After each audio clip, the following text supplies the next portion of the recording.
Okay, now that is a very cute haircut. That's like a little shag. I've never seen it before. Well, I mean, of course you have. It's the Rachel. Oh, is that your name?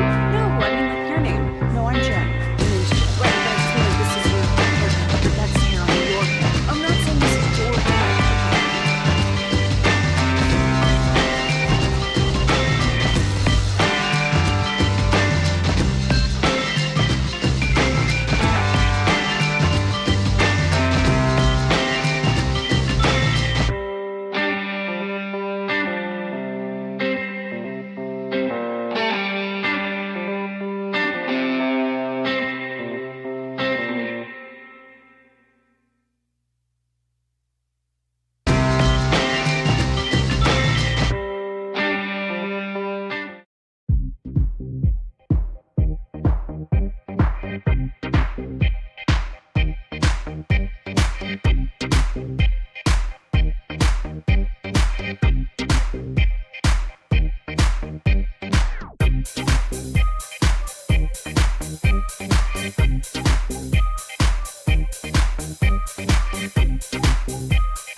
Studios, this is Sean and RJ on 105.3 The Fan.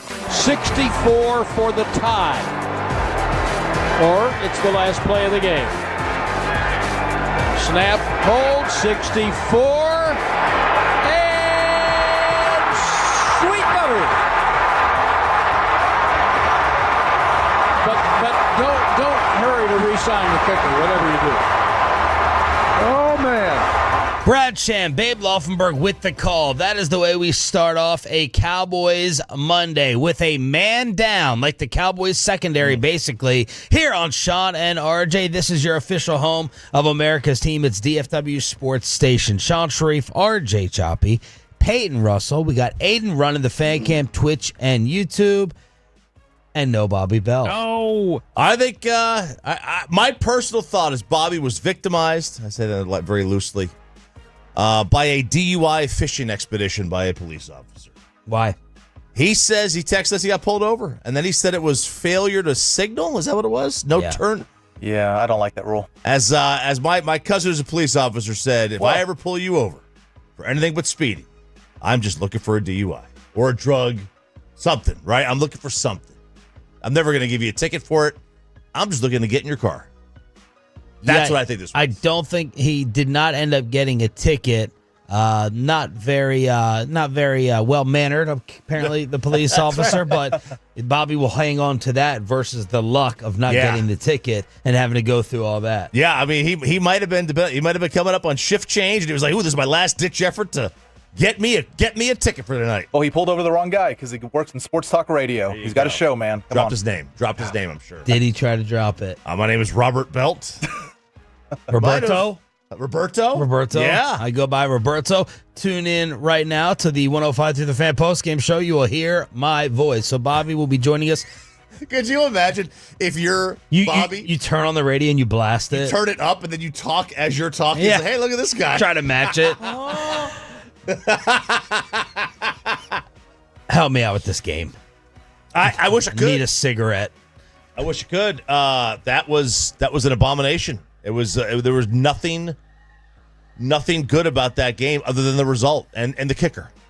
You know, like that was good. Some moral win week versus moral loss. You know, this was Galloway would say, "Cows win, cows stink." That's what this was.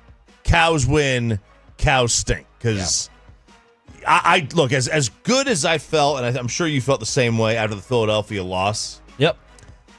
I feel equally as bad about this win. You feel better about them after the Eagle loss than you do this win. Yeah, like, look, the win, you take the win. I'll take the win. The win counts, right? Especially early on the season, you're still trying to feel yourself out. Wins are wins. 0-2 stat. Just ask Mike McDaniel about wins and losses. But wins are wins. But, like, I don't think that you could sit here and say, oh, you know what? I feel really good about next week and the week after. It's just like, all right, I don't really know how to feel. Well, you feel great. Brad Sham said, pay the man, Brandon Aubrey, the pride of Plano, on being the hero. Yeah, it's well within the range. You know, we have a job to do, and going into that last kick, it was like 30 seconds left, and they scored the touchdown, just praying for an opportunity. And once we got into range, just walking through my normal process, which is just focusing on the details that it takes to kick a ball. I'm not really worried about what the situation is. Got a job to put the ball through the upright, so just tried to do that. Many on Twitter saying we have a psychopath. You're looking at a psycho with 0 heartbeat, 0 heart rate. He's just staying easy and medium, pulling the jersey with both hands, and then they run a draw. That's how good this guy is, or maybe how bad the Cowboys' offense is. They run a draw to get him in place for 64 yards, and that bad boy, many people thought would have been good from 70. This guy's amazing. Like, just... All from his wife. All from his wife going, you could miss like that. Yeah. He goes out to the field, starts kicking because of red zone, and the wife's kicking observations throughout the league, and here we are blessed. Here we are. And we could have used him on Saturday in Knoxville. Oh. Would have been great, you know. That was only 43 yards. Looked like it was 80 from that camera angle. But this guy's on a different level than everybody else. And it really is the greatest weapon in the league. Like, that non-quarterback weapon. Now, he's not as impactful as, say, a great left tackle or an edge rusher, but he is the best at what he does, maybe outside of Allen and Mahomes right now. This is why Mike McCarthy, he'd be real conservative and be willing just to go ahead and line it up from 65 and let him go to work. Ed Werder tweeted this: field goals from 64 yards plus in NFL history. Rest of the NFL, 2. Brandon Aubrey, 2. Wow. On his own. Did you feel like the 64-yarder was going to be good? I was like kind of looking down, just waiting to hear the crowd reaction. It was never a doubt. Now, I was at a youth baseball game watching this thing on my computer, so it was like, well, the sun's in the background, and it's like, I kind of see this, Oh, so it's like AT&T Stadium. You were like right there, like Cosm. Absolutely. And but I was like, all right, he's going to make this. And everybody's huddled around. Everybody's huddled around watching this thing, and it's like, all right, everybody said he's going to make it. A game and a week that Brian Schottenheimer will never forget. This was Schotty inside the locker room with a post-game reaction. Thank you. Hey, here's what we do. Hey, we celebrate cool when we win. Turpin Dak and a touchdown. Yeah. Javante and a touchdown. Yeah. Miles Sanders and a touchdown. Yeah. Woo, Pick and Dak and a touchdown. Yeah. Wait for it. Interception. Down the line and Hey, we ain't done. Who had a sack? James Houston had a sack. Yeah. Kenny Clark had a sack. Yeah. Hey, and this son of a gun, man, this field goal kicker, I tell you what. Hey, 51-yard field goal. Yeah. 44-yard field goal. Yeah. 64-yard field goal. Yeah. Wait, in overtime, with the walk-off, 46 yards. Here we go. A week for Brian Schottenheimer that also included his mom falling at the airport and breaking her arm, and both dogs bitten by snakes. Got dog bites from snakes, got a mom with a broken arm, Schottenheimer breaking down, of course, talking to his dad while going off the field for his first ever NFL head coaching win. That snake may have died, but he did some damage on the way out. That's rough because that dog gets bit. Our dog went into the woods this week, and I was like, whoa, get him the hell out of there. Yeah. He's going to stick his nose in something. All of a sudden, he's going to have 2 bite marks. Dak Prescott on the emotion of giving that game ball to Schotty. Yeah, just gave him the game ball, first career win. Told him how much we all appreciated him. Told him that game was the epitome of him and his coaching style, just the resiliency he has and the way the way he carries himself, the way he coaches. The standard's the standard, and at the end of the day, that's winning, and that's what this game, the end of it was. And credit to him. We're behind him. He deserved that first win. Tough one to get, fun one to get, very fun one to get. And I know he'll never forget it. I won't forget it. I'm sure every guy in that locker room won't forget this one. Roberto Bobby Bell, welcome to the program. Bobby Scheffler, you got my title wrong. That's what I am. Oh, yeah? You're not in jail. No, exactly. I didn't. I ducked jail. I didn't get the orange jumpsuit, but I did get a D-bag cop pulling me over. Would have been funny if you had an orange shirt on today. That would have been funny. I don't think I own orange shirts, though, is the problem. Did you not signal right, left? No, so how often do you not signal? I mean, I think I signal every time. Do you know? Quite a big signal. Okay, so you know Flower Mound, right? Leaving $24.99. Okay, so off of $24.99, there's a racetrack there. There is. I had to get gas this morning, so stop. I got gas. I got a little breakfast pizza from racetrack. As I left, I signaled out of there.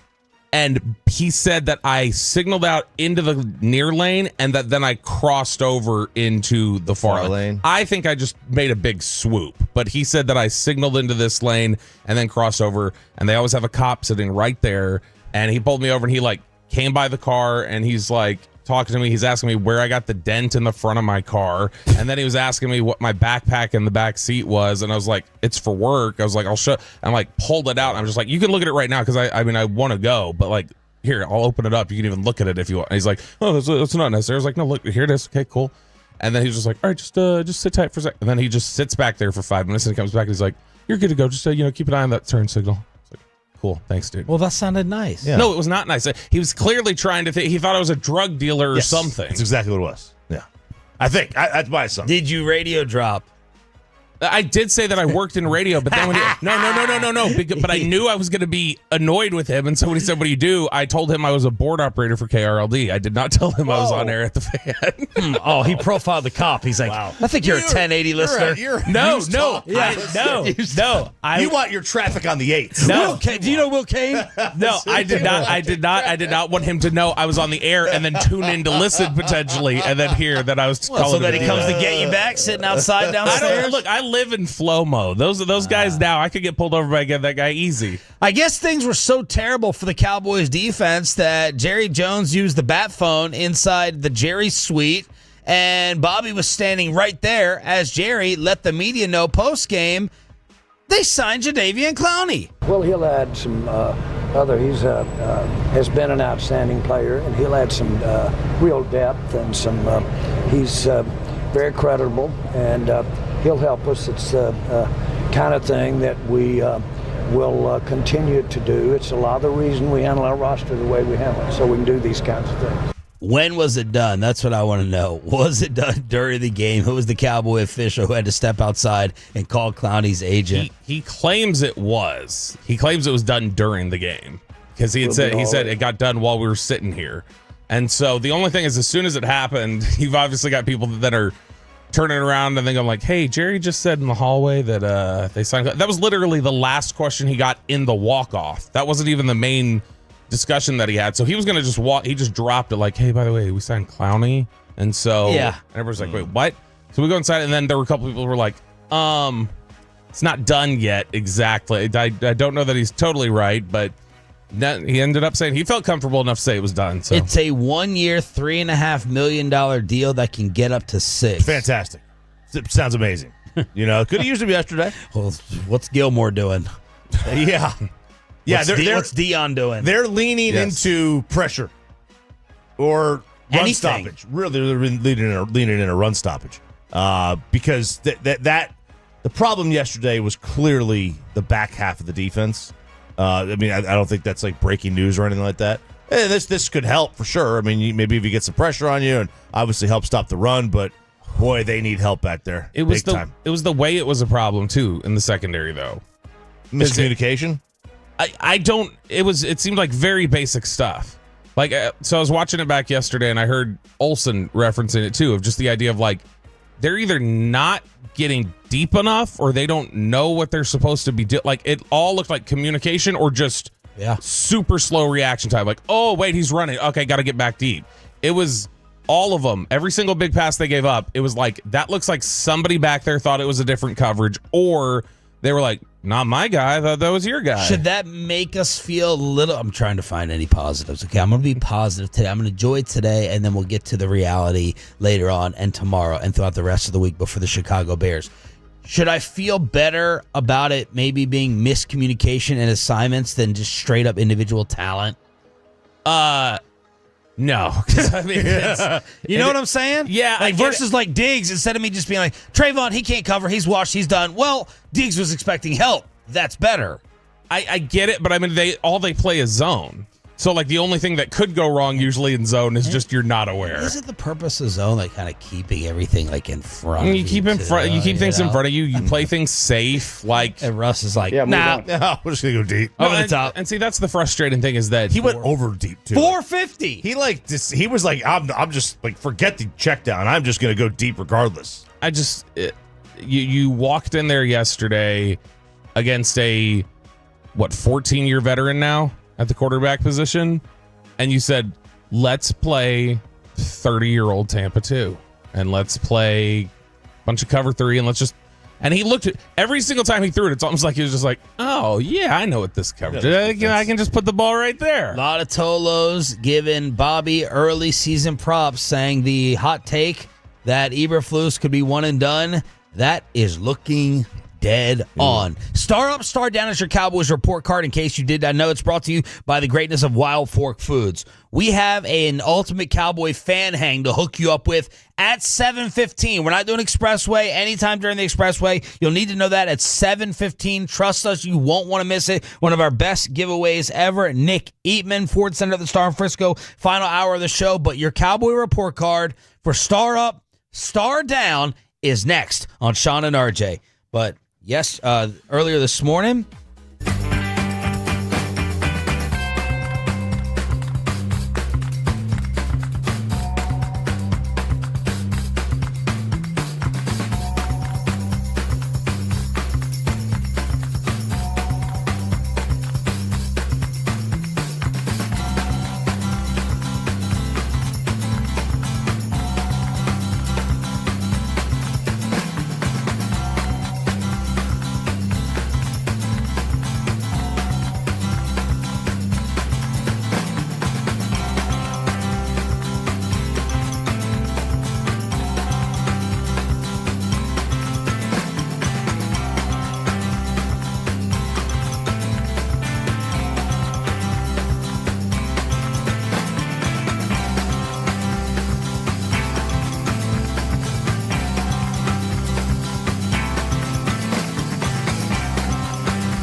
Cars for Kids. Donate today at carsforkids.org. And also brought to you by the personal injury lawyers, Frankel and Frankel. If you've been injured in a car or truck wreck, call Frankel first, 214 or 817-333-3333. With Frankel, there's never an out-of-pocket cost. They only get paid when you win. Frankel, the go-to car and truck wreck attorneys in Dallas. Lipke on Prescott's right. Williams the deep back. Tight end in motion. Prescott back. Throws to the left side of the end zone. Pickens had his toes down. He caught the ball. It's a touchdown. Some big plays from receivers throughout yesterday's win over the Giants, 40-37. By the way, does Vegas know or does Vegas know? And why was it 4? Why was it 4? Well, this is why it was 4. Yeah, because we had talked about. Got I told it to you 5.5. Yeah, I told you last week that week 1 teams that lose by double digits cover 60-something% the following week, and road dogs cover 75% the following week. And both road dogs that were 0-1 off double-digit losses from last week, Carolina and the Giants, covered. And let's give them like half credit for knowing, because their over-under, I believe, was the same as what Dallas actually scored. So yeah, not quite that bad, but it was like, I don't think they anticipated an 80-point barn burner. No, their over-under, I think, was what was total score to the fourth quarter. Star Up, Star Down is known as your Cowboy report card on Sean and RJ. Brought to you by the greatness of Wild Fork Foods, your end zone for tailgating every single weekend. I'm going to go Star Up to wide receiver moments. You heard the one from Pickens right there. After Pickens and Lamb did not get targeted in the entire first quarter, then things got going. I labeled this in my notes, the CeeDee Lamb drive. 16, 24, 7. There was a 3rd and long in there. There was a roughing the passer in there. That led to the Miles Sanders touchdown. And then maybe one of the top 3 plays of the game is Jalen Tolbert on 4th down with that reception that kept things alive. Boy, he is, that's too... He was getting killed yesterday on social media, too. Like, why is Tolbert out there? Why is he returning kicks? There's no juice. There's no explosion. This is 2 years in a row that he's had a massive 4th down conversion, because he had that one in Pittsburgh in the end zone, and game winner, right? Yeah, it was right there on the goal line where he just barely got in. But I knew as soon as watching Dak throw the ball there, I was just like, God, is this the guy you want to throw it to right now in this moment? And a lot of people, if that would have been incomplete, it would have been, why would you even throw it to Tolbert in that situation? But I mean, credit to Tolbert for getting his arms under it and then being able to finish that catch. It was a big moment for him. I did not like what you're referencing there, the fact that you go the whole first quarter with no Lamb or Pickens targets. I don't know. They clearly didn't trust their offensive line yesterday. They didn't think their offensive line could block the Giants' front, because they went out there yesterday and went, let's get swing passes to Javonte Williams. Let's try and do these play-action boot calls and just toss it to Jake Ferguson.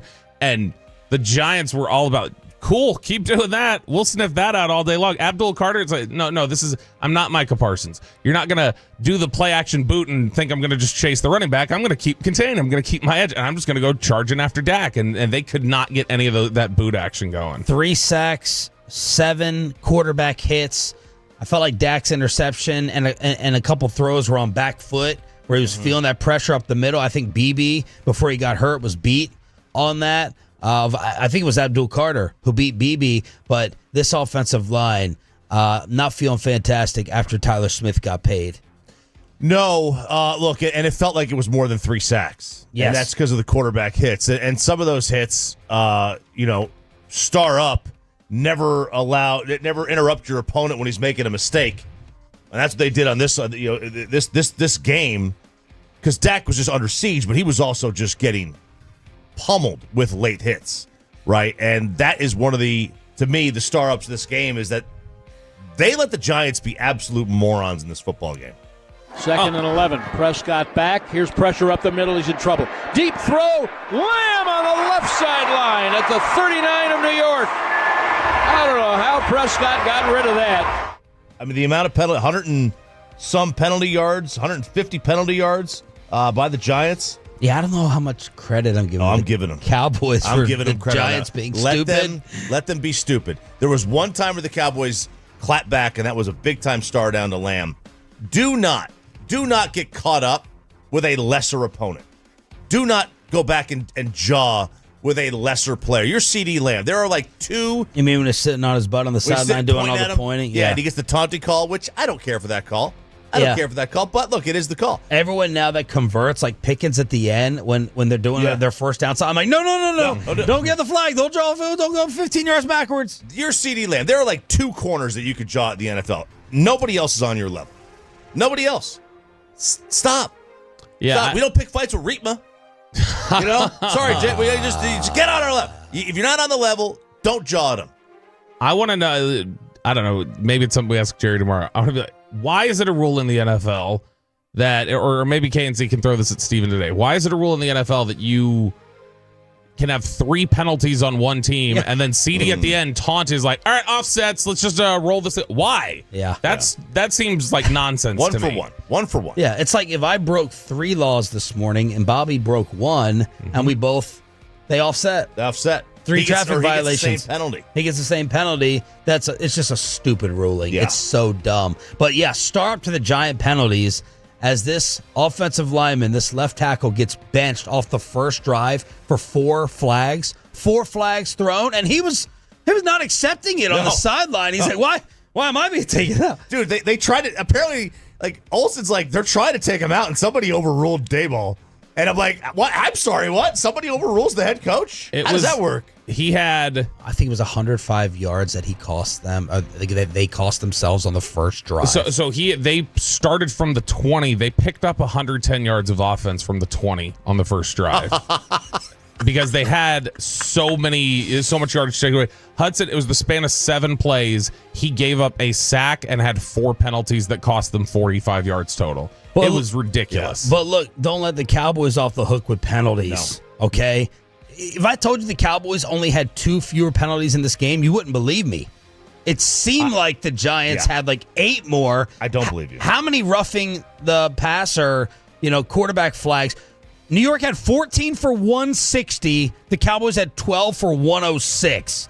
Are you serious? You almost had 300 yards of penalties being thrown in this one. I don't even believe that stat. I don't believe that we had 12 penalties. That doesn't make any sense. That we had this basically the same amount. Yeah.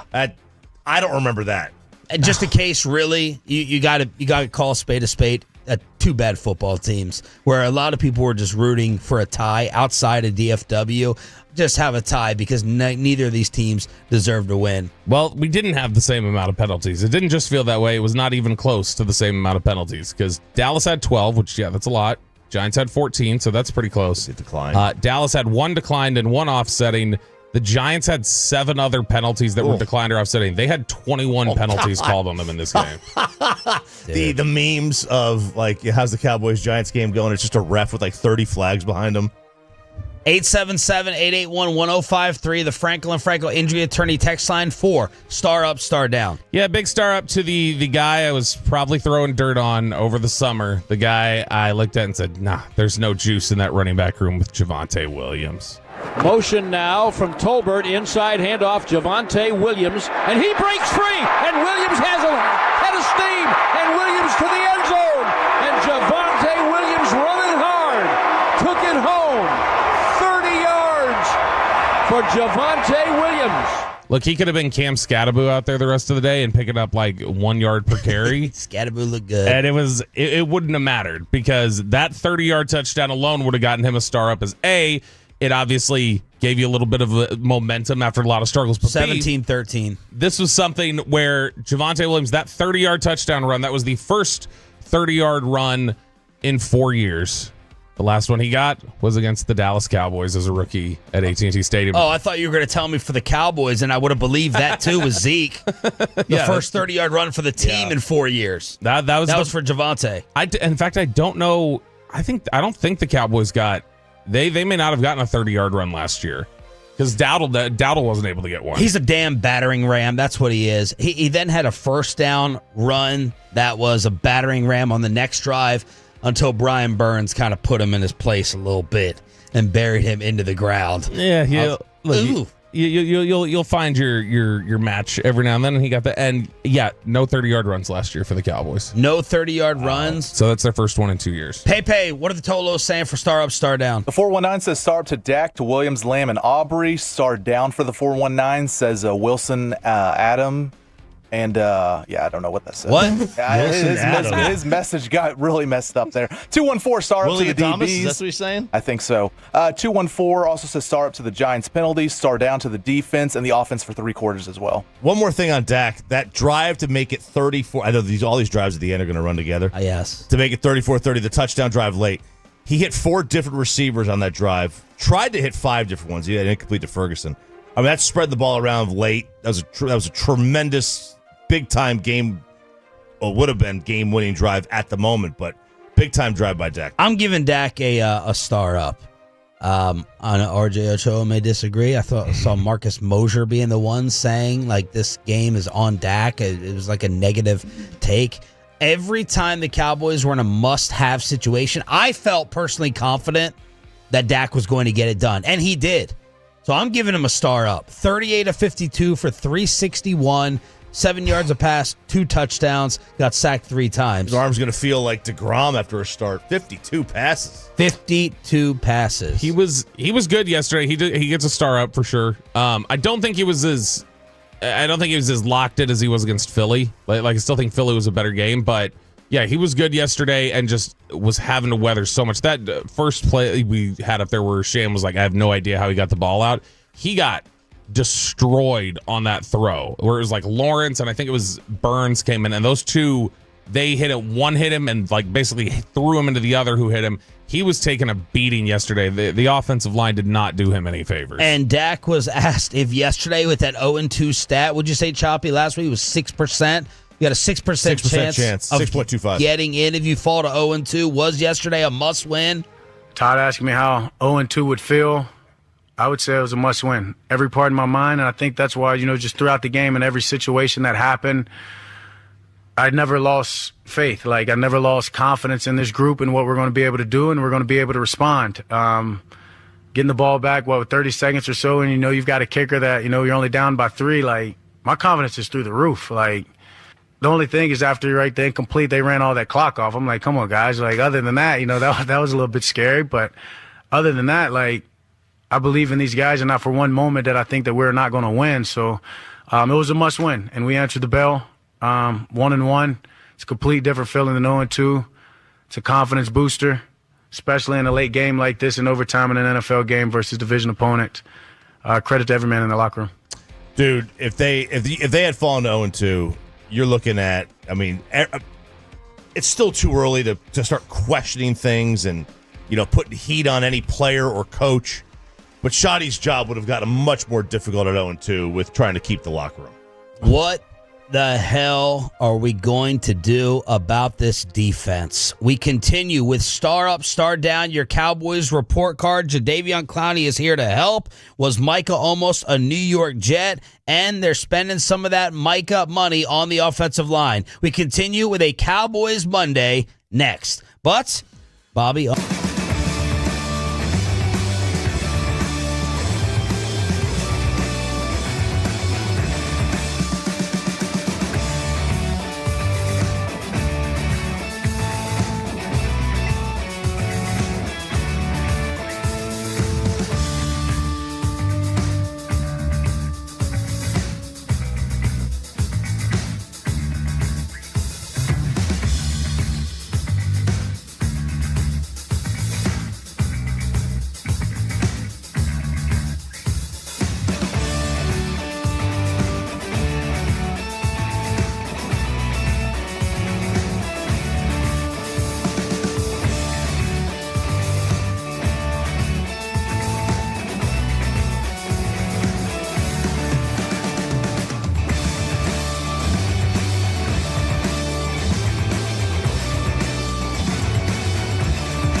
get something else. Okay, now that is a very cute photograph. That's like a little shag. I've never seen it before. Well, I mean, of course it has. So Rachel. Oh, is that your name? No, I mean like your name. No, I'm Jen. My name's Jen. Right, but I just feel like this is your haircut. But that's hair on your head. I'm not saying this is your hair. Okay.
if you're in the market to upgrade your vehicle, get to Classic Chevrolet in Grapevine today. The back-to-back #1 Chevy dealership in the world. More new Chevys than anyone else, all priced to sell. Visit ClassicChevrolet.com. This is Texas. This is Classic Chevrolet. Together, let's drive, relax, enjoy the difference based on new Chevrolet registrations 2023 and 2024.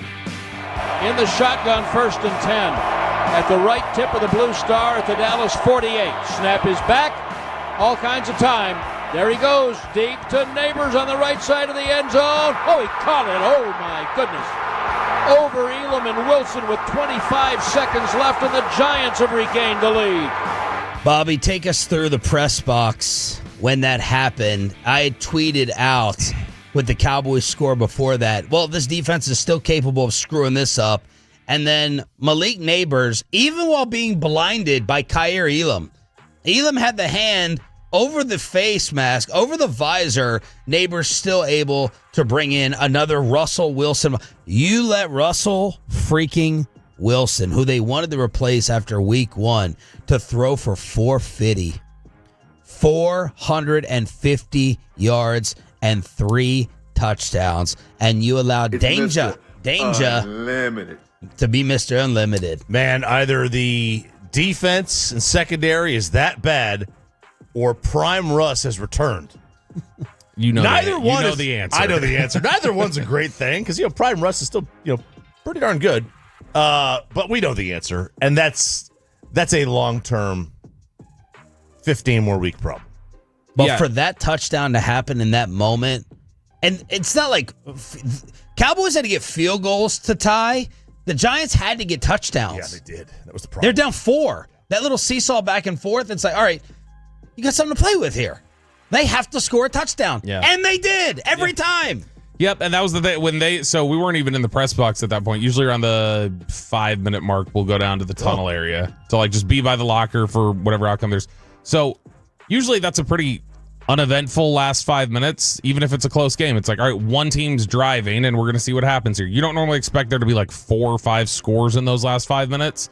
And so we're all kind of down by the little Miller Lite Club area where everybody walks out, the players walk out and stuff like that. And when Neighbors scored that touchdown, it was a lot of laughing. Laughing? In a, what kind of ridiculous S is this? It was just there's no way they just did that again. They didn't cover it up. And, again, it's that Miller Lite Club where all those fans are standing there trying to get autographs from players as they come in. They're all hyped. They're thinking they're about to win this game. And at the same time that we just start I was going you got to be kidding me. That whole room just goes, oh. And it was quiet in that Miller Lite Club. Look at the longest catches in the Giant box score. This is absurd. Malik had one for 48. Wan'Dale Robinson, who had 8 for 142 on you, he had one for 50, and Darius Slayton had one for 52. There are 3 50-yard catches in this effing box score. Julian has Wan'Dale Robinson on his bench on his fantasy team, and in the middle of this is his first year he's playing.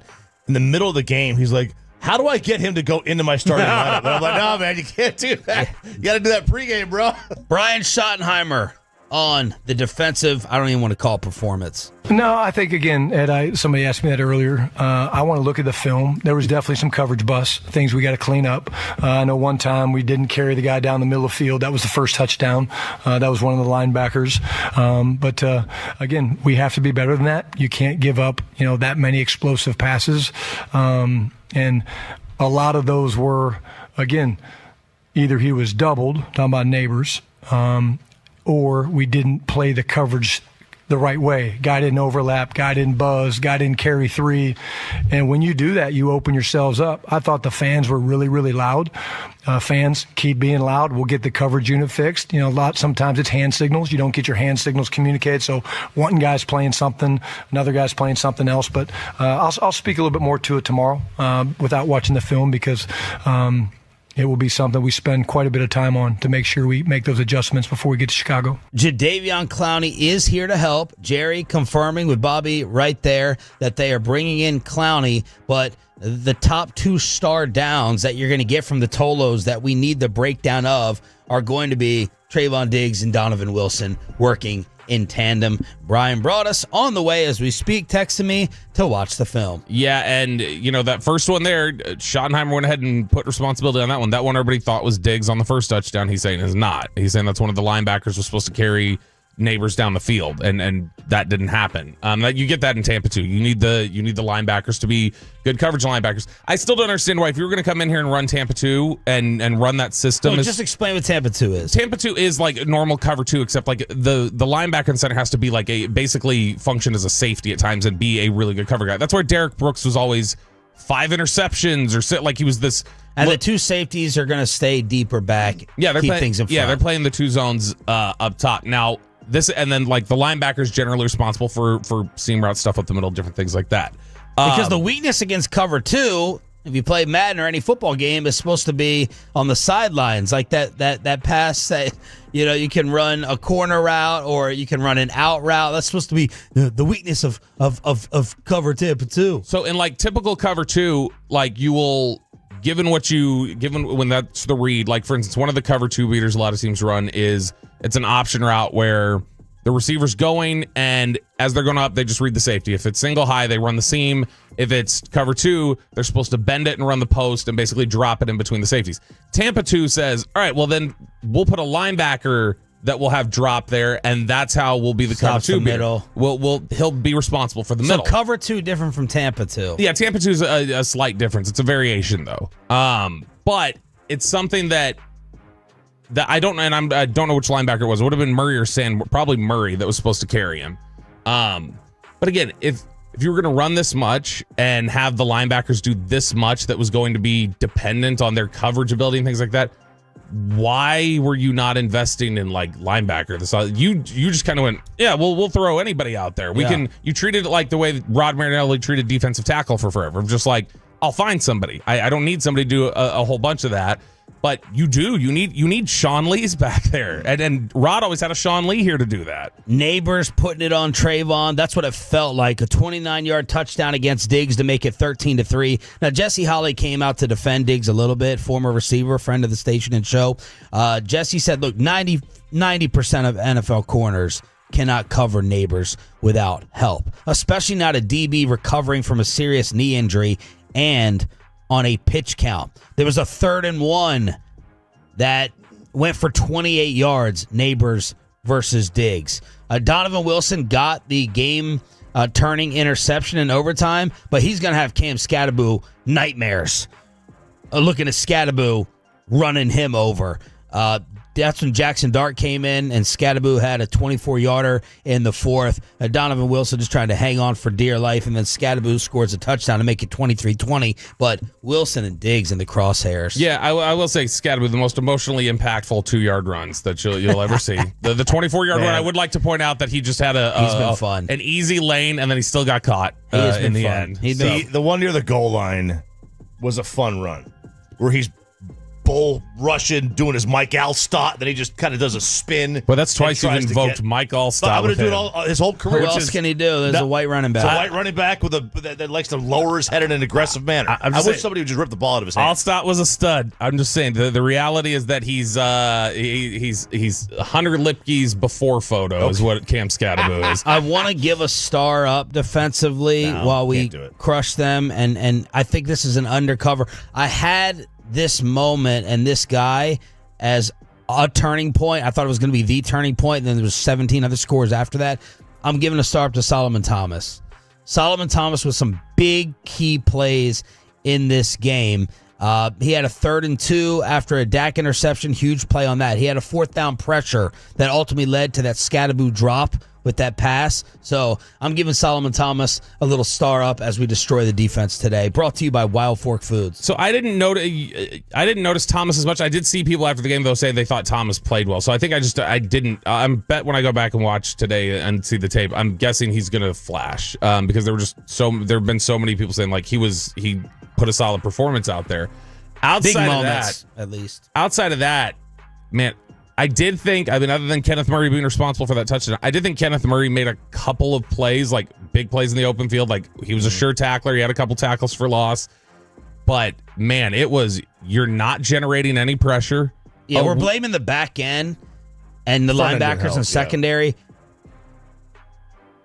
Micah Parsons yesterday would have been picture-perfect ideal, as you know they had to drop back in passing situations to score touchdowns, and you had zero presence. Your sacks came from Kenny Clark, James Houston, and I think there was another combo one with Osa and maybe Kenny. But Ezeraku or Sam or Nealand, it is not there. And it has not been there. Micah just rearing back, knowing that they're going to pass, would have disrupted one, if not multiple of those attempts. Yeah. And you really felt it. And you don't know how Russ's numbers look.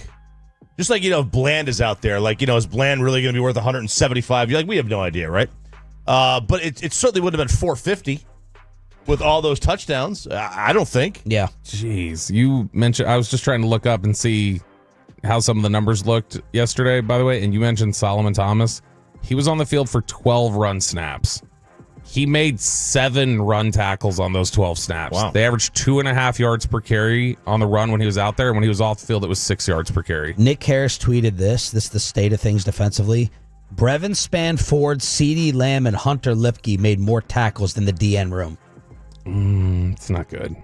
Those guys That's don't interesting. play defense. No, they don't. Spanford, Lamb, and Lipke made more tackles than the DN room, according to Nick Harris. How close can it come? Solved is a laughable word to use. Fixed, addressed, more on that to come throughout the show and the week, but it is a Cowboys Monday to celebrate a win and get to 1-1. I thought that Philadelphia was going to fall down there with you. It was supposed to be the game of the day. What else happened around the rest of the NFC East and the NFL? Plus a Cowboy giveaway at 7:15. We need you to win as part of the 6 a.m. club. Look, there's 105.3 people watching on the Fan Cam, Twitch, and YouTube right now. 1,053. It just jumped up to 1,066. 7:15. Going to hook you up after the rest of the NFL and the NFC East here on the Fan.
Doesn't sound right.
fan. KRLD-FM and HD1, Dallas, Fort Worth. An Odyssey sports station. Driven by our D&M Leasing Studio, this is Sean and RJ on 105.3 The Fan. Back goes Mahomes. He fires. It's intercepted on a deflection. There's the turnover. Intercepted by Makuba. Down the far sideline he goes, all the way across the 40. There is the interception that could change this game dramatically.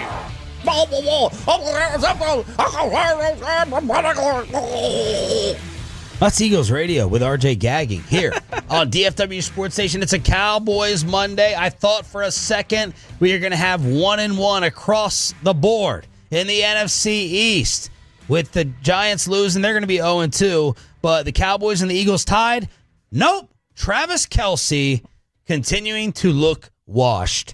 After this team doesn't know how to lose. The ball bounces off Kelce's hands. You have an interception at the goal line and filthy escapes at Arrowhead in a Super Bowl rematch.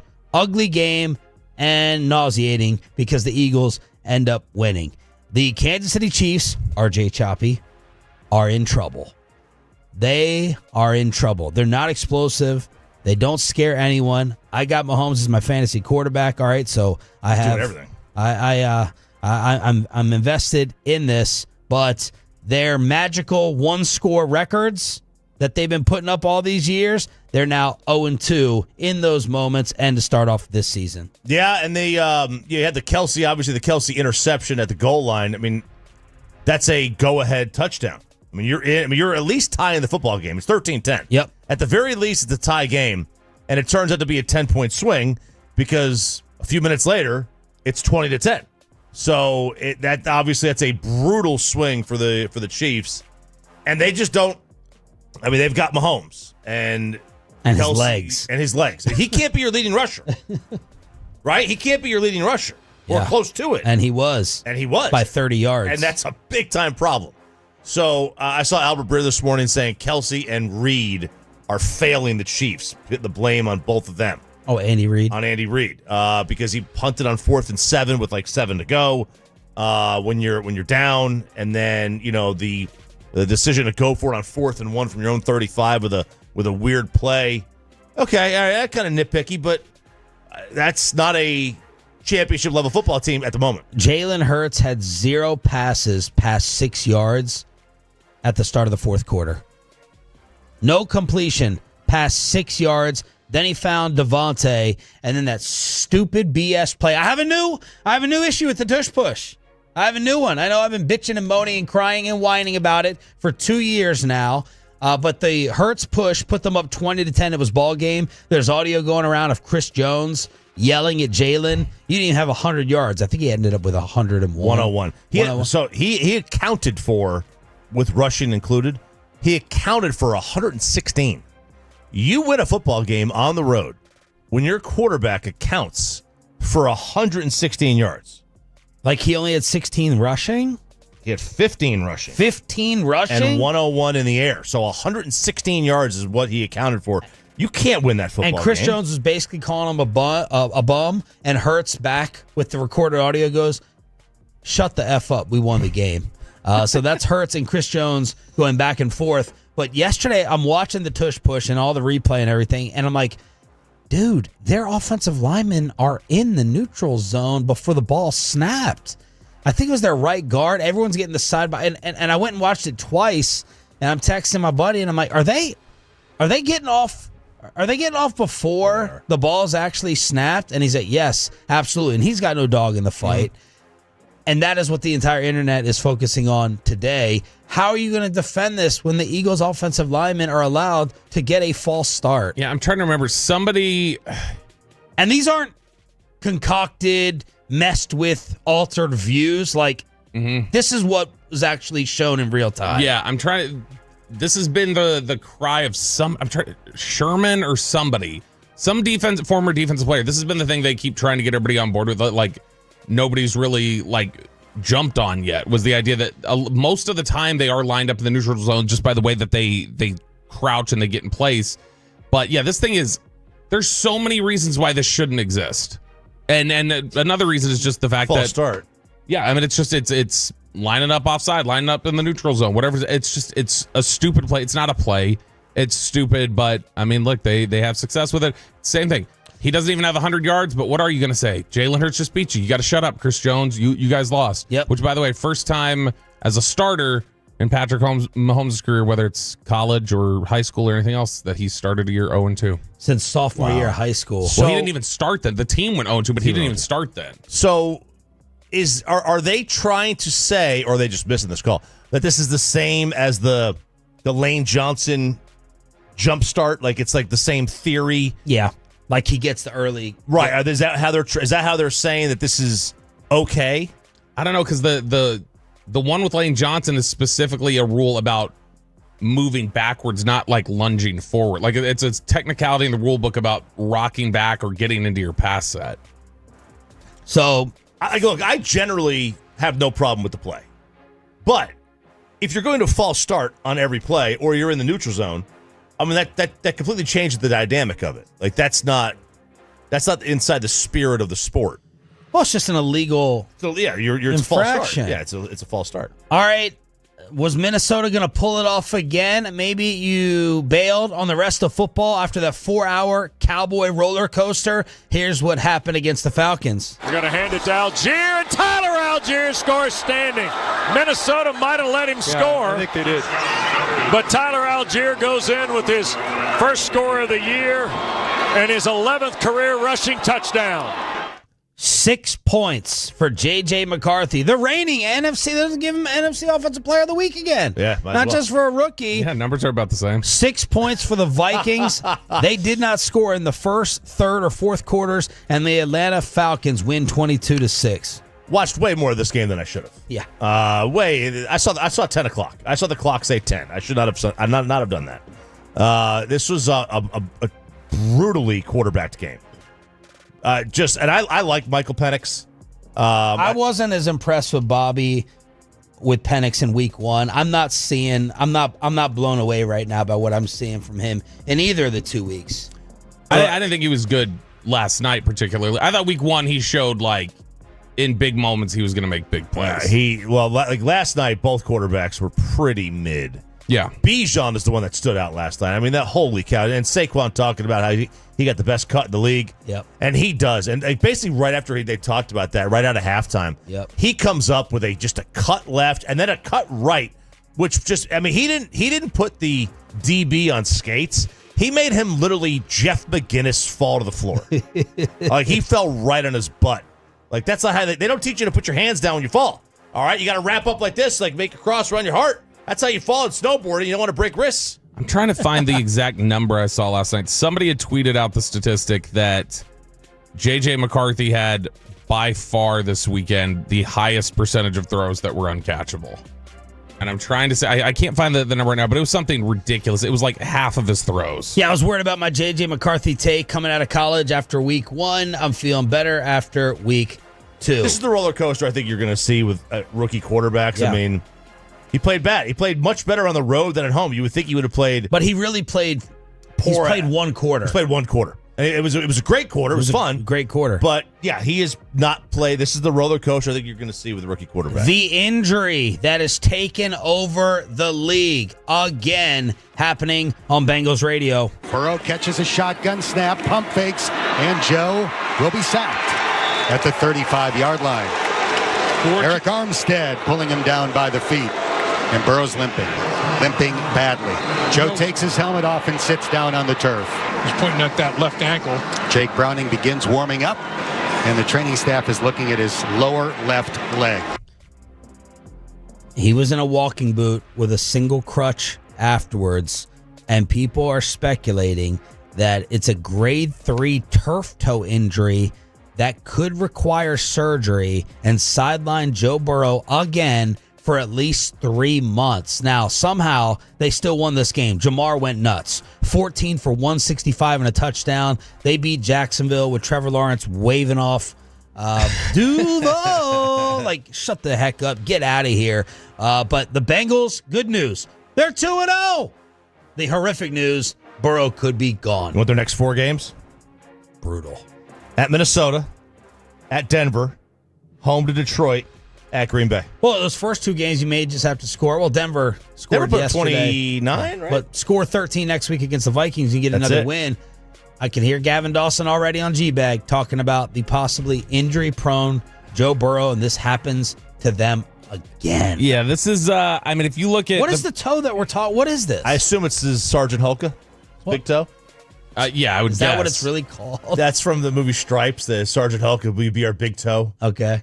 What is the specifics of what it is? That's what Dion had, right? That's why that was Randy the called him Dion injury. nine-toe. That was the injury, and then it ended up being true. Stop it, the Bobby. That's injury. a different. different. So that's the injury that like ended Dion's career here in Dallas, was the turf toe injury. And it says that turf toe, Google says, this turf toe occurs when the big toe is hyperextended or bent backward excessively. Oh! This can happen during activities that involve sudden changes in direction.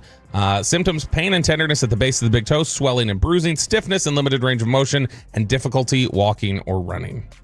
That sounds painful. That sounds really painful. It also sounds like, I don't know, like just on the thought, I've never had a turf toe or a major toe injury. I dropped a weight on my big toe once and it broke the nail off and it just hurt like hell. But it lasted like 2 days.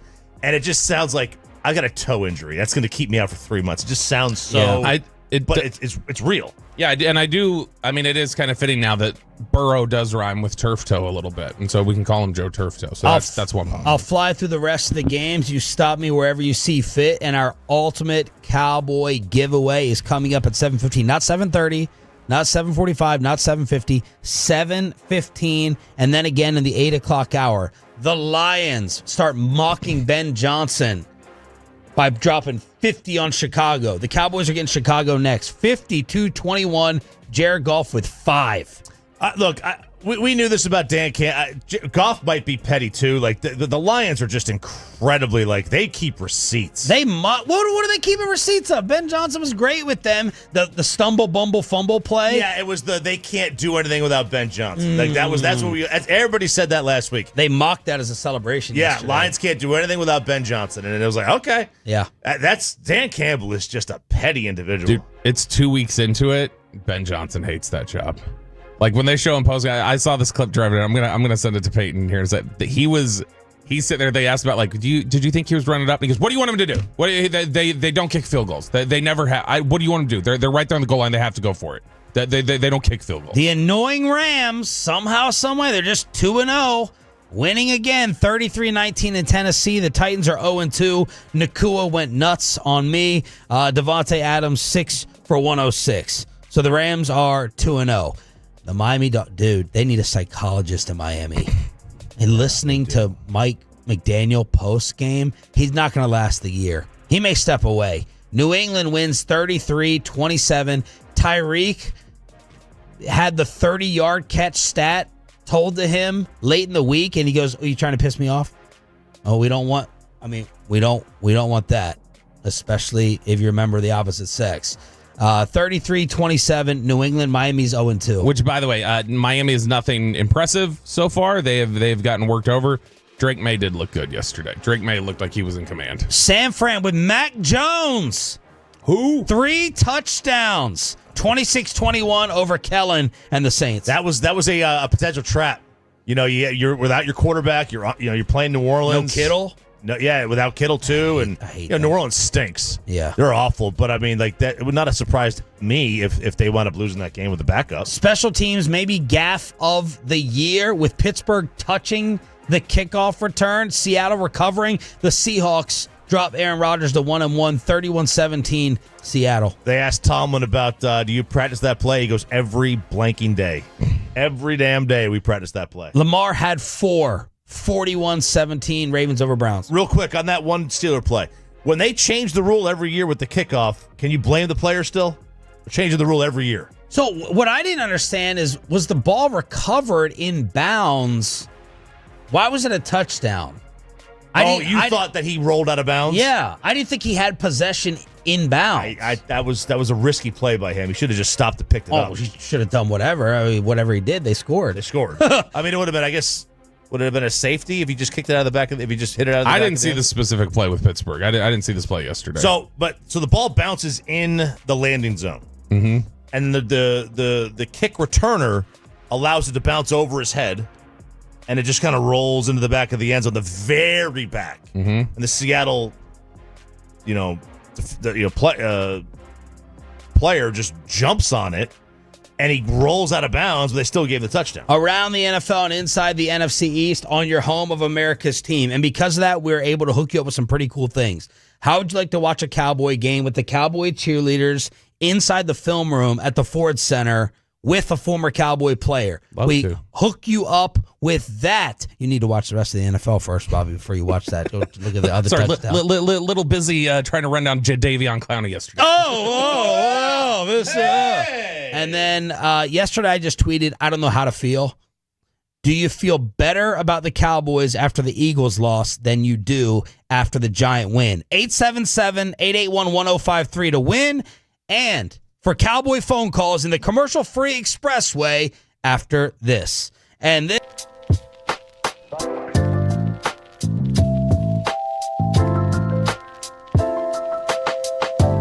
Uber Eats has low fee products? I gotta remember that. Well, they say in order to remember something, you have to forget something else. Okay, now that is a very cute haircut. That's like a little shag. I've never seen it before. Well, I mean, of course you have. It's the Rachel. Oh, is that your name? No, I mean like your name. No, I'm Jen. My name's Jen. Right, but I just mean like this is your haircut. But that's the hair on your head. I'm not saying this is your hair. Okay, forgive me a little bit.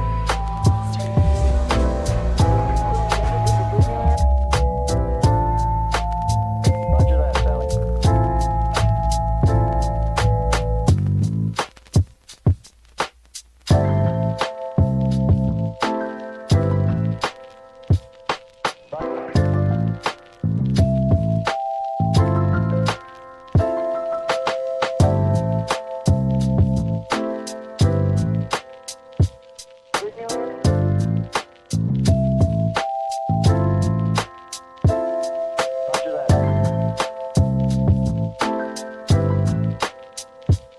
Sally.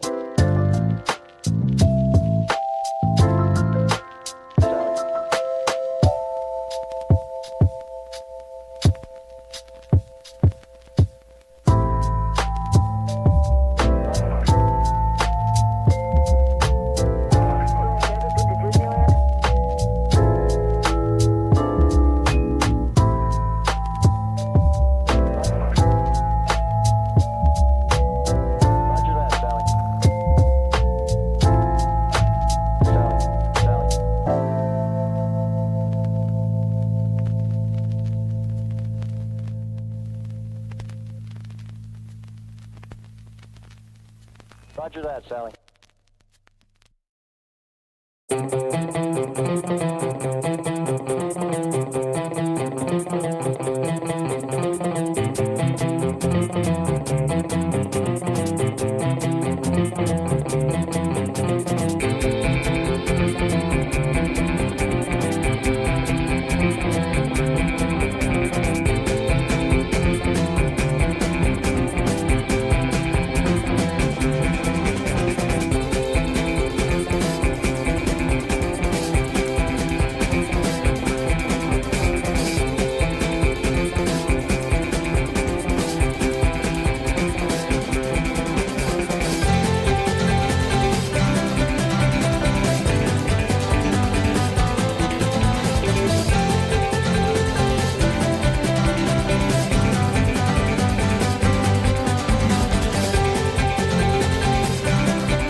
experts in the HOV lane of the expressway is driven by Mercedes-Benz of Plano.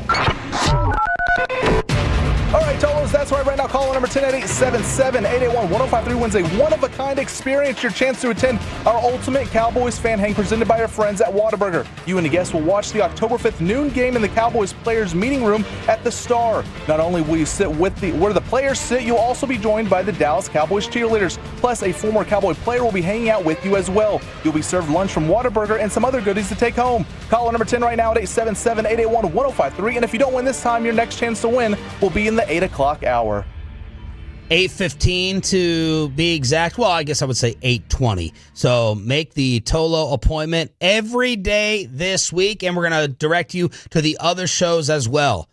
We got to follow through and pay off Tolo. Turn it on, leave it on. Us, KNC, G-Bag Nation, and of course, Fred and Blake at night, where Blake was tearing up I think they had prime rib or steak or something on that buffet that Chiafalo videoed yesterday at the game. Yeah, that's the prime rib setup, which Chiafalo is always the best. Yeah, he's crushing it, and that was, I've never wanted to do it. I get anxiety at the buffet carving station because I'm just like, do I just walk up? Do I get it myself? Am I supposed to tell him what's got? And like Eric's like, it's cool. You just walk up and you hold out your plate, and they give it to you. And the one time I tried that, I walked over there and held out my plate, and the guy sitting there went, "Yeah."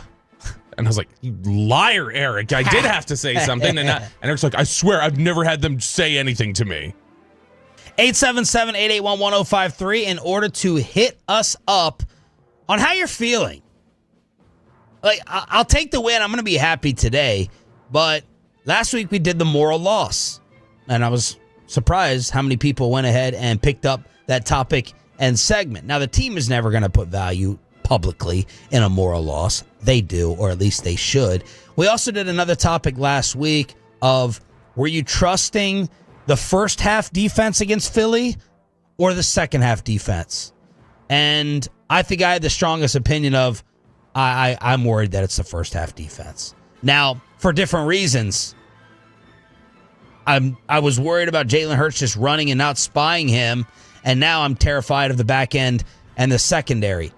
We all believe that this defense is trash, and it's going to be pretty hideous. So how are you feeling this morning? Are you just taking the win and they're going to adjust communication, and you're still thinking about second half Eagles and Eberflus blitzing a little bit more and changing things up? You didn't have Deron Bland in there. You now have Jadeveon Clowney. So how are you feeling this morning after the Cowboys are 1-1? 877-881-1053 to hit us up on the D&M Leasing Hotline. Jerry Jones, initial reaction after that craziness. Well, that's an excited locker room in there, and that's an excited head coach. Brian Schottenheimer, seen a lot of victories in his lifetime, his father's lifetime. That was his first one out there, and what a way to get it. Now, if Brian can get one like that, then he's got the belief. He knows he can win them at any time, any place. Pride for everybody in there is a big win. Giants played really lights out, and it was just a game that our guys just kept in there, kept hanging in there, and proud of. So Jerry was giddy with KNC on Friday, and Jane Slater had tweeted he was giddy last night, Bobby, as you were standing there while he was announcing the Jadeveon Clowney news. So Jerry, tomorrow, 8:30 with us. Maybe he's more settled down. He's got the defensive concerns, but yesterday he was through the roof. Yeah, I mean, he was clearly happy. He's happy for Brian Schottenheimer. That's something that's important. He really does. You can tell all that emotional stuff. Jerry, we saw throughout his documentary. He's an emotional guy. He wants the whole family feel. He loves what Schottenheimer brings in terms of that energy. And so he really is going to pull hard, not just for them to have success, but also like he wants Brian to win. That's going to make him emotional. It's going to make him feel really good. And when he sees the players all, because they were getting to the locker room yesterday, 6, 7 of them were like, yeah, there you go, Chop.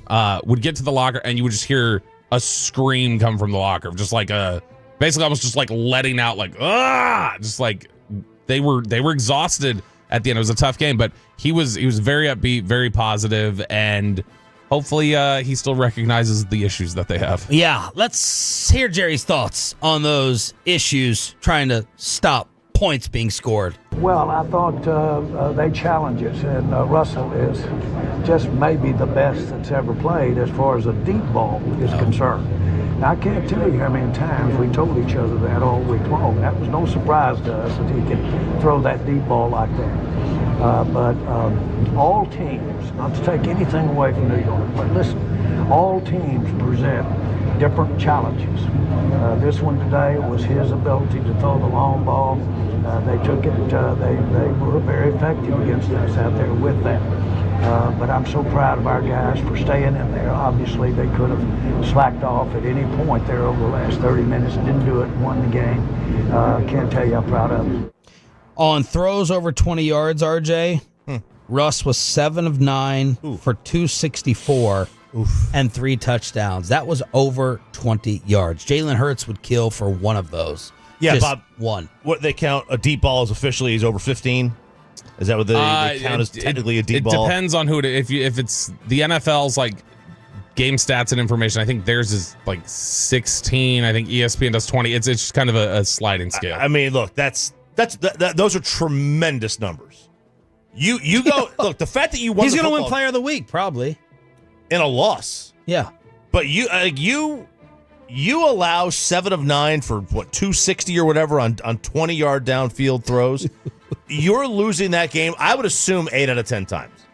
And like the win probability for this game, the way they allowed Russ to throw, and yeah, he's a great deep ball thrower, yada yada yada. Is he the best that ever happened? I have no idea. He's in the conversation. Do styles make fights? Absolutely. Absolutely. I don't know that that's what this is. That's the problem. Like, I don't know if this was styles make fights. No, there's nothing about this style that should have been a fight. They couldn't block.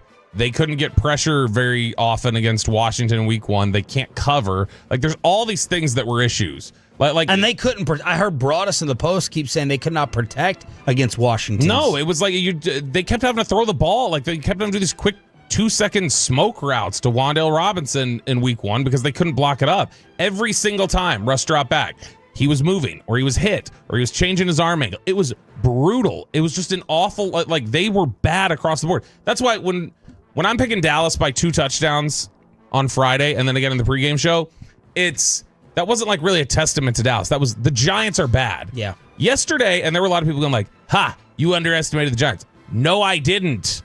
No, that was the Cowboys might be a lot worse than we thought. The Giants are bad. The Giants committed 21 penalties yesterday and still managed to score 37 points. They committed 6 on the opening drive. 6 penalties on the opening drive. We might be annoyed if a team commits 6 penalties for 60 yards in a game, depending on when they happen. But for it to happen on one drive, it's absurd. How are you feeling as a Cowboy fan this morning? Harrison and Mesquite. Start us off, Harrison. You're live on the Fan. Hey, what's up, guys? Not feeling good. Defense struggle. I can tell we really miss Al Harris. It was almost comical, like in elementary, the way Russell was just dropping back, throwing the ball in the air. I mean, you're taught basically in high school, don't let nobody get deepest than the deepest back. I mean, it was comical. I'm like, how many times these grown men been playing this sport, letting these receivers getting deeper than them? Come on. We like I said, we miss Al Harris, and I'm not sold on the defense coordinator, Eberflus. I'm not sold on him. And my main thing is, I didn't see no coach griping at the players for doing this continuously. I want to see somebody get their butt chewed out. That's coaching. If you can't approach your players and chew them out when it's obvious, man, come on. We got a long way to go. Thanks for the call, brother. Appreciate you. 877-881-1053. Hit us up on the D&M Leasing Hotline. Al Harris was somebody that a lot of people liked. I think their issues go much deeper than Al Harris right now in terms of their coverage issues. The scheme-wise, I don't know that this is... What scheme should they be running? Or why doesn't this make sense for their personnel? So, because in general, the problem is that like linebackers are a big part of a lot of the Tampa 2 type of stuff. And they don't have very good linebackers right now. They clearly are having some issues passing things off in zone and understanding who's supposed to take what and where it's supposed to be. So if you don't, one of the things that Dan Quinn would always do is he said that, all right, when our communication is an issue, we're going to play things straight up. We're going to play a lot more man than a lot of other people do, but we're going to play more frequent man coverage. We're going to keep things kind of simplified pre-snap so that we don't confuse anybody and cause any of these issues. And I mean, you look at over the last, since 2019, they are 22-30, I think it is, in games played without Dan Quinn now. And when they have him, they were 36-15. Like, it's just he was really good at maximizing what people did here. And that's not something that we saw with, Mike Nolan. It's not something that we saw with Zimmer. It's not something that we're seeing so far with Eberflus. This felt like Rob Ryan and Mike Nolan. Tolo's weighing in. Jonathan, I've never seen a defense so confused by their own scheme. That is, that's well put. All right, after week one. And to be fair, it's not a confusing scheme. It's not. It shouldn't be that difficult, but they're clearly having issues with it. They probably play this scheme in high school. How was Diggs after?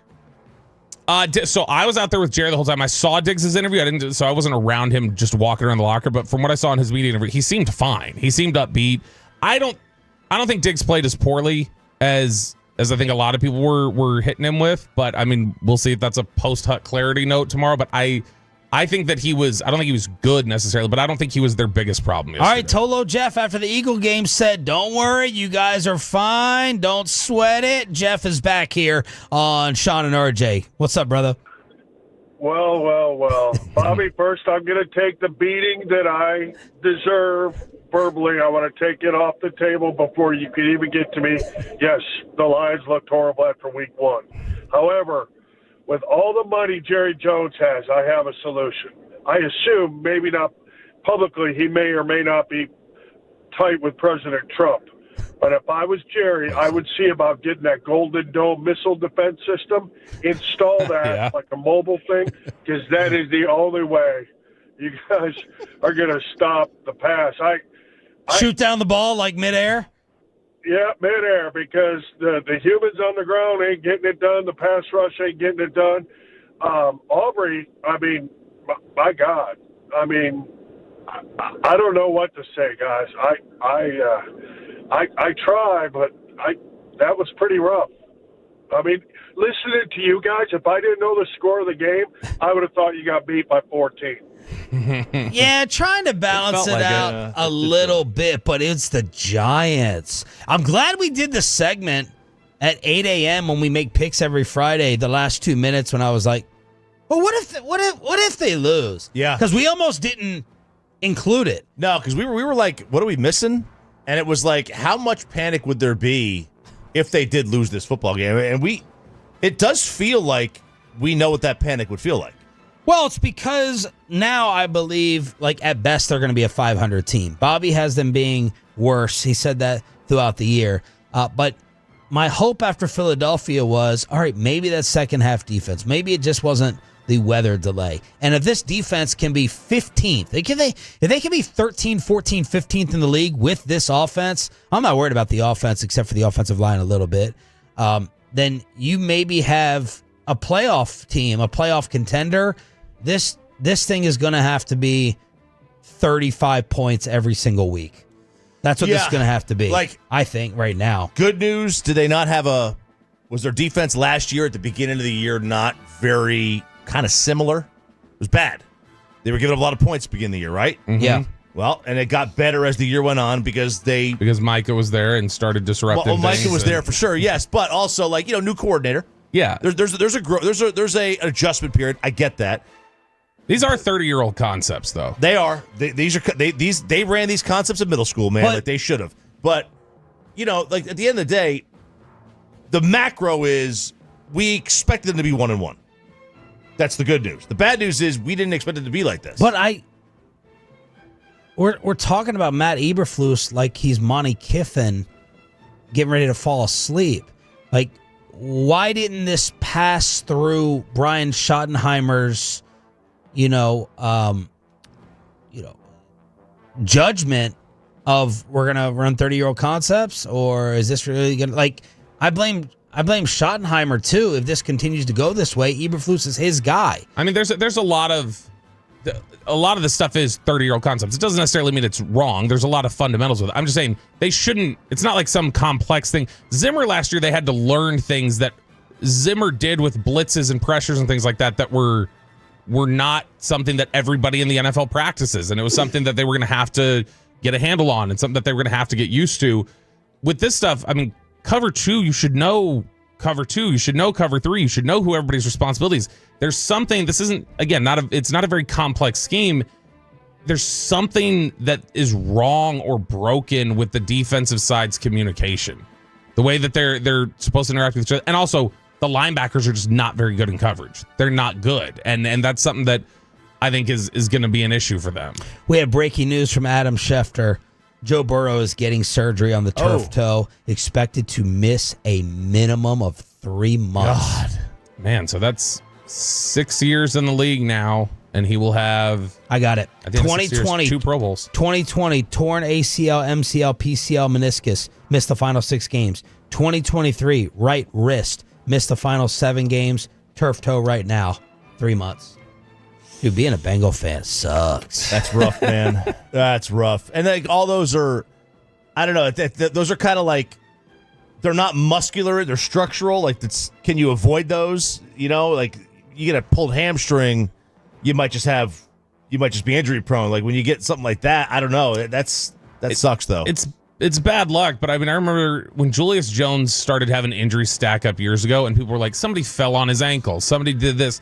It's like, but clearly, like, injury is finding the guy, and he's not able to sustain somebody falling on his ankle. I understand it's tough, but like at some point, enough of it keeps stacking up, and you get injury issues.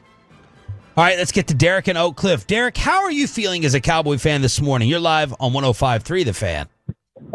Hey, what's going on, everybody out there? The Tolos. I've been a Tolo for going on, 10 years now? Appreciate it. Hell yeah. To say that, man, a win is a win, man. I know we got flaws. Everybody got flaws, and people want to say what we did wrong. At the end of the day, we won the game, and it's a divisional game at that, like what Chris Horner said last night. The scores can change any day. In a division game, I mean, any second. Yeah. So, we played Philly. We played Philly last week. We did a good job. Defense played good second half. This game, we just kind of, we just had to fight. But at the end of the day, man, we got to win. Yeah. So all these people talking about, hey, man, we did this, we could do this. We got to win. On to the next game. There it is. I like the mentality. I'm in a good mood. I'm in a good mood because they won. But how are we going to get past these defensive issues moving forward? Yeah, when there was the moral victory question last week that we were asking, I remember asking that question to a coach like 6 years ago. And one of them said, you know what's a moral victory? Victories. When we win, that help. We don't have to lose in order to get the moral victory. So no, there's nothing. And so they said, the thing is that we're never going to excuse losses. We're never going to apologize for wins. That's just not what we're going to do. Tolo Chris can't style point division wins. So you have that coming across the D&M leasing hotline and the fan text. So and this is the thing is that this is the only thing that I would say with moral victories or anything else that the counter I would have. Are you saying that if let's say you don't have Brandon Aubrey to make a 64-yard field goal? Yeah. Or let's say for some reason he's human and he misses it. Like it looked like at first when that ball was coming off, I was certain that was going right. Fade. It hooked back. But you're telling me that if that just doesn't go around the post, now you have issues with things that you don't this morning? Like right. That can't be the reason why there's not a problem. Yeah. Manny in Dallas, you're up next on Sean and RJ. Go ahead, Emmanuel. Hey, just wanted to say I'm really encouraged about what's going on. Because remember, when they played against Denver about 4 years ago after they beat the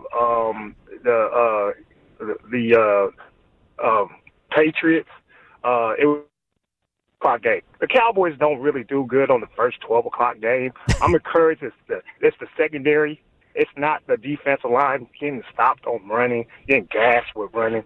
So I just want to see what Bobby wanted to say about that, about the 12 o'clock game. Thanks, guys. So this is something that I was actually last week, I was trying to look at things and trying to say, okay, I knew there was something with noon games in the past, and I was trying to see, but I could not remember what people had said about them typically. And I went back and I was trying to look and say, okay, is there something specific that shows they have and when I was looking at it, there were plenty of games at noon that they win, like without a problem. Like some of them are ugly at times. And it does, I'm sure it does throw off your routine. If you're the Cowboys and you are used to preparing for either a 3 o'clock or 7 o'clock game, yeah, I'm sure a noon one it's a different preparation than those days, but that can't be enough of a reason to say that the Giants and that awful looking football team, Russ all of a sudden just looks like, oh yeah, I could go for 500 every week now. Tolo's tweeting yesterday at 105.3 SS on how they're feeling. From an encouraging loss to a discouraging win. Well put. Donnie, just enjoy the moment. Aaron, I'm feeling good they got the W. This is the process of figuring out what they're good at and what they're not. Make the necessary roster changes before the trade deadline. Andy, that if they can barely beat the Giants in OT with time running off, it's going to be a long year. Chris, like we can barely beat bad teams and won't hang with top teams in the league. That's what it feels like. Bobby Terrible in Barkley voice. And then Brandon said that game felt like 5 games in 1, and we finished 3-2. All I could think about yesterday when watching Russ continue to throw over the top of the defense, all I could think about yesterday was that Washington Hail Mary that Eberflus's Chicago team gave up to. Ooh. Where it's like, why in late game situations are your defenses in the last 2 years not able to just play simple preventive? Just like, don't let them get back here. It seems very simple. Yes. And I don't know what the issue is. Jay in Dallas, you're up next on the D&M Leasing Hotline. It's a Cowboys Monday. Jay, go ahead. Nothing means nothing. Oh, yeah. Oh, my God. We got RJ, we've got Choppy, we've got Bobby Belt, and Pepe chose the right one to put on the phone for our Cowboys Victory Monday. Oh, I tell you what, brothers, when the heat rises on your coffee, the cream is going to rise to the top. The heat was on yesterday, and guess who rose to the top? It was America's team, the Dallas Cowboys. Oh, yeah. All right. Oh, yeah. Now, I don't know what all you other callers are fanning about, but every week, we go week to week. I faced the Diamond Dallas Tays, the Diamond Turn. I rose to the top, and the Dallas Cowboys took the biggest punch from the New York Football Giants, and I tell you what, they came out on top. Now we're getting a little help coming in from a Jadavian Clowney. We're going to see what we're going to do this week. Cowboy Nation, you keep believing, you keep fighting. And Aubrey, automatic Aubrey, he's the macho man of the week. We got it done this week. Oh! Awesome. I think we called Jay the macho fan. Awesome. The macho fan. The macho fan. That was good. That's fantastic. That was not a bad macho man. Because great callback to the cream interview he did with Mean Gene, where he actually brought out the little pocket creamers, those little coffee mate creamers. He actually brought them out. I didn't see that. Oh, it's a fantastic macho man. Uh-oh, turn it up. Is this graduation music? It is. Oh, Pomp and Circumstance. Is that what that is? All right, there it is. Tolos with the awesome phone calls. We want you to win this Cowboy party that's taking place in Frisco with a former player. The cheerleaders are going to watch a game in the Frisco Film Room. 8:20, your next chance to win it. All week long, it'll be happening if you don't get it today. But 8:20, your next chance. Commercial-free expressway. Back to the boys at 8. Let's get to best and worst. Ladies and gentlemen, the weekend. I'm having a bad fucking weekend.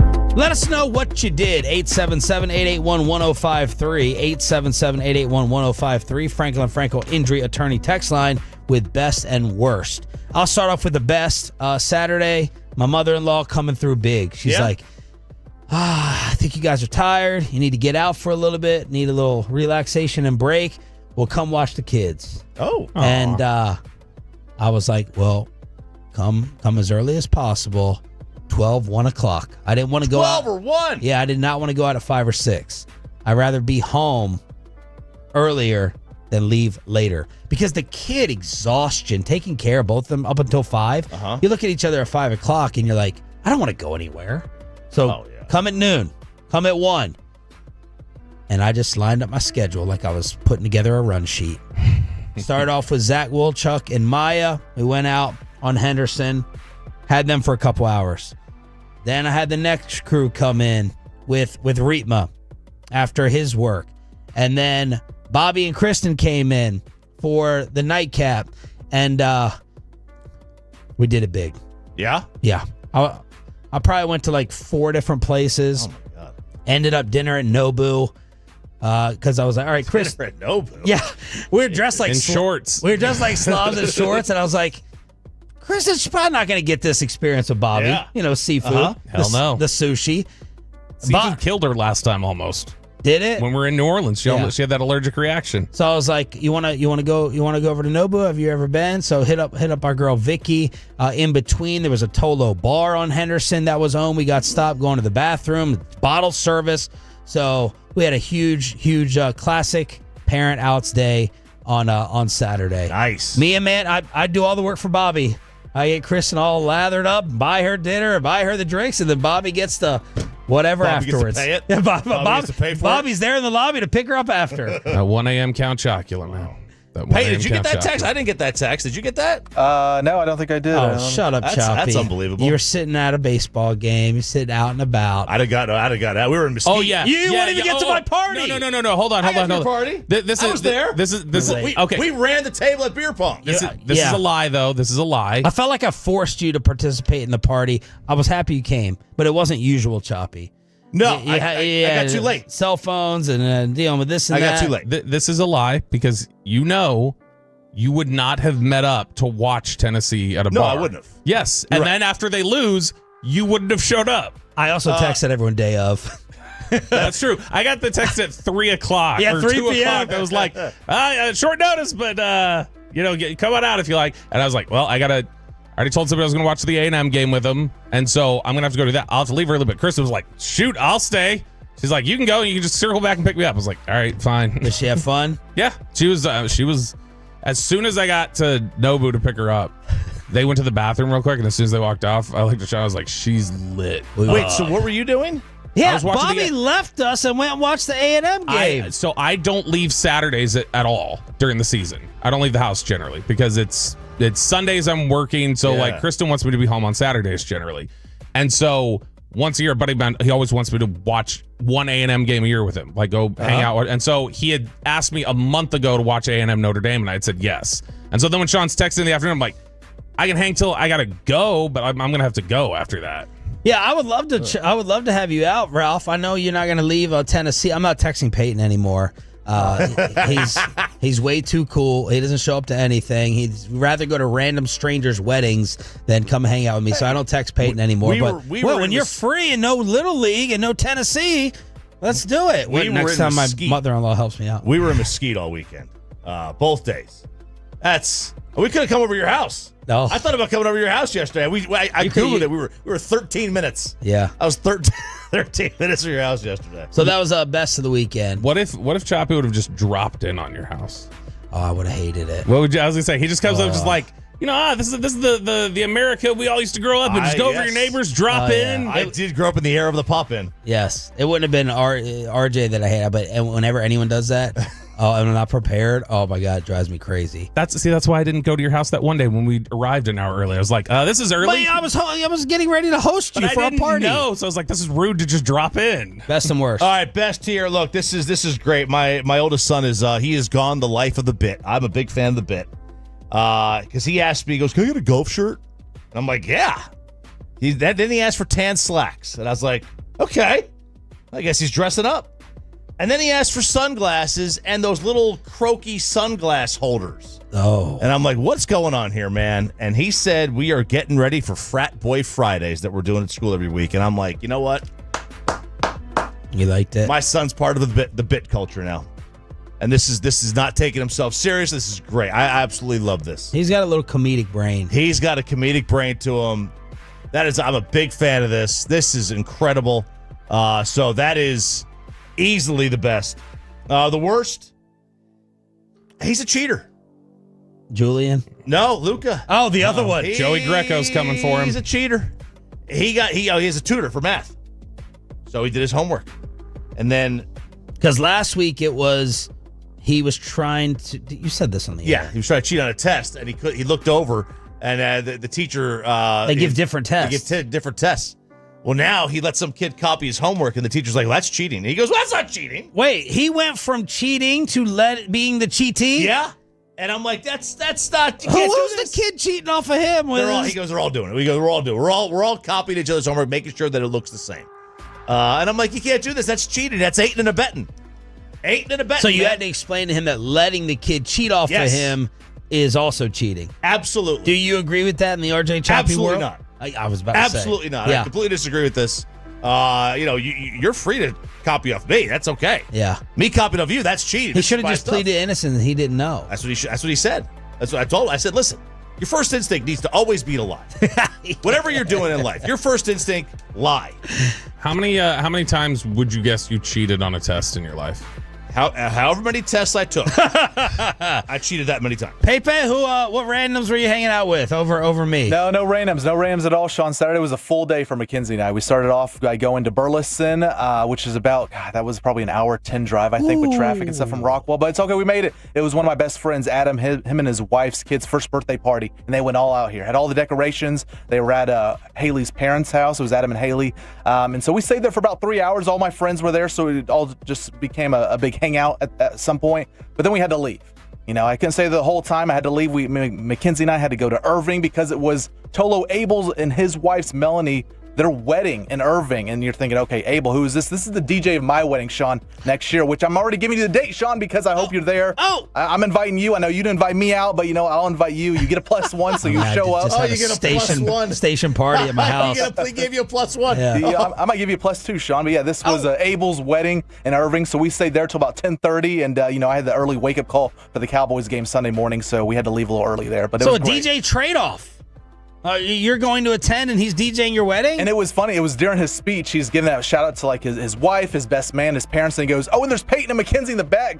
105.3 The Fan. I go, yeah. All these people looking back like, who the hell is this guy back here? No applause. Yeah, they no didn't applause. recognize. But yeah, I got a fist pump out of him. So there you go.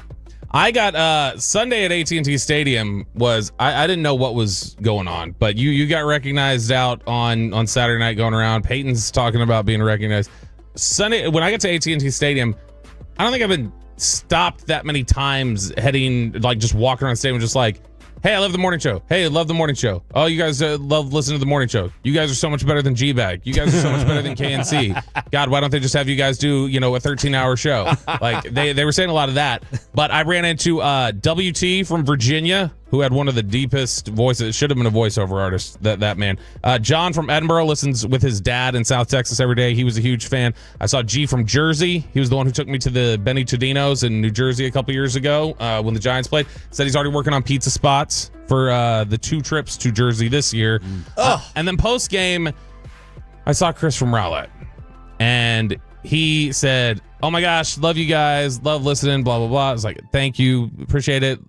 Keep listening. Thank you. So I go over to do my hit. I'm going over to tell him, hey, Clowney signed. So I go over there and I'm standing there. And as I'm on the air doing my hit, I feel him like nudge by arm and he's just holding out like a shot of tequila. And I'm like, can't. Like, I still got to go back and do work and stuff like that. So I get off the headset and he's like, here. I was like, I can't. He's like, I bought it for you.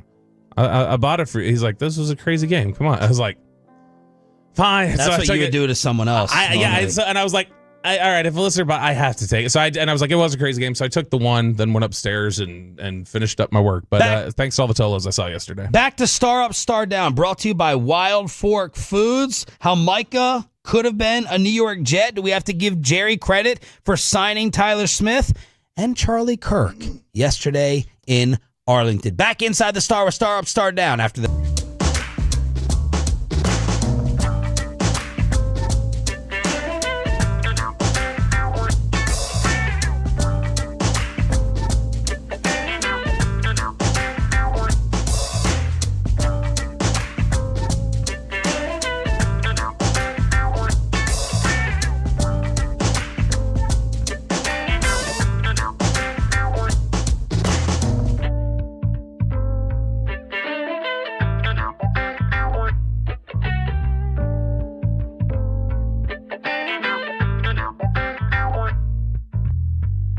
Do you think it's true that you've got to forget something else to remember that Uber Eats has groceries? No, that's absurd. Hey, remember when you used to be what was it, Pepper Lady? Pepper Lady? Wasn't it Cinnamon Sisters? Basil Babes. Saffron Squad? Nutmeg Maidens? Paprika? No. Nutmeg Maidens? I just said that. Was it Spice Girls? Doesn't sound right. Was it Saffron Squad?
is Sean and RJ on 105.3 The Fan.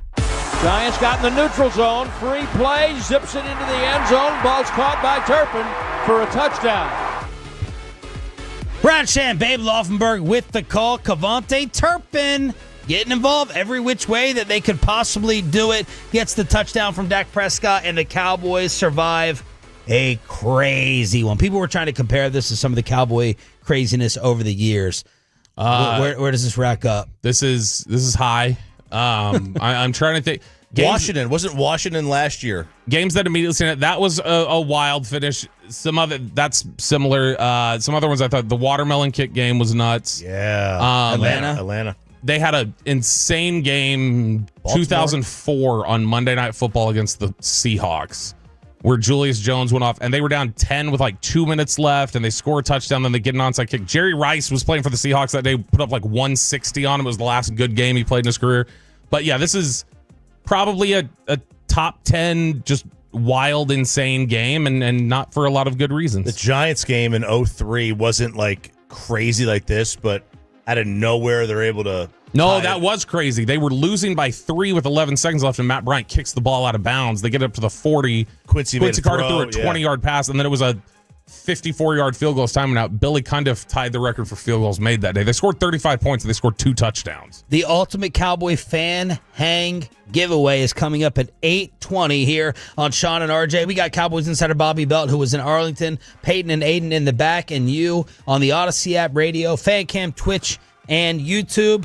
Jerry, postgame, said that they signed Jadeveon Clowney. So it's a 1-year deal, $3.5 million up to $6 million. Other business that they got done, Tyler Smith is now the highest paid interior offensive lineman in the NFL. 4-year extension worth $96 million, 81 guaranteed. So he tops Trey Smith, who got paid in Kansas City. So how are we feeling about Tyler? 4 for 96. Great. Keep it going. He is a monster. He is everything they want in terms of work ethic, ability, the type of level head he has on his shoulder. He is still a lot of football ahead of him. He was really, really young when they drafted him. He's still 24 years old. He's under 25 still. He is up there with probably Travis Frederick as one of the scouting department's biggest successes in terms of just, we think this about him, and we don't really care what other people are saying about this guy. We think this, we believe in him. There was so much noise when he got picked about it just being, this is a disaster pick. Okay, he's going to lead the NFL in holding calls. He's going to be a mess. He doesn't know what he's doing, and he's turned into one of the best guards in football. That was at the time that was Klein Kubiak, I think, had the Tulsa area at that point. Gary Kubiak's son. He's now one of their national scouts. Him, Will McClay, Mitchell Point, their entire scouting organization, everybody that was involved in that process, other than Joe Philbin, did a great job with Tyler Smith, and he has been just an absolute home run. First game after the new deal, 33rd team said only player to play 45-plus pass pro snaps without allowing a pressure in week 2. Oh, nice. 57 pass pro snaps did not allow a pressure for Tyler. I don't know anybody that was up in arms about this. I mean, the money seems fair. 4-year deal, which is surprising with this team. Oh yeah, it's because he's under contract this year. He's got his 5th-year option, so he's actually under contract for the next 6 years. Yeah, but that was the 4-year was the holdup with Micah. Yeah, but Micah was already at the end. So I mean, look, this is smart. It's what you're supposed to do. They did it the right way, and they got him signed. It's a fair number for everybody. I don't think if you have a problem with this, I think it's because you're looking for a problem. Spittle was sending me kicker money while Brandon Aubrey was lighting it up yesterday. He said Jason Myers, Seattle's a 6.8. So I think it's safe to say $7 million would be the number to sign him. Butker's a 6.4. Jake Elliott and Filthy is at 6. You get 10. Yeah, I don't. When's he up? He is up, I believe, next year. In fact, that's probably something we can ask Jerry tomorrow. Is just, all right, is he the focus now? Because he's going to reset the market. There's nobody like him. There's nobody like Brandon Aubrey in the history of the game. We read the stat last week. Him on 50-yard plus field goals alone his field goal percentage would be the best all time of just that's unbelievable. Every single kick. Every kick. Yeah, because Justin Tucker, I think, is 89. He's still the top one. And Brandon Aubrey from 50 is like 90% for his career now. Dak on having faith in the right foot. I mean, I know when Brandon started this thing and the work that he's put into this, the journey, right? Being a professional in another sport, then picking up a football and trying to do this, and then having a little bit of insight on his journey. The work that the guy puts in, the confidence that he has in himself. He's a super, super special player. He's a huge part of this offense. Me and the coach were talking about do you kick to Terp? And I said, you have to. If not, we get on the 35, and then with one first down, we can kick a field goal. So I don't know what defenses. I mean, I don't know what they want to do, right? And when you have a guy like that, he makes games like this. He gives you faith. He gives you faith. As I just got to get this to the star, and he can put it through. He was a big part in us having confidence and belief and that we're going to win this game no matter what happened. And he delivered, and it was the reason we did. He's a restricted free agent this year, it says over the cap. So does that mean the Cowboys can match? Yeah, they could match that. I mean, they would probably tender him with a second round tender or something like that, I would imagine, to try and limit who could get him. But Jerry goes on ESPN New York with Gary Myers. Gary and Jerry have a long history. Like, Gary was here. Was it Morning News or Times Herald? He was here. From what I gather, he was pretty much on his side. He was pretty big on his side for the Hall. Jerry's always had a thing for Gary. Well, Jerry Jerry gives Gary the story that the Cowboys called the Jets and asked for Quinnen Williams, the stud defensive tackle.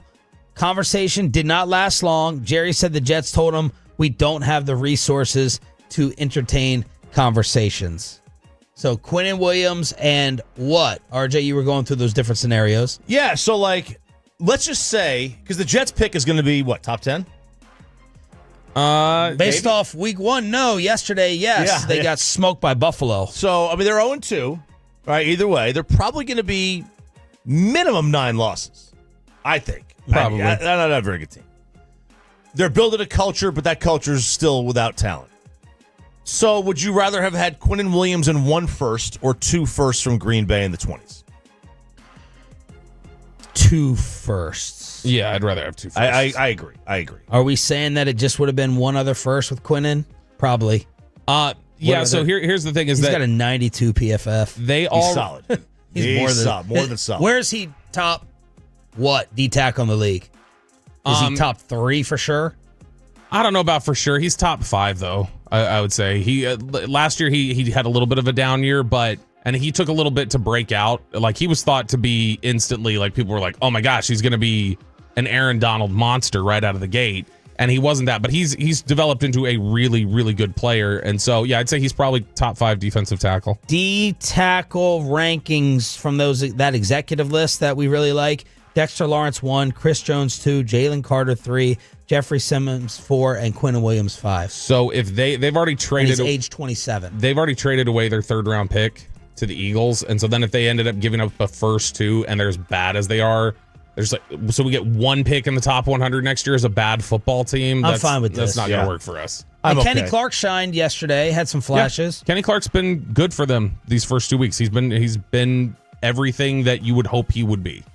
All right, so that's the Jets possibility. Yeah, like I said, in the vacuum, I'm totally fine with that. Obviously, now if you get the top 10 pick and you move down, okay, if you were the Cowboys, that now you get something. Maybe you pick up another first-round pick later on or the following year. A lot could be had with that, but totally fine. I'd rather give me the 2 first. That's 10 years of cheap team control.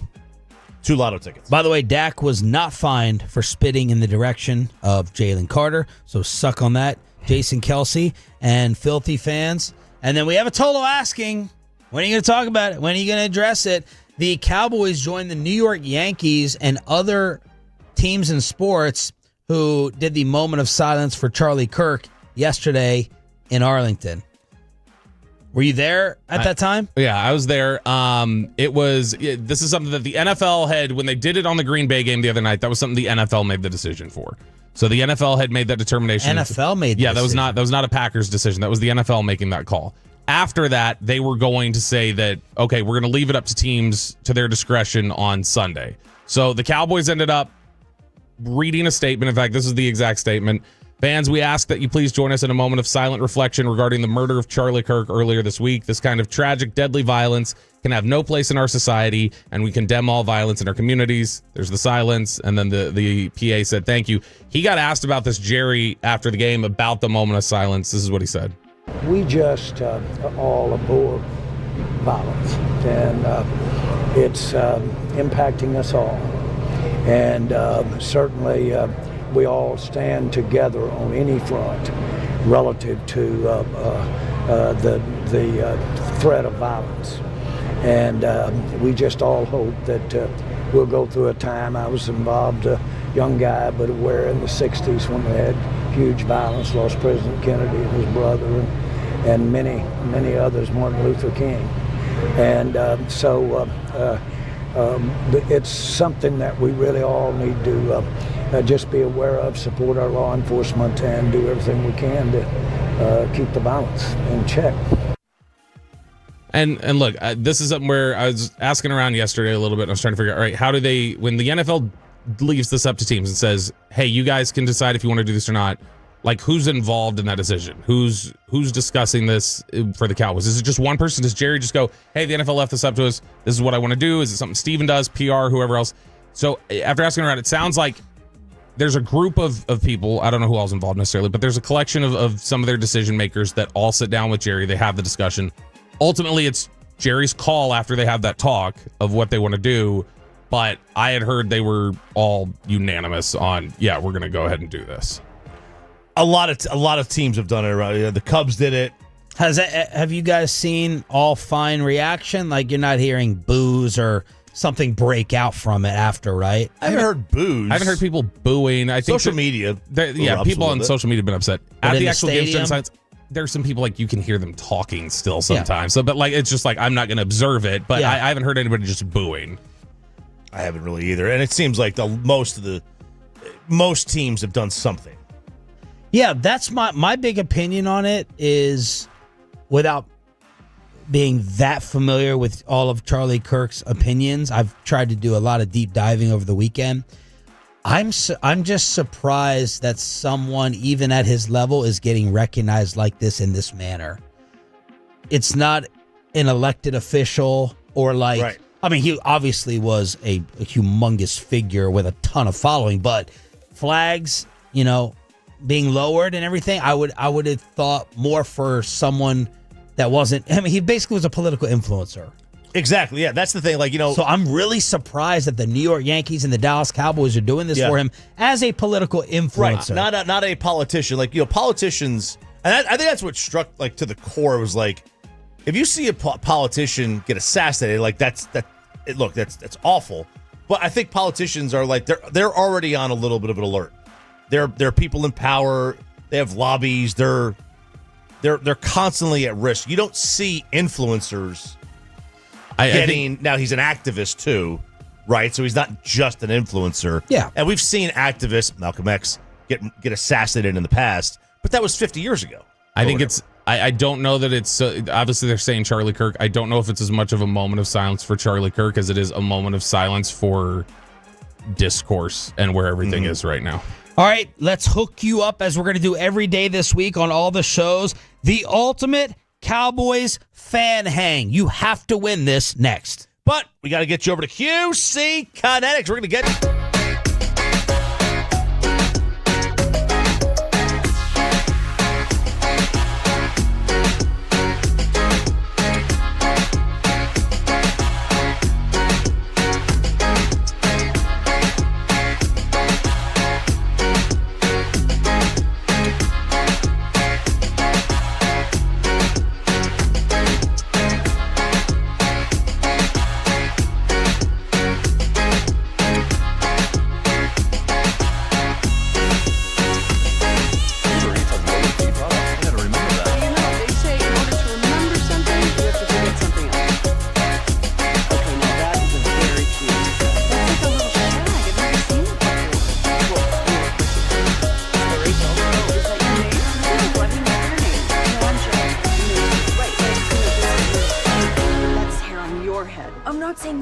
your hair. Okay, freaking me out a little bit.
.105.3 The Fan segment here brought to you by Cars for Kids, done today, carsforkids.org, and also brought to you by the personal injury lawyers Franco and Franco. If you've been injured in a car or truck wreck, call Franco first, 214 or 817-333-3333. With Franco and Franco, there's never an out-of-pocket cost. They only get paid when you win. Franco and Franco, the go-to car and truck wreck attorneys in Dallas.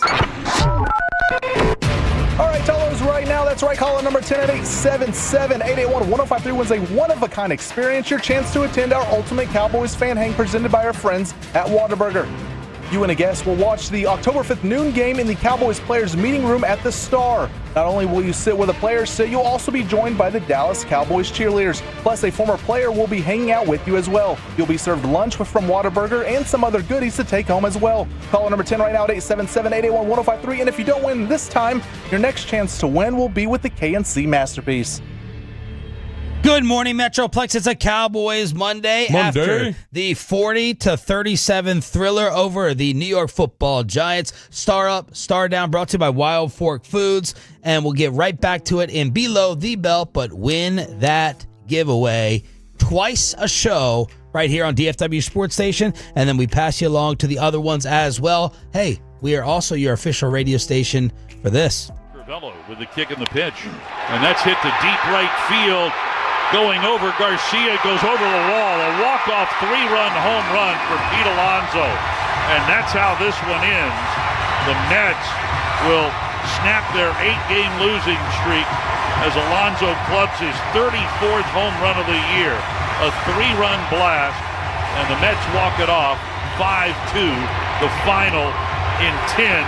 Hicksy with the call, but Rangers still took 2 of 3. They went 5-1 against Milwaukee and the Mets, and the 3-gamer starting tonight on this radio station against the Armpit. 3-gamer, you're 2 back of them. 2 back. Feels like with all this last wild card. Feels like with this winning, I've been a little bit disappointed to go and check those standings and see that you didn't make up any more ground. Every day it's 2. Yeah. 2. Well, now you're 3 back in the West. And 2 back in the wild card. 2 back in the wild card. And think about it. The team's ahead of you. Okay, so while you've gone 7-10, the Blue Jays have gone 7 of 10. The Yankees have won 6 of 10. So you only picked up a game on them.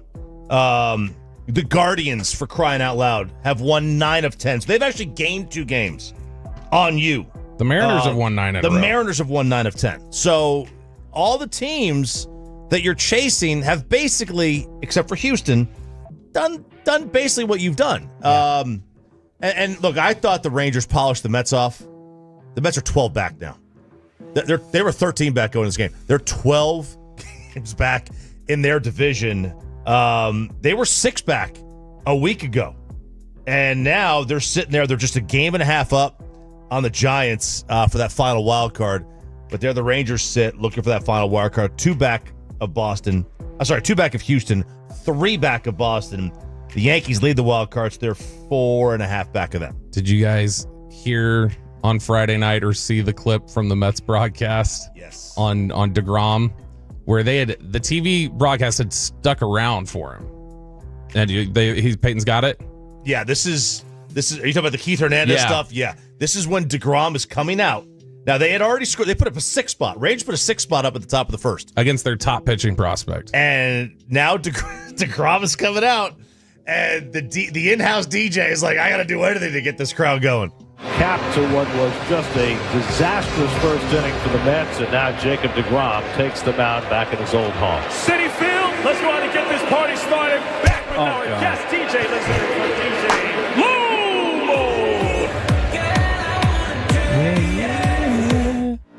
You hear Keith Hernandez. Oh, God. Oh, no.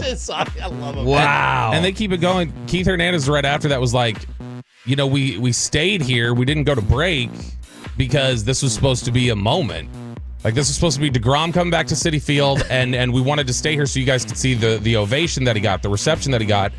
they're too stunned to like even listen. Right? They're shell shocked at what just happened in the first inning, and so nobody was booing, but nobody was cheering. They were just all sitting there, just looking in a daze. Where it's like, yeah, DeGrom's here, whatever. Like, all right, David Guetta, let's go, baby. And the Mets broadcast thought like, oh, we got this moment. We'll blow out the commercial break. We're gonna stay here. It's gonna be this huge moment, and then nobody cared because they're like, oh my God, we're down 6-0. And Saturday, you talked about them having no business. Well, look, I mean, you got 4 outs left. You're down a run still, and you get back-to-back innings with 2-out hits, which is key. You got the 2-out hits are what wins your playoff series, that's great. But you were trailing the entire game, and you come out and you come back and you get a win, because look, the Mets they're in a tough spot. They really have been. They've been a disaster.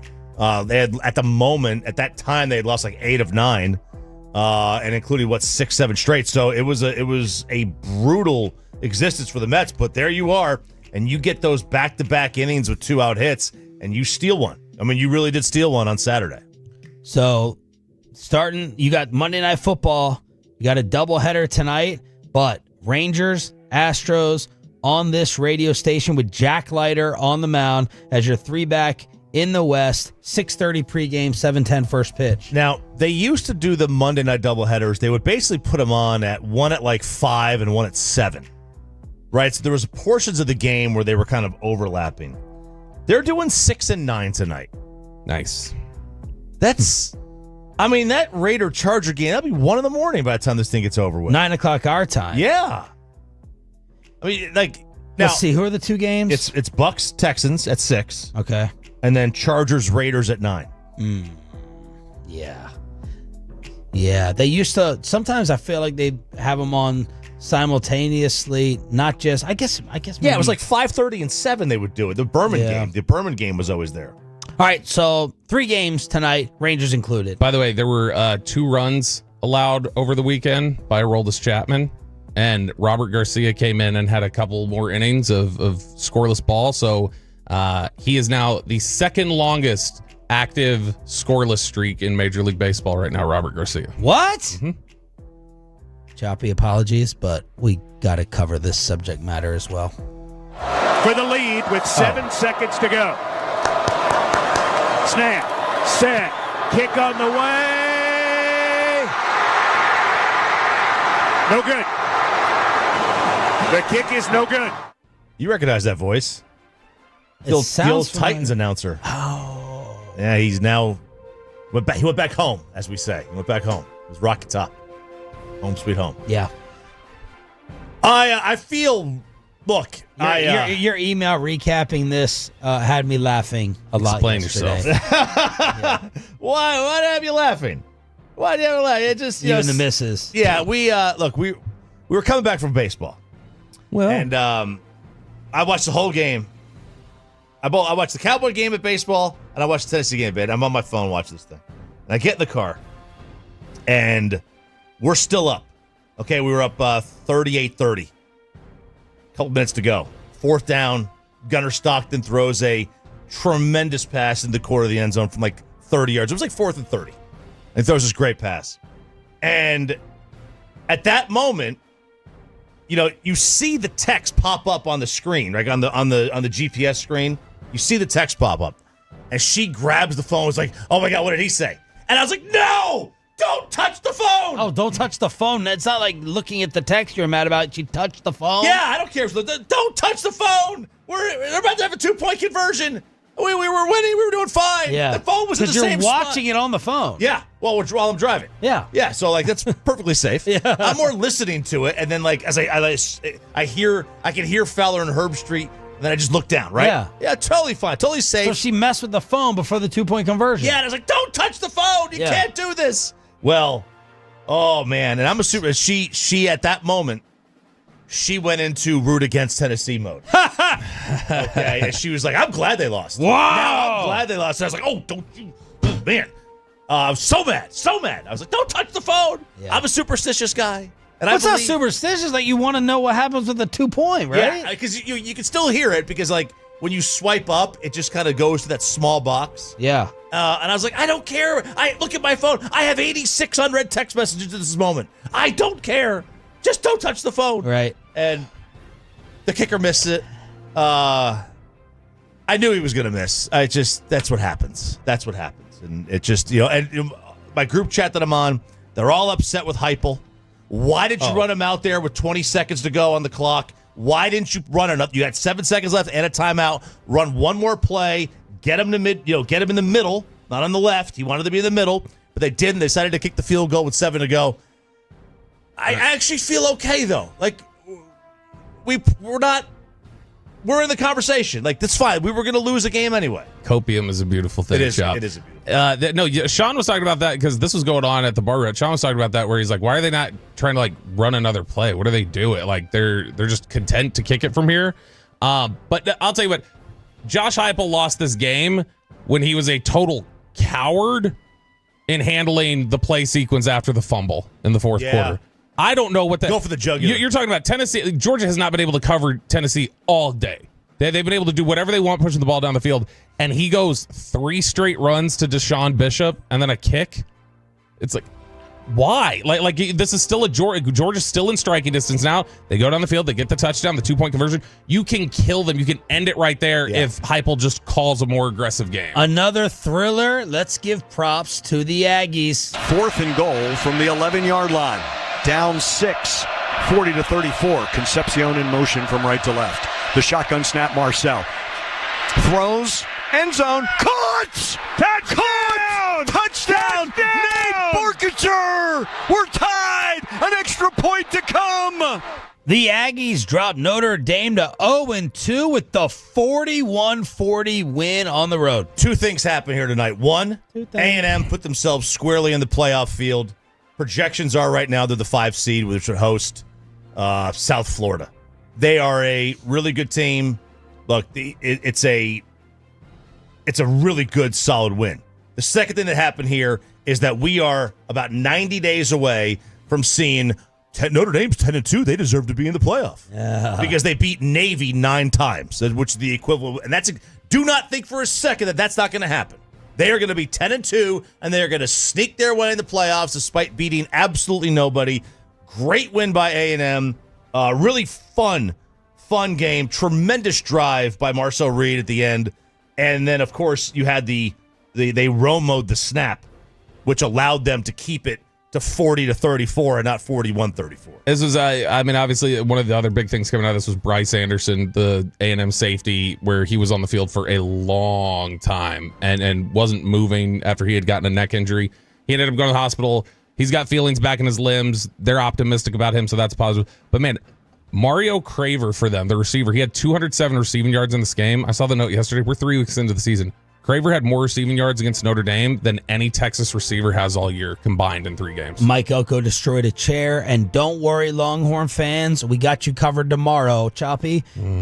Misery loves company, and I'm going to give you some company tomorrow watching Arch Manning next to Bobby Belt and the belt down that was happening over the problem they have under center. College Kegger tomorrow, Jerry Jones tomorrow at 8:30. Where's Hudson Card when you need him? So there it is, little college football and baseball recap on your home of the Rangers and Cowboys. Back to football. What the heck was that yesterday in Arlington? Next, in Below, the Bill, right here on 105.3 The Fan.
Uber Eats has low fee products? I gotta remember that. You know, they say in order to remember something, you have to forget something else.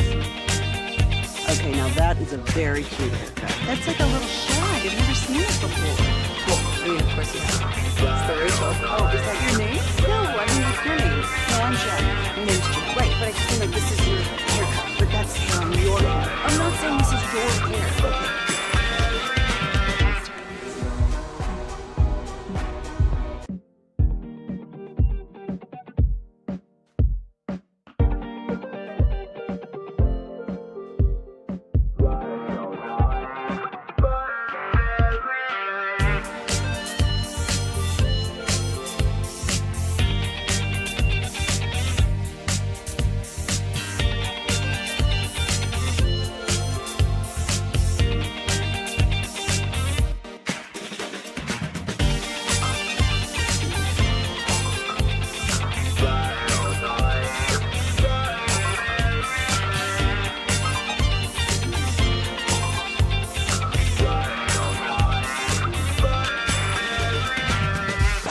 Looking, no pressure at all. Deep ball down the middle. It's intercepted for crying out loud by Donovan Wilson at the Dallas 30. Will wonders never cease? The great Bobby Belt. Bobby Belt is an idiot. Don't make me take off my belt. Don't make me take off my belt. We're not. Over to you, Bobby. Is the honeymoon over already? Or am I overreacting a little bit? Let's talk about it here in Below the Belt, which is brought to you by D&M Leasing and Window Nation. Cowboys get the 40-37 wild overtime victory over the Giants in week 2. So the really only mistake, right, from Russ throwing up that ball to Donovan Wilson. Be honest. Mm-hmm. How many times were you wrong in the overtime? And when did you have your most confident opinion that someone was winning the game? My overtime back and forth mentally for me was twice. I was like, all right, well, the Cowboys didn't score. The Giants are going to win. They can't stop them. Giants are going to win 2 different times, and then it's going to end in a tie. I did have, after the Cowboys didn't score on the first possession, I thought it was over. I said Giants are winning or we end up in a tie. I had confidence and faith until that first possession ended in a punt. Yeah, the moment the Giants did not score on that first drive, I was like, oh, now the count, like, it just seesawed. Whoever had the ball, like, oh, now they're winning. And look, truthfully, like, as the moment it got to the tie, to overtime after the Aubrey field goal, I was like, yeah, we'll win.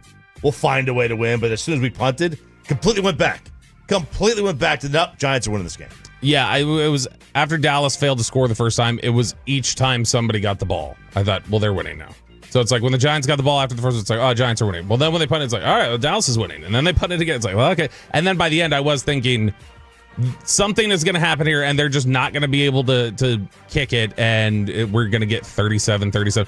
We were just sitting there watching it, and it's like, you've run down this clock now, and you're lining up Aubrey. Like, this would be the perfect ending to this weird game if Aubrey does the 64-yarder and then just like a 44-yard kick that he's made a million times. Right. He misses this, and it's like, tie game. Yep. Y'all go on. But it was he's money. He is. I was looking it up I've been looking up Aubrey's stats all morning. He is between 43 and 60 yards in his career now. He is 39 for 40. He's missed 1 kick. And It doesn't seem right. No. He's missed 6 kicks in his entire career that weren't blocks. So, like, I mean, he's had a ton of kicks he's had like 3 or 4 kicks that have been blocked in his career. But outside of that, just him missing, like, he's just shanked this or he's done whatever else. It's just 6 kicks that he's missed on his own. And one of them was a 70-yarder against Carolina at the end of the half where they're like, let's just do it. Let's see if we can make this. That doesn't count. So he to me, I said it yesterday, and I think we've never, it's the kicking position, so it's funny to talk about it in these terms. He is like to kicking right now to me like what Mahomes was the first 2 years, where it's like, holy cow, I've never seen anybody play like this, or oh my gosh, is this like dude just destined to be the greatest of all time already? Yeah, because it's so Mo insane. Rivera. And that's exactly Dak got asked after the game about being like, is Brandon Aubrey your closer? Like you know how it's like a closing pitcher who comes in there, and Dak started saying like, yeah, we need to come up with like his entrance music, like a closer. We need to just have music that plays when Aubrey comes in for a big kick like that. The Mets pick it. Yeah, exactly. Get the trumpet. But he is Aubrey's absolutely fantastic. They're walking to the locker room after. Brandon Aubrey, I feel like if I saw him out in public today, I would go up and try to hug him. Yeah. He's the most popular. If you want to talk about approval rating, he's got to have the highest approval rating of anybody associated with the Cowboys. Is he their best player? Yes, he is. I mean, at what he does. Is Lamb too? He's the best. Yeah, if you want to talk about, obviously, like you would weight certain positions as more important. But if you're just talking about at their skill, yes, he is the best. He's better than what CD does. He's the best. You can make an argument that he's at his position, he's the best player in football, like in that sense. Yeah. But obviously, you would say, well, Mahomes. I would take Mahomes over Brandon Aubrey. Well, every day. Allen, not Mahomes anymore. But I will say, and we'll get into this list at some point. But the Dallas Morning News did the top 100 Cowboys players of all time, and they had Brandon Aubrey behind Dan Bailey, and I didn't like that. And so in the press box, I went to Calvin Watkins yesterday, who like orchestrated the list, and I was like, "What's the deal?" He's like, "I'll tell you what." He said, "You can go on the air tomorrow. You can tell people on the record." Oh, on the record that I told you if I could do it over again, I would put Aubrey above Dan Bailey. So you can issue that correction if you like. So he should put Aubrey above. Out of the 100 players, 94 of them. We'll get through the list. It's fun. It'll be a fun back and forth. So they are walking to the locker room yesterday, and Aubrey's holding the ball, and he's got Oso Odigizua on one side, and he's got James Houston on the other. And James Houston, he's got this like hilarious look on his face of just being blown away, and he's talking across Brandon Aubrey to Osa, and he's going, I didn't really know. Boy's got ice in his ass. He's like, I didn't really know anything about him. Now that I'm here and I see this, I'm like, damn, we get to the 50, we're good. We're scoring. If we get to the 50-yard line, we're scoring. And so that's the Brandon Aubrey experience for everybody. But he is as automatic as it gets. He's absolutely incredible. And because Schotty said he would have trotted him out there 70-yardish. range. Yeah, obviously the hook to the kick, I don't know how it may change it, but yeah, that hit middle of the back of the net. Schotty said afterwards, he said, I think that was good from 70. Field goals from 64 plus yards in NFL history. Rest of the NFL 2. Brandon Aubrey 2. Ed Werder tweeted that out. It's automatic. He's insane. And I absolutely do think there were some Giants folks that were laughing in the press box. They're like, what? Because they heard postgame. I think Graziano had asked him. He's like, what's your range? What's your limit on Aubrey? And Schotty was like, probably around 70. The thing is, he's not Sebastian Janikowski, His legs don't look like they're going to squat a car. He's a little, Opie Taylor, and he's sitting out here hitting this thing 70 yards. Yeah, look, I just... Soccer players have to be built different than kickers. I know all kickers are soccer players at some point, but like a pro soccer player, they're just different. They're just different. This is Brandon on the game tire and the game winner. Yeah, it's well within the range. We have a job to do, and going into that last kick, it was like 30 seconds left, and they scored the touchdown. Just praying for an opportunity, and once we got into range, just walking through my normal process, which is just focusing on the details that it takes to kick a ball. I'm not really worried about what the situation is. Got a job to put the ball through the upright, so just tried to do that. Yeah, the accuracy on the 60 plus is really what it is, because a lot of these kickers can kick 60 plus. The guy yesterday for Indy that missed it wide right from 60, I mean, that thing was good from 70. And it's just the fact that he can kick it from 65, and it's not the accuracy that's the problem. That to me is the most unreal part of this. Laufenberg tweeted 4 field goals from 60-plus ties in NFL record, 48 of 49 at home. His only miss coming from 40 against Houston. He hit the upright. He was, as he was walking to the locker, and they were all talking before he got down there, and James Houston was talking, one of the coaches was standing there and was like giving him props and was like, what a victory, hell of a victory, man. And you know what Aubrey said? He goes, yeah, it was good. I prefer to win by 50, but he's just like, but I'll do what I got to do to contribute. But let's beat these boys down next time. Schefter points out that Aubrey becomes the first NFL player ever to convert a game-tying field goal with no time in the fourth, and a game-winning field goal with no time remaining in overtime in the same game. So that's the positive, and that's all the good, and that's all the happy. Let's talk about maybe a problem, a little bit of a problem. At least I just wonder. So watching this game yesterday, I was watching the very first play of the game, and they throw a swing pass to Javonte Williams. And nothing super spectacular about it. It's like a 7-yard pickup, whatever else. But I'm watching the play, and as they throw the swing pass out, where we're sitting in the press box is like right behind the Cowboys offense. So you've kind of got this clear shot of everything. And I just noticed Pickens crossing the field, and he was there to pick off Paulson Adebo, the corner. Like once the swing pass was out there, Pickens was supposed to block. And he makes a half-hearted block attempt to kind of throw his shoulder into him, misses. Adebo ends up wrapping him up and tackling Javonte Williams for a 7-yard gain. If Pickens makes that block, it's a first down for sure, and then who knows what occurs after that. Then you had the throw in the corner of the end zone, which was not an easy throw at all, and it was one that fell incomplete. But as he's tracking the ball in the corner, this was in the second quarter, I believe, he's going down there, and as I'm watching him run and the ball's going towards him, and we're seeing it on the TV screen, I'm thinking to myself, he doesn't see it. Like, he doesn't look actively engaged with the football at all, which some guys will do that. They try to, like, not look super engaged with the football so that corners don't know that they've got to make a play on the ball. But then that ball gets down there, and he makes no attempt to put his arms up and attack the football at all. He was happy he put his arms down, was happy to just let it fall in his lap, and the corner just puts his arm in between it, knocks it away. And a lot of us were discussing in there, it's like, dude, you're supposed to be the contested catch guy. You were supposed to go get that, and you didn't. Archer tweeted something about it, too. And I there were a couple times yesterday where you watch him, and it's like, is he totally engaged, or is he totally giving the effort that he needs to, especially in a contract year with some of the reputation that exists?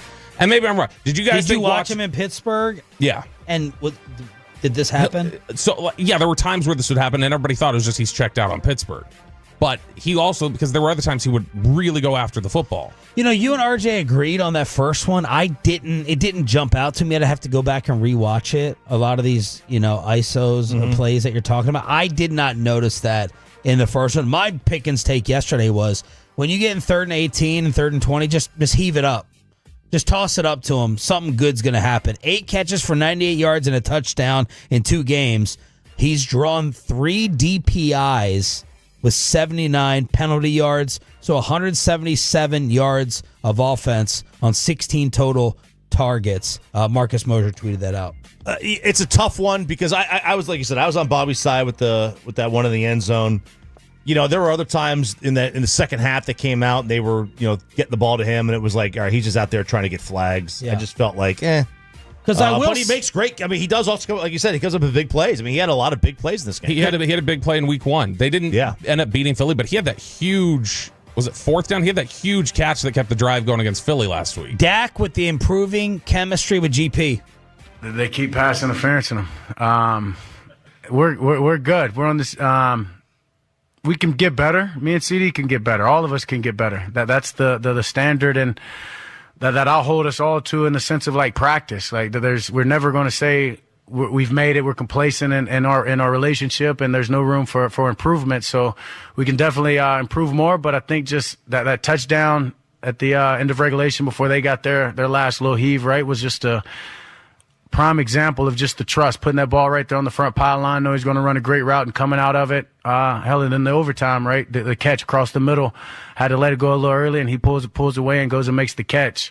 It's continuing to grow, and it's in the right direction, and I'm proud of just the work that he's put in and the trust that we have in each other. We need the rest of your Cowboys report card with Star Up, Star Down, brought to you by Wild Fork Foods, plus Nick Eatman back from the Cowboys locker room on the official signing of Jadeveon Clowney. We continue with your Cowboys review. Star Up, Star Down is next. After we get you over to Underdog Fantasy, promo code TOLO, couple of games tonight. That's right, it's a double header. So let's make some plays. And we got baseball as well. Let's make some plays on the football, though. Herbert.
Maidens? Pre-curve. No. Nutmeg maidens. I just said that. Was it Spice Girls? Doesn't sound right. Was it Saffron Squad?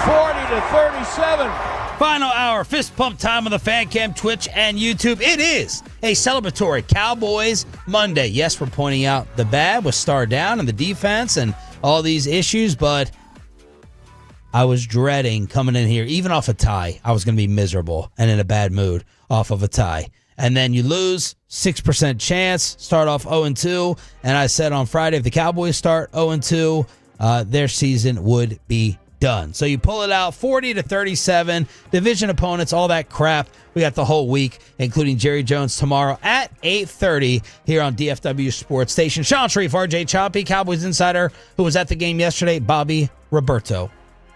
And thank God for the victory, because we got what was a great call and what will now be a permanent drop, I feel like, of butter.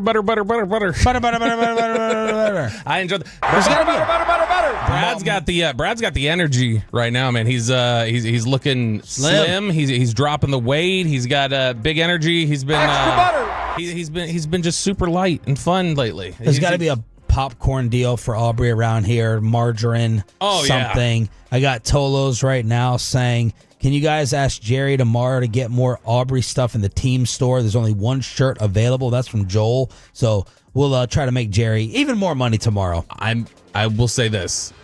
There might have been yesterday, and I understand he's not here anymore, but it's still stunning. There might have been more Aubrey jerseys in the stands than Parsons. Parsons, I was talking to Zach about this at one point. When you just scan the lower bowl, I think that's one of the best indicators yet that things have flipped, because even when Zeke was gone, Zeke jerseys were around. You still see Romo jerseys around there all the time. I saw very few Parsons jerseys in the stands yesterday or walking around the stadium. That just feels like people are like, all right, I'm done with that. Yeah, because I mean, his tenure was short. You know, Zeke was here, what, 7-8 years? So that makes sense why 3 years from now they wouldn't be wearing Parsons jerseys. 2 weeks later? I don't think you can wear the jersey of a player who just left. Hasn't stopped him before. Give us your star up, star down. That's your Cowboys report card, brought to you by the greatness of Wild Fork Foods. 5 different lead changes. A training camp that Brian Schottenheimer, no head coach could ever forget what Brian Schottenheimer is going through his rookie year. You lose your best player with the drama of the trade, and then that first game, an emotional Schotty after. I was really good coming off the field, and then when Dak presented me, he and Jerry presented me with the game ball, that was pretty special for me. Cool way to win your first game. You know, you'll remember it forever, but the words that Dak and the players said to me after the game is why it's so special. It's I expect the first of many. But I'll remember this one forever because of the fight of these guys, the way they didn't quit. They just kept believing. You know, we always say give yourself a chance in the fourth quarter.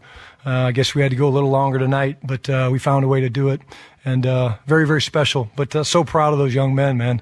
You talk about pro football and the ups and downs and the high lows and giving up big bombs, and then you got to go back out there. And some of the situational stuff we did was just incredible. What can I say about Brandon Aubrey?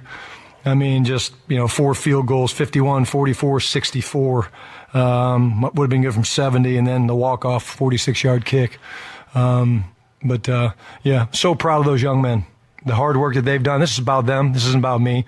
It's about them, and I'm just so blessed to be their head coach. In addition to the way this Giant game went, Schottenheimer had his mother break her arm Friday in the airport, traveling for the game. She broke her arm, and then his dogs were bit by snakes. Two dogs with snake bites. As he said, he had a hefty vet bill afterwards. Yeah. I got you, Joseph Hicks, coach. I'll hook you up on Friday with my Tolo snake fence. Yeah, the snake fence. That's not going to help with the anti-venom, but it'll help with the keep him out. Yeah. Unless he's got one of those acreages that he's got to worry about, which he might. That's a tough one when the dogs get bit. And then there was audio of the game ball being presented after in the locker room. Thank you. Hey, here's what we do. Hey, we celebrate cool when we win. Turpin Dak and a touchdown. Yeah. Javonte and a touchdown. Yeah. Miles Sanders and a touchdown. Yeah. Woo, Pick and Dak and a touchdown. Yeah. Wait for it. Interception. Down the line, So that's Schotty passing out some of the game balls. All right, let's get a star up, star down, brought to you by Wild Fork. Jalen Tolbert, 4th and 4. Saving the game right there. Then Javonte Hurdles. Was that the one where he almost broke the tackle and picked up an extra 15? Javonte? No. Jalen. No, Tolbert. Jalen was the one he was diving to the ground. Yeah. And that's game over. Mm-hmm. That's game over right there. So Jalen Tolbert, clutch, absolutely clutch on the 4th and 4. Star up to the Giant penalties. 4 on this left tackle. That gets him immediately benched. They still converted a 3rd and 20. 4 on one drive. First time in 20 years the Giants had 9 early penalties and a half for 80 yards. The 3-versus-1 offset. Yeah, that had all of us losing. I knew that it was the rule. It's just such a stupid rule. Yeah, it's same thing. I know it's a rule, but you're still sitting there going like, why is it this way? Because like CD's was also, the play was over. Like all these other penalties have already occurred. They've stacked up 3 penalties, and then he gets a little taunting thing on top of it. It's like, that shouldn't be enough to undo everything else that just happened. Okay, so I don't know, being in the stadium, if you were able to pick up on this, but they were talking about, they were trying to get that Hudson, that left tackle out. They were trying to take him out in the middle of that first drive. And Olsen's like, looks like he was overruled. How does that who's overruling the head coach? I don't think he was overruled, because we were watching the whole time. He went over and was like, it looked like he was going over for a pep talk, almost like, dude, get your head in the game. But this was in the middle of the series. They were still on the field. I know. They had a penalty, and it stopped down the game, and Daboll called him over. And like at first, because I think Olsen even said it on the broadcast, he's like, they're taking him out. And Daboll was talking to him and just like basically saying like, dude, come on, lock in, handle your business, do this, and then put him back out there. And then it was like the next play, he had another penalty. I'm giving Dak a star up. In the biggest moments, I felt like the Cowboys were going to score way more often than not. They did. So I'm very happy with Dak. First 2 weeks of the season, I might go B+ with him in terms of his game so far. So star up to Dak. And then my undercover star up for the game is Solomon Thomas. He's coming through in some very huge, big moments when it just felt like it was pointless and the defense wasn't going to do anything, which they achieved that throughout the majority of the day. But Solomon Thomas came up big in a couple of instances. I think Kenny Clark led the way with them with 5 pressures. So that's my star up list. Yeah, I mean, you talk about Solomon Thomas, and we read the numbers earlier. Run defense was insanely more efficient when he was out there. He had 7 run tackles. He was really, really good, really efficient out there. I'm going to go ahead and say star up to specifically CeeDee Lamb for the drive that he had. I think it was the second to last drive of the game where it was kind of his drive. And man, he had that drop again, the one that went right through his hands, and he's putting his head down as he's walking to the huddle. And I'm just thinking to myself, like, don't let this become 2, 3, 4, dude. Like, really lock in here. And he did. This is CD. I'm bouncing back from week 1. Last week, situation fell to my hands. This week, we step up. It's all about being resilient. Adversity gonna hit. It's all about how you respond. How focused were you to have a response like you had? I felt like I was myself again.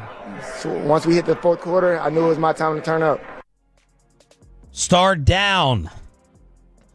Do we have enough time left?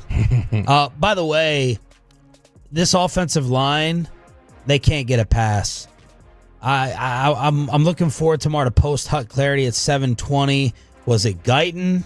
Was it Steele? Yes. We know. Both. We know it wasn't Tyler Smith. BB got beaten by Abdul Carter. I think that forced a Dak interception. It felt like Dak was having to throw a decent amount off his back foot. And he had one miracle escape as well. So this offensive line may be the second most concerning thing to me after the secondary in this game. Obviously, Donovan Wilson and Diggs, they're getting the 2 biggest star downs from the Tolos. I love Schottenheimer and everything, but we got to be fair. The end of first half execution against the Eagles, star up. Yesterday, there were some star down game management situations I did not like, and I got to blame him for that. Okay, so I was going to ask you all about this because they didn't have any timeouts left. Yeah. They didn't have timeouts left. They used those to get the ball back. Right? So like at least 2 of them. I think one was used early on. Is that a situation you want to keep one? Or are we cool with how they used them? Yeah, I mean, you probably want to try and pocket one. In that instance, though, you're just also trying to think, like, we need to get the ball back. Right. And that's going to be your priority. I didn't love, and I don't know if this is one of the game management things you would have been talking about. I would put this on Dak, though. Yeah. The flub of the 4th down where he was audibling for a full 40 seconds of the game clock and then couldn't get the snap off. Okay. And maybe the delay on the 3rd down sneak. Yeah, and I think it was 4th. It was 4th. They were going for it. They were going for it on 4th, and he got it, but it was one where he had danced around, audibled about 3 different times, and then they got the delay game. They had to punt it. Also, star down to the process of that, not the Cowboys process. That's a star down too. But it's too damn inconsistent. What's a delay a game and what isn't? When the clock hits 0, is it a delay a game, or is it when it hits 0? You get a count. Right. Which is it? Yeah. Have the decimals on there. Have a shot clock. So the way they do it typically is they will look up the referees. The reason you usually get like a half-second wiggle room because they will watch, they will see it change to 0, and they look. So in that time, that if you can snap the ball when it's on 0 for that split second when the referee is going from the clock to looking at the ball, it's not going to get called. That's just too subjective and inconsistent for me. Like, have the decimal on the clock, the tenths of a second. You know, a star in the middle that people are having a hard time with deciding is Jake Ferguson. Because I think people were giving him a star down early on with those little dump-off passes and those rollouts, but they're like, Ferguson has 0 explosion. He's not doing anything, but he ended up with 9 for 78. Would you have him just in between? No, I mean, like, to me, he's not a star down yet. He's not a star up either. Like some of the incompletions that were there on the boots, he was double covered on the first one. Like, there's nothing. Giants just sniffed that out perfectly. I do look at it though, and I just go like, I need him to be the seam threat. Like, I need him to be kind of a vertical player, like he had shown in previous years that he could be. He had a big 3rd down at the end of the 3rd, but then I wrote down star down Ferguson before the half. Then Lamb. Then may have been back-to-back drops. 3rd down with no timeouts, I also wrote. Yeah, and I mean, we're still going on now. I mean, gosh, we got to see exactly how long it's been. We're back to, it was November 30th of 23. For a touchdown. Was his last touchdown.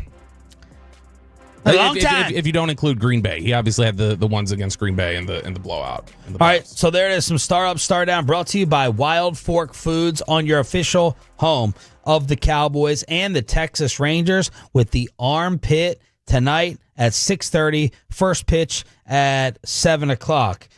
Crosstalk with KNC with Joe Burrow gone for the next 3 months. We'll talk to the fellas about that. But Nick Eatman was right there in the press box alongside Bobby and in that Cowboy locker room. When is Jadeveon Clowney getting on this football field to help out this defense? And what can actually be done? How much is scheme? How much is players? Cowboys insider Nick Eatman on a Cowboys Monday next. But are you tired, unmotivated, just not feeling like yourself? It may not be.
Insurance has lower fee products? I gotta remember that. Well, you know, they say in order to remember something, you have to forget something else.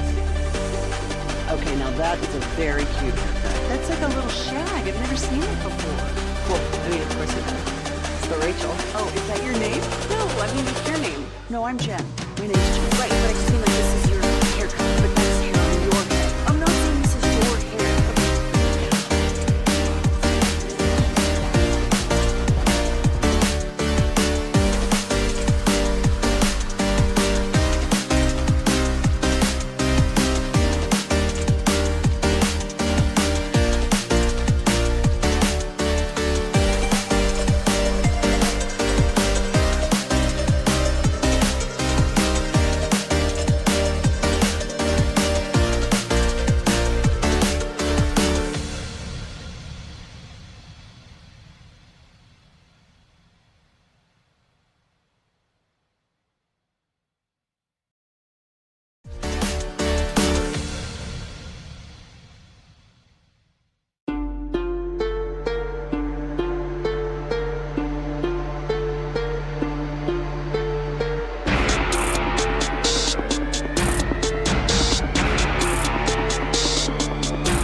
Secured Texans for 30 years with a 4.9-star rating on Google. DFWsecurity.com. And it's back to Sean and RJ right here on 105.3 The Fan segment here brought to you by Cars for Kids. Donate today at carsforkids.org. And also brought to you by the personal injury lawyers Franco and Franco. If you've been injured in a car or truck wreck, call Franco first, 214 or 817-333-3233. With Franco and Franco, there's never an out-of-pocket cost. They only get paid when you win.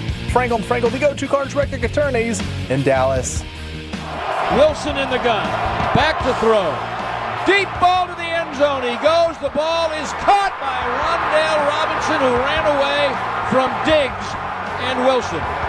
Brad Sham with the call. Cowboys win the thriller to even things up at 1-1. It's a Cowboys Monday. Jerry Jones will join us tomorrow at 8:30 here on DFW Sports Station. Only Nick Eatman could make the comparison to a Pixar movie, Inside Out, on DallasCowboys.com. Great movie. And Nick is joining us here, brought to you by the WinStar World Casino and Resort. Proud to be the casino of the Dallas Cowboys. Please game responsibly. You've seen it, Bobby? Oh, yeah, I've seen it. It's a great movie. The first one's good. The second one was kind of mid. But what's up, Nick? Who picks the plays? Why do I get a Wandale Robinson touchdown? Yeah, I did that. Sorry. We're just trying to, get all like that, huh? That's what we're talking about, huh? We're going back and forth. We have positive, negative. Like the fourth quarter. Yeah, just like the fourth quarter. How is this like the movie Inside Out? Well, it's first of all, if you have kids and you've seen it, and it's a really clever movie. I thought the way they did it, but it basically just details all of the different types of emotions that one person can have, and I think you felt all of them. I mean, some of them maybe was a stretch as I was trying to find. I went through all 10 of them. A little bit of a stretch, but for the most part, you did. I mean, that was kind of the emotional roller coaster you were going on. It was up, it was down, it was back. I mean, there was sadness, there was embarrassment, there was disgust, there was joy. He had a little bit of everything, and I just can't imagine what the fans were going through. Well, I can't imagine. I'm an Arkansas fan, but just going through that. It was like that, and it was, it's only good because it had a happy ending, just like the movie did. So you can write it, it can end with joy, but man, it certainly was a wild one. All right, it ended with joy, so let's go through the other ones. Fear. I mean, you can't go 0-2. You cannot go 0-2, and you can't lose to the Giants at home because that you kind of know what the season is going to be. So it was fear of that because there was definite times when it looked like you maybe weren't even better than them. Disgust. The way that they could not cover anybody in the deep ball. I mean, it was disgusting to watch the same play over and over, and you're like, all right, as long as you don't give up another deep ball. Oh my God, like again. I mean, that was pretty gross. I'll be honest. Is Deron Bland that good? I think so. That's a great question, Chop. I mean, I said the same thing earlier. Like, maybe they got a steal in the money that they gave him because I think it just forces. It allows you to play like a different type of coverage where you've got more guys out there that can cover. But I don't know, like Bobby, I listened to you guys this morning, and you gave a stat about what was it with Dan Quinn and without Dan Quinn. Yep. Are we sure that's not with Micah Parsons, without Micah Parsons? Yeah. Well, I mean, with Micah Parsons. Yeah, with Micah Parsons still had last year. Oh, I got it. But if you look at last year, I mean, like they were. I think weren't they leading the league in sacks when he came back? I mean, like they were better. I mean, clearly we all know this. We all know that they're better with Mike Parsons. But I just think that is the biggest issue here, and we all know this. It's just they cannot get to the quarterback. But saying that, the zone defense, with the fact that you really can't get there, that seems to be the problem. They know more football than I've ever even thought about knowing. But it doesn't seem like it adds up. You can either have one or the other. But playing that much zone and drop back with the inability to consistently get to the quarterback just doesn't seem to add up to me. Nick Eatman, D&M Leasing Hotline here on 105.3 The Fan. I'm trying to make myself feel a little bit better about the secondary by saying I'd rather you miscommunicate in the second game of the season than just know you can't cover. Like, it's your ability versus your communication. How much am I just trying to, what's it called when an alcoholic is bargain? Yeah. Oh, yeah, bargaining. Yeah, bargaining. How much am I just bargaining with myself? Yeah, I mean that maybe a little bit. I mean, I think we're all trying to find that silver lining there. But I don't. I just think everything stems back to the pass rush. But I think you've got to let Trayvon Diggs do what he does. And I think he's a much better cover corner. I remember after the trade, they said, Steven, I think, is the one that said, you could dial up blitzes here. You could dial up pressure. Like we said the other day, let's get the phone number out because, I mean, that needs to happen. Now, I didn't know that about Russell Wilson and the deep ball. I mean, Schotty said it this week that he's one of the best, if not the best he's ever seen. And I was like, okay, I guess I've seen that, Yeah. But, man, he was unbelievable. Like those passes were great, but you know what, Dak, as bad as Dak was early in the game, I mean, we're talking like just out of sync. I mean, the fourth down delay of game, I mean, it's just stuff you just don't expect. But as for the amount of times he got hit and some of the plays, the throws he made in the second half, man, I mean, like they both were dealing. These are two veteran savvy quarterbacks that were having a great game. Nick Eatman with the other Cowboy emotions of the Giant game. We got shame, anxiety, sadness, embarrassment, and anxiety for the win. What's that? And anxiety for the win. I mean, that was the one. I mean, that was the ultimate one, probably. And what's this fancy word? Edamame? That's good. That's good. And NUI? Yeah, I had to ask my 10-year-old. It's like NWA or whatever. It's boredom. And I don't know if that one really, I mean, to me, I've never been one that says, God, this is so boring. Like, you're at an NFL football game sitting in the press box. I mean, you can't be bored, so stop. I'll never forget somebody next to me playing solitaire while we were watching a game, and I was like, you've got to be kidding me. So I don't get bored at a football game. But I could see it was sloppy at first, and credit the refs for that. My Lord, like they. I mean, I'm looking at the flags. Okay, there's 26 penalties combined enforced But I know there was 4 on one play that got wiped out on one play. Yep. So how many flags were actually thrown? I mean, What's the number, Bobby? The Bear. If you total up everything, including the ones that were dismissed and offsetting, the Cowboys had 14 penalties and the Giants had 21. Okay, so the Cowboys only had 2 that were okay. 14 and 21. It's pretty bad. 35 flags. 35 flags. I mean, that's your backup quarterback. Those refs chunking flags like that. I mean, seriously, and some of it was warranted. A lot of them were, but I don't know. Just kind of the theme of the game is it's certainly hard to get a flow there. So I don't know if you'd call that boredom, but the way that first half was, it wasn't good football for sure. It was sloppy there in the second quarter. Nick Eatman from DallasCowboys.com joining us here on 105.3 The Fan. Nick, your thoughts on how the offensive line played? Dak was under a lot of pressure in this one. Any level of concern with what you saw from pass protection yesterday? Yeah, there was some concern. I mean, I saw some guys that you're counting on to be really good football players for you getting walked back a lot. However, when you look at what if the Giants are going to compete at all, where's it going to come from? It's going to come from the part where they've invested all of their resources. Yeah. I mean, all of their resources are right there in that D line. First-round picks, second-round picks. I mean, they got backups that are first-round picks. And it showed. They did a really nice job. They had a lot of pressure. What I was shocked about, though, is I asked Clarence Hill in the press box after the game, who had the most sacks in the game, which team? And, he thought it had to be the Giants, and so did I. That's why I asked the question. I mean, I'm surprised it was 3-3. Yeah.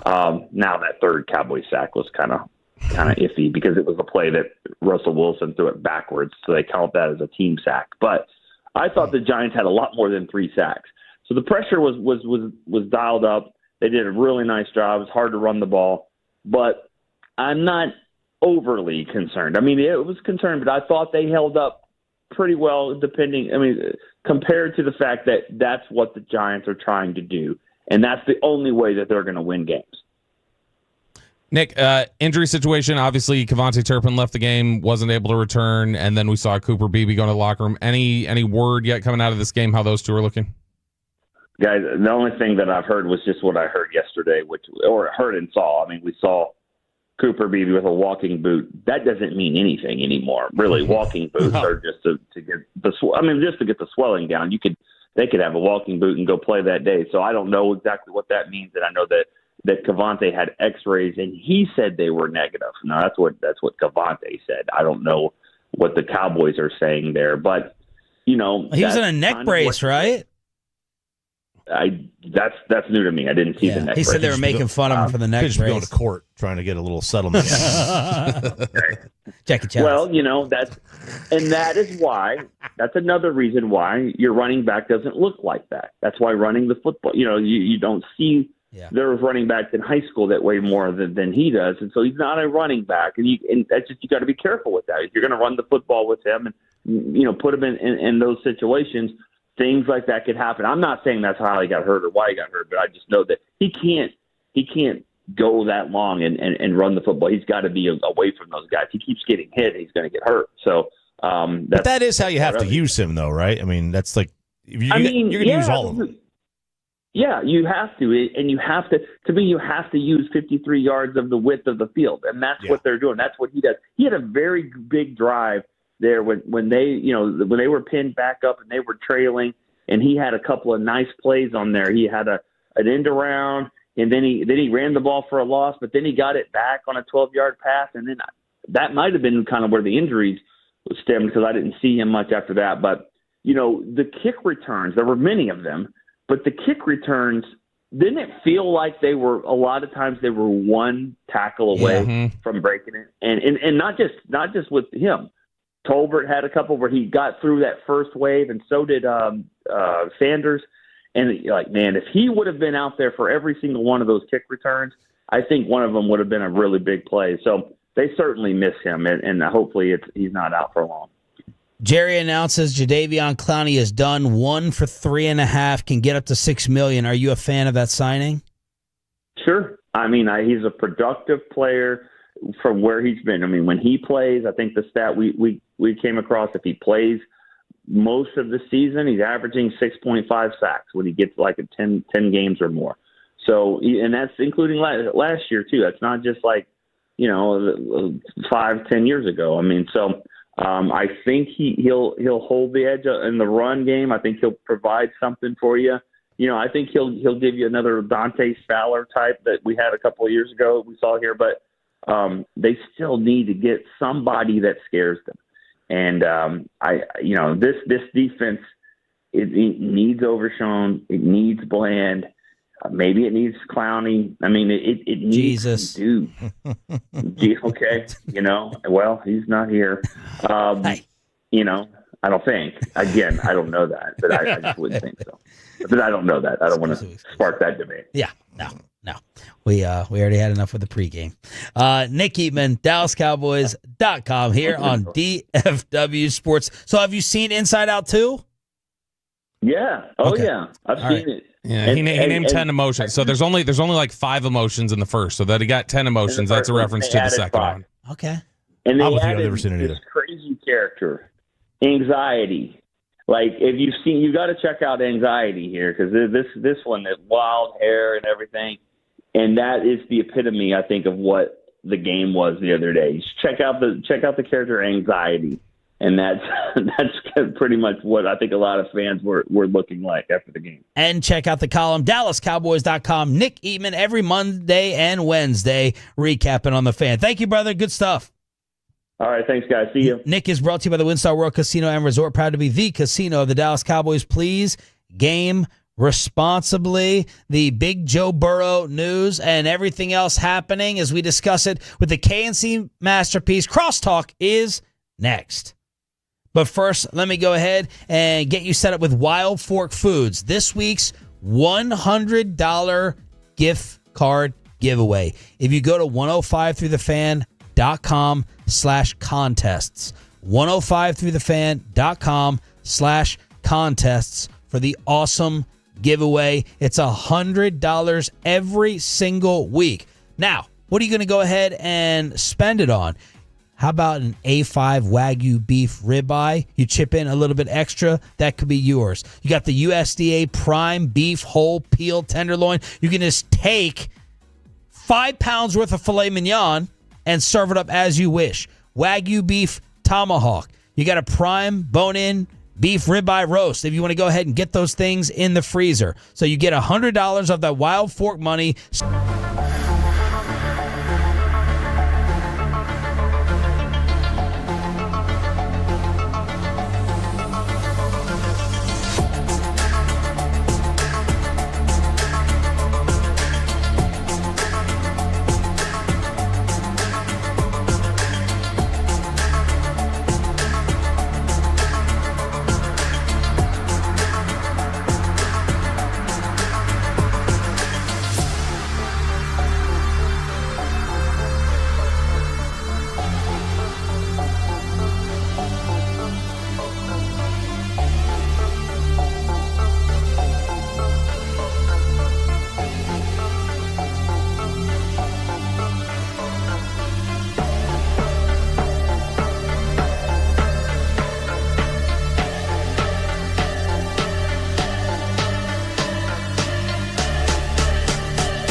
Was it Spice Girls?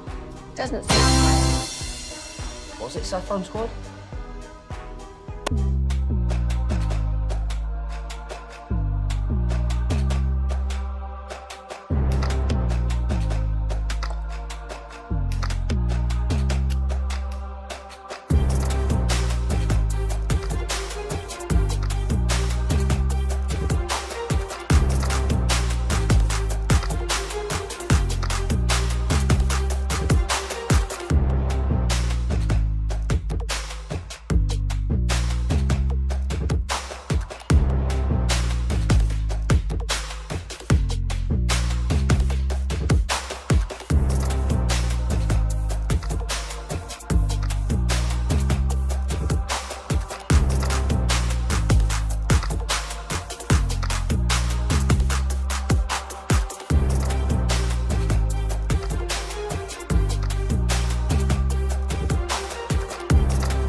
Aubrey deserves. I texted Bobby with some jealousy Friday. And envy? Yeah. Coming and from your envy. enemies? Because I said, why isn't Jerry ever this happy talking with us on Tuesdays at 8:30? He started off giddy. Dude, he loved us, didn't he? Giddy. Yeah. For some reason. He cracking jokes about, hey, come do the show on the bus. I'd be honored to have you guys. I know. He's going to bring the whole team to Taco Bueno. Yeah. That'd be awesome. That'd be awesome. Oh, the key is we mention a sponsor. Yes. Like, that's all you got to do. Dude, think about this. How many times have I mentioned Miller Lite and he's talked for 5 minutes about how great of a partner Miller Lite is? And he wanted to answer all the Micah stuff. He did? Oh, yeah. I've been thinking, all right, 2 questions max. We Irritation. backtracked about, hey, so specifically, like, because when he said that, I was like, hold on. Yeah. You guys didn't ask enough because then he called New York radio and said, we asked for Quentin Williams. Yeah. It's like the last time he did something like this where he was like, it almost seemed like he had no limitation on how many times you could ask him about it was when he wanted everybody fired up about the Odell Beckham stuff. You could throw like 5 Beckham questions in a row to him, and he loved like, well, he's dynamic. Let me tell you, he used to love answering that question. All right. Dying to get your Las Vegas recap with the fight that you attended. Yeah, so that, man, and I understand, Bobby, you said something off air that I hope it's fine to bring up on air. No. Sure. It's just like boxing doesn't always do the best job of telling you give or take when the main event will be. Yeah. Because like It's just a guess. Yeah, I told Fight starts at 8. I told Corey I didn't realize my it was guess. on Netflix. Yeah, because somebody got mad at me on Friday because we were talking about Corey's schedule, and I go, oh yeah, you're gonna have plenty of time to watch the fight. And they go, well, hey, stupid, it's at 8:00. And I was like, no, there is no way in hell that main event is going to happen until several hours later. Yes. And that is pretty much the way it played out. But I think it was like 11:30. Someone told me locally. It was around 11. Look, the best fight of the night. This is all over social. The best fight of the night. Were you all in on this? I was all in on it. The best fight of the night, though, was not the fight. It was the 40-year-old trying to stay awake. Yeah. That was the best fight of the night. I texted Kevin because I was at the FC Dallas watch party, and I said, hey, how long before this fight, and that was at 9:15. Oh, and yeah, you and I go, replied you back got and you good- said about an hour and 45 minutes before this thing And starts. even that was a short. That Yeah. was too short because both of the two fights before, including the boring ass co-main event, went to decisions. But the atmosphere, like, how many fights have you been to? Of that level, Yeah. probably 5 or 6. Was this the number one electricity? I think so, because it just, like, the lighting to go along with the just unbelievable lopsided nature of the crowd. Like, all Canelo? Yeah, pretty much. It had to be, like, at worst 90-10 Canelo. But as the fight went, and like, wait, what would be at best then? Then it was like 97%. Holy cow. Canelo. Like, and you heard the pockets of Crawford, which actually there was 2 pockets on either side of where we were sitting that became significantly more vocal in like the 6th, 7th, 8th round when it was clear, like, you know where this is going to end. But they just showed the entrances, and it was deafening how much Crawford got booed. And I think because they introduced like the Crown Prince of Saudi Arabia. Sorry if I'm getting that title incorrect. Well, that's Broadus. Okay. A lot of people said he got booed out of the building, and maybe that's the case. But when they were announcing him, the camera on the video board was on Terrence Crawford. So I actually think a good chunk of those boos were for Terrence Crawford. And then when you even showed Canelo on the screen, like even in a pre-produced video packet, that place went insane. Let's hear the fight breakdown. I would say Ralph Lampley. Quite the lesson in boxing. And 2 of those judges, get him out of here. Like the 115, 113 judges, what are we doing? That Crawford should have won by more. Oh, I my think God. you could. I think you should have gotten at least a 117 with him. Yeah, so, and there was I don't know what news outlet he was from, but there was a British chap behind me, and Guardian. Afterwards, he tapped me on the shoulder because me and Lucius were like giving our score updates during. He goes, "What do you got? What do you got?" And I said 118, 110, and he said he had 117, 111. I was like, "Oh, sure, I can live with that." But how are you calculating to 118? Like what do you? It was count? 10 rounds to 2. So every round is 10-9 outside of a knockdown round, and then it's 10-8, and then if you get successive knockdowns, it usually goes 10-7. So it's a 10-9 must system, and so essentially it's significantly easier to be like, I had it 10 rounds to 2. If you had it 9 rounds to 3, I think that's perfectly reasonable, and I could probably live with 8 to 4.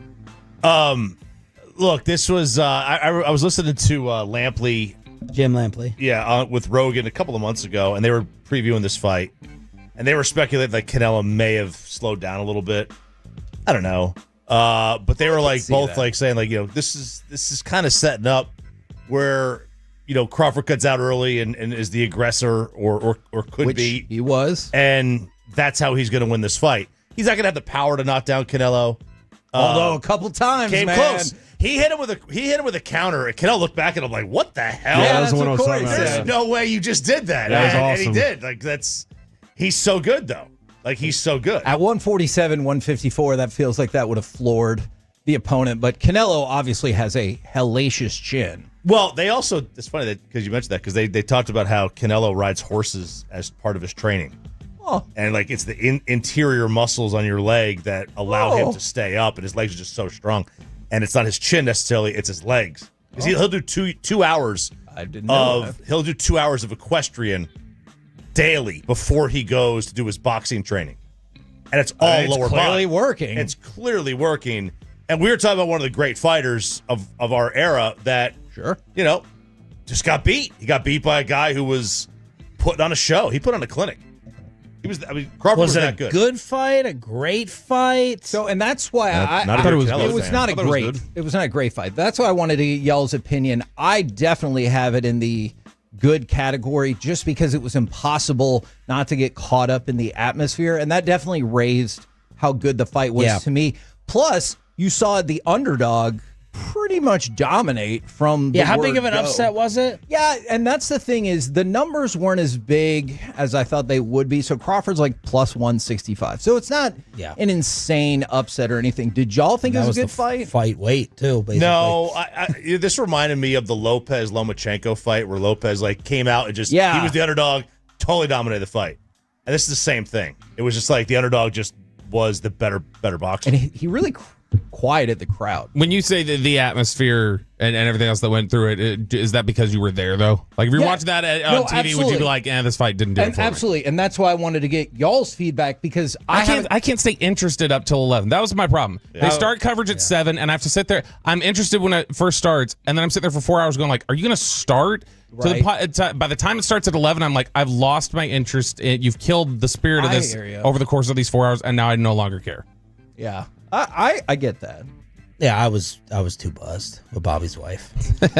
He was. Yeah. Okay. So I was pissed when I found out and realized afterwards it was free on Netflix. As I'm like, I could have just sat here. What do you mean free? It's free on Netflix. Oh, sorry. Well, everybody already pays for Netflix. Yeah, I heard you guys. I'm just kidding. I'm kidding. Yeah. Well, it's accessible to me. I understand your point. Did Netflix put on a good? Well, you wouldn't know you were there. No, I can't. What was wrong with it?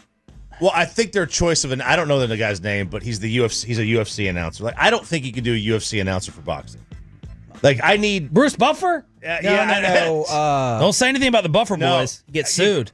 So apparently, Jim Lampley was in talks. They didn't know 2 months ahead who was going to do the match or the fight, and he was like, "Well, we're still figuring out. I would like to do it," and they went with the UFC guy. Now I don't know if it was money. I don't know what, but like there are a couple of announcers that are boxing announcers. John Anik.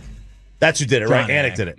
And I really like John Anik, but again, I have not watched this he's a back, UFC so guy, I didn't right? hear So, his call. Yeah, I just keep them separate, right? I don't know. Maybe I'm wrong. The big NFL news today, of course. Yeah. Joe Burrow out for 3 months. Pepe, do you have him in our league? Well, not anymore. He's about to be on the trading block or a free agent. But my backup is Justin Herbert, so I think I'll survive. Oh. Okay. Yeah, that was disappointing because I'm facing Sandler this week. Need Genty put up a goose egg tonight. Who's already gone in and snatched up Jake Browning with their crappy quarterback situation? No, Jake. You're still throwing to Jamar Chase. And you're still throwing to T Higgins and stuff. So there'll still be numbers there. And Jake Browning's done a pretty good job of that when he's spelled. Yeah, he's been okay. He's your normal backup, but he'll put up some numbers. Did you feel better after the Philly loss or the Giant win as a Cowboy fan? You know, I thought about this After the Philly loss. quite a bit. I'm going to go with the win just because so many people got upset and they were like, there's no such thing as a moral victory. Does that mean there's a moral loss? Yes. Like, you did win the game. And so barely got away with this win. I know, dude. you're right, but you did win, and I don't want to get yelled at by Brian Kelly or anything like that. So I'm going to say I feel better now, but I totally get those who do not. I posted it, Bobby, and I didn't post it as slander towards you, but you said it. You said it last week, and I brought it up on our show. There's no amount of justification that would overlooking a team that would justify losing to the Giants. Yeah. And as that was unfolding, I was going, how in the world is this happening? Other than the Giants must be better than we thought, or the Cowboys must be worse than we thought. It's that. The Giants looked like the Giants of the last 2 years against Washington in Week 1, and you made them look like the greatest show on turf yesterday. I think the Giants stink as well. Post-Huck Clarity at 7:20 tomorrow. More Ultimate Fan Hang Cowboy giveaways, 7:20, 8:20, and Jerry Jones at 8:30. It's the KNC Masterpiece with Kevin back from Vegas next on The Fan. When sports news breaks, these guys break in immediately. You're getting your sports fix and sharing some laughs. Ha ha ha. With Sean and RJ on 105.3 The Fan and the Odyssey, iHeart, and TuneIn app.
Uber Eats has lower food products? I gotta remember that. Well, you know, they say in order to remember something, you have to forget something else.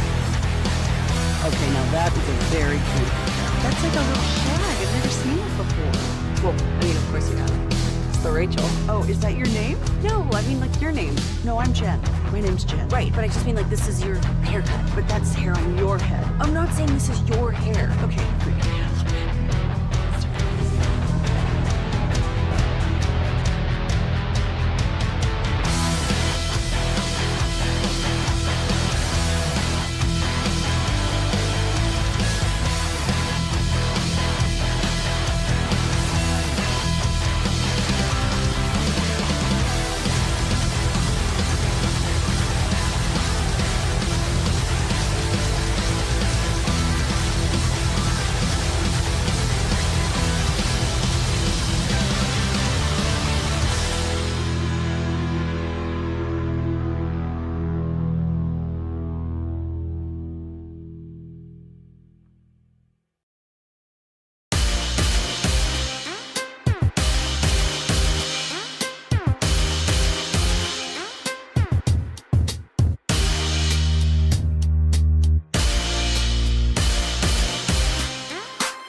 that you've got to forget something else to remember that Uber Eats has groceries. No, that's absurd. Hey, remember when you used to be what was it, Pepper Lady? Pepper Lady? What? Cinnamon Sisters? Basil Baby. What? Nutmeg Maidens? No. Nutmeg Maidens? I just said that. Was it Spice Girls? Doesn't sound right. Was it Saffron Girl?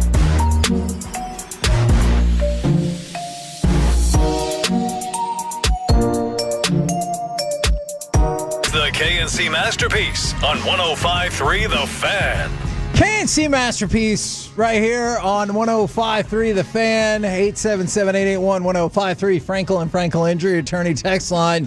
You've got me, Kevin Hageland. You've got, oh man, Corey Majors. You might have some really intense thoughts about the Today Show. And also the famous Alec Medford from the 214. I know it's early, but wanker of the weekend has to be Ken Rosenthal. I think Ken Rosenthal will absolutely be in discussion for wanker of the weekend because he does not know how to interact with human beings. I have thoughts regarding Ken Rosenthal. They are not all positive, but I think the dude does an amazing job getting the news from the GMs and agents and delivering it to the people. Helping somebody off the ground that he knocked over. He just stared that dude down like, what are you even doing in my presence right now? Do you not see the halo bubble around me? He's as effective at lifting up other people that he's definitely at fault for knocking down as the Cowboys secondary is in zone. Ooh. There are so many things. I hope that Trayvon Diggs has a meeting with Eberflus today and he's like, hey, this system of defense does not work for me. I got some D's nuts thoughts for you here. Let's have a conversation. So, and you're right. And I love as these things go on throughout the week, we're going to hear more of that conversation. Brought us really great at breaking this down in the post-game show too. But the question that my friends and I were discussing is how much of this does fall on these are man corners and zone defense and they just don't work well together. Yeah, and look, and I understand one of the counter arguments to that is surely going to be the first time it really felt like Malik Neighbors was able to torch Trayvon Diggs was on a man-to-man route down the left side. Like I will concede that, but the majority of the times where they broke free, anybody on that field, Wan'Dale Robinson, Malik Neighbors, it was because of a coverage situation. There looked like because of a miscommunication between safeties and corners where corners thought that they had help. Okay, I'm glad that you said that because this feels like a situation where you have to crash the classroom pretty hard because it was, and you know what? If you want to talk about Trayvon Diggs' catch-up speed, like I think that is a totally valid conversation to have as well. But there were multiple plays where the cornerbacks or the safeties who were supposed to break off and go with a person did not seem to realize that that was their responsibility until the receiver was 5 yards gone. And guess what? That receiver's already running. I don't care how fast you are. If you're picking up off of your coverage and like, oh crap, that's supposed to be my guy. Yeah. It's going to be doom, especially since Russell Wilson. And look, I still don't think the Giants offense is going to trend out to be very good this season, which makes yesterday all the more troubling, but he was dropping some really excellent long-range passes and just made you pay time and time again. Which that was the fear going into the game. The only fear I think anybody had was, what if he connects on these? What if he lets these loose? I heard it from Sean in the morning. I heard it from our show. Broadus multiple times on the pregame show. That was one of Broadus's big concerns. He was like, look, with Deron Bland out, I'm very interested to see how they deploy Wan'Dale Robinson. And when he brought that name up, I was like, oh, no, I keep forgetting. There's more than just Malik Neighbors out there doing these things. And Broadus was right again on that. So, like, that was the only thing I heard from most people was, what if this happens? And then it seemed like nobody on the Cowboys sideline ever thought, what if this happens? Right. Because they didn't look like they were prepared for it at all. But that was, again, the Giants were just bad enough for the Cowboys to be 1-1 this week rather than 0-2, which would have ultimately ended their season, as Kevin said last week. I look, and I still stand firm to that, but that I feel also, like you were getting ready to send the text, guys, season's over. That also is probably a reflection of like what individuals think about the Giants. And by the way, I loved Dak's answer to that. He's like, oh, yes, I don't know. I don't want to know the difference between like 1-1 and 0-2. Yeah. So here's my next question for everybody then. And I understand if like you're a diehard Cowboys fan and you wanted them to go like 2-15 or 3-14 to get the number one pick in the draft or whatever. Like, I understand that. Let's put that aside for the moment. Last week, I feel like we all walked away and being like, oh, yeah, they played better against Philadelphia than I thought they would. And by the way, 1,000%. How much of that, my question to you still is, how much of that was catching them by surprise because they had no clue what to expect from you? I mean, maybe. I look back at that game and I did not watch the Cowboys-Philly game and be like, man, we just revolutionized and changed the game. No. Like, I thought what we ran out there was, we ran more motion. But I didn't think... 42% more motion. But I didn't think we were running these, like, crisscross motion pre-snap patterns that you're like, I don't even know what to do. Yeah. And so, and, like, and Philly just beat Kansas City, which is going to lead to another conversation about what's up with Kansas City, how washed is Travis Kelce. Like, that's a whole other conversation. We'll get to that today. Yeah, absolutely. We have plenty of time today. We have like 4 hours. We got 4 hours, man. 3 hours and 53 minutes. So my question then is, if there's no such thing as a moral victory, because no matter how well you thought aspects of the team played against Philly, you lost, is there a moral loss? Because it does feel like more negative this morning when you won. Well, I think the negative part of it is, hey, let's be real about what we saw. And if you're being real, doesn't that, you're being realistic, that's negative. Let's just be real about what we actually saw, because I don't want to act like everything's flowers and butterflies. No. What was it that Jerry gave us, rainbow soup or something like? Yes. Like he said on Friday, because he was in a great mood with us on Friday. Do you think of rainbow soup as just leftover milk if you ate Trix? Oh man, maybe so. Maybe or Fruity Pebbles or Fruit Loops. Fruit Loops, yeah, or whatever the off brands of those are called. Sure. Fruit O's. I don't know what I haven't. It's been a while. All right, since I've grabbed the bag off the bottom shelf. All right. I'll be honest about that. Sorry, Alec. I think there are definite positives to take away. I think every coach is going to walk away telling his guys, y'all fought till the end. Y'all never gave up. You never quit on this game. That's why we won. Like, that's what his moral victory or a moral loss conversation is going to be. The reason we are 40-37 is because y'all never quit in this room. Yeah. Y'all could have just thrown in the towel, and I'll give them credit for that. I absolutely will give them the credit for, hey man, they fought through it all. Their best player was the one that delivered for them in the end, ultimately, 2 different times to put them in the situation for it. So I think that, again, just like last week, by the way, the word again, listen to Schotty. Just listen to Schotty when he talks and how often he says again. By the way, did you hear him in the post? And maybe we have this conversation in longer form another day, where he seemed annoyed that people are annoyed when he talks about culture.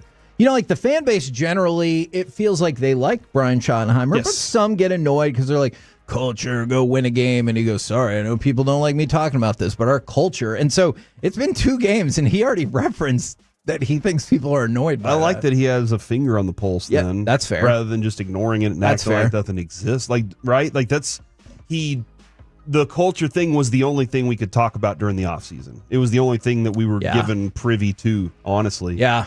We didn't get to see any of the actual, what's this thing going to look like, except for a few short spurts in practice. But the culture part of it definitely matters, because when you're fighting for these moments, you were better than we thought against Philadelphia. But what do we come in here, man? We got a lot of things we can do that are better. You won against the Giants, but what does Schottenheimer and Eberflus have? Man, we got a lot of things we can do better. So they're not a perfect team right now. Do I think they'll be a perfect team at the end of the season? No. I don't think anybody's going to be a perfect team, but I think that they are, if they continue on this trend, this trajectory, they should grow into a better team than they are, because there's so much fraying they still have to tighten up. Look, I don't want to get yelled at by Brian Kelly, and so I am going to be happy that the Cowboys won, because I truly believe if you fell to 0-2 against a Giants team that I still think is going to be last in this division, that would be a really, really terrible start to the season. But to your point, that's not to say that you cannot analyze all of the flaws. Look, go back to the end of the first half, and I know this is going to get lost in the way the game played out, but just abysmal decision making by Dak Prescott. By we're not getting the snap off in time before the play clock elapses, and then being like, well, that's not fair, it was 0 sometimes. And I'm like, snap the ball. And Kevin, you had an opportunity for a 14-point swing on either side of the half, and you failed on both sides of it. Immediately throw an interception on the other side of it. I don't know what they were trying to accomplish with the minute and 58 seconds left going into the halftime. I have zero clue. Because what did we keep hearing from Greg Olsen, who looks like Dexter? Yes, we get it. What did we keep hearing from him? All they have to do is get to midfield, and Brandon Aubrey can kick a field goal. A potential 14-point swing, a potential 6-point swing. That's perfectly fine. Either way, you came away with 0 on each of those series. And that's something that you have to go back into the locker room. You have to go back into the film sessions and go, guys, this is miserable. That was a ridiculous set of circumstances we had going into halftime altogether. I did want, because again, if I'm gonna talk about the negatives, you've been listening to Schottenheimer. I want to point out some positives too. Javonte Williams. Well, I will get to him at some point because he helped my fantasy team. But Turpin, I loved how they used him in the third quarter, and they were like, "Look, we're gonna move real quickly and get you the ball real fast and do some things." And I was like, "Okay, cool." And then they went to CeeDee Lamb, and they started moving it around. Look, we're gonna expose some pieces of this defense with guys that we know are good, and I think that they have more of that in hand. I just got to figure out exactly how Turpin's going to fall into this in the future. Hopefully, we got fingers crossed here. Well, and he did say that his X-rays came out good, and I thought this was a positive sign that his teammates were making fun of him for having the neck brace on. Now, that leads me to believe he's going to be okay, because otherwise your locker room is filled with monsters. Like if something was really wrong with his neck and he's like, "Hey, good job, buddy," like that is a terrible locker room. So I do not believe that is the case whatsoever. You're gonna go into court with that brace on? Yeah, exactly. Are you embarrassed? Yeah, you're gonna win your people's court settlement. And so, that's probably too dated of a reference, but I think the fact that they were kind of giving him the business, I think that leads me to believe that he's going to be okay. That, and if you want to focus more on the science aspect of it, he said his X-rays came out good. So I like science part. I think that is hopefully a positive step. You brought up Javonte Williams, and we haven't even gotten to CeeDee Lamb and Pickens or Ferguson, but Javonte Williams, tough running, had the 30-yarder, he had the touchdown that you thought he was done. Like you watch that and you're like, oh, he's tackled, and then all of a sudden he breaks loose from it. He was effective with that and catching the ball out of the backfield. Kevin, he's a good weapon for this offense. And he continues. You mentioned one of the runs that I thought was most impressive. I felt like we saw this 2 or 3 times in the first game. You saw it 2 or 3 times again yesterday. Javonte Williams has done a really good job of getting 2, 4, 5 yards, whatever, after it really did look like maybe you had lost the line of scrimmage on that play and the play was done, and he's done a really good job. Whether it was pushing the pile or just single-handedly moving like 2 more defenders, I think he's done a terribly impressive job with that. I don't like the way you said that, honestly. I feel like that's an oxymoron. Oh, okay. I think Which one is it? He's done terribly or he's impressive? Positively impressive job? It's too much. No, it's too positive. I think he's been impressive. There it is. All right. Nailed it. See, for all the people that were mad that you said terrible, and for all the people, I don't know, it was just me, and all the people that were upset that you were going too far in the positive side, you nailed it right there in the middle. From the 9-4-0, Dak should have thrown 3 to 4 interceptions. He looked awful. Now, I will admit, if you think that's the case, at least 1 or 2 of those were off of either deflections or catchable balls that I think, and still, that is the most terrifying play in all of football. When you're on offense and the pass gets deflected or it goes off someone's hand and just kind of hangs in the air. Even if nobody's there, you just feel like they're going to fly down the field. And so, let's take Dak Prescott and Donovan Wilson. He made some throws, Kevin, that were insane.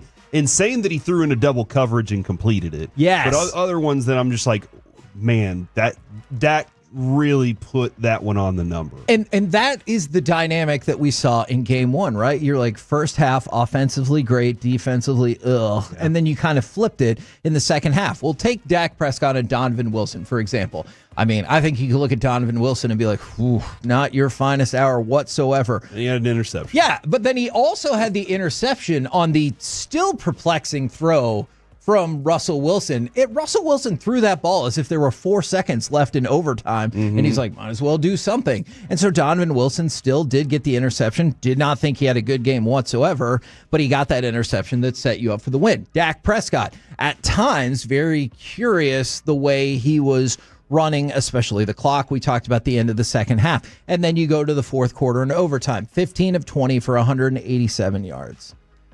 1 touchdown, no interceptions. And so you're like, and it is going to be tough to walk away from a game where you score that many points and be like, yeah, I think the offense really screwed us.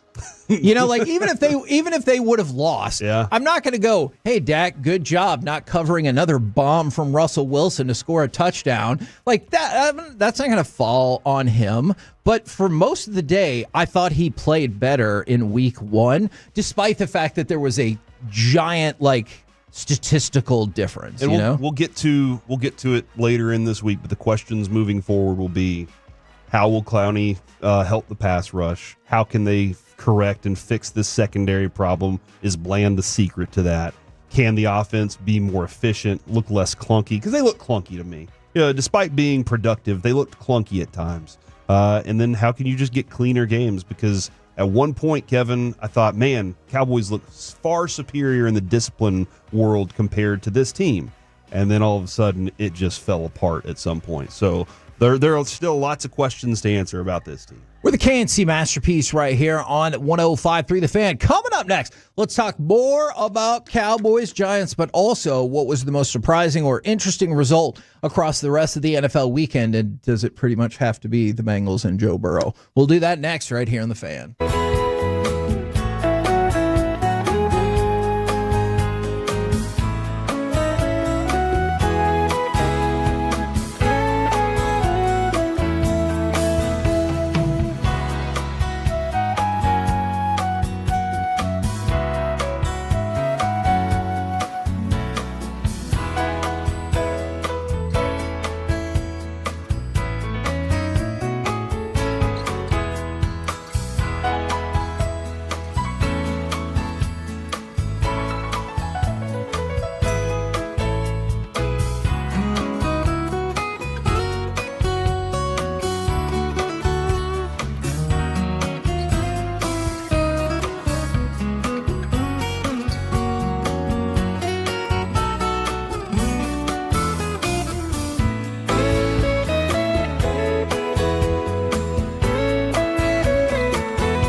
segment of the KNC Masterpiece is brought to you by Cars for Kids. Donate today at carsforkids.org and by the personal injury lawyers Frankel and Frankel. If you've been injured in a car or truck wreck, call Frankel first, 214 or 817-333-3333. With Frankel and Frankel, there's never an out-of-pocket cost. They only get paid when you win. Frankel and Frankel, the go-to car and truck wreck attorneys in Dallas. Back goes Mahomes. He fires. It's intercepted on a deflection. There's the turnover. Intercepted by Makuba. Down the far sideline he goes, all the way across the 40. There is the interception that could change this game dramatically. And indeed, it did. KNC Masterpiece back here on 105.3 The Fan. Now, we're going to talk more about the Cowboys-Giants game, of course, but I also wanted to get y'all's thoughts. The most interesting or surprising result of the weekend, and because I would have thought it would have been that game that would kind of take center stage, but then the news about Joe Burrow's potential toe injury, and then this morning we get confirmation, if you were listening to Sean and RJ, when they broke that news, you get confirmation that he is in fact going to need surgery. He's going to miss 3 months, and I have a side question to all of that. Sometimes do you think that the body is unfair?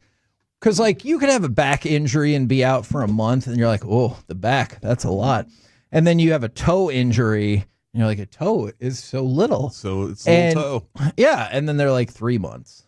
You're out. Yeah, or you could randomly suffer an eye injury, and then you got to go to the doctor today at 10 o'clock. They help you fix it, take the bandage off. It hurts still, and they say, see you back in a week. You know? Like when you hurt your wife. Something similar to that. Okay. It was an accident. She knows. All right. I made it up to her this weekend. Okay. Trust me, I did. Oh, my God. I heard the Men's Tea Clinic commercial, all right? I was listening. Most interesting game of the weekend, Kevin, was the one I told you to ignore. And that is the Saints and the Niners. Can you believe the Saints almost won that game? Okay. Go back, if you have time and the inclination to do so. Okay. Go back and watch when it's not just Spencer Rattler's fault. I'm going to say Spencer Rattler, but realistically, the whole team is awful. Watch when they fall apart at the very end. You can just look. They pan the camera right to Kellen Moore, and you have not seen someone so defeated since Ben Affleck had to do the press leading into his Batman movie that he had already heard everybody thought was terrible. You know, they would show him, hello, darkness, my old friend. That is exactly what Kellen Moore looked like on the sideline, because he was like, God, my team sucks. Did you watch that game? I did. I kept an eye on what was going on because of Red Zone. Red Zone does so much for me, Kevin. But even Red Zone ignored most of that game, too. So that was kind of a fun part of it. But I was surprised to see Mac Jones have a really good offensive outing, very efficient. I think though the one that really took over my day, aside from the Cowboys, was the Broncos and Colts. Man, which I would have never have thought Broncos Colts is going to be the one that I would have never thought I would be interested in the Colts at all this season. Because Daniel Jones. I've given Daniel Jones hell for so long. Right. And right now he's looking as efficient as he ever has in his entire career. And now I'm starting to think, man, Dable's message really is not working in New York. Whatever Dable's doing, I think whenever you're running something, you have to know what's important and what's not. And things that you just like, that's not important. We don't need to focus on that. And I think Dable has lost sight of what's important. And now you see that Shane Steichen and his group have really zeroed in on what's important and what they can accomplish because they're looking pretty good. The end of that game, Kevin, my favorite moment, the field goal that was missed, but then it was okay for leverage. Did you see, is it Blue, the Colts mascot, when they missed it, he just fell over like I did when I got roped by the cattle roper guy? Oh, I don't think I did. He just fell right over. Did you see that? Yeah, and then they made it, and he's doing his little hip thrust, and Bowman runs in there. That's a penalty. He puts his thing in. He puts the ball under his jersey, and he does the hip thrust with him, and it was fantastic. And I think that might be my favorite mascot. You better be careful because I saw CeeDee Lamb get penalized for that exact same on the ground, hip thrust kind of deal. By the way, he was pointing at the player. I know. And that can be seen as taunting, and I thought it was weak, but whatever. I hear you. Also, I don't think one penalty should offset 3 penalties. That's just a side thing that I think we should revisit with the rules committee, and I kind of want to ask Stephen Jones about that. I know he's going to be like, the rules are the rules, but that doesn't make sense. That should cancel out one of the penalties. But that's as soon as it is like there's 4 penalties on the play, and you're like, hey, they took that offensive lineman out. And then they said they cancel each other out, and I was like, come on. Okay, let's think about this then for a second, because whenever you have a coupon, right, you're buying 1, get 2 free, right? You go in, you buy 1 steak, get 2 steaks free. Tom Thumb sometimes.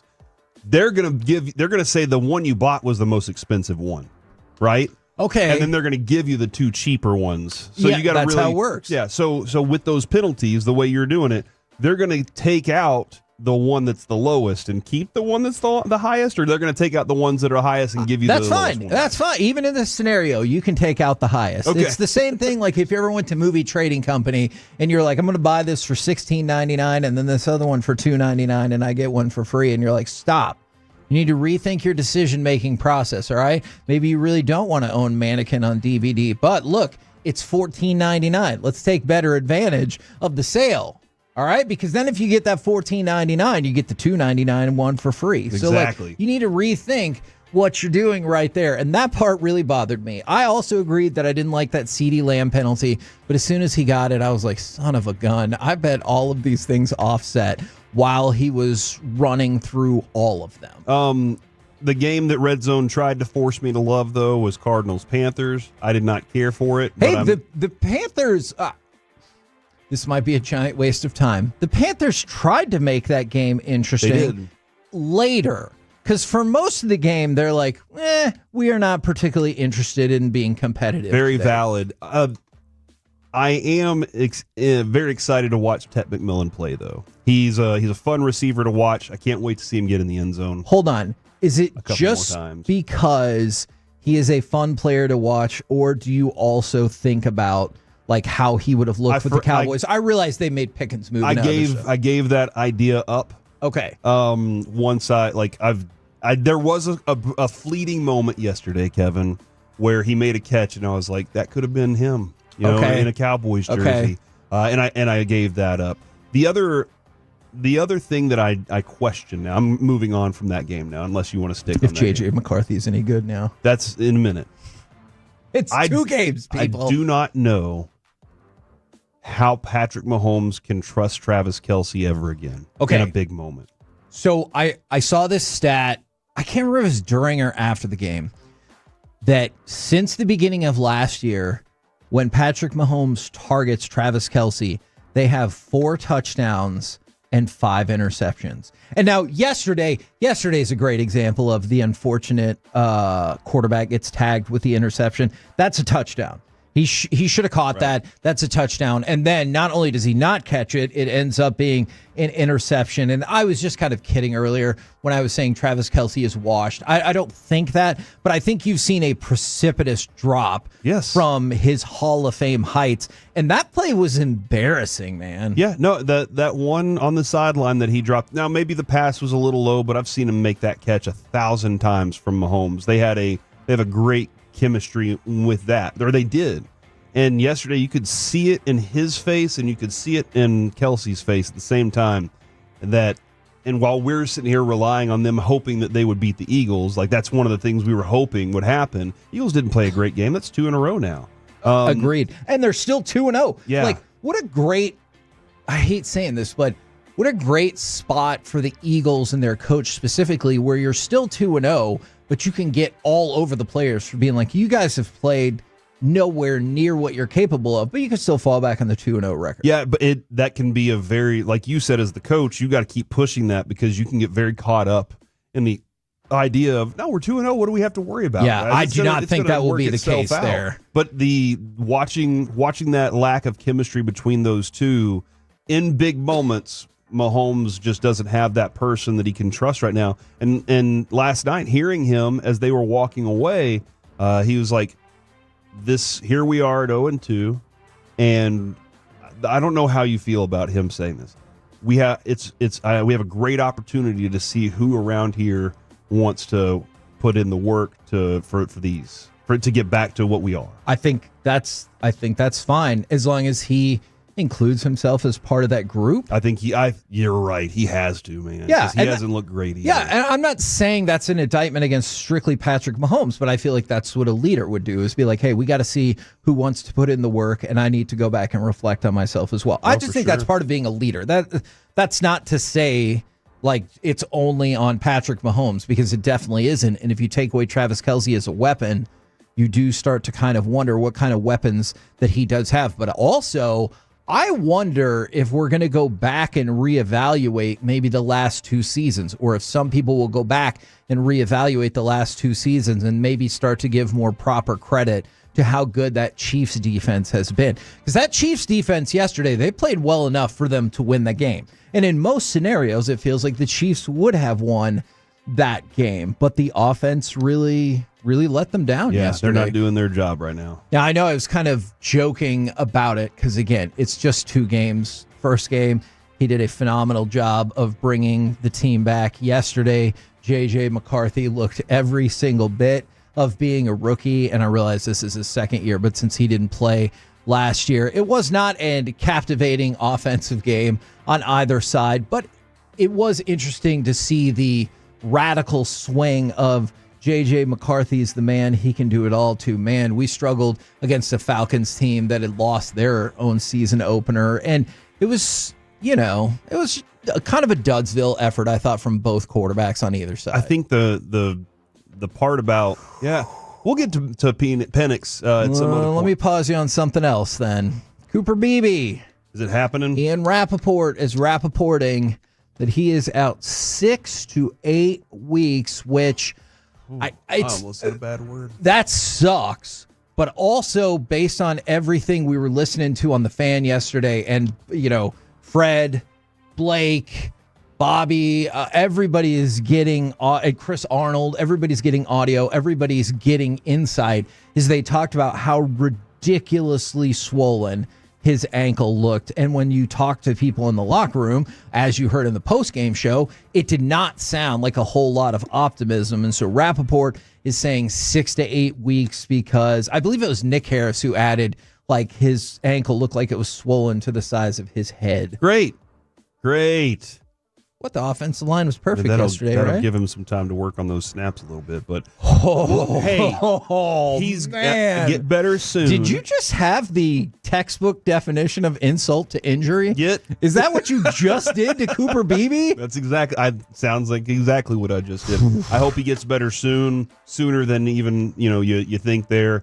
And we'll ask Steven today what their plan at center is going to be now. We're the KNC Masterpiece right here on 105.3 The Fan. Coming up next, it's time for Baseball Nuggets, where it wasn't a sweep, but guess what? Rangers win another series. Next on The Fan.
that is a very cute haircut. That's like a little shag. I've never seen it before.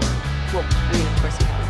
It's the Rachel. Oh, is that your name? No, I mean, like your name. No, I'm Jen.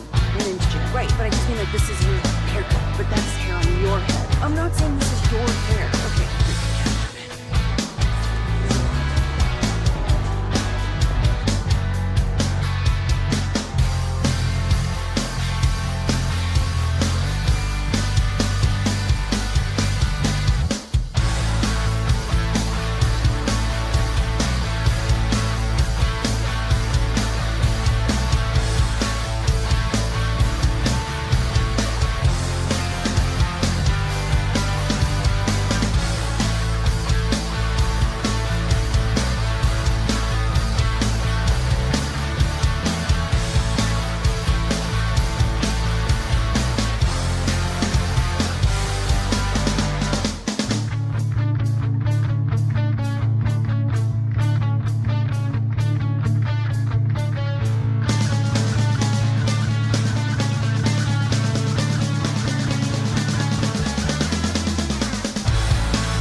said that? Was it Spice Girls? Doesn't sound right. Was it Saffron Squad?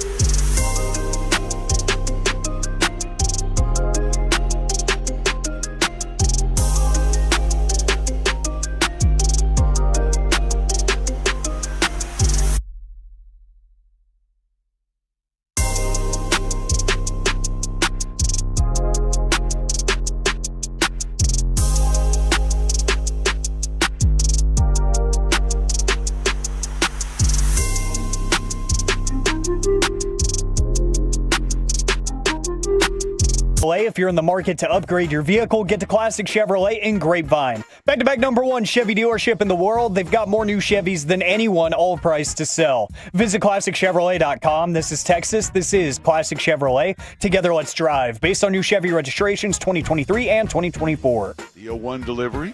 Swung on and line to center. That's a base hit, and that will score Harris with the go-ahead run. Big turn at first for Langford. He holds up. It's the Rangers 3 and the Mets 2. KNC Masterpiece right here on 105.3 The Fan. And we got to talk about those Rangers right now. Brought to you by Reliant Air Conditioning, gimmick-free AC repair and replacement. It's time for some baseball nuggets. And some of you don't understand how radio works, but it's okay. Like me? Not you. Oh, I was about to say. Some people just don't get it. Sorry? They don't know what our job is. Oh, okay. Well, But they can be a program director. You'll be fine. I will do my best. Or do your job. Worry about me doing my job. Okay. Alec, I feel like this might be about us, so we really need to step it up. All right.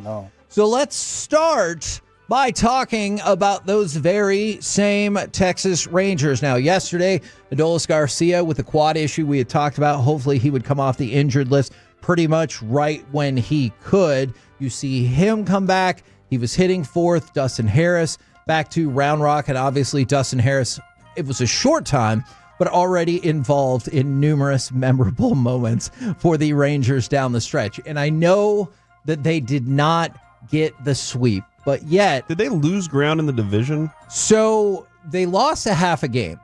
All right. But, okay, see, I was prepared for this. It is true that now, instead of a game and a half, it's 2 games. So I was prepared to answer these questions. You had a 6-game win streak, and you made up not really the ground that you thought you were going to make up. They're 2 games back of the Astros and 3 games back in the division. Part of the problem is that everybody from the AL West has been on fire. Now, the Seattle Mariners have won 9 straight games. Both the Rangers and the Astros lost yesterday. But here's one of the... That was your chance. Okay. To become 1 game away. Look, 1 game closer, sure. You might have been right about this, but keep in mind, after Saturday night... Just semantics me? That's right. Did you? Oh, yeah, because you'd never do that. After Saturday night, the Mariners, Astros, and Rangers had won a combined 16 games in a row. Now, again, the Astros and Rangers lost yesterday, but to your point, that makes it hard to catch up ground in the division. However, I told you I was prepared for this. Here is my counterpoint that I'm going to bring to the table. You now have Boston firmly in your sights because you are 2 games back of the Astros, but you're only 1 game further back of the Red Sox. So while you have not necessarily gotten closer since your surge in the AL West, you've seen the Yankees come back down to earth, and you've seen the Red Sox really struggle despite the fact that they won yesterday. And so now you're only 3 games back of the Mariners, you're 3 games back of the Red Sox, you're only 2 games back of the Astros. So now instead of chasing 1 team, you have 3 teams that are within your reach. Just keep an eye out on Cleveland as well, because Cleveland has been on a roll, and now they're right on your tail, and I'm pretty sure that's who you finish the season with. So that could end up being a hugely consequential series. I think the thing that I'm most happy and excited about right now is you want to play your best ball at this time of year. Sure. Like, and the Rangers with this group no question. Of little rascals. Yes. They are playing their best baseball we've seen this year, probably. I'm going to say probably. No, I definitely agree with that. And it gives you, like, they look as focused as I think I've seen them all season. And that's the thing that I'm liking the most is they look very focused, and they look like a team that you could take into the playoffs or into a wild card game, wild card series, and feel good about.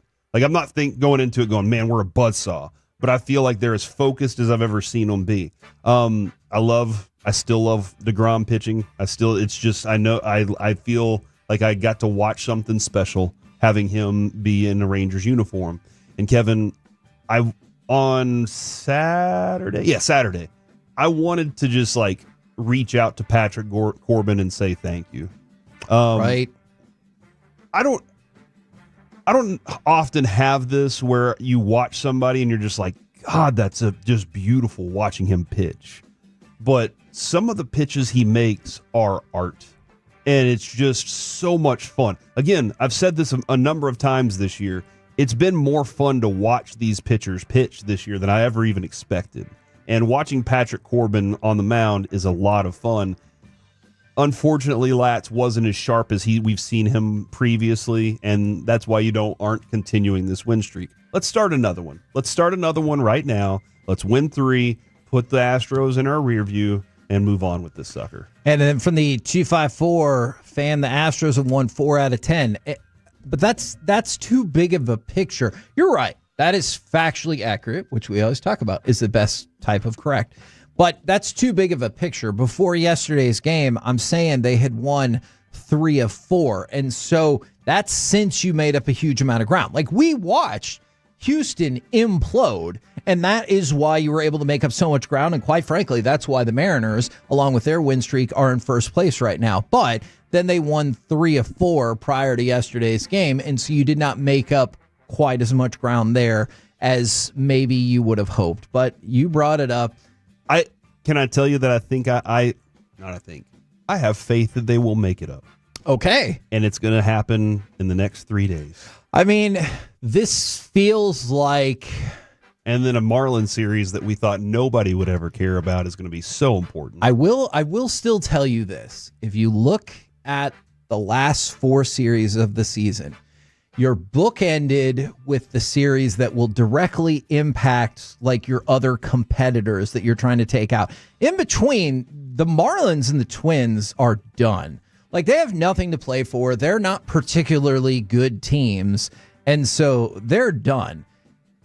That is hopefully a nice 6 games in the middle where you can go on a run. Like, I get it. Winning all 6 would be phenomenal. But if you can go at least 4-2, maybe 5-1, but it is those bookend series. Houston, because you're chasing them. Cleveland to close it out because they are right behind you for one of those wild card spots. But you got 12 games to go, and you're decidedly in the mix. Now, I've turned my attention to Houston and trying to catch them because they're the ones closest right now.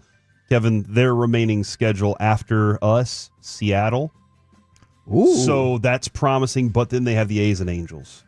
So, like, Texas has to take care of business in these 3 games and then hope Seattle does the same, because I just don't see the Athletics and Angels series being competitive enough to be problems. Okay, that is interesting because you're right. You need to win this series. If you don't win this series, the good news is because you had made up so much ground on teams like the Yankees, Boston, you're not necessarily out of it. But if you don't win this series, that is going to be tough.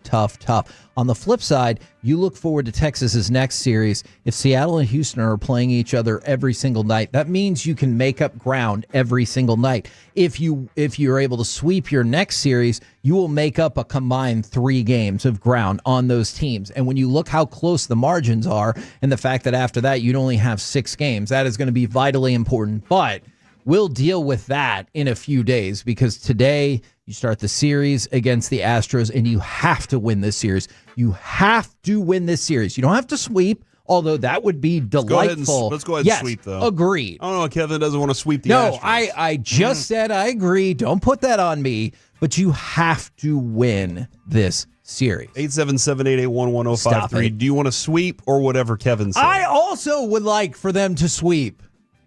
I want to make that very clear. By the way, how do you feel about statistics that I didn't fully fact check? I'd like it to happen. Okay, well, you know what? As long as I'm just saying things. How do you feel about stats that I didn't totally fact check? It depends. Which favor are they in? In the Rangers' favor. Then I love them. Okay.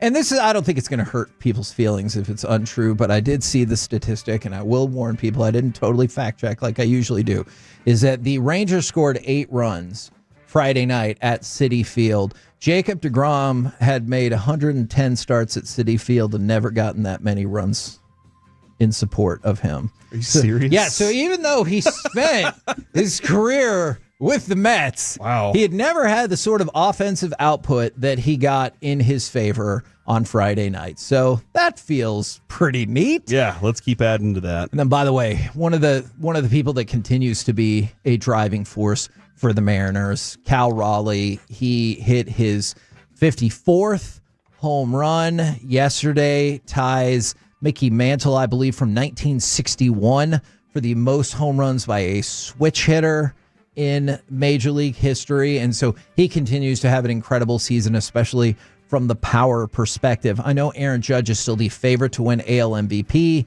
and he has a significantly better OPS, but I wonder if that vote will end up being closer than some people think. I bet it will. By the way, that Rangers-Astros series, guess where you can hear it? It really shouldn't be that complicated. Stop it! It's right here on your home of the Rangers and the Cowboys. 105.3 The Fan. Coming up next, we will continue to boggle Corey's mind with questions from wherever. But also, we will talk with our Dallas Cowboys insider, Mickey Spagnola. All of that next right here on The Fan.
our D&M Leasing Studios. It's the KNC Masterpiece on 105.3 The Fan. KNC Masterpiece right here on 105.3 The Fan. I want to remind everybody today we will be doing our first version of this giveaway between 1:15 and 1:30 for the Ultimate Cowboys Fan Hang. If you are caller number 10, again, not right now, between 1:15 and 1:30, you will win a spot for you and a guest to watch the Cowboys game October 5th from the team meeting room at the Star in Frisco. There's going to be Dallas Cowboys cheerleaders there, a former Dallas Cowboys player. We're going to feed you Whataburger. Thanks to them for participating in this as well. And, of course, you know how I feel about giveaways like this. You get to scoreboard your friends. Heck yeah. And so our first attempt at that giveaway is going to happen later in the show today. Right now. Nobody in America can do this, by the way. Fact.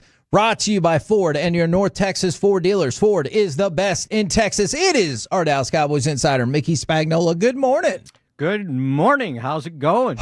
Being a fan or listening to fan feedback at times is complicated. I know that you are by no means new to this strategy, but it feels reversed of how the results of the game have been, because it feels like people were way more positive after you lost to Philly than the level of positivity thus far today when you beat the Giants. Have you gotten that sense at all? It feels like by your intro, you have exactly gotten that sense. Well, look at it this way. Last week, the result was encouraging in a loss.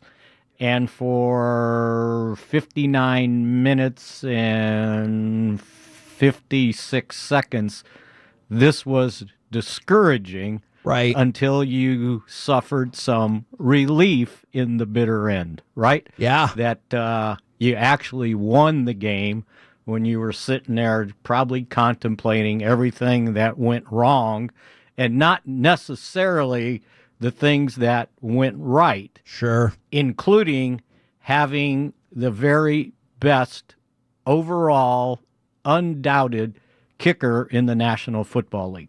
It's amazing because when the Cowboys run essentially like a draw play to get a few yards closer for that kick, I was like, whoa, that doesn't really feel like it's enough. And I mean, like, I trust Brandon Aubrey, but it almost felt like they were taking that for granted. And anytime you see somebody line up at or behind the logo, it feels like an ill-advised kick unless you have Brandon Aubrey. And that thing looked like it would have been good from, I don't know, like 72 yards. Oh, absolutely.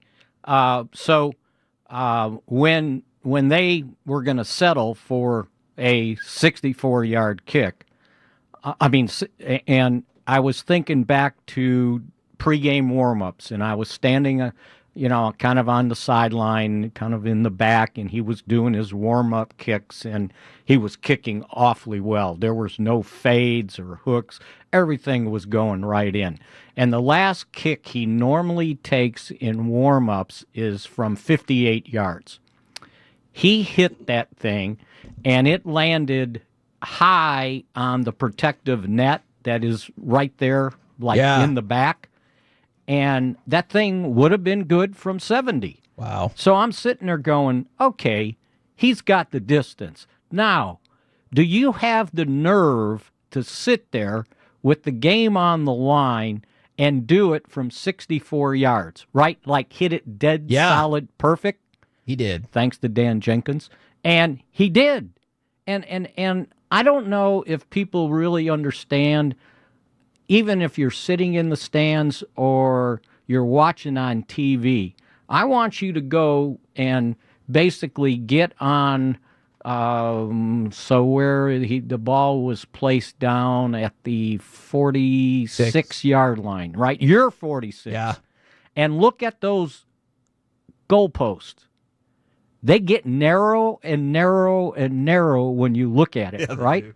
It's like it shrinks, and it's like absolutely incredible. But then here you go, maybe, I don't know how much, almost 10 minutes of game time later, there you got to go from 46. But now the game is on the line again.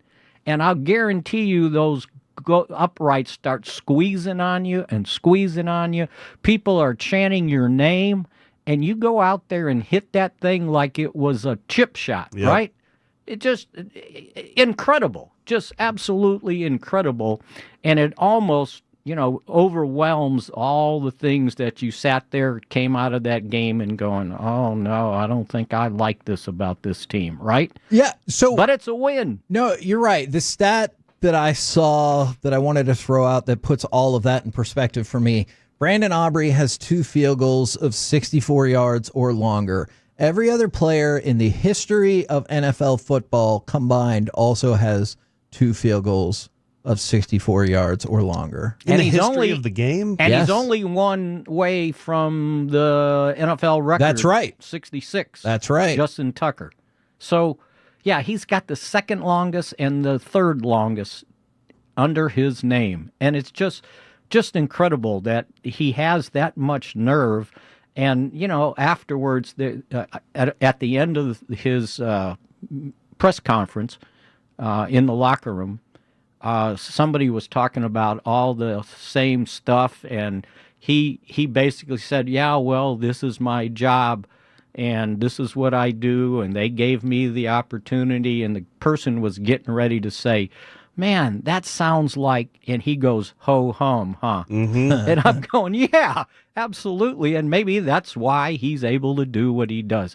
The distance is one thing. The situation and having the nerve to do it is an entirely different deal. Yeah, I had more nerves than he did for that kick. I'm It's a pretty good sure. thing, Oh, my right? gosh, Yeah. yes. I had all the doubts in my mind, and then I was like, he's not thinking about any of these doubts. He's going to be fine. And you know what is always wild to me? Watching him kick, you're talking about it looks like a chip shot. It's when most kickers, I feel like, would kick their knee to their forehead, and it looks like he just kind of pooches it, and he's just like, all right, I got enough power with that for 64 yards. And he didn't, there was hardly a celebration until Trent Sieg grabbed him and lifted him up in the air. Right. It was like, okay, this is what I do. Unbelievable. Okay, so that kick, we can all agree, and Brandon Aubrey as a kicker are freaking amazing. The scenario that got you into the need for that was very emblematic of the Cowboys secondary, particularly deep, having just struggles all day long, man. Yeah, and sort of what I'm writing for my column today is I don't think I've ever seen a game that you won so many times and then lost so many times and then tied and then you won it in the end because there were so many things that were discouraging, encouraging, and the emotional swings. Do you realize 52 seconds left in the game? They had that game won. Yes, when Pickens makes that catch, I definitely thought that the game was over. And then they complete that deep pass, and I swear I said it out loud. I said, you got to be kidding me, right? And now there's 25 seconds left, and then there they go, and I'm going, okay, you got to be kidding me. I don't think I've seen one like this, and I've seen a lot. I know I haven't seen all 1,000 games in franchise history, but the previous 999 couldn't match this one. How many do you think you have seen of the Cowboys? Do the math on like 41 times 16, just kind of, 400, 500, something like that. Well, I mean, that would actually be in the 600s mix. And so. maybe, and, so, yeah, that's the crazy. I mean, I know the Cowboys have had great comebacks in their history. The playoff game in Atlanta in the early 70s, the final... what's turned out to be Roger Staubach's final game, a regular season game at Texas Stadium in '79 when they were down like 13 points with 2 minutes to go, or 3 minutes to go, something like that. But this one was out of this world, especially since you gave up 450 yards passing to a 36-year-old quarterback. Russell Wilson looked like the best he has in, I don't know, like 10 to 12 years. Oh, you got to go back to when Schottenheimer was his offensive coordinator in Seattle. Right. In that last season in 2020 when, they won the NFC West, and he, in those years, And when I looked, and I think I told you guys this on Friday, when I looked it up, his 3 years with Schottenheimer, 106 touchdown passes and 25 interceptions. Think about that. In 3 years. Yeah. Well, that's that guy, right? Not the guy we saw in the season opener who looked like he was on his last leg, and everybody in New York wants, Jackson Dart to be the starter. Well, and they put him in for random plays that seemed a little confusing at times. Fortunately for the last one, he slipped and fell for the Cowboys. Very fortunately. But yeah, when that defense, it looked like they had no clue whatsoever how to play zone defense, right? Yes. Zone coverage, however you want to put it. The safeties, I'm trying to remember who the guy used to say on TV, where is the safety man? Because there was no safeties to help out, it seemed like. And then in the end, Donovan Wilson pulls down the interception to give them, and think about this, their third overtime possession in a 10-minute period. That doesn't happen. Yeah, especially when defenses, for the most part, especially in the second half, are like, meh, I'll see you next week. How is it that both of them turned into these stone walls in overtime? And the fact that and I'm sure you're coming away with that saying, oh, they just can't get any pressure on the quarterback. And then on that play, Sam Williams basically pushes his guy into the face of Wilson when he throws up what turned out to look like a desperation heave. Of all the good he did, they had no business trying to throw that ball under that kind of pressure, right? Yeah. But there was Sam Williams finally creating some pressure, coming in from their left side, right? They were down to their third offensive tackle in that game. I don't think I've ever seen a guy. Well, yes, I have. It was the Cowboys in Atlanta that year when they gave up like 9 sacks because they didn't have the starter at left tackle available to play.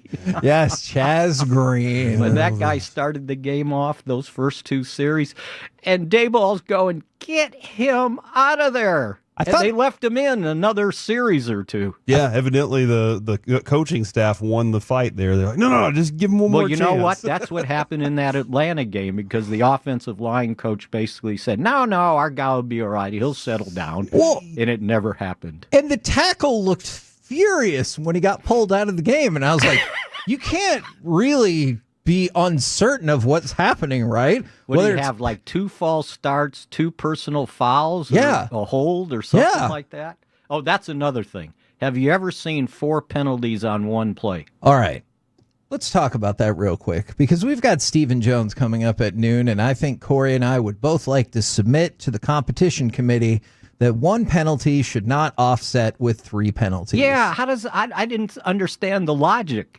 Me neither. Especially when 2 of their 3 were personal fouls, right? Or no, it was interference, and there was a personal foul for hitting the quarterback late.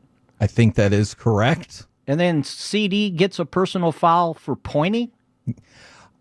But I agree. I agree with you. That feels like that play in particular felt like the spirit of what they tried to all warn us about at the beginning of the year. That they told us that no pointing, and no fun or anything like that.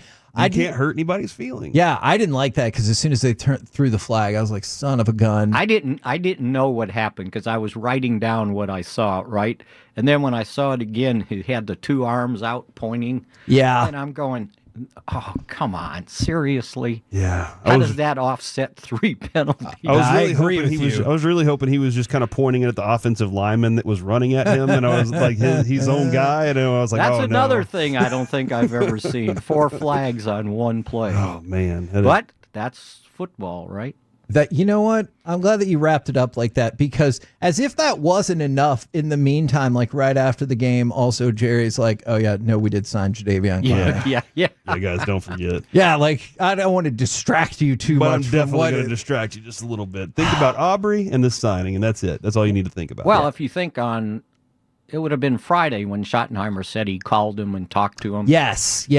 And one of his kids said something like, "I don't know you" or something. And like he said, that. "You might, just might." And you know what? And they basically signed him to a contract comparable to what they signed Javonte Williams to. Yes, which is kind of what we'd hope for. Like, we can just get that kind of production, and then have some incentives. Yeah, and go on. And there's another guy. Do you realize? And I had the guys in PR look this up. They've got this great site that they can plug in stuff. His 30-yard touchdown run, the longest for the Cowboys since the 2022 season. We don't even need him in the red zone, dude. Like because we can get him from 30 yards They had out. not had a touchdown run that long since 2022, and it was the Indianapolis game. Tony Pollard had a 30-yard run. And that season, he actually had 2 touchdown runs from 50 yards. Well, Mickey, thanks for turning one of my favorite plays in the game into sadness. That's how fabulous it was. Yeah, no. It was awesome. No, I'm with you on that. All right, thank you very much, good sir. Still plenty more to break down. We will catch up with you again tomorrow. We could probably delay getting to the Bears and continue talking about this for a while. But by the way, shout out to the Bears coach when he was like, well, what do you want them to do? Kick a field goal? They don't kick field goals when they were just continuing to can't score. keep taking a knee, right? Yeah, no, he stood up for Dan Campbell. He's like, it's fine. All right. Thank you very much, See ya. No, it was real. I'm telling you, I don't know if you heard him, but yeah, it was really weird listening to the Bears coach be like, what do you want them to do? Kick a field goal? They don't do that. And so that was true. It's true. It was a tremendous soundbite. We're the KNC Masterpiece right here on 105.3 The Fan. Coming up next, it's time for AM on the FM. We got the question of the day, plus some of my favorite numbers from the sports weekend next on The Fan.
This segment of the KNC Masterpiece is brought to you by Cars for Kids. Donate today at carsforkids.org and by the personal injury lawyers Frankel & Frankel. If you've been injured in a car or truck wreck, call Frankel first, 214 or 817-333-3333. With Frankel & Frankel, there's never an out-of-pocket cost. They only get paid when you win. Frankel & Frankel, the go-to car and truck wreck attorneys in Dallas. Lipke on Prescott's right. Williams the deep back. Tight end in motion.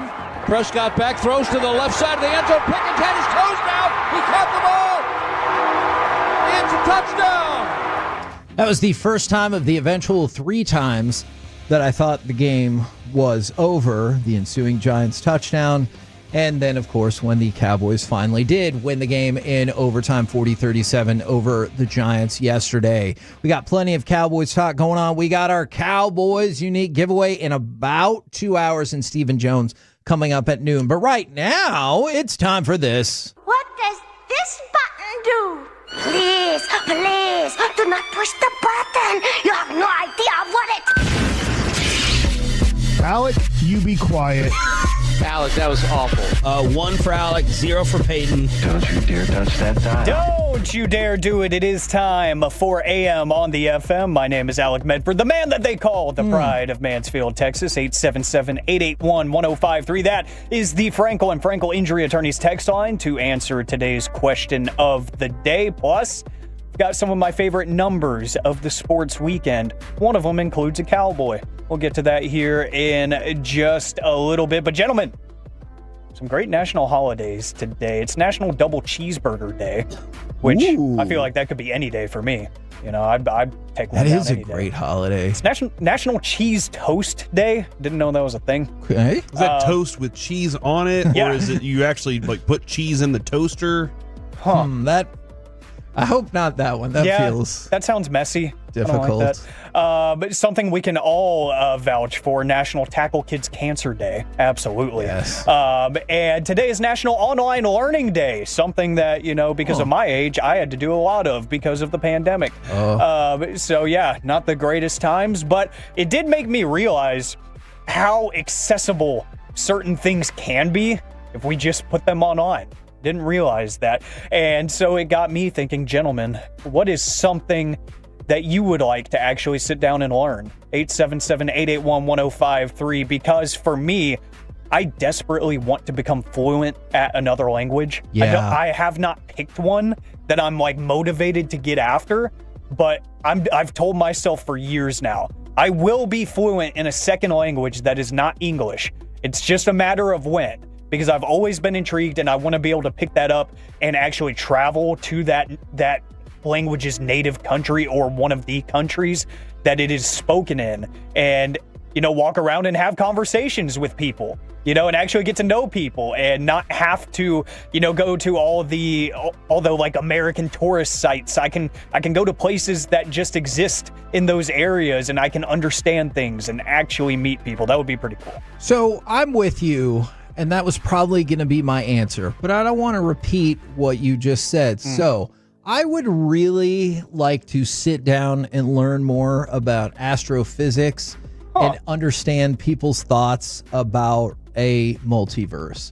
Now, I'm not saying in terms of the Marvel universe, but I really would love to take some time and learn more about the ideas behind the people who study and research this. I think that would be just really interesting. You want to know if there really is one here? Yeah, and I want to know the scientific explanations and the logic behind where they got to that, so I can just read up and study and learn from people who know. Because I do love that idea that there are other worlds than these. That it's a Stephen King ideal. The watching Peacemaker, they've kind of hit that. They've hit that just a little bit, and I think that's really interesting, dude. Good thought there. I was thinking something like a lot more financially stable for me. Like finance. I would love to understand finance, supply side economics, and stuff. I would love to really understand and utilize the stock market. How do I take advantage of? How do I say I'm going to play this game? That's what I would love to just go. All right, I know all the ins and outs. I know what exactly I should be putting on what. it is basically like gambling. Like it really is kind of absolutely a different version of it that is taxable, and the government figured that out. They figured out how to tax it. So I would love to know more about finance and gambling. That's something that I've always thought too, especially when I would be sitting there in college, like learning stuff that I was never going to use in life. I'm like, it would be cool if like part of the actual degree plan of required courses was something about finance. Yeah. And like taxes and stuff. It's like, I'm already paying a ton of money to be here.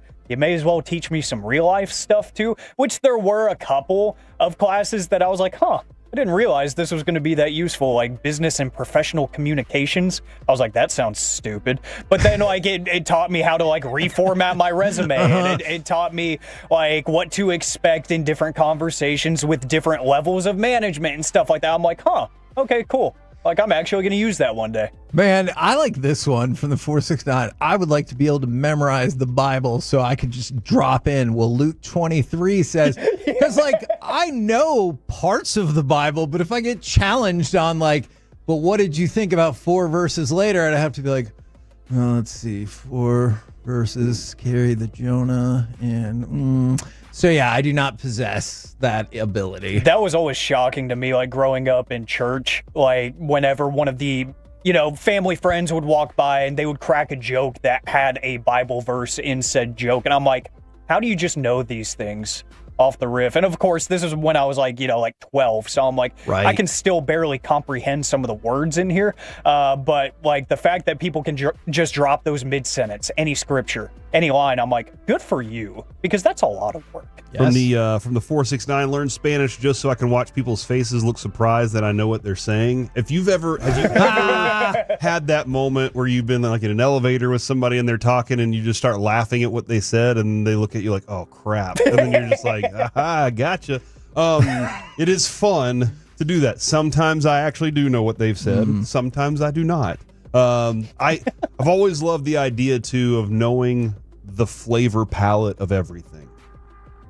If I could, like, to be able to put a meal together, I love cooking. It's a lot of fun, but I don't know if, saffron goes really good with this kind of, I have no clue. And so I'd just love to know, because some of these chefs, they're like, oh yeah, you can use this and this and this, but you can't use that. And I'm like, what are all the rules? I want to know all the rules. Kind of like we know a lot of the rules of radio, and some people don't understand them.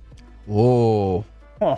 That's the second mention. Yeah, I feel like we did a better job these last couple segments. And this time, it was during my segment, so I really do feel like it's directed at us, Kevin. We got to step up. We got to step it up, Alec. We got to step up or step aside, as John Cena would say. Well, I don't know about that. I don't know if I'm cut out for all that. 877-881-1053, something you would like to actually sit down, invest the time to learn about for National Online Learning Day. From the 817, I would like to learn more about the theories of time travel. That would be interesting. Yeah.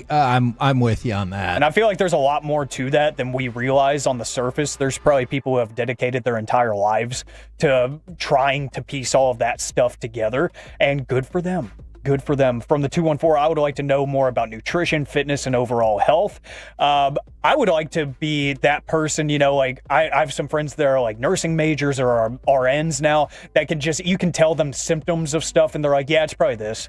I would love to be able to just have that knowledge of like overall health in the human body where I can say, oh yeah, this, and this equals... Without going to medical school? Yeah, exactly. Okay. One of the quickest ways to do that, become a parent. Okay. For some reason, I know more about our health than I ever intended to learn, because take your kid to Dr. Sue, and you learn a lot. But yeah, I'm not an expert. But I do feel like a Holiday Inn Express. I do feel like I know a lot more that I'm supposed to know about. See, okay, but doesn't that? I would worry, Alec, that I would definitely fall into like the negative category, and they're like, ooh, you definitely have at least gout. Oh, and you're like, it's elbow cancer. Yeah, you're like, I stubbed my toe, and you're like, how much citrus have you been eating, or what? That's actually for scurvy, I think. But you get my point. That was my favorite thing, like in high school. That was our joke. It was like anytime we would start like having a cough or something, it'd be like, oh, well, you might want to go get checked out. I was like, well, I'll just check WebMD, and it's going to tell me that I'm going to die in 3 weeks. Yes. So yes. It's like now you have the little AI overview on Google, and whatever, it might give you a little bit more range of like, oh, it could be this, but you also might want to go to the ER. Like, you know, so it's like, okay, I don't want the extreme side of it. I just have like a sore throat and a bad cough. I feel like that might just be a mild infection of some sort, but you know, the web is telling me you might be dead already and you don't know it. This is the afterlife. It definitely is. Do you remember when Alec was our board up and producer? Man, I miss him. What happened to him? It was great times, man. Same. He's been dead for 8 years. What? It felt like 8 weeks. Guys, some of my favorite numbers from the sports weekend before we move on to Gridiron Gravy. This one involves a Dallas Cowboy. I saw this from Bleacher Report Betting. I love seeing some of the crazy bets that people make each NFL week and college football, just to see. And I start wondering, what was the thought process behind that? It's like, okay, it's all great because you won in some of these cases, but what made you think to do this? A bettor through DraftKings did a 4-pick parlay for anytime touchdown scoring by Jamison Williams, T. Higgins, Devontae Adams, and George Pickens. And of course, the George Pickens touchdown coming very late in the fourth quarter of yesterday's game, as you heard on these airwaves. He put $50 on this bet to cash out $34,453. Jeez. Wow. Insane odds on that one, which that just makes me happy for them sweating that one out. I just remember the video of last year's Cowboys Commanders game that was just so back and forth at the end. There was a dude that had like $12 million on the line, and the missed extra point by the Washington kicker made him just fall on the ground in the middle of the sports book. That is a reasonable response, though. And it is. Some other fun numbers from the world of sports. There's a diehard Chicago Bears fan on TikTok that is also an ultra runner named Chase Bandalik on TikTok, and he does all these running challenges and stuff. You guys know I'm a dork for that stuff. So he'll do all kinds of challenges that are based on like mileage, but he said, hey, going into this week 2 game, I'm confident that our defense is going to step up. For every point the Chicago Bears allow, I will run a mile. Oh, no. And they give it like 52? Like a cougar mile?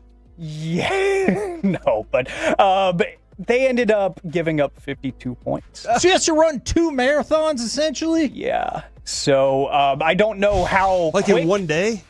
Yeah, I don't know how quick. He didn't give like a timeline. He just said he would run that mileage. I'm assuming. Yeah, he can do that. He can do that in a year, once a week. Okay, that feels unfair. See, he is an ultra runner, so I think he's going to be fair and be like, you know what, I'll do this by the next game or something. But yeah, that means he has to run 52 miles now. Yeah, and if he's an ultra runner, that's probably like a half a run for him. So. Oh yeah, this is probably going to be light work for him. But 52 miles because you were overcommitted to your team's defense. For the KNC Masterpiece right here on 105.3 The Fan. Coming up next, it's time for some Gridiron Gravy right here on 105.3 The Fan.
If you're in the market to upgrade your vehicle, get to Classic Chevrolet in Grapevine. Back-to-back #1 Chevy dealership in the world. They've got more new Chevys than anyone, all priced to sell. Visit ClassicChevrolet.com. This is Texas. This is Classic Chevrolet. Together, let's drive. Based on new Chevy registrations 2023 and 2024. 64 for the tie.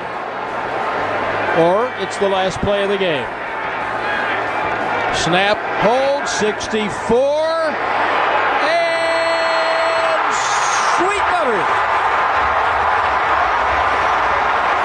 But don't hurry to re-sign the kicker, whatever you do.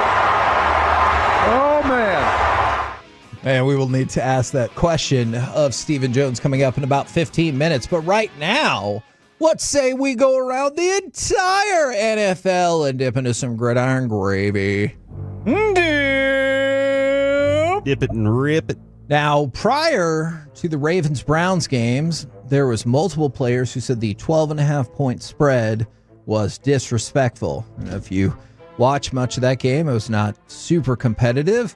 The Baltimore Ravens won by 24 points. Oh. So it was disrespectful just for the Ravens. And correct. And not the Browns. Afterwards, Myles Garrett said, that S is embarrassing. So the first question I had for you guys is, what is the score differential that you qualify as embarrassing? Like, does it have to be like you lost by at least 20 points? 24 points is definitely in that vein. Yes. Okay. 20s. I think also, like, the number itself is one thing, but how you look, what the expectation was. If you lose to a team that you're supposed to beat and you look sloppy doing it, that's embarrassing as well. So I think I agree with you. That being follow-up question to your question. Oh, I like it. Based on something that Myles Garrett said. Journalism. Why did he sign with that team if he knew that he was going to be embarrassed like this as frequently as he is? Well, see, in that... Because they offered the most money. Yeah, I was going to say, I know the answer to that. But then the question inside your questionception. Oh, my gosh. How much is it worth for you to get embarrassed? Because, like, I get for our jobs, you throw some extra cash in there. Sure, let's embarrass away. But Myles Garrett's like, hey, either way, I'm going to get at least $100 million. Do you take the lower number in the $100 million, thinking you might be competitive, versus I'm going to take an extra, like 12 to 15, whatever it ended up being, and I'll be embarrassed because you're like, that's fine. It's $12 million. That's a good question. What is your... what is your cost of embarrassment? Yeah. Now, Alec mentioned some embarrassment with the Bears. I wanted to... Sorry, Bears fans, but also that's who's next for the Cowboys. Let's go back to that just a little bit.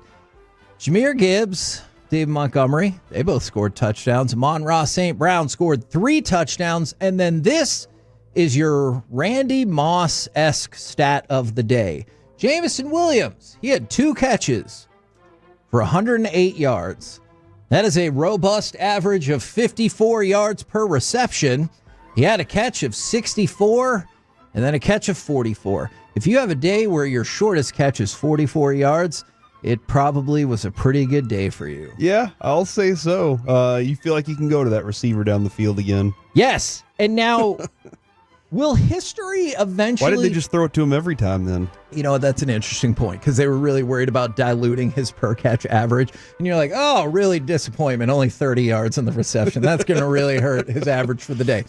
Do you think eventually Jared Goff and his career will be revisited? Now, not saying he's great or a Hall of Famer or whatever, but how much has the last, 2.5 years kind of upped what people seem to think about him? Because I saw this, and this was another number that I was like, wow, really?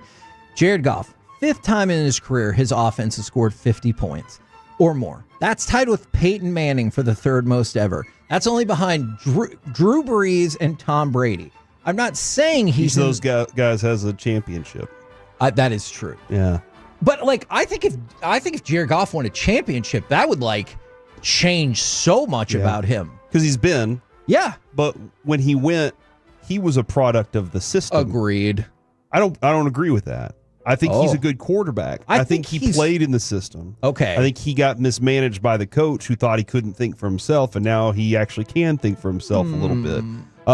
But I do agree that system was very good. He was the quarterback in that system, though, but he wasn't a product of it, I don't think, because he's in a different system now, and he's doing well in it. So I think he's a really good quarterback. I thought he was a good quarterback coming out of the draft, and he's been a good quarterback. There are limitations that he has. He's not a runner. That's not going to happen. He's not going to be Lamar Jackson. Hell, he's not going to be Joe Flacco, maybe. But because Joe Flacco has a championship, obviously, but he still has, every quarterback that doesn't have the Super Bowl still has that hanging over their head, much like Matt Stafford. It's hanging, just waiting prior to winning. Yeah, and I still stand by the question that Caleb Presley from old Barstool Sports asked him one day. Aside from the winning in the playoffs, what's keeping you from a Super Bowl championship? And Jared Goff said, I mean, that's it. It's the winning in the playoffs. Do you think he wanted to answer that he gets caught up too much on how many holes a straw has? Probably so. Yeah. Probably so. All right. By the way, one more note from that game. Gibbs and Montgomery both scored a rushing touchdown in the same game for the 10th time as teammates. That is tied for the all-time record by a pair of running backs. Those records were set in the 50s and 60s. Wow. So you have not seen a tandem rushing attack like this in terms of reaching the end zone in 60 years. Wow. That's impressive. That's a long time for football. Okay, that is a fair point. Yes. But still, I'm impressed by them nonetheless. Terribly impressed, or you know what? I have learned now from you not to use that verbiage, so I will try to you can stay use it away about from them. it. That's fine. It's just about us. I'm just confused. All right. It was a positive thing to say terrible. All right. Let's talk about the Ravens. Adam Schefter said they were going to draft Shedeur Sanders in the 5th round. Then they were told, don't draft Shedeur Sanders because he doesn't want to go there because you have Lamar Jackson. I won't get to play. I get that. I do, but also it's the 5th round. It's also not college anymore. Like you have a career. Yeah. Like in college, it's like, well, if I don't play in 2 years, I'm done. Right. You know, I just wasted my 2 years. Except for now, it seems like you can have 12 years in college football. So sure. But I that is a mindset.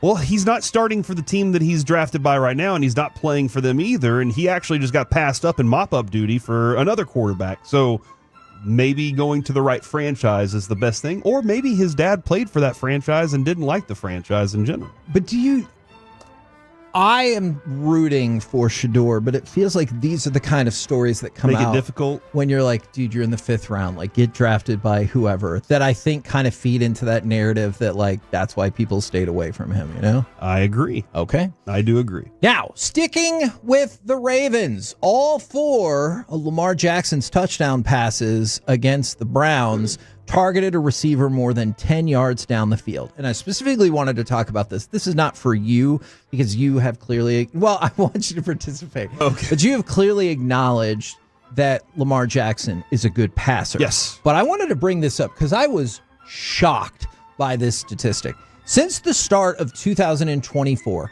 Lamar Jackson has thrown 32 touchdown passes of more than 10 air yards. All right? So the ball is in the air for more than 10 yards. He has 32 of them. You know who the next closest is? Joe Burrow with 22. Okay. That is a staggering difference right there for somebody that some people 10 are... plus yeah, air yards? Yes. That's it? Yes. It feels like that number should be like different by far. You think it should be higher? Yeah, it feels like all touchdowns are like 50 yards. But I mean, I'm wrong. Poor tackling. Yeah. But yeah, so he has aired the ball out for more scores than anybody else in the NFL the last year plus by far. And I just wanted to go back to, we've talked a lot about his last season. That's why still to this day, I cringe every time everyone's like, oh, he's a really good running back. And I'm like, what are you even talking about? Kevin, I have some numbers on Dak Prescott that I'm going to save for C Block today. Okay. Because there's a possibility that Dak Prescott could maybe finish second for MVP yet again. I'm just saying. What a day. After 2 weeks. What a time that would be. These numbers are starting to stack up for Dak. All right. Yeah, thank you, Corey. Let's see what we find out. And by the way, if you've missed the injury news, of the day. Joe Burrow is going to get surgery. He's out for 3 months. And then unfortunately for the Cowboys, Cooper Beebe is going to be out 6 to 8 weeks. We can confirm that with Steven in just a minute. One would automatically assume then that he goes on the injured reserve with the idea that hopefully he can come back in a couple of months. We're the KNC Masterpiece right here on at 105.3 The Fan. Coming up next, let's talk with the aforementioned Stephen Jones right here on 105.3 The Fan. Tolo. Remember that. Well, you know, they say in order to remember something, you have to forget something else. Okay, now that is a very cute haircut. That's like a little shag. I've never seen it before. Well, I mean, of course, it's the Rachel. Oh, is that your name? No, I mean, what's your name? No, I'm Jen. My name's Jen. Right, but I just mean like this is your haircut. But that's hair on your head. I'm not saying this is your hair.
Okay, something else to remember that Uber Eats has groceries. No, that's absurd. Hey, remember when you used to be a, what was it, Pepper Lady? Pepper Lady? Razor Blades. Not enough moments?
studios, it's the KNC Masterpiece on 105.3 The Fan. KNC Masterpiece right here on 105.3 The Fan. We're going to talk with Dallas Cowboys Executive Vice President Stephen Jones in just a few minutes. And don't forget, between 1:15 and 1:30 today, we begin our portion of the Great Cowboys Fan Hang Giveaway that is presented by Whataburger between 1:15 and 1:30 today. Although, for our show, it's going to change every single day. Same with G-Bag. Same with Sean and RJ. If you're caller number 10, you and a guest will watch the October 5th Cowboys game with a player a former player in the meeting room. Cowboys cheerleaders are going to be there. Whataburger is going to be presented. It is a unique, once-in-a-lifetime opportunity brought to you by Whataburger, and I'll just say you're welcome ahead of time. Right now, brought to you by Ford and your North Texas Ford dealers. Ford is the best in Texas. It is time to talk with Dallas Cowboys Executive Vice President Stephen Jones. Good afternoon, sir. Good afternoon, guys. Well, it was a heck of a heart-stopping win there yesterday, and Brandon Aubrey. Hold on, Stephen. I got a question here. No. I'm really excited about this. How much pie does Brandon Aubrey deserve? I love it. He obviously did a great job yesterday. I mean, he's just continues to do a great job. Is a better way to say it, but he's just a guy that you can count on. But the bigger thing than that, we've had guys through like that, is just the distance, and you get to the 50-yard line and you feel like you're in his range. So anyway, he's certainly a weapon, and certainly a huge part of why we won the game yesterday. Would you have ever thought, just going back years and years ago, you would ever see a weapon like that where you got to midfield and you could definitely kick a field goal from there?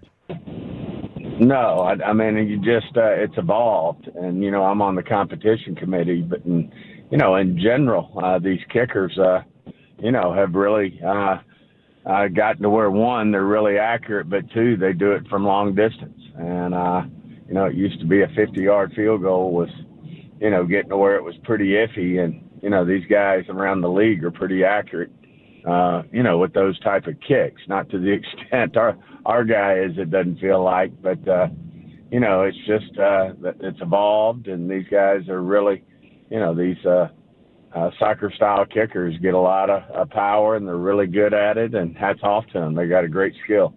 Now, you just mentioned being on the competition committee. I admit this is a biased question as someone who grew up a Cowboys fan and still am a Cowboys fan. Can you get it on the competition committee so that one penalty does not cancel out three penalties on the exact same play?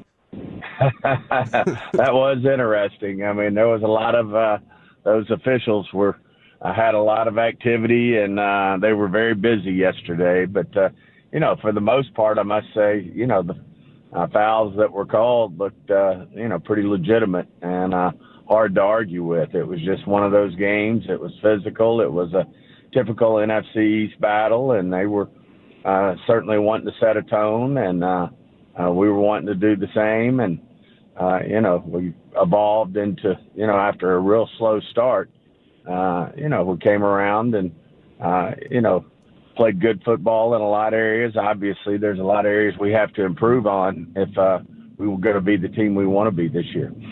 Dak Prescott's record in division is sterling, and his record against the Giants is pretty spectacular as well. How do you explain his dominance within the division and the Cowboys' dominance over the Giants over this time? Well, you just it's hard to explain. I mean, you get on runs, and they have cold spells, and I was on the phone with John Mara last week. We serve on the competition committee, and we were actually talking about that, and he said it's getting to where you're not very pleasant to talk to. I said, well, I understand. We've had a good run here, but you just never know when those things are going to go the other way on you as well. But let's go back to Dak. He's obviously we think one of the top quarterbacks in the NFL, and he does a great job of preparation. He does know our division very well, and he's been very successful within it. And it all starts, you want to have success in this league, it all starts with winning your division. Plenty of good news always comes out of a win, but this is also the NFL. You talked about how physical it was.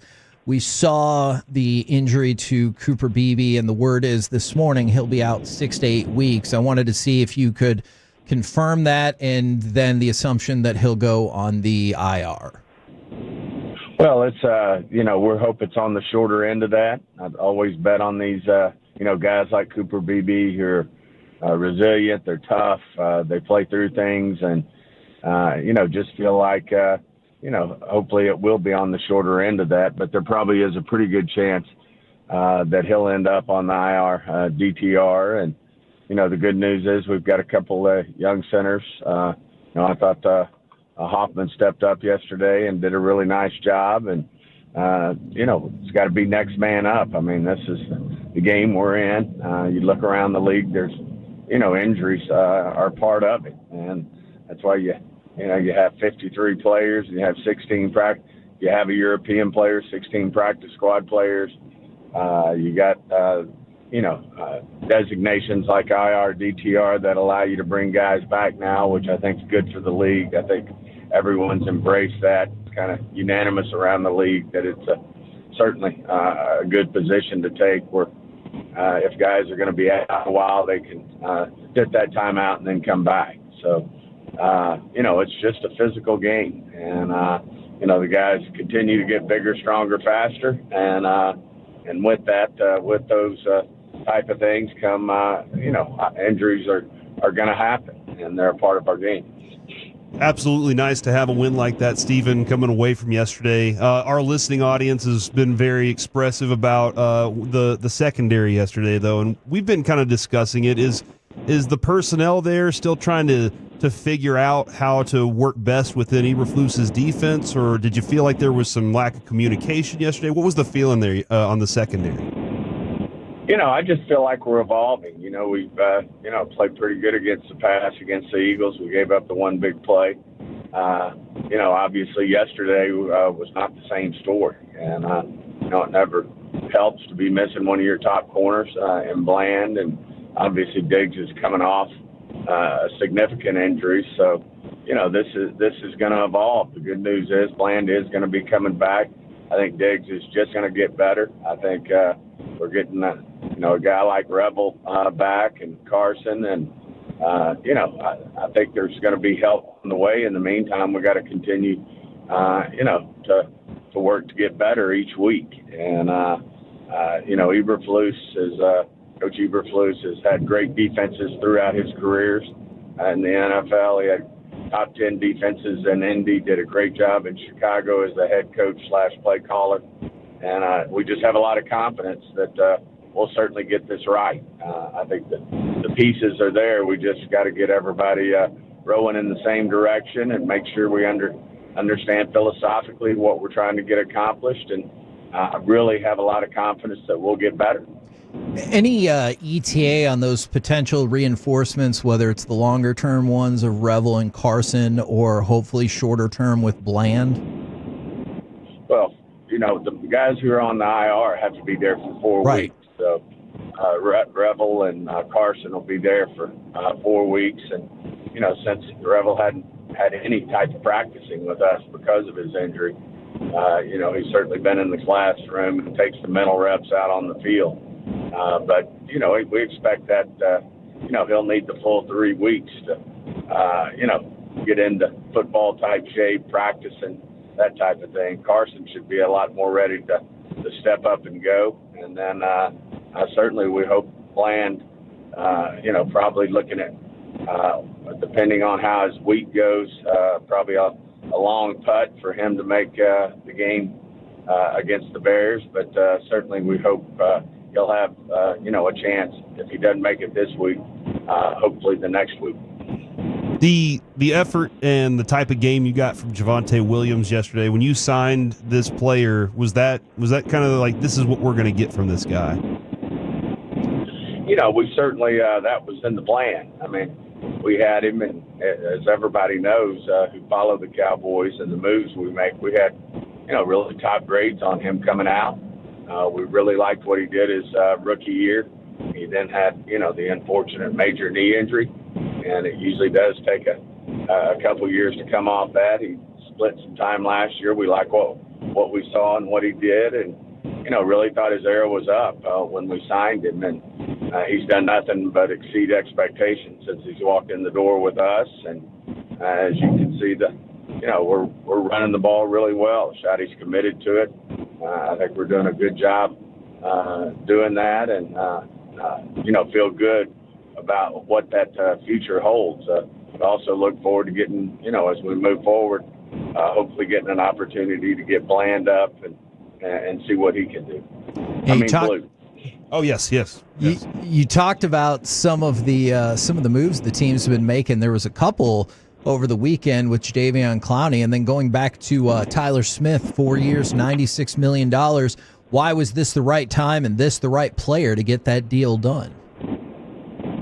Well, for Jadeveon, it was just, obviously when you lose one on the edge, and we traded that out for, what we feel like is a really great player who's already making a big difference in our run defense, in Kenny Clark. But we just felt like to have a reinforcement, like a Jadeveon Clowney. We certainly know he's, been in the league a while. He's over 30, but we think he can really come in here and give us, 20 plays a game to really disrupt and rush the passer, which certainly can help us. As far as Tyler Smith's concerned, that's the nature of, these big negotiations. They take time. I think everybody's been aware that we've been working to get this done, and it just sometimes every negotiation's different, and sometimes they take time. The good news is we have that done, so we'll have him obviously for the next 6 years. The two that we already had him for, and then obviously 4 new ones.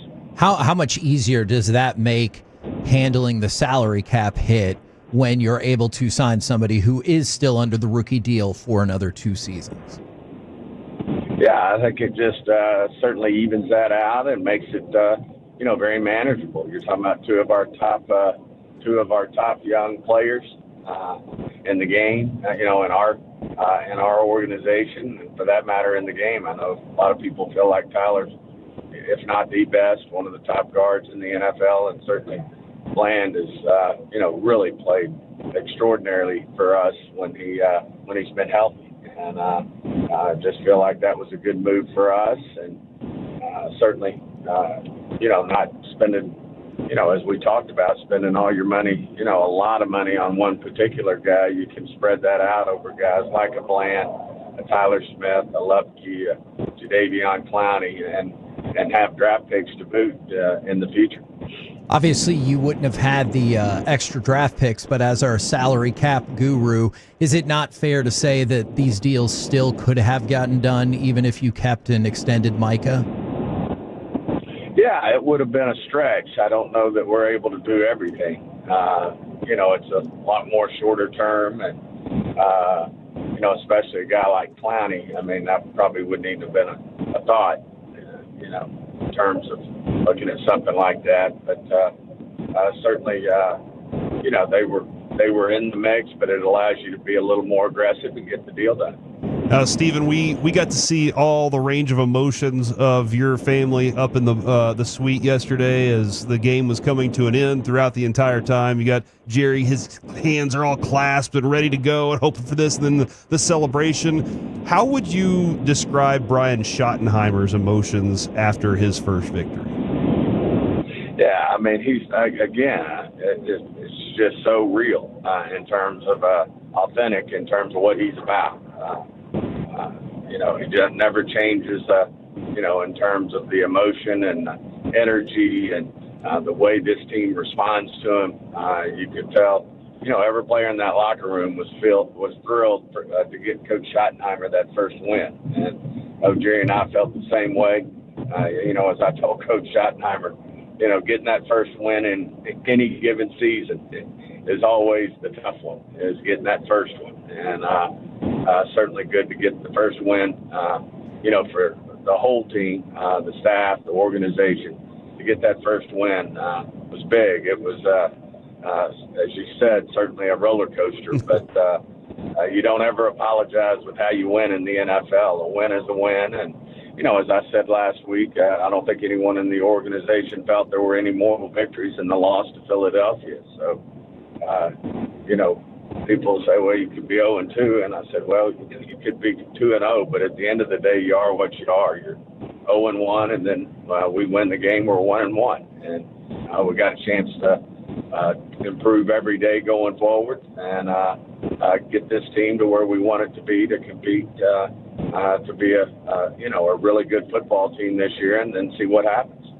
One of the big stories just across the country last week was the murder of Charlie Kirk, and we had heard that NFL teams were given the option about what to do with that. Can you walk us at all through the team's process? Obviously, y'all did the moment of silence and honored him, and I know a lot of people really appreciated that. Yeah, I don't think there's a lot to add. I mean, we just felt like it was the right thing to do, and we're against any type of violence, gun violence, any type of violence, in society. And, certainly, that's, just really a difficult situation when you see anything like that, regardless of who the person is, an innocent person, basically being assassinated. And we felt like it was the right thing to do organizationally. Well, we appreciate the time as always. Congratulations on the win, and we'll catch up with you next week.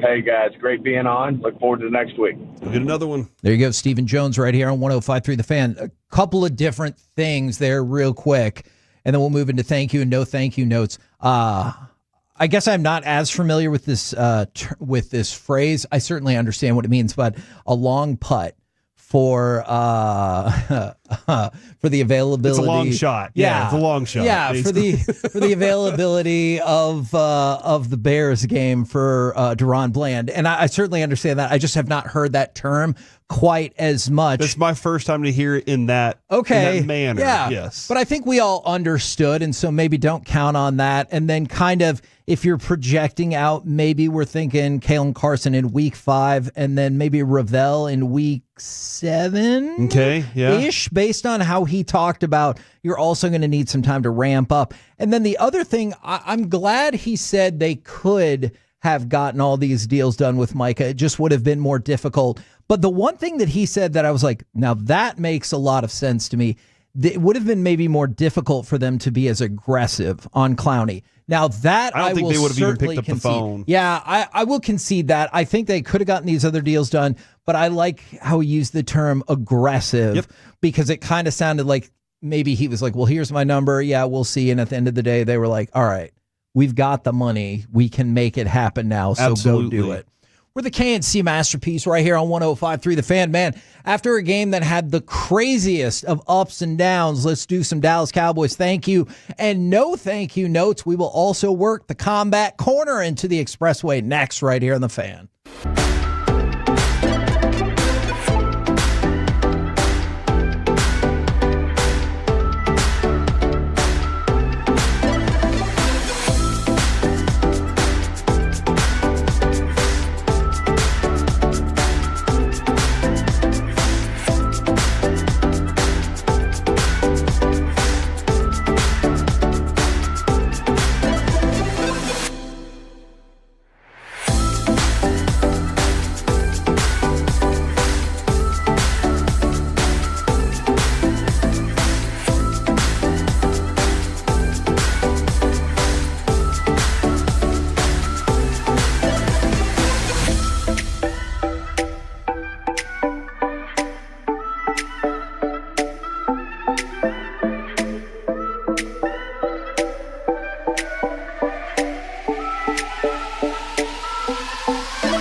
Best Way on 105.3 The Fan is presented by the On-Time Experts.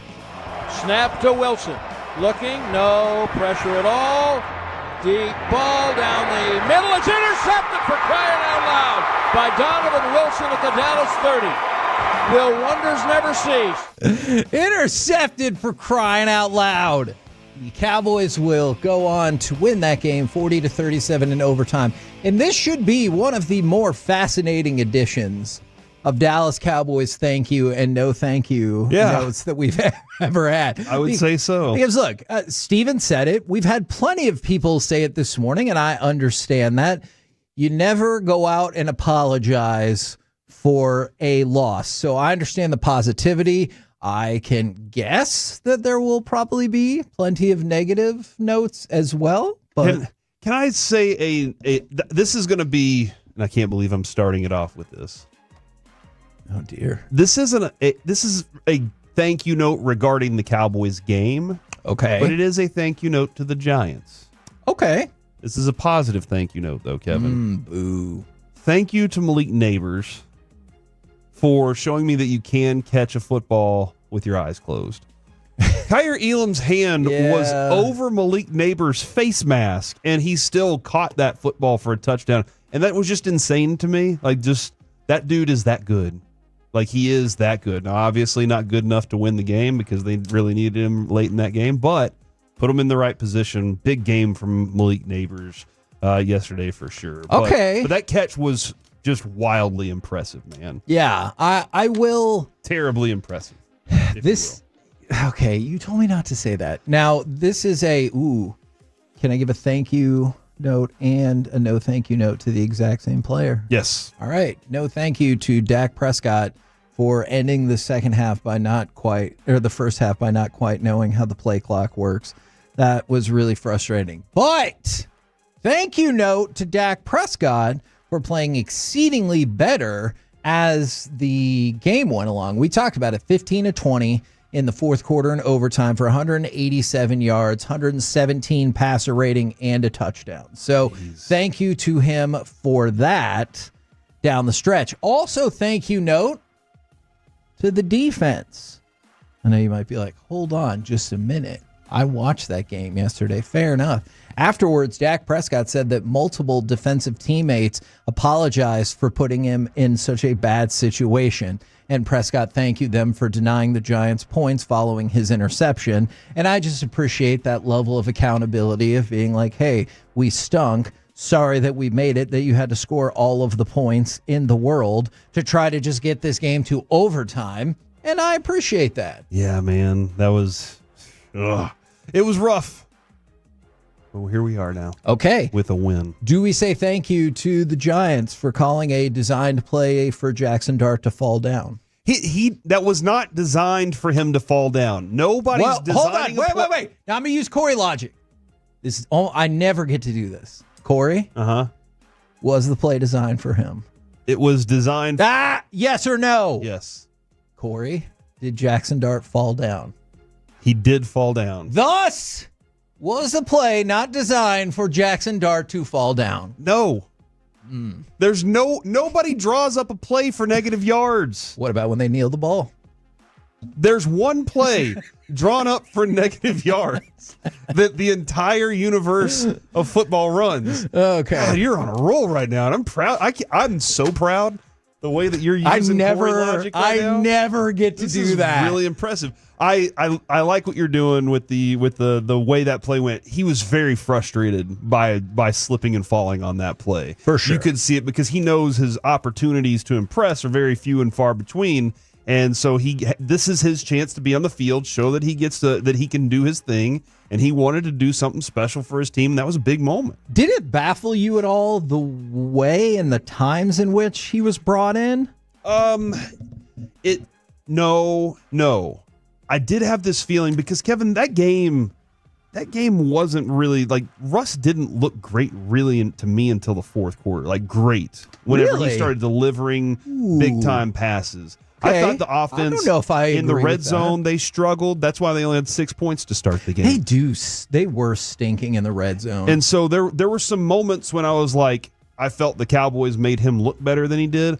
I really think that there was a moment where Dable was like, Jackson Dart's about to take this game over and be our starting quarterback from here on. Right. I really started to feel that way. All I need is for him to be impressive and Russ to look bad. Unfortunately, Russ continued to look good, and I think Dable was like, well, I guess I just got to keep going with the hot hand. And there was a moment, Kevin, where it did feel like the Tim Tebow, Chris Leak situation. You have two quarterbacks, therefore you have no quarterbacks. Right. And so Although that turned out pretty well for Florida. Yeah, and ultimately it did. And I was like, okay, when's the moment where they're just going to leave Dart in longer? Yeah. And it never ultimately got to that. Yeah. But that is kind of what I thought was going. I understand what you're saying. It just felt like he was like, I'm just going to get him in there, and they're going to be rotating, and that's going to be how it's going to be tough. Good luck to you. Whoever wins. From the 469, man, we're seeing a lot of this today. The thank you and no thank you to the same player. Thank you to Donovan Wilson for the interception. No thank you to Donovan Wilson for the rest of the game,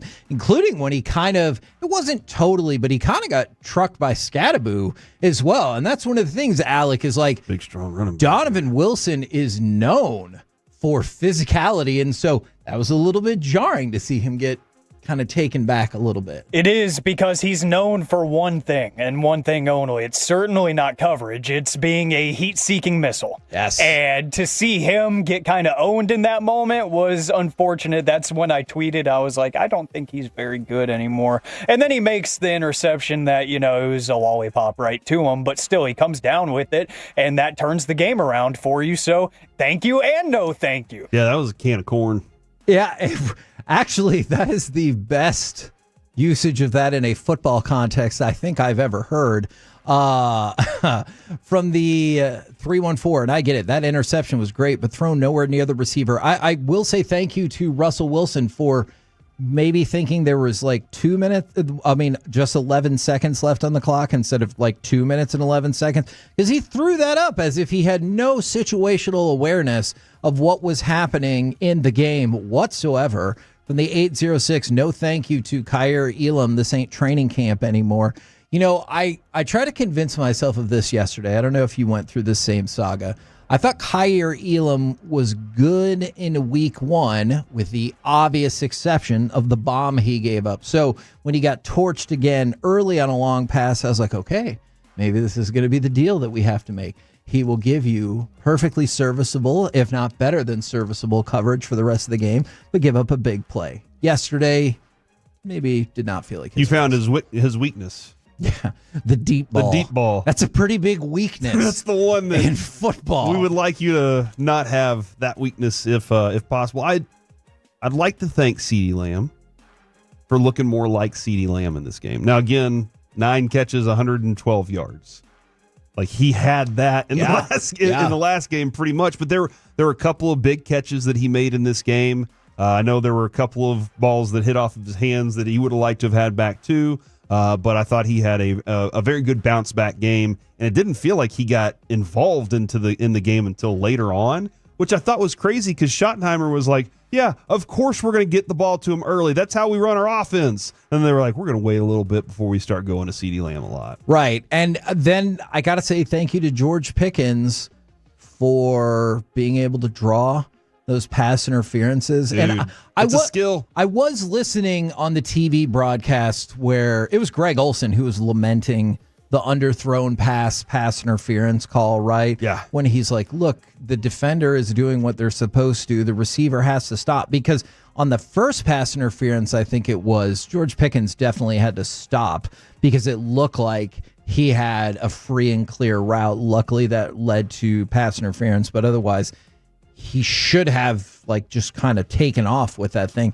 That is difficult for the defense to handle the underthrown pass. Yeah, no, it definitely is. I mean, again, I think that Tom Brady made a career off of that pass in particular. I need a receiver that is that weapon. You have to have you can't just be like, oh, Jalen Tolbert, because Jalen Tolbert's not getting the same call that I think that Pickens is getting. Now, Pickens obviously gets that call too because he's out in front of the cornerback. He's got, he's the talent that is out there for it. And Kevin, I go back to, I wish we kept the stat for him. for that, because that Tom Brady, I bet you could rack up thousands of yards in his career. I never took the time to go look. I really should. And for George Pickens, this year you might get an extra 500 yards out of him that he doesn't catch, but he is the threat of being a deep ball threat, and that's the way it turns out. Right, Alec. Any particular before we go back to the text? As you can guess, Franklin injury attorney text line, a lot of thank you notes for Brandon Aubrey, which all of that feels fair because you hit one of the more ridiculous field goals I'm not kidding, in the history of the NFL. You were 2 yards short of the record. It was just the fourth kick ever made in a regular season game from that distance, and you did it with no time left to tie the game. Incredible. Yeah. Like, you got a serial kicker on the loose, as Jane Slater said. I do game, like that. And his name is Brandon Aubrey, and he's just incredible. I'm going to say thank you to Javonte Williams. Yeah. For proving pretty much all of us wrong that maybe we do have a steady hand in the backfield, and his name is Javonte Williams. He's looking consistent. He's looking powerful. He might not be his rookie self that he was 5 years ago, but he's consistent. He's powerful. In that in-between the tackles run game, that power running game, it's impressed me. It's only been 2 games, but I expected the power running to be non-existent. I knew they were going to have to do it because the offensive line is still somewhat young in some areas. I knew they were going to be forced into situations where they were going to have to run downhill a lot. They're doing it by design, and they're succeeding early on against a defensive front that looked pretty good yesterday for the Giants, in all honesty. So I've been impressed, more than impressed, with Javonte Williams. And hey, small shout out to Miles Sanders for looking a little bit better yesterday too. You know what? I'm glad that you said that because I think it was the first couple carries that I was kind of like total overreaction. I was like, why is this person on the team? Yep. And then he turned it around, but like maybe I was still bitter about the fumble from last week. I don't know what the case was, but yeah. Yeah, no, I'm still bitter about the fumble. I think that changed the game, but also obviously the Lightning changed the game too. The Javonte Williams scored me 24 fantasy points. He was slated to score 13. Oh. So he was almost 17 over. Because almost, not carry the one. And divide by 6. But guess what? Saquon Barkley only scored me 16. So who's the better running back? I mean, I'll still go with Saquon for one more week. Hater. Who's the Eagles fan now? Yeah, we'll put together a running back power rankings. I feel like we have to give a thank you note to James Hudson III. Yes. For, as what one texter just said, forgetting how to play football. Now, I'm not sure he even knew. Yahoo said that perhaps he could have been kicked out for the pseudo hand open haymaker across the helmet of James Houston. But seeing as how a Cowboys player did the exact same thing the week before and did not get penalized for it, I'm not going to hate on that too much. But what a catastrophe he was. And then to see him get heated on the sideline for pulling him out of the game, like, you don't even have to ask that question. Why did you pull me out? Because you don't seem to know what you're doing in the game of football whatsoever. Yeah. And so, thank you note to him for making that happen. And also, thank you note to all of the James Houston believers out there who thought that he could be a functional player on this team. I think early on, he's absolutely shown to be that. Name one. I mean, I feel like that play I just mentioned, not the play. Name one person who was pulling for him. Me. Look at that. Kevin wanted to thank himself just now, basically, is what Alec. What happened. And not Mickey. I'm just kidding, Mickey. I love Mickey. Obviously, it was after the last. You only give a hard time to the people you love. Exactly. Yeah. It was only after the last preseason game where he was like, "All right, I get it. Why you been?" Because we had asked him about James Houston. He was like, "Why do you guys keep asking me about?" Because we want to know. Yeah. And he was like, "All right, fine, I'll look into it." And he was like, "You guys might be right." Yeah. So I appreciate that, and I He can appreciate say that more too if he wants. that we were right. You guys are right. Oh man, that's a good idea. Do you want to give him a list of things that we were right Just about? check them all off, man, because we're right about a lot of things. Okay. Sometimes. All right. From the 214, thank you to Brandon Aubrey for being the Cowboys MVP this year. I'm going to go back and I'm going to study the 1981 NFL MVP race. I believe that was the year that a kicker was named the MVP, and I need to know the ins and outs of how that happened. That might have been a work stoppage season as well, so maybe that impacted it. But if ever there were going to be a kicker to win the MVP, it would be Brandon Aubrey. But that probably won't happen. Okay, serious question then, real quick. Brandon Aubrey makes 12 60-plus yard field goals this season, and 7 of them are game winners. And the Cowboys win the division. Is he the MVP? He should be. But seriously, does he... I'll give it to him. Does he even get like real consideration? Yes, I do. I honestly, if it's game winners, that's significant, especially late game winners. If you're closing the clock down and he's kicking those field goals for wins, then yes, that means that the rest of the team wasn't doing their job, putting you ahead by 20 and embarrassing the opponent. So that's a big deal right there. Also, I did appreciate how Steven did not refuse to negotiate. He refused to negotiate Brandon Aubrey's contract live on air. I said, how much pie does he deserve? Yeah. And he said, he's great at kicking the football, basically is what I heard. And we appreciate what he's doing. Yeah, I mean, that is fair. Thank you to Dak. You can say that he played like garbage. That dude... I not you. don't... Oh, not I was you. going to say, I've I don't seen some feel people that say way. that they just... And some people just... They want Dak to not do well. Some people feel they just have an opinion of Dak. He is leading the league in big throws right now. He is... according to Pro Football Focus, he's at the top of the list in big time throws, and he is doing it at a very nice clip, about 3 a week. So that's a big deal there too. This dude he's playing at a very high level. The rest of the thing around him is not playing at the highest level though. Sure. But so far, what we've seen out of Dak Prescott is a better quarterback than I believe I was watching last year to start the season. Okay, and I know the numbers will obviously turn out decidedly different. For a good chunk of the game, like the first 3 quarters, did you think that he played better in week 1 than he did yesterday? It was clunky. The offense just wasn't, I'll use that word a lot. The offense just did not look in tune for whatever reason. And you can go back and blame it on a variety of reasons.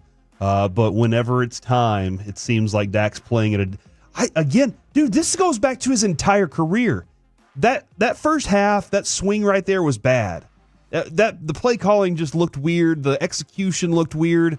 But there were times whenever they sped up things, and Dak was very good when it looked like a 2-minute drill.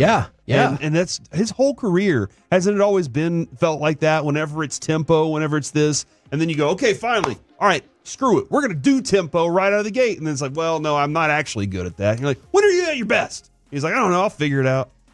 Now, thanks, though, for making the game win. Quick Rangers note, and then I'm going to go to cut number 25, Alec. Corey Seager has been nominated as the Rangers representative for the Roberto Clemente Award. So this season's award, obviously very prestigious across, I think, at least Major League Baseball, but probably all of sports. So Corey Seager will be the nomination from the Texas Rangers. Congratulations to him for that. Tip of the cap to Corey. Absolutely. Now, let's do a little Combat Corner. They have it 3-0 because he gave the first to Crawford, which Crawford may have won with the only clean shot of the round. So far, Crawford is fighting his fight, and he has neutralized Canelo's offense.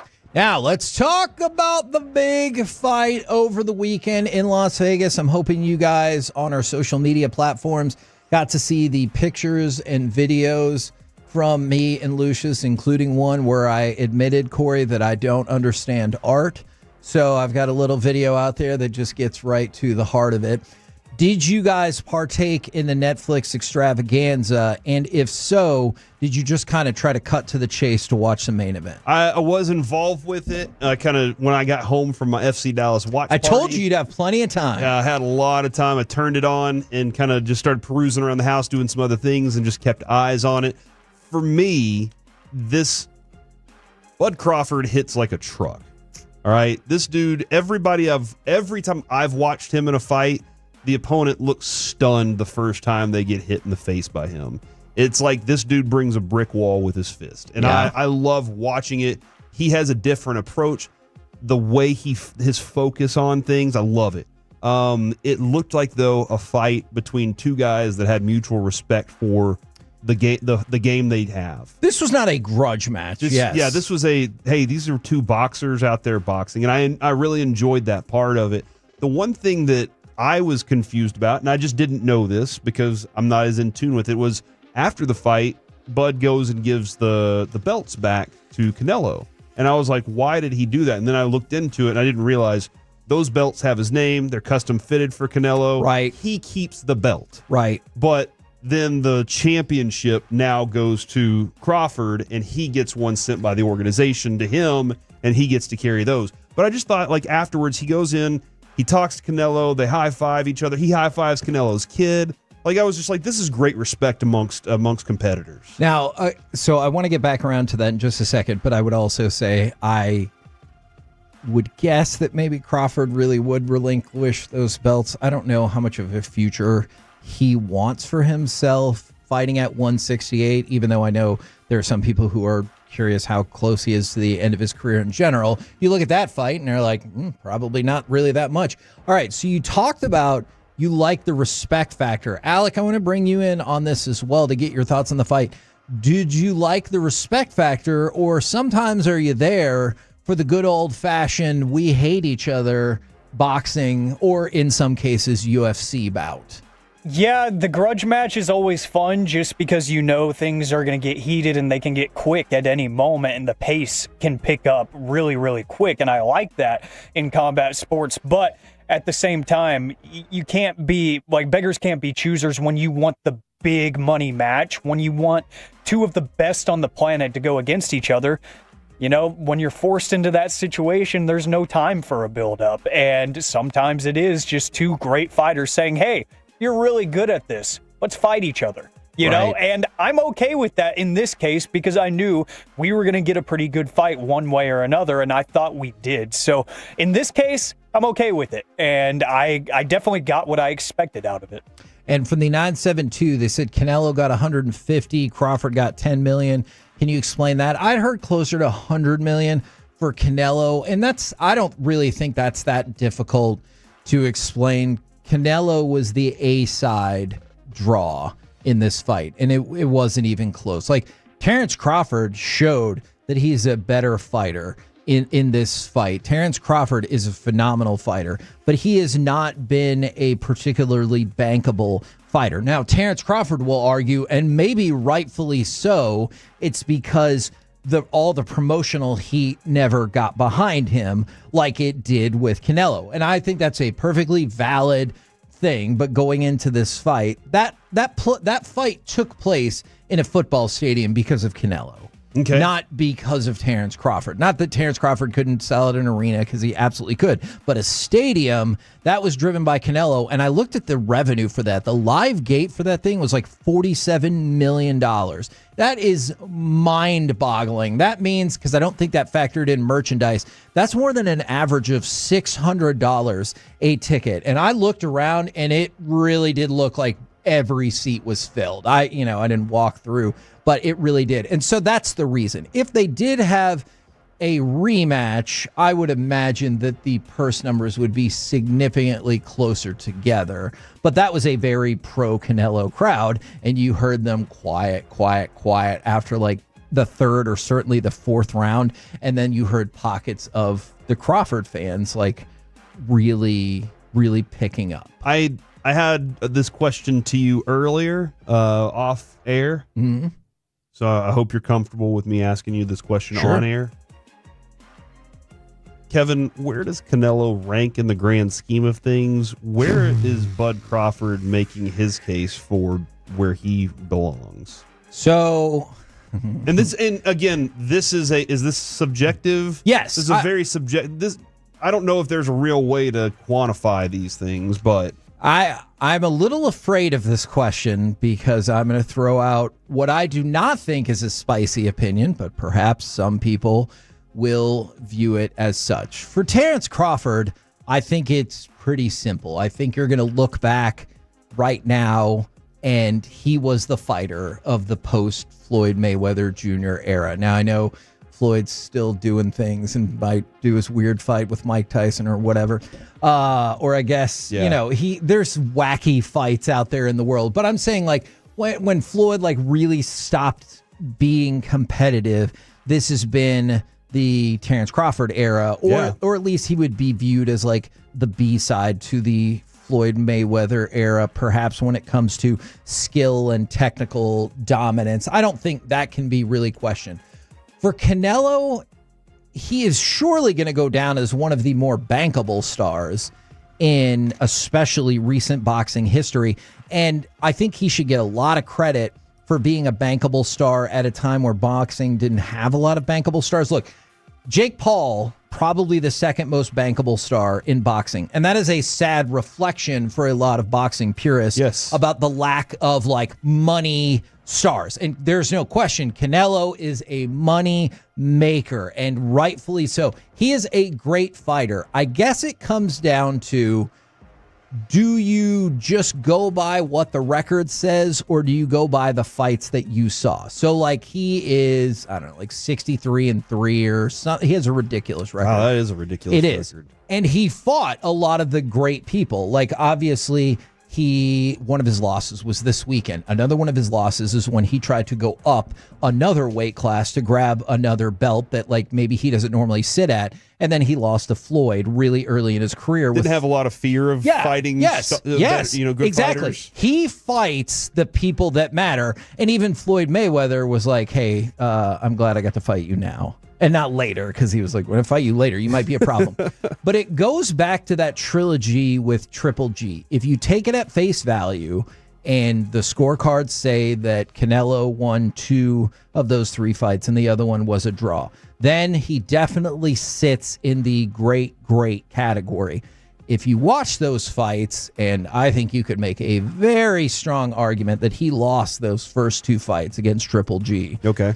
And then I think that kind of changes the perception. So that's a complicated question. I'm sorry if that was a BS answer. I think it's a great for you. I think it's a great conversation, and having more people to talk boxing with and have that conversation is probably a lot of fun too. And because everybody that's texting in right now has different opinions. Yes, and I like seeing that, because that's what makes boxing interesting, I think, in my mind, and that's what makes the NFL interesting. And baseball is everybody has those different opinions on it, and they're trying to have that conversation. And look, and there is a smaller list in the history of boxing, at least modern boxing, right? Yes, with pay-per-view, because, like, back in the day, that is harder for me to quantify. Like, you sold out Wrigley Field and, like, rock on to all of that. But, like, how many boxers out there have been not only good fighters but also bankable fighters? There's not, like, a gigantic list, whether you think it's, Floyd, De La Hoya, Tyson, Canelo. Like, there is not a humongous group that fits that bill. So I think he's a really, really good fighter. I just might have a different perception of his spot in history. Somebody, and this might be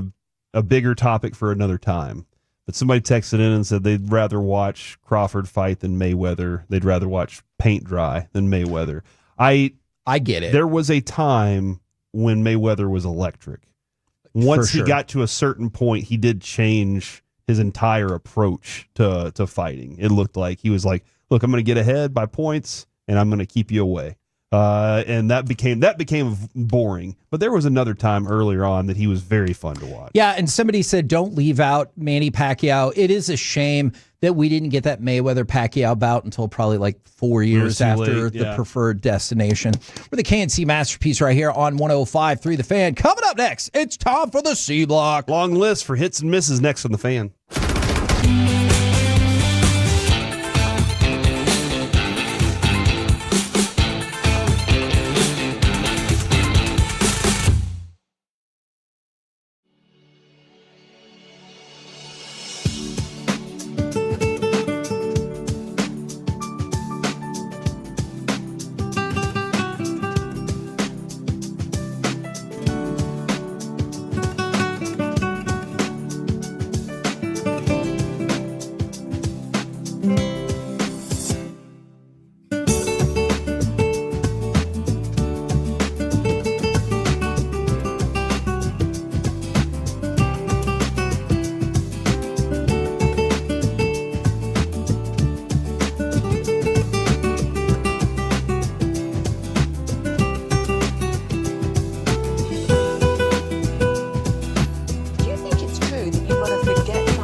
driven by our D&M Leasing Studios. It's the KNC Masterpiece on 105.3 The Fan. KNC Masterpiece right here on 105.3 The Fan right now. It's time for the C Block starring Corey Majors. Thank you very much, Kevin. Man, I think a hit for the weekend might have been Jared Allen with Minnesota. Did he not look like he had the best time hanging out with Skull? I did not see him. Look at right there. There he is. Oh, yeah. He gets to blow in the horn. He gets to get the Skull clap going. He rode a motorcycle out to the midfield, got up there and talked with a hat on. Ooh, can I throw out another hit between 1:15 and 1:30?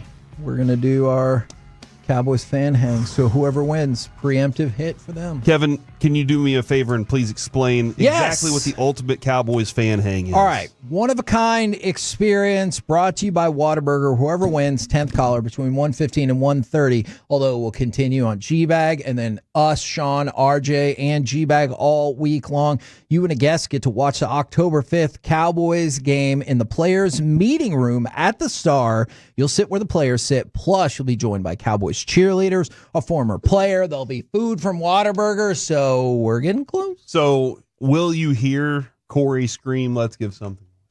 Is that the way this is going to work? The time, okay. I think that makes sense. All right, be prepared. Thank you for lowering your voice for that. Yeah, I just wanted to make sure it wasn't a confused set of things. Yes. Kevin, we do keep track of the top 10 rushers, top 10 passing records throughout the week. Again, you can argue with these stats. It's very simple. I just go and look at the top 10 rushers, the top 10 passers, and what the records were. I don't go into any other detail on this, so don't even try and be like, well, hey, I don't care. Oh, very simple. Top 10 rushers this week. I really feel like Alec, he just told us not to dissent. Yeah. That's right. Segment. I'm not sure I know what that word means, but that's disappointing. Top 10 rushers this week, 8-2. That seems to be the case often. That brings them to a 15-5 record overall in the first 2 weeks. That's based on the fact that I'm not using Thursday night or Monday night. Gotcha. By the way, 2 Monday night football games tonight. Yes, and they listened to the complaints of years past, and they've scheduled them back to back. Although, watch that first one go into overtime, and then people get mad all over again. Tracking the top 10 passer records. Last week they were 4-6. Again, 4-6 this weekend. Yikes! It comes to 8-12. So running the ball seems valuable in the NFL. Yeah. Add in Javonte Williams had 97 yards. So, seriously, Steven talked about Schotty's desire to run the ball and him sticking with it.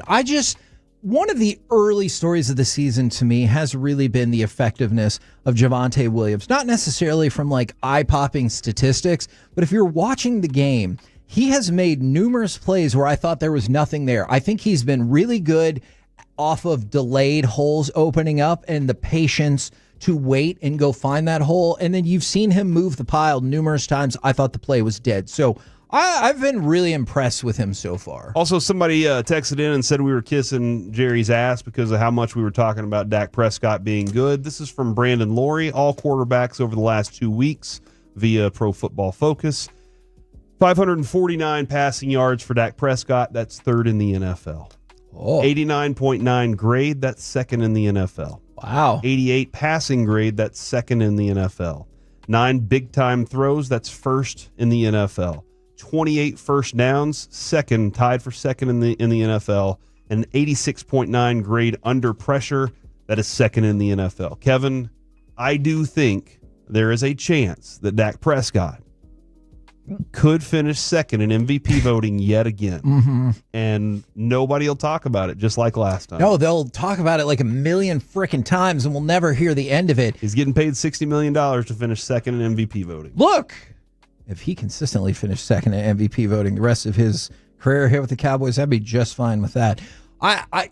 Multiple things. I just wanted to present the facts. Multiple things can be true. You can think that Dak Prescott has been disappointing for however amount of time, but then think, I thought he played pretty well in game one, and I thought he played significantly better when the game was on the line yesterday, while not thinking he had the best start. All of those are fair opinions. We'll get to this one in just a moment. Well, you want to start with the hits? Or the misses? I want the hits. All right, hits for the weekend. Mac Jones, honorable mention, 279 yards, 3 touchdowns, but it's the Saints. Drake May, Also, but still, it's the Saints. I wouldn't have guessed that. This is the difficulty with raised and lowered expectations, right? I have significantly lower expectations for Mac Jones, so I'm proud of him for that. Drake May also on. I got 4 honorable mentions here. That's how good of a weekend. I got 4 That's honorable too mentions many. for the misses. I don't think also. you would approve. Drake May, 19 of 23 for 230 yards, 2 touchdowns, and a 137 rating. That's pretty nice for him as they defeat the mighty Miami Dolphins. Miami Dolphins, they probably don't deserve honorable mention status for this, but good for them for showing a little bit of fight. Actually, a lot more than a little bit of fight this week, as opposed to week 1, where they look like they could not have cared less. Romo Dunze, also honorable mention, 7 for 128, 2 touchdowns, but they lost big to the Lions. And what do you want them to do? Of course they're going to. I go back to it. Kick field goal. That's what their coach said. And he was very adamant in defending Dan Campbell. So I think somebody was like, putting out the idea that they ran up the score. Hey, what do you want them to do? Kick a field goal? They don't do that. That's a direct quote. James Cook, also honorable mention, 21 rushes, 132 yards, and 2 touchdowns. James Cook is invaluable, and I'm very much regretting not having the chance to get him in fantasy because I really wanted to throw him on the team. Number 3 on the hits list from yesterday, Jamar Chase, 14 catches for 165 yards and a touchdown. It doesn't matter who his quarterback is. That dude is going to catch the football. So for fantasy purposes, then, do you go out and get Browning, right? Because you know that Chase is, I would have him around. Like, if you're in the right league, it's 12 quarterbacks. So is he the 13th quarterback? Yeah. Is he a top 12 quarterback? That's what you have to kind of discuss there. Okay. But he is worth having around. And Zach Taylor does get very caught up in throwing the ball as opposed to just giving Chase Brown the ball all the time like I want him to.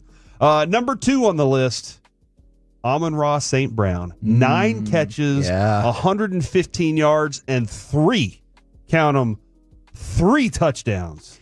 I know the touchdowns are the focus, but isn't it weird that he had 7 more catches and only like 7 more yards than his teammate? Yes, it is. Like, that's kind of bizarre, right? Like, I know the 3 touchdowns. The 3 touchdowns are huge. I don't mean that to demean him. I'm just like, what a weird game that was. I will kindly ask him to never do the celebration again that he did yesterday. He caught a touchdown, ran about to the 5-yard line, and then pulled up lame as if he had torn his hamstring and laid on the ground for a minute. And I was like, oh my gosh. And then he got up and ran off. I was like, please don't ever do that again. Number 1 on the hits list from yesterday, Brandon M.F.'n Aubrey. Fact. Because that dude right there is now one of the greatest kickers. I mean, come on, dude. He was phenomenal yesterday, and I loved some of the stats yesterday. 40-37 overtime win in week 2. Became the first player in NFL history to convert a game-tying field goal with no time remaining in the fourth quarter and a game-winning field goal with no time remaining in overtime of the same game. It's amazing. Can you just go ahead and play cut 10? We played the amazing field goal to tie and send it to overtime. Here is the game winner. Good operation. 46. The kick. Wins the game. Butter, butter, butter, butter, butter. Extra butter. Cowboys win in overtime. 40-37. That is, I really have a ton of appreciation for him. Honorable mention on the misses list yesterday, Leonard Floyd. And you're probably thinking to yourself, hold on, they got a win.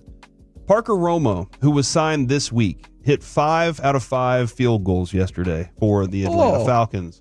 However, in a post-game interview, he did not know who Leonard Floyd was. Melissa Stark mentioned Leonard Floyd, and he goes, oh, who is he? And he was standing next to him, and he said, it's great to meet you. And I just thought that was hilarious. Holy moly. Dude, sometimes that's just the way that it is. Man. You just get there and you're like, I'm going to go kick, and you don't get a chance to talk to your teammates. I mean, okay. Is that better than the alternative of like, oh yeah, just amazing. I can't wait to go see him and high five him. And you're like standing right next to him and he's like, I mean, that's him right there. And then you're clearly like, uh-oh, I messed that up. Also on the honorable mentions list, James Hudson III, the Giants tackle who committed 4 penalties on one drive. ultimately killed their chances of winning that game. It was 28 combined accepted penalties, 26, something insane. And I heard Steven earlier. He said if you look at it, they all look pretty legit. It's too many. I would like a penalty cap. Now, I know that would never work because you would get to 20 penalties for the cap with 6 minutes left. And you're like, I'm going to interfere on every single one of these plays. You just watch. But, like, that's too many penalties. Come on. Also, honorable mention, the Browns for waiting this long to put in a different quarterback. Dylan Gabriel he was 3 for 3 for 19 yards and a touchdown. So, keep Joe Flacco in there, I guess. Yeah. Against the good teams. Number 3 on the misses list, the Cowboys secondary. What the hell was that? And let's go to some stats real quick. Trevon Diggs allowed 4 catches for 104 yards and 2 touchdowns in coverage. He had a perfect 158.3 passer rating on targets to him and a 42.4 overall grade and a 38.6 coverage grade. He had a bad outing. Now, do I expect it to get better? Hopefully. But I'm not really quite sure. He did not look great in this outing. So hopefully the Cowboys can, solidify that. Maybe it's Deron Bland coming back that'll change it. Number 2 on the misses list, Will Lutz. Now, Will Lutz missed a field goal in the fourth quarter, allowing the Colts to come back and Spencer Schrader to drill a field goal and walk off for the win because leverage was called right before that one, by the way, the one that he missed. But Will Lutz, I don't know if you saw the shots of him on the sideline, just head down. I missed the field goal. If I'd have made that, where don't even have to worry about this. I felt bad for him, but I mean, obviously not. You put him on the misses list. Mm-hmm. If you really felt bad for him, you just wouldn't mention him. Also on the misses list, Cincinnati Bengals. Unfortunately, they now lose Joe Burrow for it feels like forever in the NFL. For 3 months. And so, we're pretty much talking about most of the rest of the regular season. Yeah, so that's a really tough one right there. So unfortunately for them, they end up at the top. By the way, Reddy Stewart gave up 23 yards in the game. He was the best overall grade and coverage grade for the Cowboys secondary yesterday. So he's kind of like the opposite of Kyer Elam. Yes. Okay. Because he was ready. And then finally, I want to go to this. Carter, if you could throw this up on the fan cam for everybody to see. This is a video from this weekend, Kevin, a football game that was happening. There was a Antonio Gibson 90-yard kickoff return. And he gets the ball, he's taken off, gets to the sideline, and you can see in the background Mike Vrabel running along the sideline with him. Antonio Gibson left in the dust. Stephon Diggs commented on Mike Vrabel on the sideline running. Look at this right here, Kevin. You can see him right here. He's running on the sideline. Oh, man. He was smoked after 4 yards. He looked like me. Stephon Diggs said, yeah, I actually saw it on video, and I was like, he's slow as hell. And so that's what he said about his head coach, who's an old man, trying to run with Antonio Gibson. Did we factor in how much this sweater vest slowed him down? We did not. Hey, you never see somebody in a sweater vest that's blazing by you. Why is he wearing a sweater vest in Miami? It's not cold in Miami? What are we doing here? That might just be his look. Yeah, I actually saw it on video, said Stephon Diggs, and I thought, he's slow as hell. Ouch. And that's the C block, ladies and gentlemen. We're the KNC Masterpiece right here on 105.3 The Fan. Coming up next, we can go back to the Cowboys, but also it'll be time for our Ultimate Cowboys Fan Hang giveaway and Wanker of the Weekend. It is a packed segment, and guess what? It's next.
got to forget something else to remember that Uber Eats has groceries. No, that's absurd. Hey, remember when you used to be pepper lady?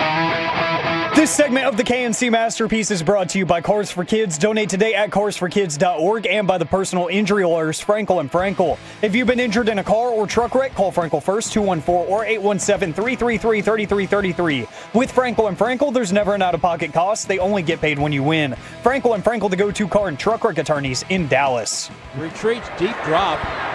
Heaves it down the right side. Caught by Pickens. 50, 40, 37. There you go. There you go, George. Everybody loves you. KNC Masterpiece right here on 105.3 The Fan. Got the Dallas Cowboys Ultimate Fan Hang giveaway in just a minute. But first, I'm going to go to the Corey Majors news desk for news. Thank you very much. According to Adam Schefter, and this was a little bit ago, but this is positive news for the Cowboys, bad news for the Bears. Pro Bowl cornerback Jalen Johnson out indefinitely with a groin injury.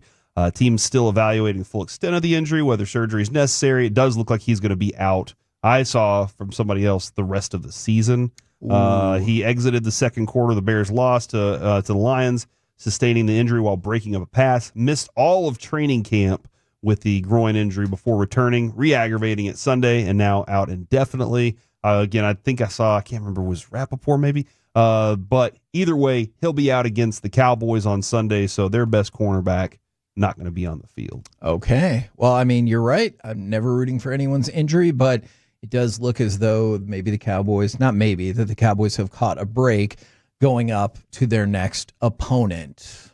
You know, Corey, let's give something away!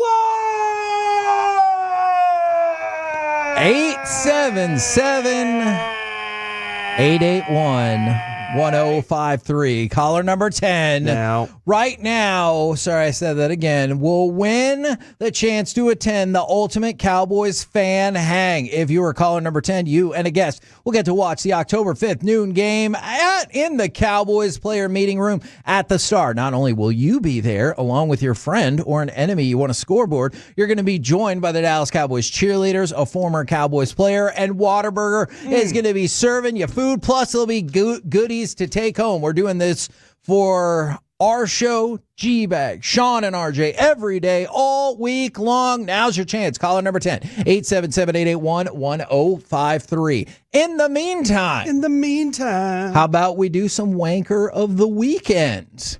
877-881-1053 if you want to text in for that. Yes. According to Ian Rappaport, Jaden Daniels, who underwent an MRI, was diagnosed with a sprained knee. Per him and Mike Garofalo. I like when a guy says per me. Not a long-term injury, but his status this week versus the Raiders is in doubt. Ooh, would you call it probably a long putt? That's what Stephen Jones said. I'm going to use this so much. I'm going to use the long putt. Man, that's a long putt right there. Yeah. They're like, no, we just poured a glass of milk, Dad. I think it is definitely a usable phrase. Is Chris Jones the wanker of the weekend? He oddly decided to start talking trash to Jalen Hurts at the end of the game that they had lost. And he goes, "You didn't even get 100 yards. To which Jalen Hurts responded, "We won the game, MFer." Now, two things. First of all, advantage Jalen Hurts, because he was right. They did win the game. Second advantage Jalen Hurts, he had 101 yards passing. So, in your face, Chris Jones. And he won the last Super Bowl. That's a good point. Although he's never put on the ring. Stupid. Can we talk? That's so corny. Can we talk about another stupid thing? Every football commentator who went into that Chiefs and Eagles game said that the Chiefs were looking for revenge. How so? Yeah, this is the beginning of the season. Yeah, let's say they win 56-0. You don't win that Super Bowl. Yeah, back. then you think it's even? We did it.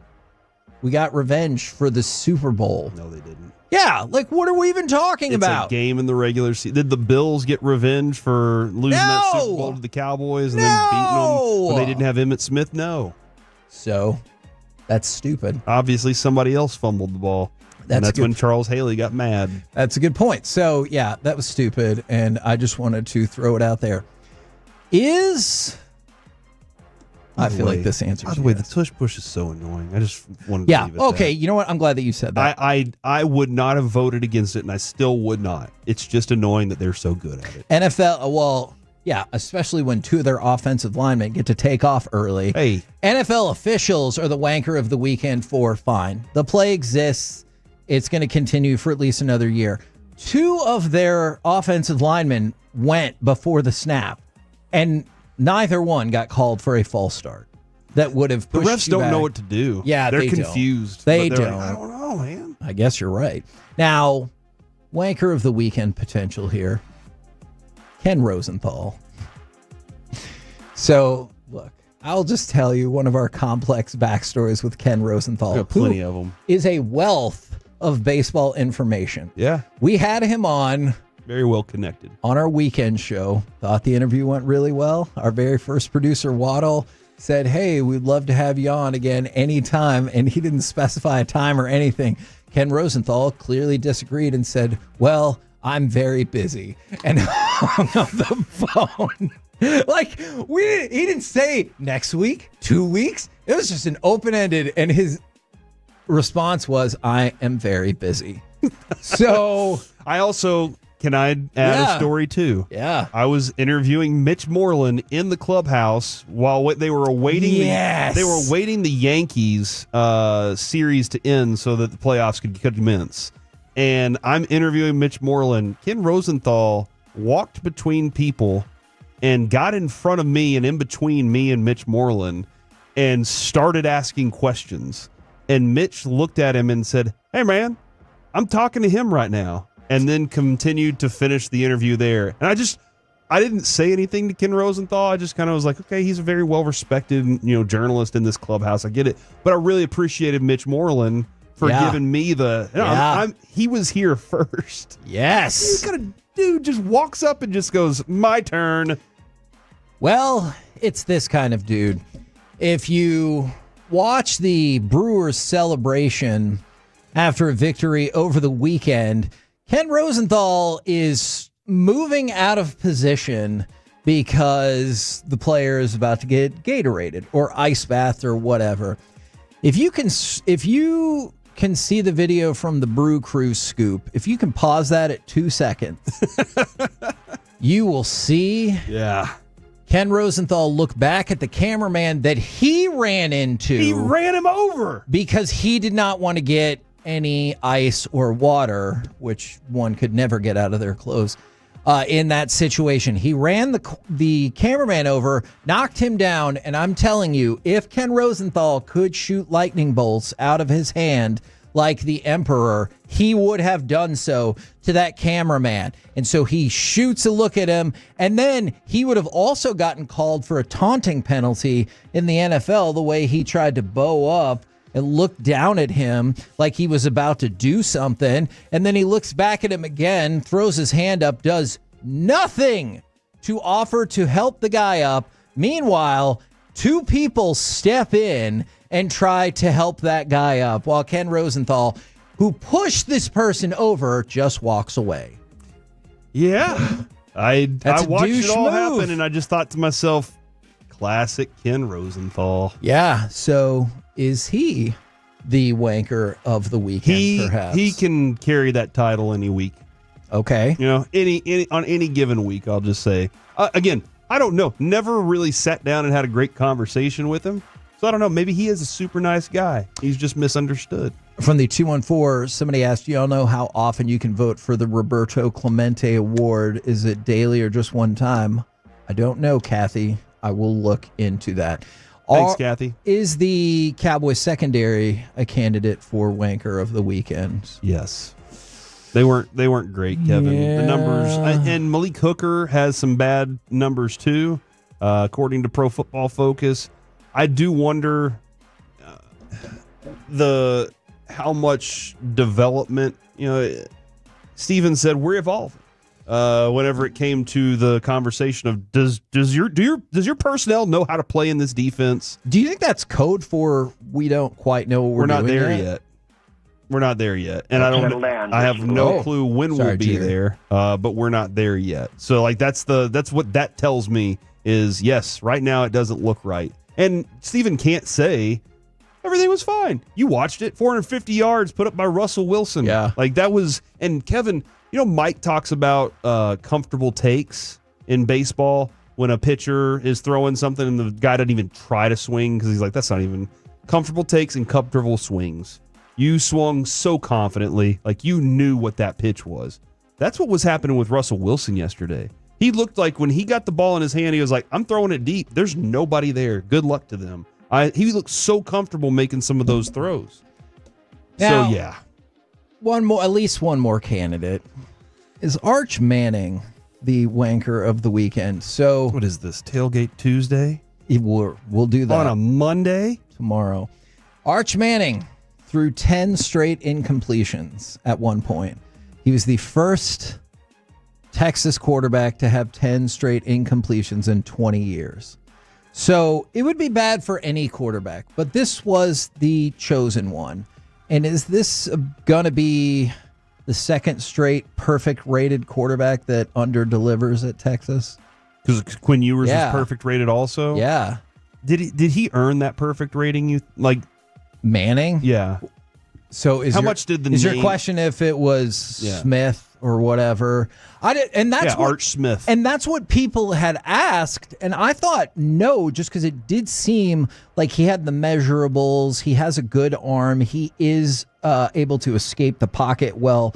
But the beginning of this season has been a catastrophe. He looked awful in that Ohio State game. I think going into the fourth quarter, he had 39 yards passing. But Ohio State has a good defense, so if you want to let that go. But on the other side of it, he's not looked particularly good against either one of these teams. No, he hasn't. And this game in particular definitely stands out.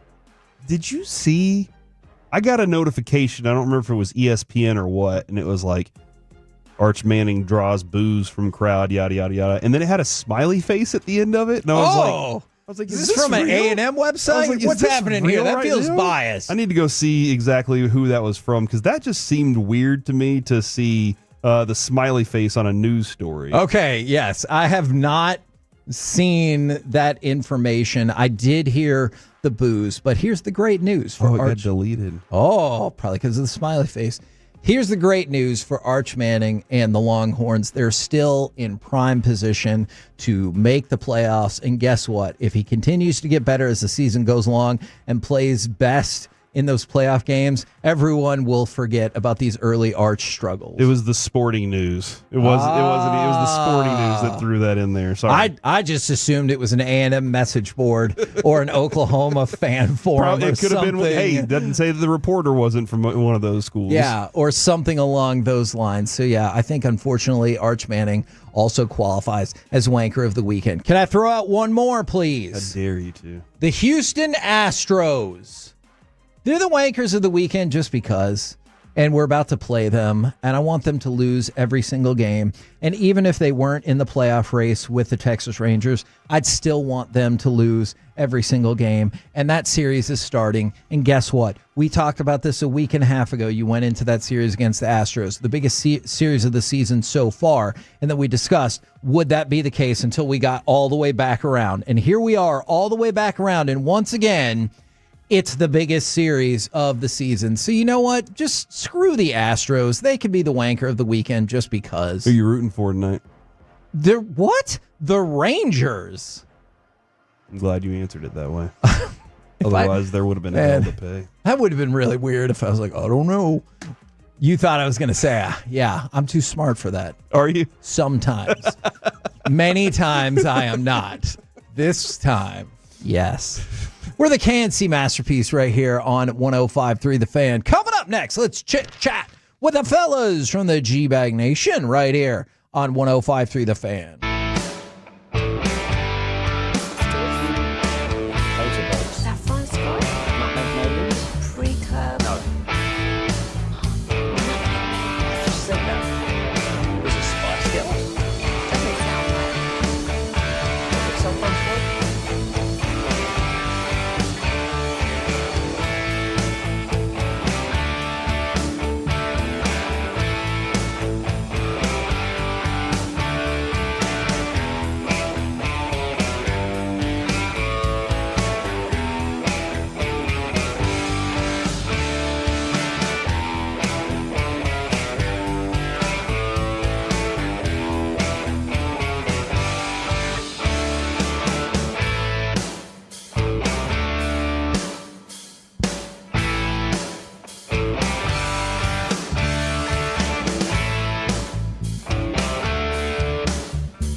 Classic Chevrolet. If you're in the market to upgrade your vehicle, get to Classic Chevrolet in Grapevine. Back-to-back #1 Chevy dealership in the world. They've got more new Chevys than anyone, all priced to sell. Visit ClassicChevrolet.com. This is Texas. This is Classic Chevrolet. Together, let's drive. Based on new Chevy registrations 2023 and 2024. Prescott under center on second down. Motion from Lipke. Handoff, Sanders up the middle. Big hole. Walk the dog. Touchdown. Sanders goes hop, hippity skip into the end zone. Oh, what a hole that was. KNC Masterpiece right here on 105.3 The Fan right now. Courtesy of D&M Leasing, it is time for our chit-chat with the fellas from the G-Bag Nation. Gentlemen, how is you today? Pretty dang good, Hagee. How are you? Man, I'm doing really well, but perhaps not as well as Kirby in McKinney. Kirby was the winner of our Cowboys fan hang. Again, we're going to continue to do that all week long, as is the G-Bag Nation and Sean and RJ. Kevin, I would like to send a shout-out to the fine folks at Enfuego Tobacco Shop. It's right next to the Derbyshire out in Frisco, and multiple Tolos were at the tobacco shop just hanging out. And they came over and wanted to say hi. They love the G-Bag Nation. They love the KNC Masterpiece. They think about Sean and RJ as well. And so, but I just wanted to send it. Yeah, they think about it. I just wanted to send a shout out to them because that's the second time now that I've been out there, and people at the cigar shop were like, "Holy crap, I got to go say hi!" So thanks to them for being Tolos. Calvin Watkins, big fan of that spot. He as well. actually is. Did you see him there? No, but they did say Calvin stops through every once in a while. So in the meantime, there is a just plethora of quarterback injuries. Woo. Now, we thought that Cooper Beebe would be, obviously locally the big story, out 6 to 8 weeks. Steven said that they are envisioning probably pretty soon putting him on the injured reserve with the designation to return, hoping he'll be on the shorter side of that, so closer to 6 weeks. We get confirmation Joe Burrow this morning needs surgery. He's going to be out for 3 weeks. Jaden Daniels is now, 3 months. Jaden Daniels is now going to be questionable for this weekend, and Kevin O'Connell just said J.J. McCarthy with his ankle sprain is likely out this week, which means we finally get the Carson Wentz, Jake Browning matchup that we've all been waiting for. Perfect. What are we to make about all this? I'm That is so excited for this. Astonishing number of injuries. I don't know. It might be a blessing for these teams. All of a sudden, Daniel Jones looks like a competent quarterback. You've got Mac Jones looking like he should have been the 3rd overall pick way back when by the 49ers. Maybe these guys end up balling out like Carson Wentz ends up having a renaissance like Case Keenum as a Minnesota Viking. Oh, now you've gone too far. Think so? I take it all back. Yeah, it's a bummer. I mean, especially with Joe Burrow, who's one of the best quarterbacks in the league. Having him go down is huge. Hopefully, is he injury prone now? Yes, it's totally fair to say. Yes. And when you don't build an offensive line in front of your incredible franchise quarterback, that can happen to you. I'm so glad that you said that. I was boggled about the way they constructed their defense, and I get it. You want to pay your wide receivers and stuff, but they did not seem to put anywhere near as many assets into the offensive line as you would think for not the most mobile quarterback. I'm not saying Joe Burrow's a statue, but he is not necessarily the most mobile quarterback. Even if you have a mobile quarterback, you got to have an offensive line. Like if you're going to draft a quarterback that high, and then oh my gosh, in the blink of an eye, he's taking one of the worst franchises in the sport to the Super Bowl, and he's beating Pat Mahomes at Arrowhead to do it. At some point, you have to go ahead, especially you pay the quarterback all that money. Yeah. You've got to protect him. And so their team building strategy has been weird because, you have a pretty bad defense, and then you also don't have an offensive line. So they're done, right? Oh, for sure. Yeah, the sprained knee, you're looking at weeks. Might impact the entire season. For Jaden? Yeah. I mean... for Jaden? No, yeah. I was talking about Burrow. for the Bengals, but for Jaden... This is turf toe, isn't it? Yeah, Burrow's the turf toe. He's going to have surgery. Jaden is the sprained knee. So you think then perhaps this could be something that could be problematic going beyond this week? Oh, yeah. I mean, when you're talking about a sprained knee, that's just not something that you can shake off. It is, at bare minimum, going to impact play calling. It's going to impact his ability to improvise and make plays and make first downs with his legs. So I think this is, a massive shot to their playoff probabilities very early in the season, because even if he can't play this week, he's just not going to be the same guy. No, and his running ability, we saw it last year with the rib injury. And they went through a stretch where I wasn't sure, like, was this Cliff Kingsbury in the typical second half of the season where his offenses stink? But it seemed like it was more now they're limited because Jaden Daniels didn't have the full playbook. He can't use his legs, and it was because of the ribs. And as soon as those healed up and he could start running a little bit more and was more mobile, they got back to where they were early in the season. If all of a sudden you got the sprained knee, that absolutely could linger, and that's going to hurt Washington's chances. And this is like, there's no way we're going to figure this out today, next week, this season, or whatever, but do you start to see the potential for maybe, like, there was a time where I was terrified that we were going to have to play RG3 twice a year, every single season. Do you think we might get to a place where you're like, Jaden Daniels is really good, but he'll miss some time on you? Absolutely. I mean, it happens to plenty of quarterbacks, but especially the mobile ones. And he's not built like a freight train or anything like that. And he takes shots. Yeah, he takes a lot of shots. And yes. He gets up. He has not been a hurt guy. There's been some times at LSU where I didn't think he was going to get up, and he did, and he just kept playing. So that only lasts for so long, though, right? I don't know. Like I said, I know for 2 years in his Heisman year, he took some of the most brutal shots I've ever seen a quarterback take and get up. So, maybe it's something like I said, the sprained knee is something new to him, but his history is not that of a hurt guy. Yeah. He's been smarter about it, too, in the NFL, but you can only avoid it for so long if you're going to commit your guys to running. And that's why, as valuable as it is, I think Dak managed it perfectly. Game's on the line. Let me get a little 15-yarder here real quick and lay down, awkwardly slide on the turf. Right. He said that, it's funny after the game, though, he was talking about that he didn't run enough last year and it made him, it might have hurt him, that the fact that he wasn't conditioned to do that. And so I find that interesting to him. So maybe he is more willing to do what he has to do now. I just don't want my quarterback trying to run us into the playoffs. I think it's too dangerous to be like, hey, we're average, but if we run it, we could be pretty good. I think if you have the perfect team and you need a running quarterback to go take those yards when the defense is giving it to you like they were last night, Dak recognized 5-man rush and the defense dropped and turned their backs to him and he took it. That's all I want is just take the free yards until we're in playoff mode and we need to break ties. Now, I got the chance to listen to a good chunk of the post yesterday, Wolchuk, with you and Broadus, and I know we've discussed it, but just thoughts on the ridiculousness that is Brandon Aubrey. I love him. Every stat you see, every kick you see, it just continues to be unbelievable. It's amazing that they did not have any faith in their quarterback to make a throw, and they ran a ball to get 3-4 yards so they could kick a 65-yard yes. field goal. But you know what? I give Schotty credit because that would have been Cowboy way of doing thing. He would have thrown the ball to Pickens, he'd have caught it, he'd have been running, and then he'd have fumbled it. Or something would have happened, or the ball, they throw it, the ball gets knocked in the air. I think Schotty realized that, hey, if I could get this thing to midfield, I'm gonna kick this thing. And he did. He ran it, and most people would have thought, man, you're gonna need 5-7 more yards. Not him. No, let's try and run it and see if we can. See if we could just get him into 64-yard field goal range. And that faith paid off because it was automatic, no doubt, 8 to 10 yards of room to spare, right? 100%. Oh, yeah. Made it from 70. The only thing that can mess him up is a bad snap or a bad hold. Yeah.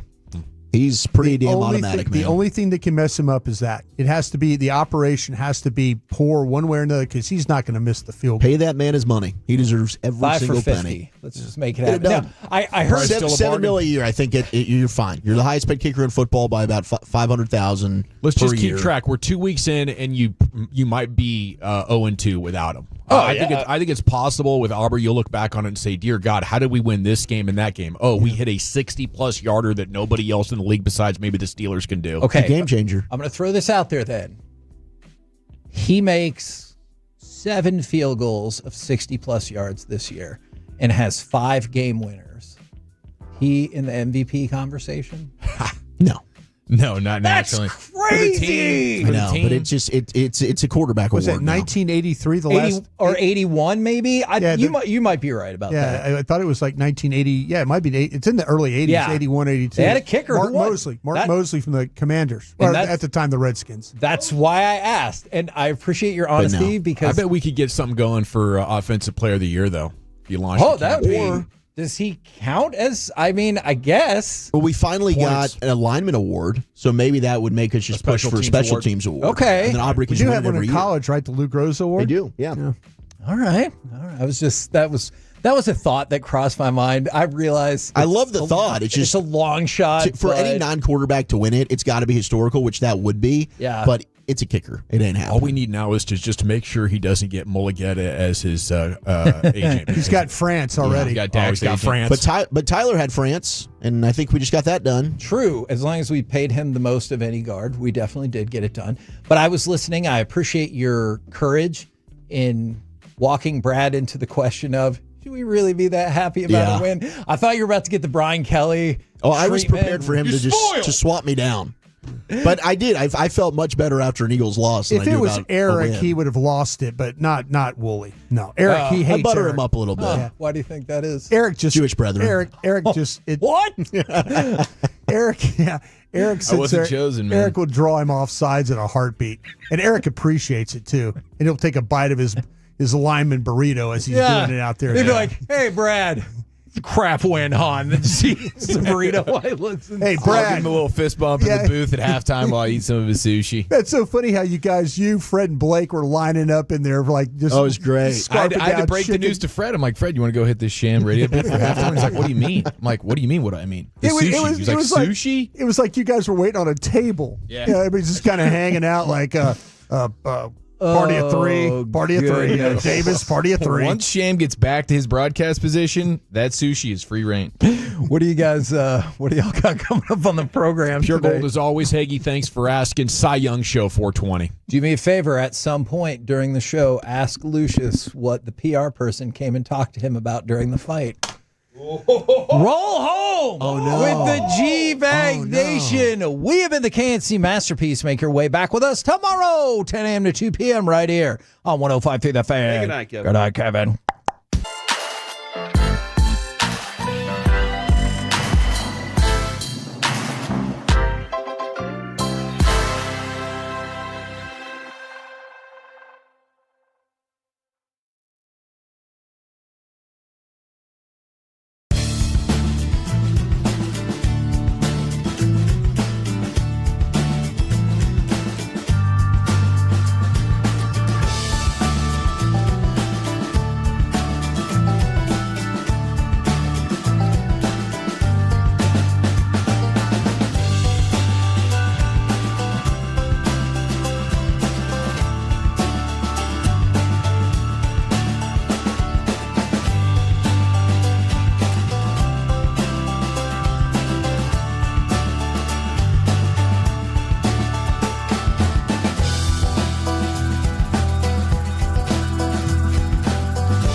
say in order to remember something, you have to forget something else.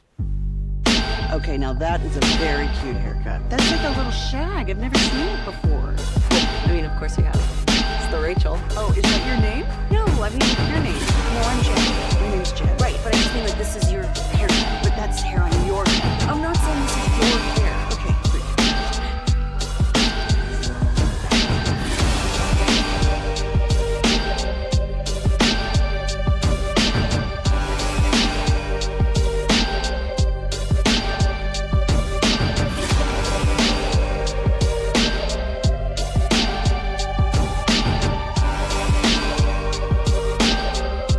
Driven by our D&M Leasing Studios. You're rolling with the G-Bag Nation on 105.3 The Fan. Welcome to the nation. Here we go. It's hour one of the G-Bag Nation on 105.3 The Fan. Hope you're having an awesome day. Thanks for making us part of it. Let's talk about a Cowboys victory, 40-37 here on a Cowboys Monday. We got a lot of Rangers content as well. The train kept rolling for the most part. Took 2 of 3. CY's coming up at 4:20. General at your service. If you see me, beer me. NA. There's Brian, former Cowboy scout, the Super Bowl champion. Lucius Alexander's in the Pimp Cup over there, Master Control, fresh back from Las Vegas. We'll get his thoughts. Did you hear Hagee's tease there during crosstalk? So what did Heggie say? He said we got to ask you what the PR asked you about something or another right before the fight or right as the fight was starting. Man. So I'm a grown ass man. I'm in Vegas. This is a championship fight. I'm going to have a cigar like a grown man. You know what I mean? Yeah. You can't, like a gentleman. Yes. You have a drink and a cigar, and you watch a championship bout. That's right. Since the 20s, they've been doing this since the teens. Okay. Yeah, my man tapped me on the shoulder. He said, "Do not light that cigar up." I was like, "Cool." He was like, "In fact, put it up. You can't even have Put it." it up. Oh, really? I was like, "Oh, damn. There's no tobacco or alcohol in the media area." Wow. All I had was a cigar in my hands as I took my notes, bro. It felt so good just to see the cigar, smell it every once in a while, put it in your mouth, and somebody gets punched. Come on, man. Yeah, it's Americana right there. That's how you. Yes. No That's alcohol covered to fight. either? That's Bird Sugar 101. Come on, fam. Yeah. That's what I'm saying. How are other media members? There's got to be older gentlemen like me that are covering that boxing. It's probably got a cigar chewing on it. Come on, there's a bunch of old crusties out there, but I guess I old crusty by heart already. Yeah. Pulled my cigar out. I was chewing on it. My man just threw a conniption. You gotta put it away. Yeah. Come on, man. Calm down. I don't think that would ever happen in the great state of Texas. No. That seems. I hope not. That seems like some West Coast sensibilities came and found you at that stadium. Boy, they're uptight over there with he was looking for it too. Yeah. It's just a cigar in my hand, man. Yeah, it's against law. In the dark, you can't tell this is a finger or a cigar. Yeah. It's the same color, bro. Relax. Well, we're glad to see you back here inside these borders where a man is free to at least put an unlit cigar in his mouth anywhere he wants to. I can see Lucius like holding it, then putting it in his mouth like, I got nothing in my hands. Yeah. What are you talking about? Yeah, what are you talking about? I got nothing. Just a cigar hanging out.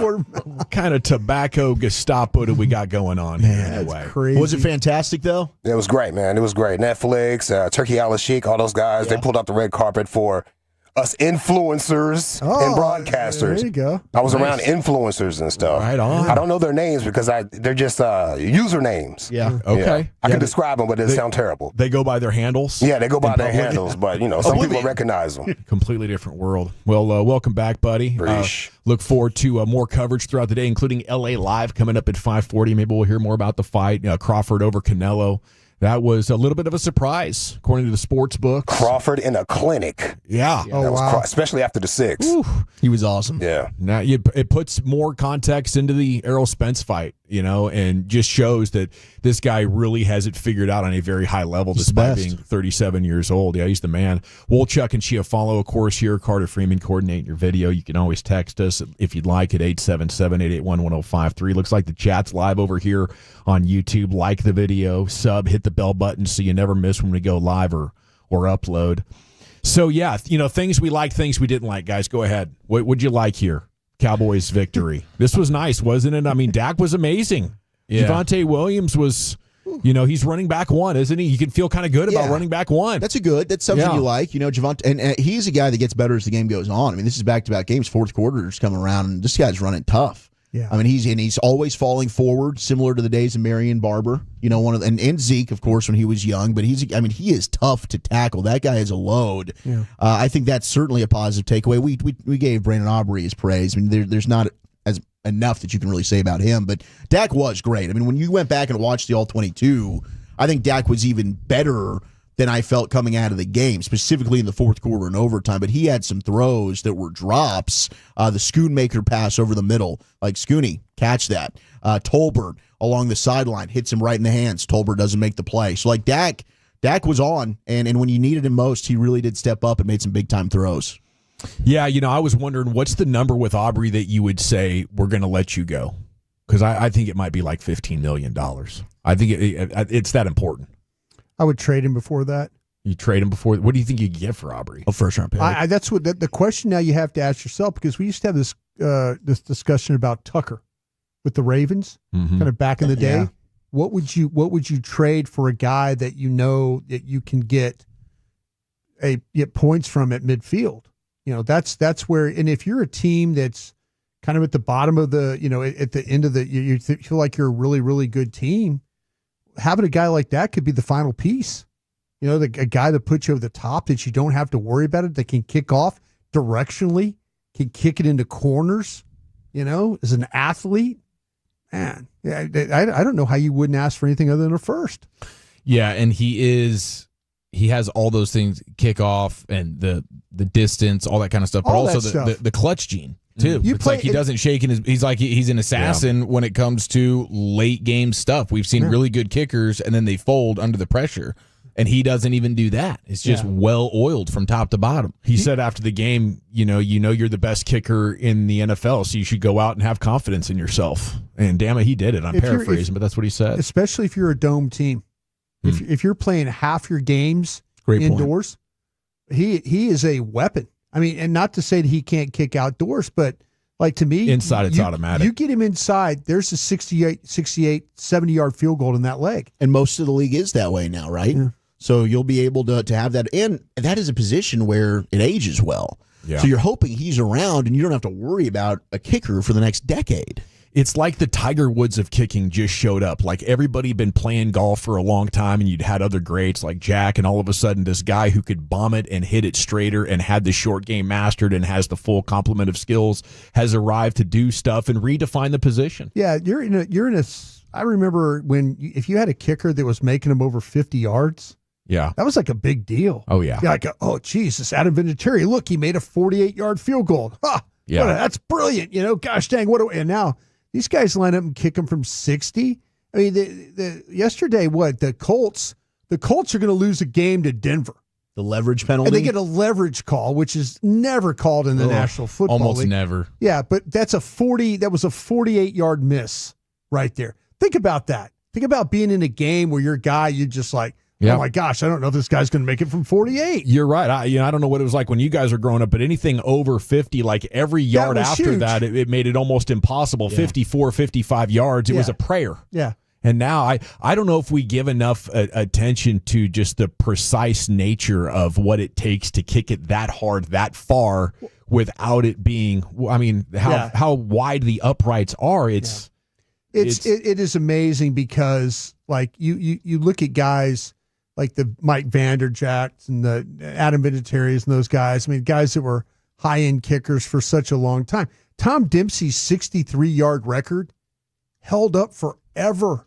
Yeah. I mean, it was forever. And then now it's like Schotty called a play, like I said in the cross. Okay. Schotty called a play to get him into 64-yard range. He didn't try and get him closer. Yeah. He just said, I'm going to give you about 3 more yards, bro. You got it from here. Okay, go get him. And he did. Would you consider doing it in regular game flow situations, like not at the end of halves, where you're giving them? They messed up the end of half bad. That was on really Schotty. That entire sequence was bad. Well, that was bad. I thought that was not a good series for Dak, in my opinion. Dak was bad. He had one under, like Javonte Williams is staring him right in the face over the middle. You could have picked up an extra 10 yards there. Yeah. Just dump it off to him, and it would have been easy for you. But go ahead. What you were going to ask about kicking a field goal for 70 yards in a game? So they say you shouldn't be kicking 65, 70s unless it's the end of half situation where the other team can't take over. But should we throw that out? Like, are you that confident in 65 that any time at midfield, even if it's 4th and 10, we're not punting, we're not going for it, we're kicking a field goal? Didn't we have a time where Brett Maher was kind of doing something similar? Yeah. And I remember sitting next to Wolchuk in the press box and going, man, I'd punt this one. And then they'd make it. And now with this guy, I don't even think about him. I don't even think about punting it. I just don't. With other kickers, you're like, God, I don't know if I'd give him the ball right there. Did somebody say that one would have been good from 80? Like, what's the limitation on this? Well, how far would it have been good on? I can look it up. I think they have it. They have it was hard to tell next on TV. Gen distance. They have that Maybe thing. 75. Maybe 80 would 75. be crazy. See, the thing about him is that his ability to drive the ball but get elevation. Most kickers have to kick it low. Now you get it blocked. And the accuracy on it. Yeah. I mean, it's crazy. Remember Zerline, the crazy ball? Like he'd kick it, it'd move all over the place. And man, I mean, but this guy, it's just like he gets elevation and he gets distance out of it and accuracy. Yeah. There's like a Steph Curry once in a generation type of deal to this guy. Although other kickers are coming along and really redefining it. He's the best. You don't want to trade him, but if it came down to where he was going to Micah Parsons you, I mean, I think it might be worth 3 or 4 games though. No, I think there's peace of mind that he provides. There's no question. There's something about that. I wouldn't do it, but if it got to the point where Todd France is like, somebody's going to give us 20 a year for this dude. Yeah. That's insane. Yes, I agree with you. Yeah. Then we're moving on. Okay, let me ask Eric this question. Eric, pay a running back or pay a kicker? All right, your running back is Henry. Your kicker's this guy. I here's the difference. I can find running backs easier than I can find lethal, deadly weapon kickers. We're talking about Brandon Aubrey for a reason. We talk about Derrick Henry the same way we talk about a handful of other guys. I mean, I think it's a good conversation. I'm thinking his real value is around $20 million, and I know that's insane because you got to do. But there's huge market inefficiencies at slot wide receiver, slot corner, tight end. Like the elite tight ends are making way less. Like the real value is much higher on a team like this, especially. Is he worth more than your backup quarterback you're spending Absolutely. $7 or $8 million on? Absolutely. Yes. You do 7 or 8 gladly. Seven or 8 is an incredible bargain to have this guy on your team. He's going to impact winning and losing more than anybody besides your quarterback. I mean, 6.4 is the highest in the league. That's Butker. You give him 7, highest paid kicker in the league, and lock it up for let's go 10 years, 70 mil. Whatever you want to do. 10 years and 70 mil. I like it, but you might get is he 30 years old, right? He's 30 years old. Look at how this is going to raise. I don't know. How old is our guy? Is he 30 now? That's a good question. Yeah, let's not act like he's 24. Yeah, he's 30. Okay, so that's so 5-year deal. Kickers kicking into their 40s. Yeah, George Blanda. I don't know if he's going to be able to bang him like that, but I like what you're doing there. I like what you're doing. Okay, so that's a celebration over the good stuff that happened. Obviously, we're going to talk a lot today about the defense. Can I just ask you, do they have the personnel to fix this, or is the injuries to the secondary? It's up to the coaches. Yeah. You can't ask the coaches. I'm serious. You can't ask Donovan Wilson to play cover 2. You can't ask Donovan Wilson to play single high. You can't ask him to do that. You can't ask a guy that's not comfortable. And if you're going to play zone coverage and you don't press in the line of scrimmage to redirect routes, you're going to get what happened. You're going to get 500 yards thrown on you every week.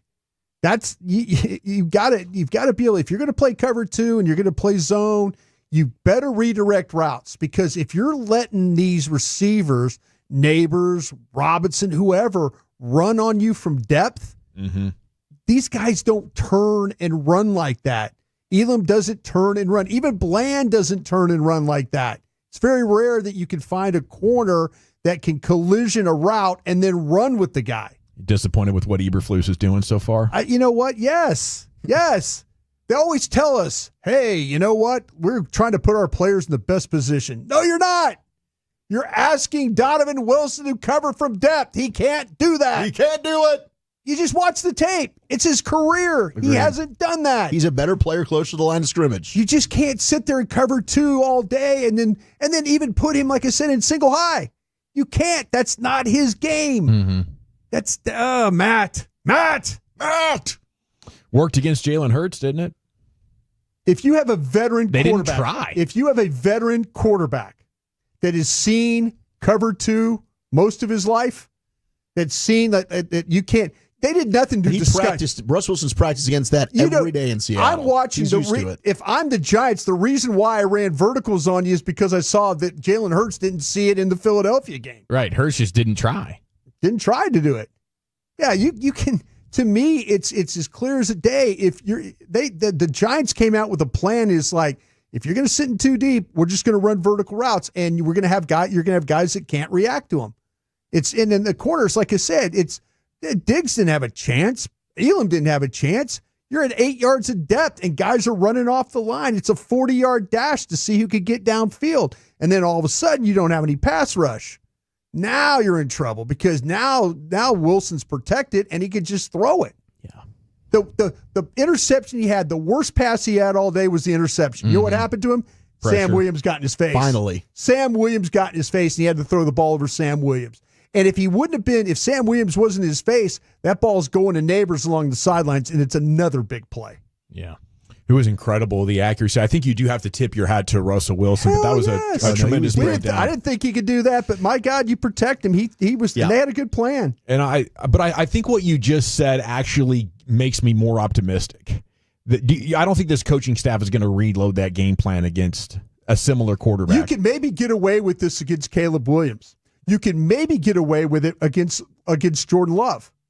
You're not going to get away with this with a veteran quarterback. It's not happening.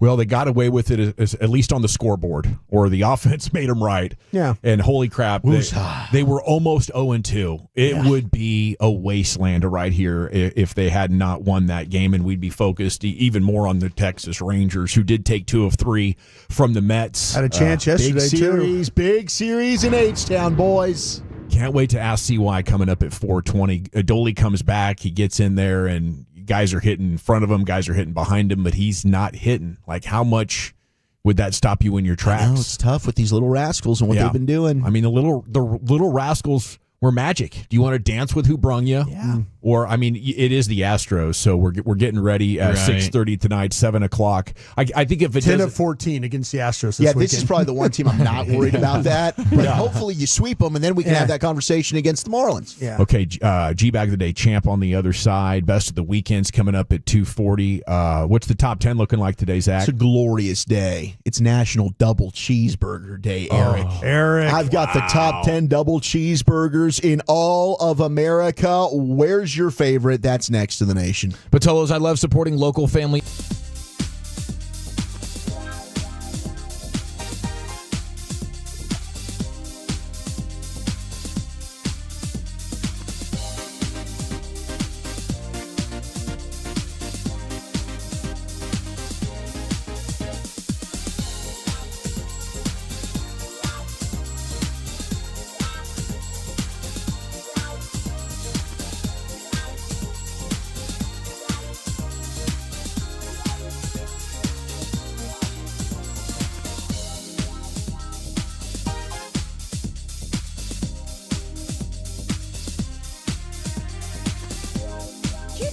That you've got to forget something else to remember that Uber Eats has groceries? No, that's absurd.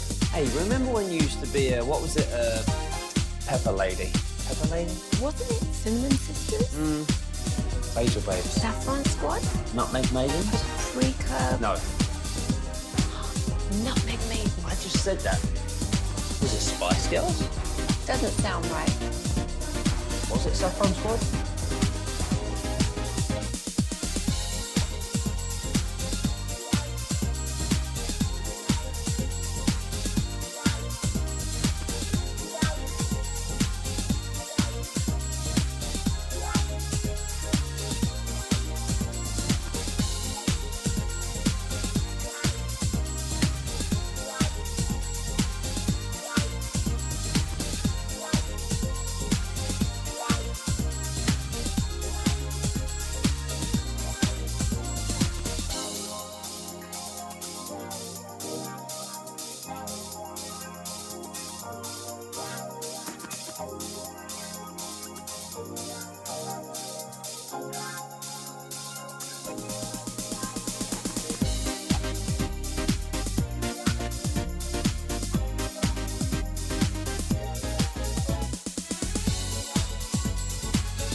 All right, welcome back, G-Bag Nation. It's a Cowboys Monday. We have Wolchuk's top 10 here in just a second. Surveying the damage on the defense, being optimistic about the offense. I guess Dak is back. That's pretty impressive. Okay, segment's brought to you by the Frankels. If you've been injured in a car or truck wreck, call the Frankels first, 214 or 817-333-3333. There's never an out-of-pocket cost. They only get paid when you win. The Frankels are the go-to car and truck wreck attorneys in Dallas. Into the Pimp Cup we go. Here's Lucius with our champ.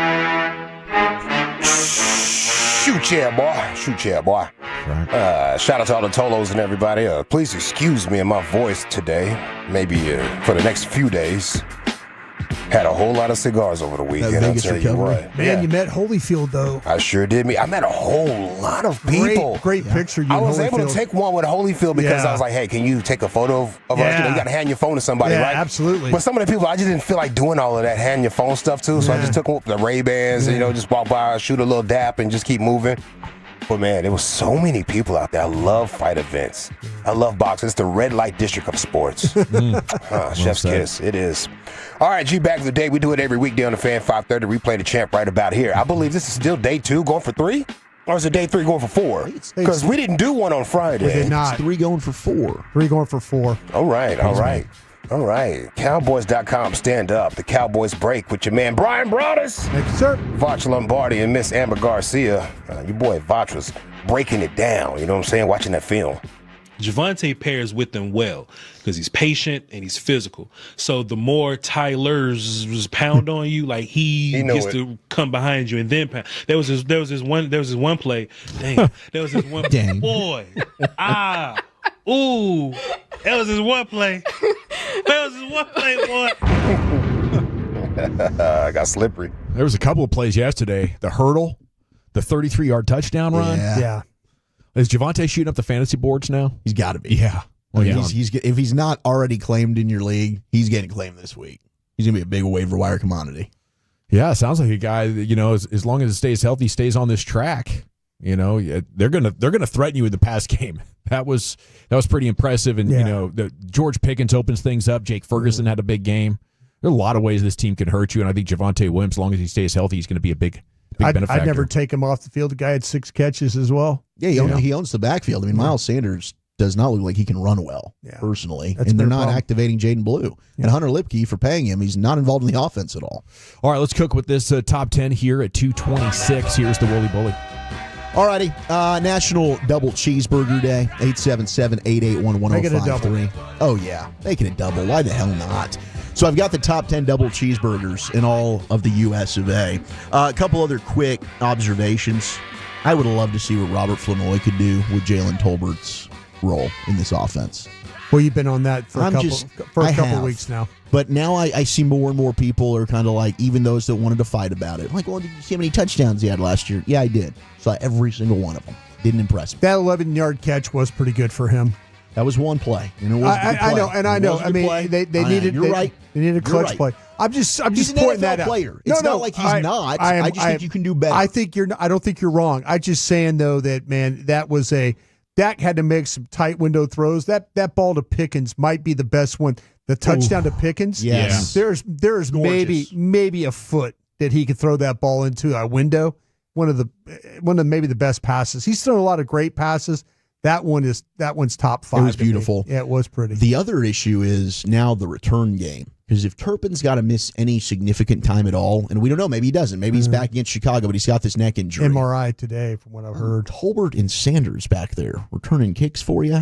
Yeah, you're going to have to fix it. I mean, I guess maybe that could get Blue on the field. That could get Blue on the field. Good point. There you go. You got to hope. You need something. They got to change it up. I don't think you can have Sanders and Tolbert back there returning kicks for you. They just don't. To me, they just lack speed.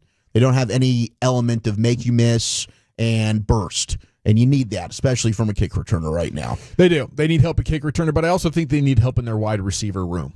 I don't like the top two guys. I think they're picking between a bunch of guys who should be their 5th best wide receiver. They might be getting Mingo back here in a couple of weeks. Mingo that's probably what they're looking at right now. And you could end up being right about Robert Flournoy. There's just something I'd like to see. I think he's got talent. He might not end up developing and be any good, but he showed enough to, I'm intrigued. I just kind of like I know what Tolbert is. So I'd like to just see what Flournoy could do. And if he ends up being the same, then all right. You know, we saw it, and he isn't that You guy. got to stop with the But I think he blocks in could the be. back and the holding calls and stuff like that on the kickoff stuff. Yeah, and the penalties on special teams were just so for Marquise Bell had 2. Yeah. I mean, what are we doing, guys? Come on. We gotta Hey, clean by the this way, out. Dawson, next time I say that Bill Vinovich lets you play, just go ahead and just cut my mic off.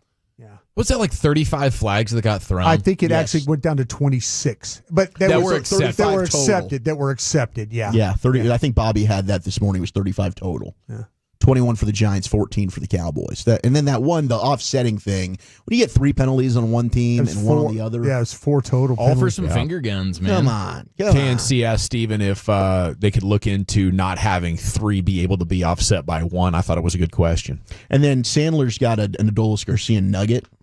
Dolly's going yard tonight, boys. I mean, for our home run predictions, 10 for 12. Let's all just go ahead and on the Prize Picks plays, hit the Adolis Garcia more on a half home run, because the pitcher tonight, Alexander for the Stros, he's a heavy sinker baller according to Sands, and Adolis is smashing the sinkers, especially against righties this year. So is Dylan Moore if you're looking for another play. I like it. So you're at Minute Maid where he owns. I mean, he is the owner of the Houston Astros. And he's got a plus matchup against the pitcher. Dolly's going off tonight. Amen. It's a tough spot to be in if you're a team, because you want to show to all of your veterans you're not going to lose your job due to injury. But man, that really hurts. That is, potential have your fan base roasting you for an entire offseason. If you got it cooking and you go back when everybody is saying stay with who brung you, if you go back with Garcia and then Seager and Simeon and they don't hit, it is going to be. So you're saying if they don't hit and they don't get in and they don't win, that is going to be.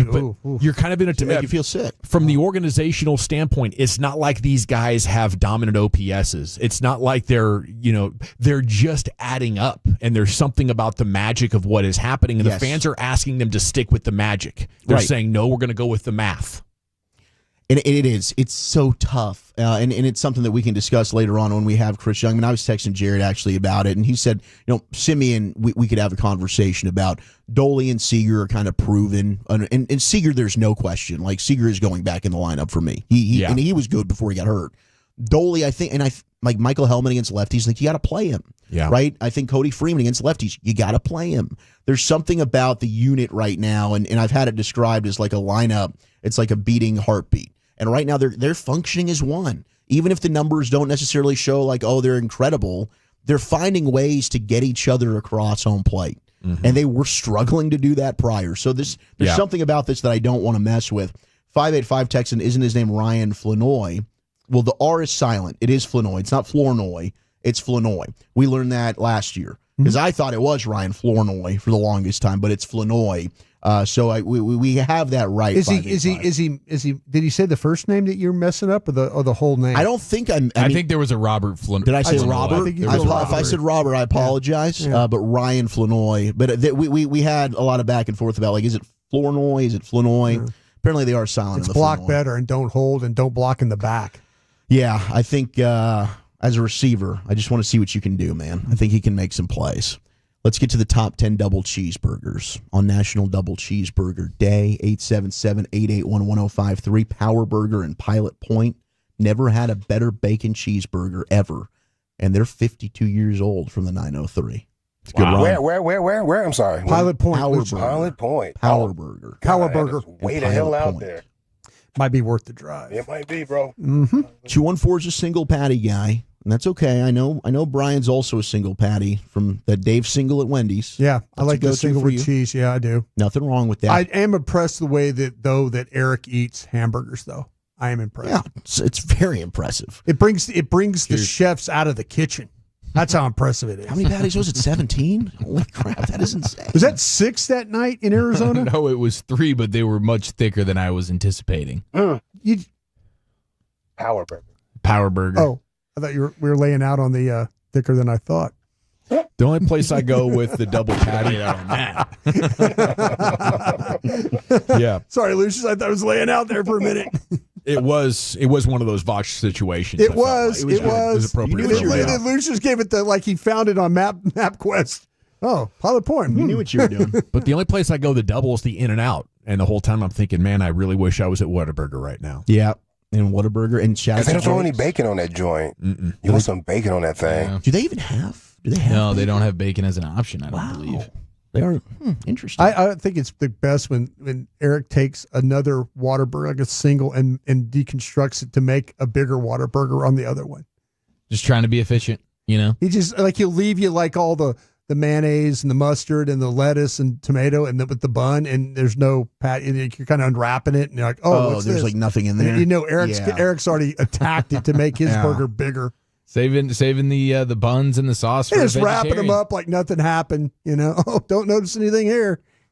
Skyrocket Burger in Richardson, I have heard great things. Have not gone yet from the 214. Can somebody please text in where that is located? Skyrocket. I think it's like Coit and George Bush.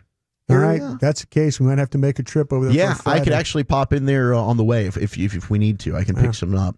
Chili's Double Old Timer is amazing, greasy, and massive from the 469. East Texas Burger Company in Mineola for the 972. That's on the way down there around to College Station and all that. And Whataburger obviously has bacon, 214. In-N-Out, I was asking, do they have bacon? No bacon. No bacon. Hey, there's a place in Duncanville called the Coach's Box. Amazing burger. Big, thick burgers. Yeah. That's a badass name. Good food, too, bro. All around. And shout out to Country Burger in Plano. Country Burger also has a double-double on their menu, and that is outstanding. Top 10, though. We've got number 10 is the cheeseburger at Five Guys, which is 2 patties. Yeah. This is nationally, right? We're talking nationally. Yeah, this is in America. In America. Yep, nationally. Dave's Double from Wendy's. Okay. Coming in at number 9. There you go. Like the single cheese on the still. list. Dave's Double. Huh. They go with the square patties, right? Correct. They say fresh, never frozen. They say. Do we believe? I'm not. Mark B on your Yeah. Mark B on your Scantron for false. Kind of thinking it's frozen, but I hope I'm wrong. A&W. And I've not ever gone to A&W. Aren't they next to like the Long John Silver's? Yeah, they're linked up. I kind of feel like when you're like really hammered, that's a good combination right there. It probably would be. Some like fish bits and a burger. And a burger. Boy, you're good. Boy, I tell you what.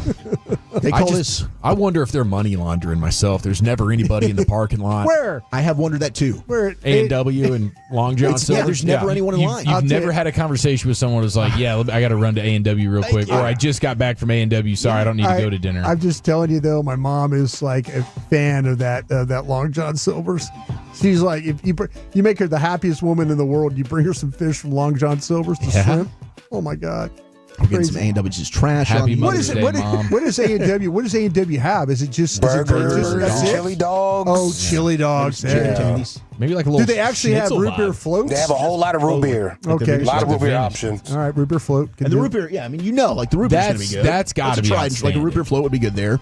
But it's the Papa Dad's, Burger. by the way, is Dad's root beer the best root beer float, or what's the best root beer float? I'm an IBC fan. Okay, Yeah, that's IBC is some pretty high top. that's some high end stuff. Yeah. Because it's worth it. It's worth it. I just don't drink it a lot. So if I'm going to drink, like same thing with the cream soda. I'm going to IBC cream soda. I'm going to IBC root beer, but I'm going to Orange Crush Oh yeah, those are for fire. the orange soda. Freddy's Original Double. I've got to try Freddy's. Where's And this? some people were texting in Freddy's. I don't know. There's I a don't know when handful there's of them. Freddy's I mean, locally. I see. There's one in Keller for sure that I've seen. How do I plenty. miss that? I don't know. How do I miss Is it? Freddy's kind of like Steak and Shake esque? I haven't been there, so I can't say. the I like comparison, steak maybe? and shake. I think they promote their ice cream stuff too. Yeah. Arnie used to eat 3 of those a night. Steak and shake burgers. Oh, wow. Yeah. Buddy, go get me a steak and shake burger, buddy. Now those are thin patties. Okay, that's what it is. But like that's a lot of bread. Yeah, he used to put them things down, bro. That's 6. I mean, Buddy, Yeah. It's 12 midnight, bro. He eating 3 burgers. Lunches are Time of kicking night. in. Especially if you're boozing. Supersonic double cheeseburger. Dude, underrated burger. It is. And you put me back on the Sonic because I was like, dude, Sonic doesn't have good burgers. They have up their burgers. Sonic better than Brahms? No. But Brahms is Oh, I'm not glad big you enough to said be that. on this list, like because they're only in Texas and Oklahoma, so they're never on these national lists. Okay. I like Brahms. I bet you Brahms is a double patty one. They absolutely do. Yeah. The Shack Burger comes in at number 6. Shack Burger? Is that Shaquille Shake O'Neal? Shack. Shake Shack. I'm sorry. Oh, okay. God, they're pretty proud. Dude, they about are good. We had it in the airport. Yeah, Shake you went Shacks. back for 2. I tell you what, I was like, respect, dude. pretty proud. it was really fire. That per diem. Pretty proud about the prices over there. It is expensive, They are. but it is good. Yeah. Your top 5, the double meat Whataburger. A Whataburger coming in at 5. Guaranteed. Get him, Travis Hill. Here's Brian. Shots fired. Get ready. The double Butterburger with cheese at Culver's. But you did not get that. No, I ordered everything that you weren't supposed to have. You got the worst order imaginable. I did. We might have to have a There was like rerun. 7 guys sitting around the table, and I had the worst order by far. It was for the guy that had never been. Like, no help from anybody at the table. It was the most embarrassing you're right. patty melt of all time. Yeah, it's because y'all were like, drank a bunch of vodka and just left me out on that one. I'll accept responsibility. I appreciate it. I'm sorry, buddy. Yeah. 2 double at In-N-Out. I've never seen anybody have a fish platter or a shrimp platter and a burger. I basically sampled the menu. Wolchuk ordered right. He ordered the left side of the menu. I did. I was like, you know what? We're going to try everything here. But number 1, and shout out again to California, is the double charred Habit Burger. Oh, Habit is so good. The Habit is Habit really, Burger coming at number 1. We got to get that here, man. I think we might soon. And get that with the sweet potato fries, by the way. That'll Lucius, you've always been 100% love those things, man, especially with some ranch. Yeah. Bro, Jake's Burgers has a marshmallow dip. It's for the sweet potato fries. Crazy. Unbelievable. Next level. Jake's is a damn good burger, too. I think they boy. pour syrup on the fries. I think it's like a It's syrup. really sweet. Like it's so good. They're doing it right. Just a drizzling, I believe, is what they would call that. Just a drizzling. Yeah. Their onion rings Thank aren't you, bad buddy. either, man. There he is, Wolchuk's top 10. Chief, what are we doing next? Best of the weekend, we have an all-time coach speak and the best wingman in college football next in the nation. I want to chant Frankel's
products? I gotta remember that. Well, you know, they say in order to remember something, you have to forget something else.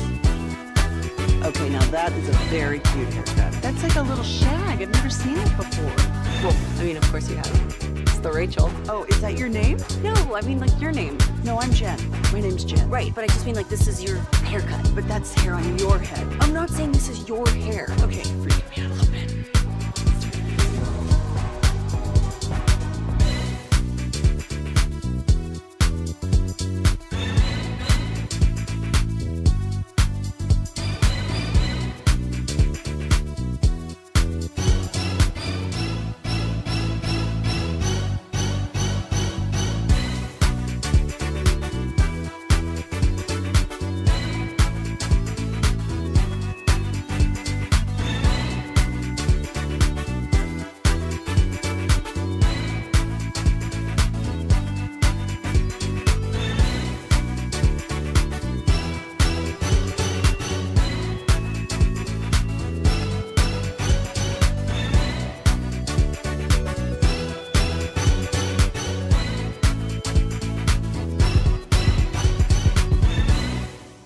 Your vehicle gets a classic Chevrolet in Grapevine. Back-to-back #1 Chevy dealership in the world. They've got more new Chevys than anyone in their all-prices sale. Silverados, Tahoes, Blazers, Malibus, Equinox, and more. Visit ClassicChevrolet.com. This is Texas. This is Classic Chevrolet. Together, let's drive. Relax and enjoy the difference. Based on new Chevrolet registrations 2023 and 2024. Welcome back. It's Cowboys Monday. We'll have Chris Young on coming up at 4:20. I think the Schotty presser starts at about 4:35 as well. So we got a big afternoon on deck here for going all the way to Rangers pregame 6:30 in Houston. Massive series with the Astros. This could be the turning point. Here's the Chief. All right, best of the weekend. Did you guys see the Bengals fans fighting with each other? How often do we see that? Isn't it usually like opposing jerseys going at it? You feel like it's kind of rare to see the. Do we have somebody spill a beer on another fan? Bengal on Bengal crime. You never really see the beginning of these things. You know, Broadish, you just the camera starts rolling when you get middle-aged guys start tussling with each other. I have a feeling that maybe somebody, like got just tired of somebody during the game. He wouldn't sit down right after the Burrow injury.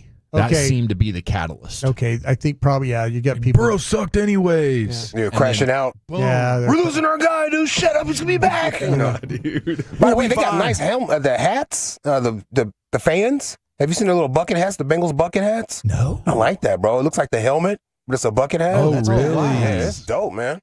How do we get one of those? Bengals bucket hat. Yeah, that Bengals bucket is something. They have cowboy ones? Looks like Tigger.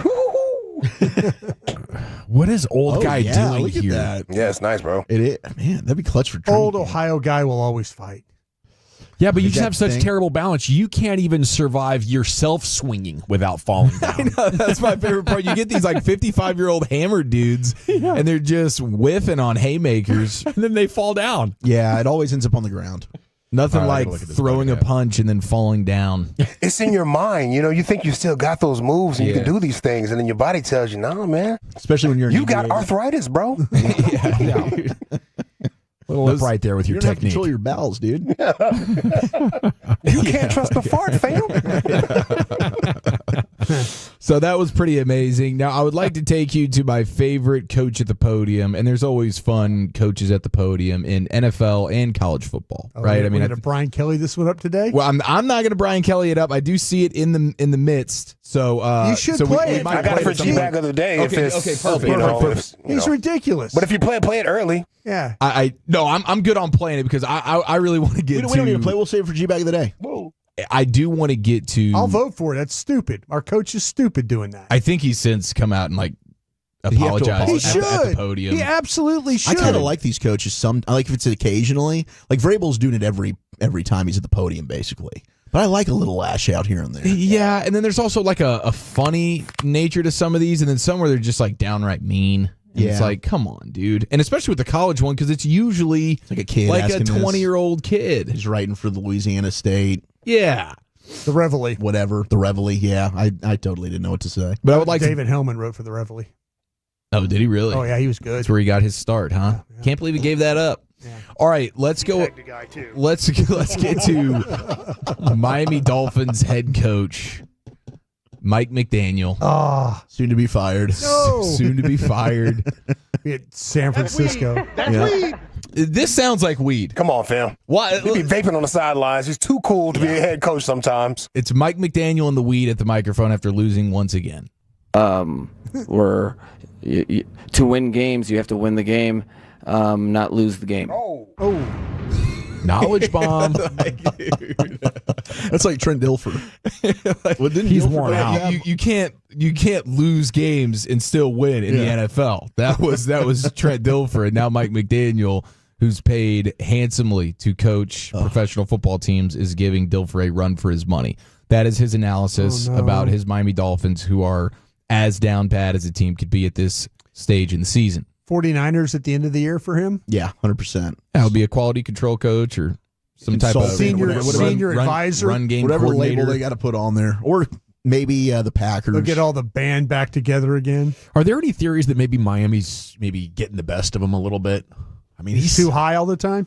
Well, he did have a drinking problem. For some years. When he was back with, I think it was when he was with Washington or maybe Houston. He looks disheveled. But he might have just pivoted from the beer problem to the weed problem, and he just can't stay away from it. I don't know. Certainly be the case. His team looks like they're all taking a puff of it before they jog onto the field. Looks like he got dressed in the dark. Yeah, he's got is it the capris? Yeah, just put this on, put that on, let's go. Yeah, it's a bad situation right now for him. Okay, now we'll get to Sunday Night Football, where the Falcons beat the Vikings, and J.J. McCarthy only throws to the right side of the field.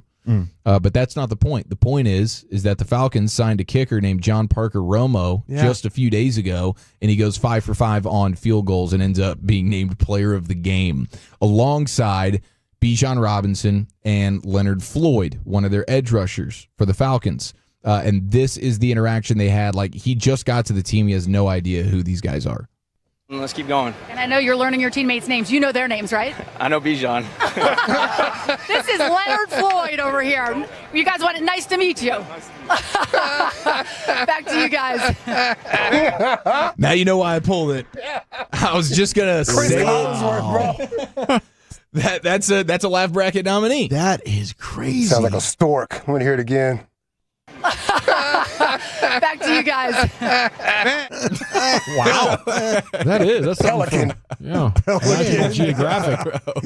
Got a mouthful of bass. The Pelican, maybe a little Mike McDaniel vape pen sitting there in the booth. Who knows? Hey, shout out to Jim Irsay's daughter, Carly Irsay-Gordon, who said that she was going to be on headset. I thought this was a games. This is very real. No, she's real. She's got the headset not getting on. Nearly enough attention. I know. She's she's taking notes during the game. Yeah. I'm not sure if it's like a good she's thing. She's left-handed too. I love it. She is a lefty. Yeah. She says when she gets the post-game breakdown, she wants to know if she's getting BS. I love that. Yeah. She's sitting in the meetings. She's getting under the hood.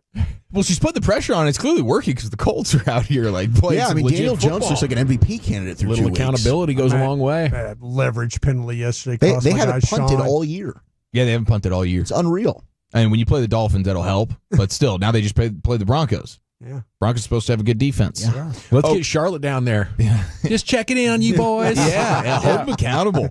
Why is Donovan Wilson playing single high? Come on, what the hell? Eberflus. She takes the headset off. Flues. What do we do? I want to see her slam a headset because she's so pissed off at Eberflus. All right, here's the South Carolina Gamecocks versus Vanderbilt. Theo Vaughn, comedian, apparently you a got Vanderbilt a date. fan. Got a date. Yeah. You have Diego Pavia, the quarterback for Vanderbilt, apparently making a promise to Theo Vaughn before the game that if Vanderbilt won, that he would have something cool. This is the sideline report. Yeah, I don't even want to know what he told me about Diego Pavia's mom either. Like I'm just, what? That's not bad. No, it's not like that. It's not like that at all. Well, let's hear it. Tell us. The way that I understand the story is that, maybe just give me a nod if this is okay. Diego Pavia wins this game. He promised you he would set you up with a date with his mom. Yes. There we go. He's a nurse, and I've always wanted to. My goal is I would like to marry a nurse one day, so that's why I think Smart. He was thinking about that, but I don't even know if I would do it. I don't know. I like being his friend. I don't want to end up being like his stepdad or something, you know? That would be weird. I got it. That is weird. So I don't know. We'll see what happens. And we have run out of time in the third quarter. He doesn't really want to be his stepdad or whatever, but congratulations. Did you see what he tweeted out? No. Theo Vaughn or yeah, he goes, Vaughn. He goes, where do you want me to take her? he's probably gonna be eating some good steak that night. I would imagine Applebee's. I don't know, wherever the fine dining in around Vanderbilt is. Nashville. Yeah, there's plenty of good eating to do out there. So congratulations to Theo. Right on. There it is in the books. Best of the weekend there with the Chief. It is the G-Bag Nation here on the Fan. Usually we do 2 guys, 1 booth in the 6, but tonight, of course, we'll be getting ready for Rangers Astros, and that'll be the case for at least a couple of more weeks. This could be a turning point series. Let's go ahead and sweep these Astros. I guess all you have to really do is make sure you win 1, so you will hold the tiebreaker against them. But with only 12 games to go, they really need to at least take 2 of 3. I'm greedy though, so I'm take them all. I'm hoping for the sweep, although at the same time, my doubt about this Rangers team is undefeated. Yeah, you were telling me that the Rangers are going to get swept. Is really what wink, wink. Yeah, what's going to happen here? Probably, this is where it all collapses. Absolutely. You got Garcia back. The magic is broken. The spell is over, and it's over. Okay, 2 guys, 1 booth, an audio celebration at Cowboys game day coming up next year. It's the G-Bag Nation, the Fan.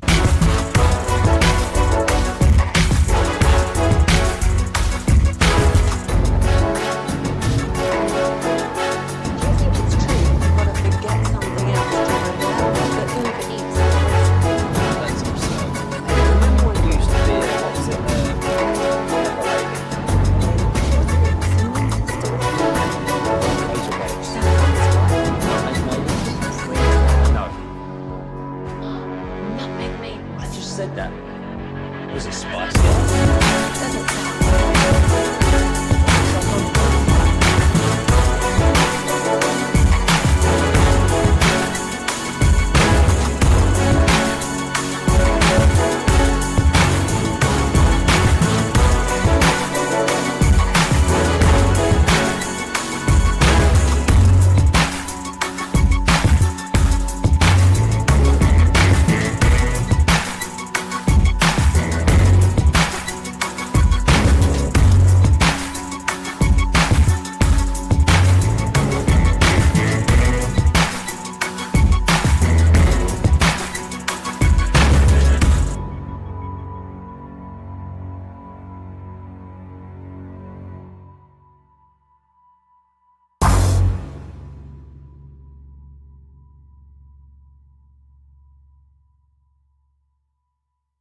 driven by our D&M Leasing Studios. You're rolling with the G-Bag Nation on 105.3 The Fan. All right, it's hour number 2 of the G-Bag Nation. Stay tuned for your chance to win a one-of-a-kind experience and your chance to attend our Ultimate Cowboys Fan Hang presented by Whataburger.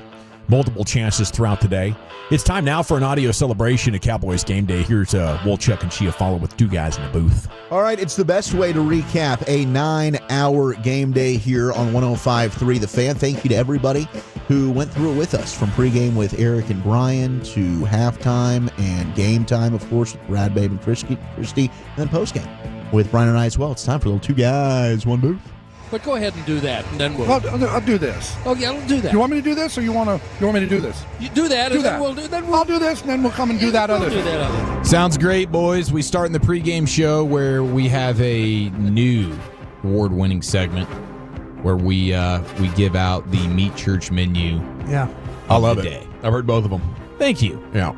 Well, yesterday, right as we were about to dole out the award, Brad Sham hopped on with us. Mm-hmm. We figured it was probably a good idea to let him be the arbiter, because why not? Of course. It's Brad Damn Sham. And it was Cowboys regular season game number 1,000 yesterday, which is kind of crazy It's to a memorable consider. one. It was absolutely a memorable one. So we were rattling through, and I thought Sham made a pretty astute point. I mean, just generally, the brisket Sando is, if it's well done, that is hard to beat. It is hard to beat. It's hard to beat. Yeah. But in a shocking upset, Robert and Carrollton, back-to-back weeks, winning the Meat Church menu of the day. Yeah. Because Sham has a big affinity for the versatility of fajitas. And that did continue in the postgame show. He gave about a 3-minute response on, like, going through the different nominees. There's about 4 or 5 of them, and he just broke it down in such a beautiful, eloquent way. And he ended up going with the fajitas, despite his love for the brisket Sando. And he didn't even ask, like, brisket Sando. I thought it might throw him off.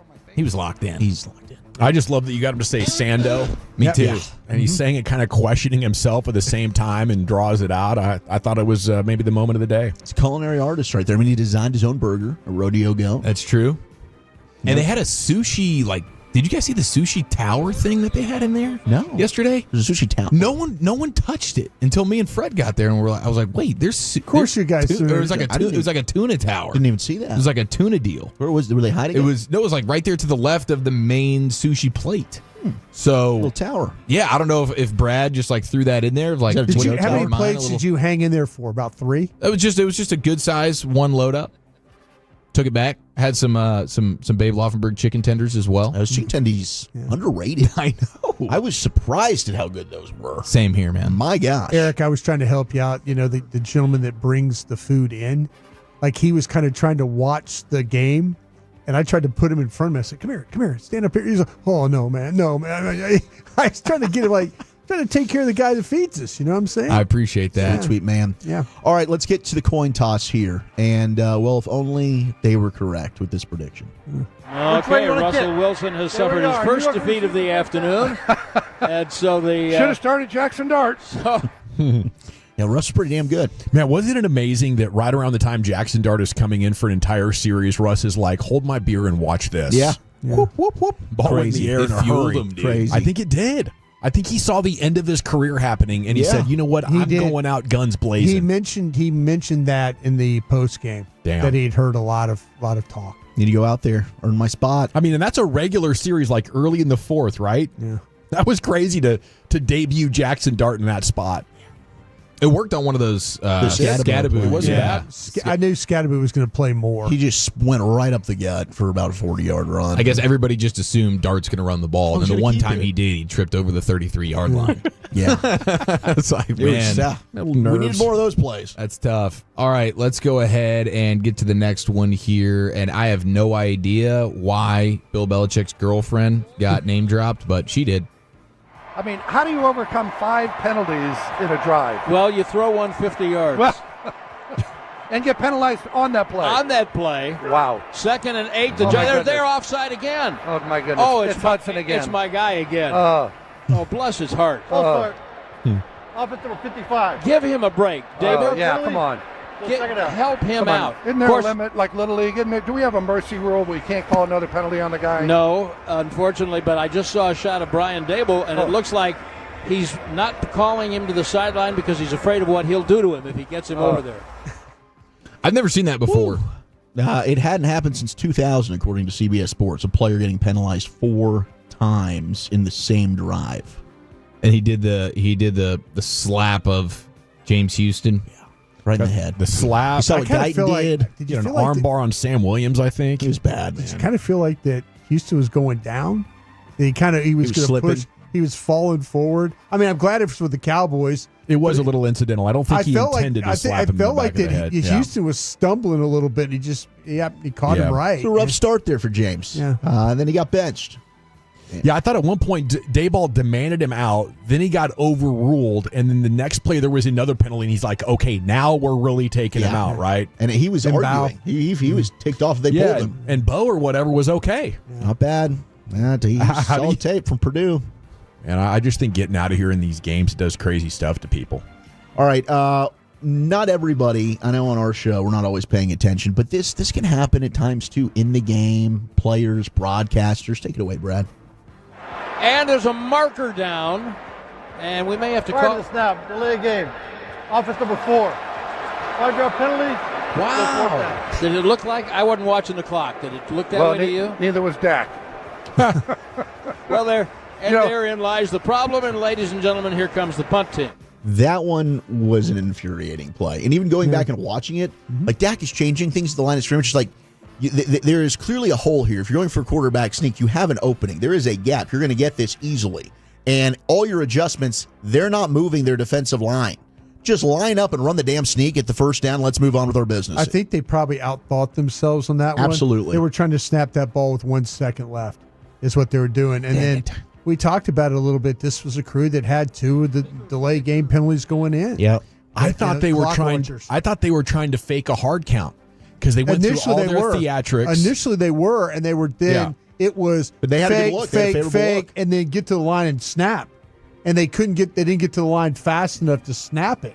That's what happened. Yeah, by the alignment, that defensive line was so wide. I mean, right behind the guard and center, you had it. I mean, easily, you just sneak it, boom, you're going to get the yard. And they did, but unfortunately, delay of game.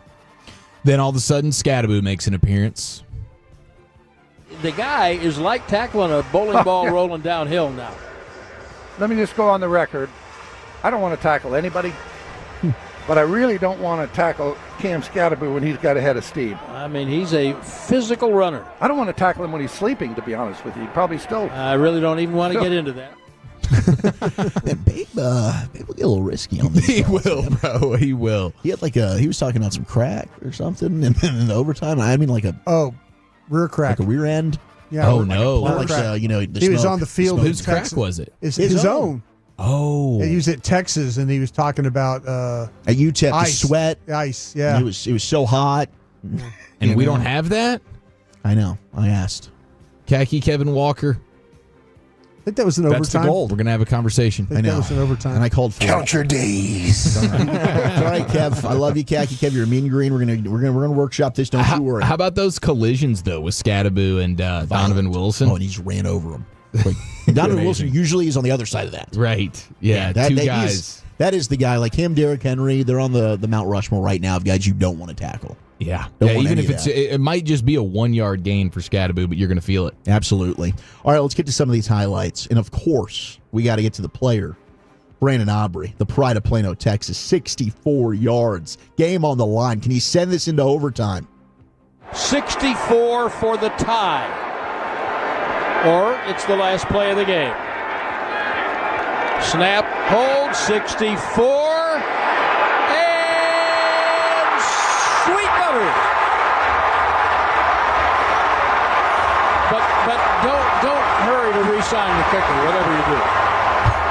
Oh, man. Pay that man his money. Brad has been big on, and he was throughout the entire broadcast and pregame. He's like, pay the kicker. And he's right. We got to pay the kicker. We're getting everyone done. Tyler Smith, done. Deron Bland, done. Let's go ahead. Get Brandon Aubrey done.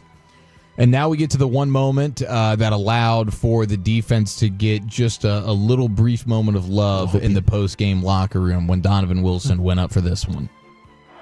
Snap to Wilson. Looking, no pressure at all.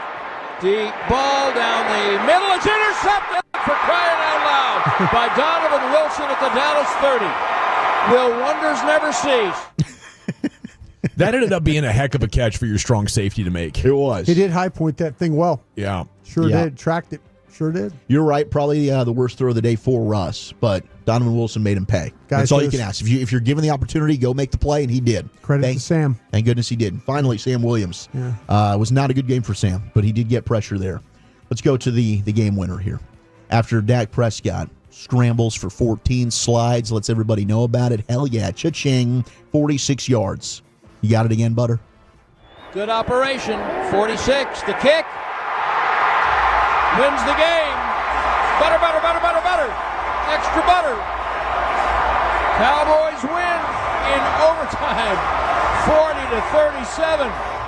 What a sigh of relief. I mean, my gosh. I was just, as soon as they punted in overtime, I'm thinking to myself, they're about to lose to the Giants. I did not think this, this was unfathomable for me. I could not believe this. I mean, at some point in the fourth quarter, late when Russell Wilson was dropping back to pass, I just assumed it was going for a touchdown. So when that was happening in overtime, I'm like, that's game. I'm like, what? It's incomplete? What? I didn't know that was possible. Oh, thank God. Yeah, it was wild, but there's another edition of Two Guys, One Booth. Right on, man. We're going to talk a lot about things that went well and things that need to be better here in the G-Bag Nation on a victorious Cowboys Monday. We got CY coming up in just over an hour. I look forward to a Krusty's Corner coming up at 3:40. Brian's looked at the tape already. Sure have. One of the interesting things was early on this time, the motion wasn't there. They go more motion in the second half than the first half after going more motion in the first half than the second half against Philadelphia. Mm-hmm. That is a clear blinking light that the motion is an important part. I don't know why you would go away from it. You know, do they feel like we don't want to run it all the time because the defense is going to get it figured out? Like not running any motion is a changeup. But now 2 games in, both halves that you favored motion were your most productive halves by far. And, you know, I hope that message is getting home. And then Brian talking about in the first hour, your coverages, you know, did not work nearly as well against Russell Wilson as they did Jalen Hurts. No, they weren't. And, you know, that's like I say the difference. And I know that Hurts is a Super Bowl winning quarterback, but his metrics will tell you that he is not a very good passer versus zone coverage. So it makes sense. You know, make him have to read, make him have to see things. And, you know, his guys didn't do a very good job getting open. I'll say this about the motion stuff like this. And Zach, I know you watched the tape too. I feel like they just block better. As crazy as it sounds, to me, the turning point of the Dallas offense was the 33-yard pass play that Dak had to Lamb when they went max protection, and then all of a sudden the offense kind of woke up. Yeah, I'd agree with that. Oh yeah, the big over route. Yeah. It appeared to me that they really weren't. You know, at one point it was 22-6. Mm-hmm. Plays, you know, run. The Giants would run 22 and you'd run 6. And then they had the ball and ran several more. But to me, it just really, it was the fact they were not perfect blocking at all. And there were times, and matter of fact, they had more pressures in the second half against them than they did in the first half. But it was the times when they were clutch plays that they absolutely got the best out of everybody for those particular plays. And I think the pressures factors because like in those first few drives, like that first quarter was just like we're playing scared of this pass rush. We're just trying to get the ball out as quickly as possible, and we're going to throw it like 2 yards. I felt like he was trying to search for some plays. The waggles, the stuff like that. Well, and they kind of trying to set up this misdirection stuff. Yeah. You know, get them flowing one way. So now we've got an opening. And I don't know if they just can't execute it well but in the timing, I think the timing also is very important on those plays, but it just wasn't working. Very bad. But overall, I think they really did block better. And I know, like I said, it sounds funny, but they threw the ball a lot more too. No, but they had a pocket for Dak to be able to step into, and credit him. Like even some plays, he made some throws where people under were duress, right in his face. He throws a ball to the Lamb where it's roughing the passer. Like literally, he gets lifted off his feet as he's letting it fly, and he gets slammed to the ground. And it's a pass to Lamb. It's a big gain, and they tacked 15 on. That's what he did. He stood there and made some some really big-time throws. Back-to-back as good as it gets for Dak Prescott. Cowboys now 1-1. We have Krusty's Corner coming up at 3:40. We'll have the C-Note Cowboys news of the evening coming up. But Tolos, here is your chance to win a one-of-a-kind experience, your chance to attend our Ultimate Cowboys Fan Hang presented by our friends at Whataburger. You and a guest will watch the October 5th noon game in the Cowboys Players Meeting Room at the Star. Not only will you sit where the players sit, you'll be joined by the Cowboys cheerleaders, plus a former player will be hanging with you as well. You'll be served lunch from Whataburger and some other goodies to take home. Caller number 10 right now at 877-881-1053. And if you don't win this time, your next chance is coming up early in the 5 o'clock hour, and we're back with the C-Note here on The Fan. All right, don't fumble your retirement, okay? And we're not going to let you do that. Why? Because, well, I'm a client with Trajan Wealth. Eric's a client with Trajan Wealth. And you can call them today and go ahead and make sure that your retirement is planned for as well. Go ahead and get better advice with Trajan Wealth today. Get that free consultation set up. 469-579-3500. That's 469-579.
your hair. Okay, freaking me out a little bit.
It's hard to stop a train.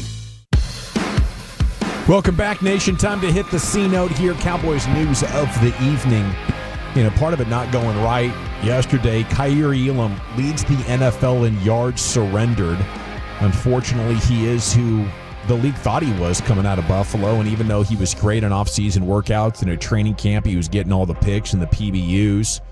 Just not happening for him so far, two weeks into his Cowboys career. We'll get an update on Revel, Bland, and Carson here in just a second. The C-Note brought to you by Cars for Kids. Donate today, carsforkids.org. It's brought to you by the Frankels. If you've been injured in a car truck wreck, call the Frankels first, 214 or 817-333-3333. There's never an out-of-pocket cost. They only get paid when you win. The Frankels are the go-to car and truck wreck attorneys in Dallas. So was Jerry and on the phone trying to get this Jadeveon Clowney contract done during the game? How'd this all come down? I think they kind of had an idea that maybe this was a possibility. They kept recruiting him. I'll circle back with somebody, but I don't know if it was something that I think maybe that he made the decision. Maybe they made the decision for the game. I'll have to ask, and then they just told Jerry about it at the end of the game. Is probably what they did, but I'll circle back and see if I can get that for you. But interested to see what Clowney can do here. If he's the player that he's been over the last 3 years, it's probably an increase to your run defense. And your run defense, one of the big positives that I guess you got to tip your cap to Eberflus for getting figured out really since about halftime of the Philadelphia game through yesterday. They're doing a pretty dang good job. Okay, how about some Stephen Jones cuts? Here he is on Dak winning 14 in a row and all the success they've had against the Giants. Stephen on KNC earlier today. You just it's hard to explain. I mean, you get on runs and, they have cold spells. And, I was on the phone with John Mara last week. We serve on the competition committee, and we were actually talking about that. And he said it's getting to where you're not very pleasant to talk to. I said, well, I understand. We've had a good run here, but, you just never know when those things are going to go the other way on you as well. But, let's go back to Dak. He's obviously, we think, one of the top quarterbacks in the NFL. And, he does a great job of preparation.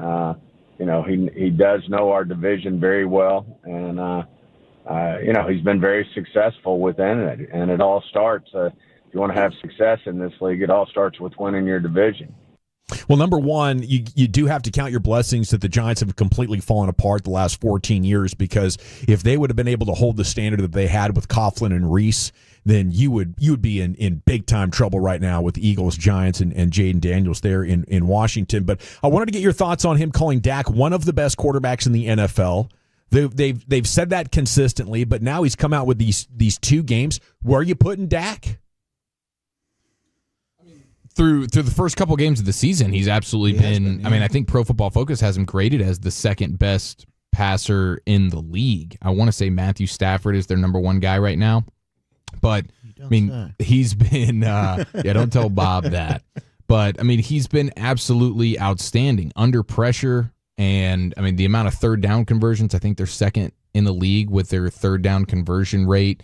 They have the most first downs by an offense in the league. And then when you just watch the game, he's putting the ball in some pretty impeccable places. Yes, and the offensive line hasn't been terrible, but they haven't been awesome. No. And he had some throws this seamed to Ferguson twice. It's like before he's even done running the route and turning around and looking for the ball's out. Yeah. I mean, he knows where he wants to go. He is dialed. I think Brandon Laurie had some of the numbers through the first 2 weeks. He's 3rd in passing yards, 2nd grade, 2nd in passing grade, 1st in BTTs, Eric. There you go. Tied for 2nd in first down throws and 2nd in the league in under pressure. And then also offensively, like they get down into the red zone, and you're confident they're going to score a touchdown. Yeah, and that's been huge because that's been an issue throughout Dak's career. Really, I mean, in the Cowboys when their offense has been bad, it's like red zone success. They're settling for field goals. They have been really good the first 2 weeks of the season, making sure they're getting 6. Completely different game as well when you can run the ball. And that is going to get their running game a lot more red zone respect. And when Dak's been the best in the red zone, it's been because they've had a running game that could push it in like they have so far. 4 times? 4 rushing touchdowns through 2 games. Outstanding. More from Stephen Jones here on the topic of the wide receivers running free through the secondary. Here's Stephen on the defensive backfield. I just feel like we're evolving. We've, played pretty good against the pass, against the Eagles. We gave up the one big play. Obviously yesterday was not the same story. And, it never helps to be missing one of your top corners in Bland. And obviously Diggs is coming off a significant injury. So, this is going to evolve. The good news is Bland is going to be coming back. I think Diggs is just going to get better. I think we're getting a guy like Rebel back and Carson, and I think there's going to be help on the way. In the meantime, we got to continue, to work to get better each week. And Coach Eberflus has had great defenses throughout his careers in the NFL. He had top 10 defenses in Indy, did a great job in Chicago as the head coach / play caller. And we just have a lot of confidence that we'll certainly get this right. I think that the pieces are there. We just got to get everybody rowing in the same direction and make sure we understand philosophically what we're trying to get accomplished. And I really have a lot of confidence that we'll get better. Stephen then needs to ask him, like, listen, we're not doing any favors by some of your personnel that you're using then. If you're going to play all this zone defense, I need to find you a better strong safety that can play the opposite hash is what I need to do. That's what Stephen, if him and Jerry are true and Will are true, they need to look at all possibilities there. Wilson, if you want to play some cover 3 and put him down in the box and use him, fine. But if you're asking him to play 2 deep or play single high, that's not his game. They need to look at Thomas. I don't think they need to look at Bell. I think Bell's very similar to what Wilson is. I would agree. And maybe our new guy Childress? No, my guy we got from the Chargers. Why am I going brain dead on this? Bridges, yeah. Bridges was a former safety. He's a safety that he got in the game a little bit, some coverage stuff, ball went to him. He had to make a tackle. But he might be a guy that if you're looking for guys, if you're going to play cover 2, you need to have guys that have range. They play with their eyes, and they have awareness when routes are near them or coming in their direction, how to adjust and play them. You can't just go out there and think that a guy is all of a sudden going to become a good cover 2 player like Wilson. I don't know how you watch tape and not see that he has deficiencies in those areas. You think Stephen needs to ask those questions. Jerry needs to ask those questions. Will McClay, hey, Matt, how do I help you? Do we need to get somebody else in here or take a look at another strong safety? Under Quinn or under Zim, did you ever have a confidence in this team playing zone defense? I going into this thing, I didn't think they could play zone at all. Yeah. You mentioned that they were better, and I thought think so too. They're better equipped for man. I just think but they had success week 1. You have bigger, longer guys. That's Will's whole thing. He's not. They play with a short guy, with at nickel. That's what they did, in this game. But they usually have longer, taller kind of guys. And if you're going to play a lot of zone coverage, they don't move as well. Those guys don't. And especially if you're not going to collision guys off the line of scrimmage, then you're not. And you're letting guys have free runs on guys that can't move that well. You got exactly what you saw yesterday. Diggs had one of his worst games ever, 104 yards, 2 touchdowns. This is Nick Harris's Twitter, a perfect 158.3 passer rating against him and a 38 coverage grade. Just absolutely abysmal. They got to try something new. Now go ahead. Yeah, well, him and Wilson, and listen, they all had a hand in it. It just you could look at Diggs, and I'm not saying. But you'd be confident if they're going back to man. I would be a lot more confident, especially with Bland. Yeah, I'd be a lot more confident if I knew that these guys would walk up and deny free access into routes. Yeah, I would rather die.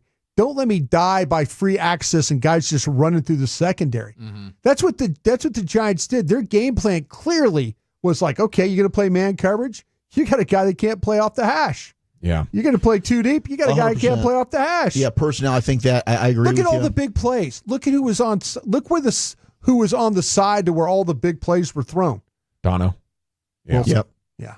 Hey, the Giants did a great job of understanding that. Okay, let me get you some injury updates then on Bland, Revel, and Carson, and when we can expect reinforcements. Here's more, Steve. Well, the guys who are on the IR have to be there for 4 weeks. So Revel and Carson will be there for 4 weeks. And, since Revel hadn't had any type of practicing with us because of his injury, he's certainly been in the classroom and takes the mental reps out on the field. But, we expect that, he'll need the full 3 weeks to, get into football-type shape, practice, and that type of thing. Carson should be a lot more ready to step up and go. And then certainly we hope Bland, probably looking at, depending on how his week goes, probably a long putt for him to make the game against the Bears. But certainly we hope he'll have, a chance if he doesn't make it this week, hopefully the next week. Okay, so what I heard there was Revel week 7, Bland maybe versus Green Bay, Carson probably week 5. But I don't know who's going to have a lot of success if you're not getting more pressure. Is it time to send extra guys like they did second half against Philadelphia? I would say so. Yeah, they're going to have to figure something out. They tried to bring slot blitz a couple of different times and couldn't get guys home on that. I noticed that. So in the linebackers and stuff, they need to find a linebacker, and this is where Overshown kills you right now. This is where the lack of having somebody that can blitz and be a factor attacking the pocket kills you in this game or these games, because you don't have that. And so unfortunately, we'll see what Clowney does. I am hopeful. I don't know, but I don't know what you're going to get.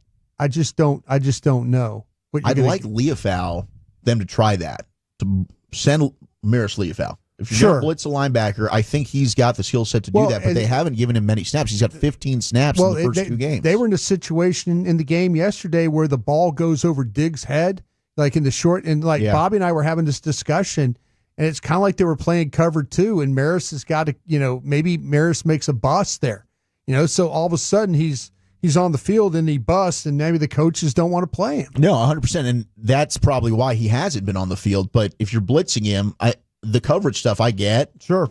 Pressure him. Send him downhill player. At least play to his strengths a little bit, because right now you need to manufacture some pass rush. They're not getting anything from their edges. They're just not.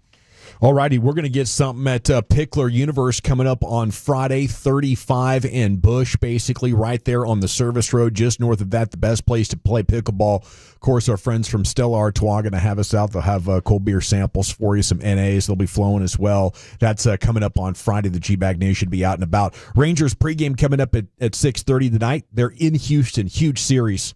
Where's Krusty's Corner going today, sir? Yeah, we've got a lot of these guys we can talk about, good and bad. We'll do that next. Coming up Tuesday morning on Sean and RJ, we continue with the Cowboys fan hang giveaway.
football fix coming up for you at 4. Then we got CY on deck here from the Rangers. Huge series tonight. Here's Krusty's Corner, brought to you by Reliant Air Conditioning, gimmick-free AC repair and replacement. Brian? Hey, kids! Your old pal Krusty's gonna teach you 5 new words. You're not wrong about that. From Dallas, Texas, number 55, Brian Waters. Boy, thank you very much. Thank you very much, Eric and Bobby. Appreciate that. Man, God, it sounded so long ago. Senior night, LSU. Whew. All right. The beer was flowing like wine. Yeah. After the game, it was. After the game. No, not during the game. Never during? Not during the game, no. Not during the game. Never. That's an upset.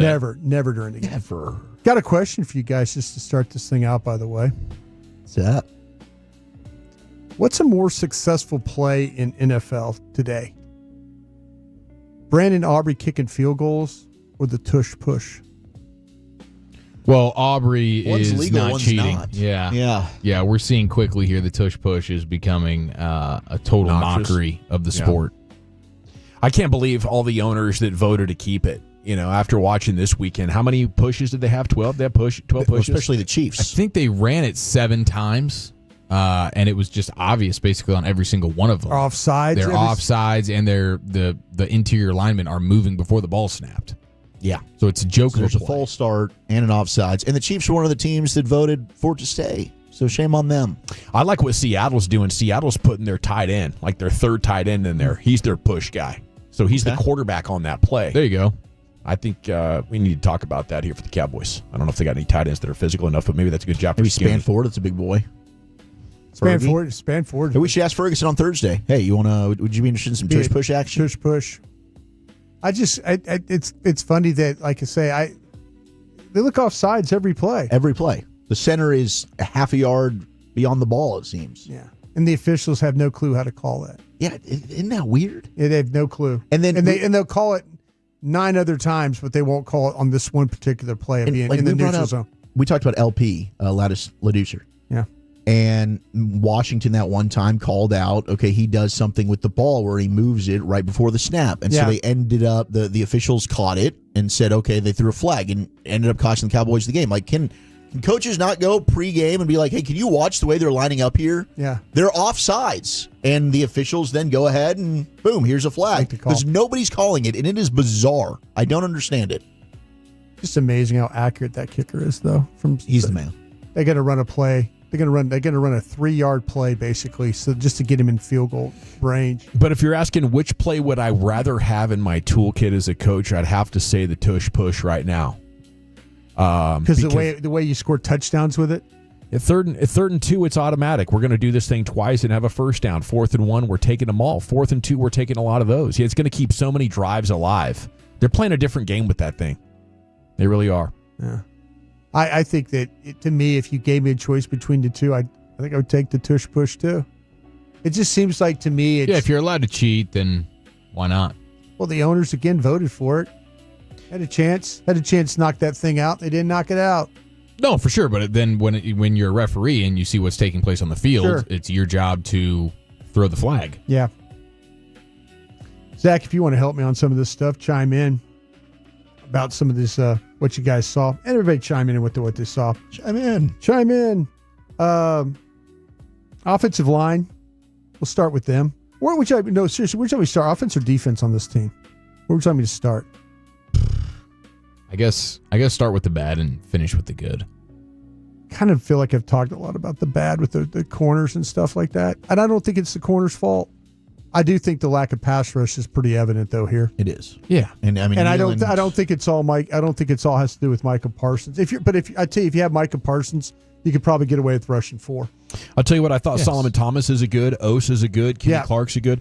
Was Kenneth Murray Jr. as good as he looked on TV? Would be a question I'd have for you about this defense. Yes, I think definitely a better game. Yes, a much better game with Murray. I'll tell you the problem that they had in him and Jack Sanborn. You talk about coverage and the cover 2 coverage. You remember with Monty Kiffin and Lane and Monty Kiffin and also Marinelli, Rod Marinelli. Remember how the Buccaneers used to play that what they call that Tampa 2, where they run the Mike linebacker deep and try and take Derek Brooks. Derek Brooks is in the Hall of Fame for being able to cover the middle of the field that way. turn and go. Get back to a safety shot. Sean Lee could do it for Rod. Yeah. He was capable, but Sanborn doesn't have that ability. They tried to run this thing twice, both times with big plays involved. Sanborn being the guy dropping? Sanborn dropping one time and Murray being the other guy. And Murray got caught up with tight end Johnson and couldn't, he got locked up on him and couldn't get deep. And now the ball's down the middle of the field. That's a problem. It is. It just goes back. It just goes back to asking your guys to do things you can't absolutely do. I think it's a real struggle right now for Donovan Ezeraku. And Flu should know that about Sanborn from last year. He's been with him for 3 seasons. You know what? If you feel like that those guys, I guess you have to see it and see it not work, but he ran it twice, and both times it got chunk plays. If you wanted to box score, you could say yes, but they've stopped the run in this so effectively in this game. Could they get better at what you're talking about and have as good a chance of stopping the run as they've had? I think I said this earlier, maybe before the season started. Maybe it was on Love of the Star. I wouldn't run the ball against Dallas, if not the way they currently are configured. Not with the way that if you have a lack of pass. The thing that worried me were the corners in this thing. That my biggest concern was everybody's like saying, "Oh, the run defense." I'm like, you seen how they're playing this? You seen the pass defense a little bit? Yeah, and Kenny Clark's been fantastic. I mean, he led the team in pressures yesterday. Solomon Thomas was really good. The pass defense against the Eagles was just because of Jalen Hurts. It was more on Jalen Hurts not pulling the trigger. That Russell Wilson was willing to throw the ball into whatever coverage you were in. See, to me, I was more worried that they were going to not fix the pass defense, and then you get Diggs back and stuff. And that wasn't all Diggs' fault, by the way. And it wasn't all. I did hear post game, like some players were talking, and there was a lot of communication errors on the back end. Yeah. And it's learning, the new defense. I mean, this one a little more complicated than what Zim was running, according to some players. And you're mixing and matching new personnel, so everyone was not on the same page. How complicated is to play cover 2? The cover 2 is not complicated, but I guess some of these guys. I mean, I'm not just trying to slam you on this thing. No, I'm not saying it's complicated. But from a player's perspective in that room, they might feel that way. But okay, then this is the thing that bothers me then the most is why Dan Quinn came in here with a cover 3 guy, single high stuff. Dan Quinn, Dan Quinn then figured out it's like, wow, I've got a pass rush. I've got guys that can play man coverage. I don't need to play cover. I just lock up and let's go. Mike Zimmer. Well, I've got some guys that can. Coaches adjust. They adjust to what they're doing. And I think this is the thing that bothers me the absolute most is not knowing your personnel. Not knowing, how could you not know and just, I don't know how you don't study games and watch and see Donovan Wilson is not that type of guy. And I know I'm beating a dead horse about this, but this is the thing that bothers me about coaches at times. We set up our team. We put our team together. We have an idea of like, oh, this guy, we need this guy. We need this guy. We need this guy. And then all of a sudden you do stuff with those guys that they can't do. Yeah, you got to play to your strengths, especially from a team that says they want to be multiple and versatile. They're not showing that. They're not showing that at all. I'll say this though. You talked about the defensive lineman though. I think Donovan Ezeraku. I think the worst thing that could have happened to him was that Micah Parsons left here. Because now all of a sudden Fowler, Ezeraku, Sam Williams, all those guys have to step up. And the thing that bothers me about Donovan Ezeraku, I think now he's playing too tall. Yeah, and he's on the ground way too much. And his balance is a problem. It is. He also got some pressure in the fourth quarter, again, like last week. Yeah. So I think, Sam Williams made his play in overtime, but Sam Williams was bad. Fowler was not good. This is 2 straight games. Fowler wasn't good. Right. So James Houston's their best pass rusher right now, and he had 12 snaps. And I was asking you pre-show, like, what is it about James Houston? Are they trying to preserve him because he played spring football? Maybe they're worried about him wearing down at the end of the year, but he's a guy that needs to be on the field. He's their best pass rusher. He has been through 2 weeks. I kind of felt like that this was the week that we were going to see something from Marshawn Nealon. And he was just he was okay. Yeah. There was nothing there. See, that bothers me too. Here we are, talked about the Giants' offensive line and the tackles and how they have problems at certain spots. Exactly. And you don't take advantage of that. You don't. Frustrating. You don't win one-on-one matchups against those guys. Now, give them credit though. Dallas was able to get some stops in the overtime period, but that was really kind of it. Everything else. I mean, you should not give up the amount of chunk plays that they gave up in that football game. Here's what I'm kind of worried about is you got guys that your team drafted and you want to put out there, but really you should get more Houston. You should get more Solomon Thomas. I think he only had 30 snaps. I'd play him a lot more. I'd play Houston a lot more. And I'm wondering if, hey, we drafted these guys and we got to develop them. Sure. There's a big gap between what's capable of veterans on the team and guys you drafted. Last thing I want to kind of talk about there, I'm finally glad they got George Pickens involved. Yes. Yeah, that was amazing. See, George Pickens, this is what you could do with George Pickens. You could run him down the field, he's going to draw pass interference calls. Run him on slants, he's going to make big catches. He's running slants with guys on inside leverage on him and still getting inside and making the catch. Give Dak some credit for throwing him the ball too, by the way. But that pass, it's one of the best passes I've ever seen Dak throw. There's that out on right at the pylon. The window on that pass was as small as you can imagine, and he fit that thing right in. And George Pickens, strong hands, body to kind of keep the defender out of the way, and then to be able to stay in the end zone. The crosser late was nasty as well, down on the right. He is, that's what I'm saying. You just he's putting it. Play him on the move. Let him get involved in these games. He is a nightmare for defensive backs to deal with. Maybe even more of a nightmare than what CeeDee Lamb does. George Pickens is a hell of a football player. I'm glad to see they got him involved in this one. He was the reason why you won this football game. Thank you, Brian. Thank you. Krusty's Corner every day at 3:40, brought to you by Reliant Air Conditioning. Maybe we'll have time a little bit later on for more of his notes from the All-22, deeper look on the offense or what it might be. But CY's coming up here in about 25 minutes. We'll talk with the Rangers president of baseball operations. Daily football fix coming up next. Chuck, where are you taking it? Let's do it. Injury updates, wacky week 2 stats, and is this fan the schmuck of the year? That is next in the nation. But got to talk to you about East Dallas Diesel. That's right. If you're shopping for your next vehicle, stop with...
Uber Eats has low-fee products? I gotta remember that. Well, you know, they say in order to remember something, you have to forget something else.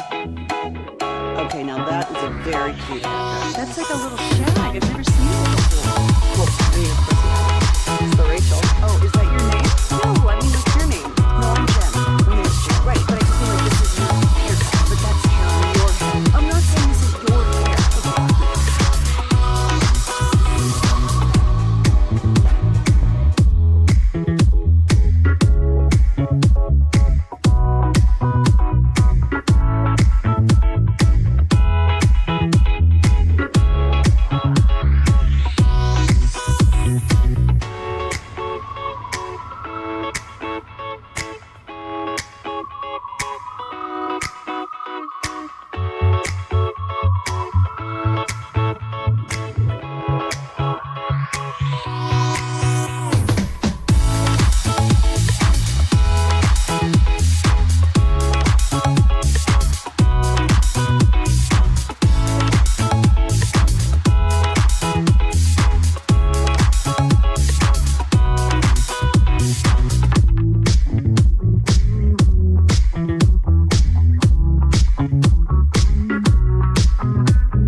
Studios, you're rolling with the G-Bag Nation on 105.3 The Fan. Here we go. It's hour 3 of the nation as it's a huge Cowboys victory Monday. Had a lot of reactions, including Stephen Jones on with KNC Masterpiece earlier, brought to you by Window Nation. We went over some of the highlights there.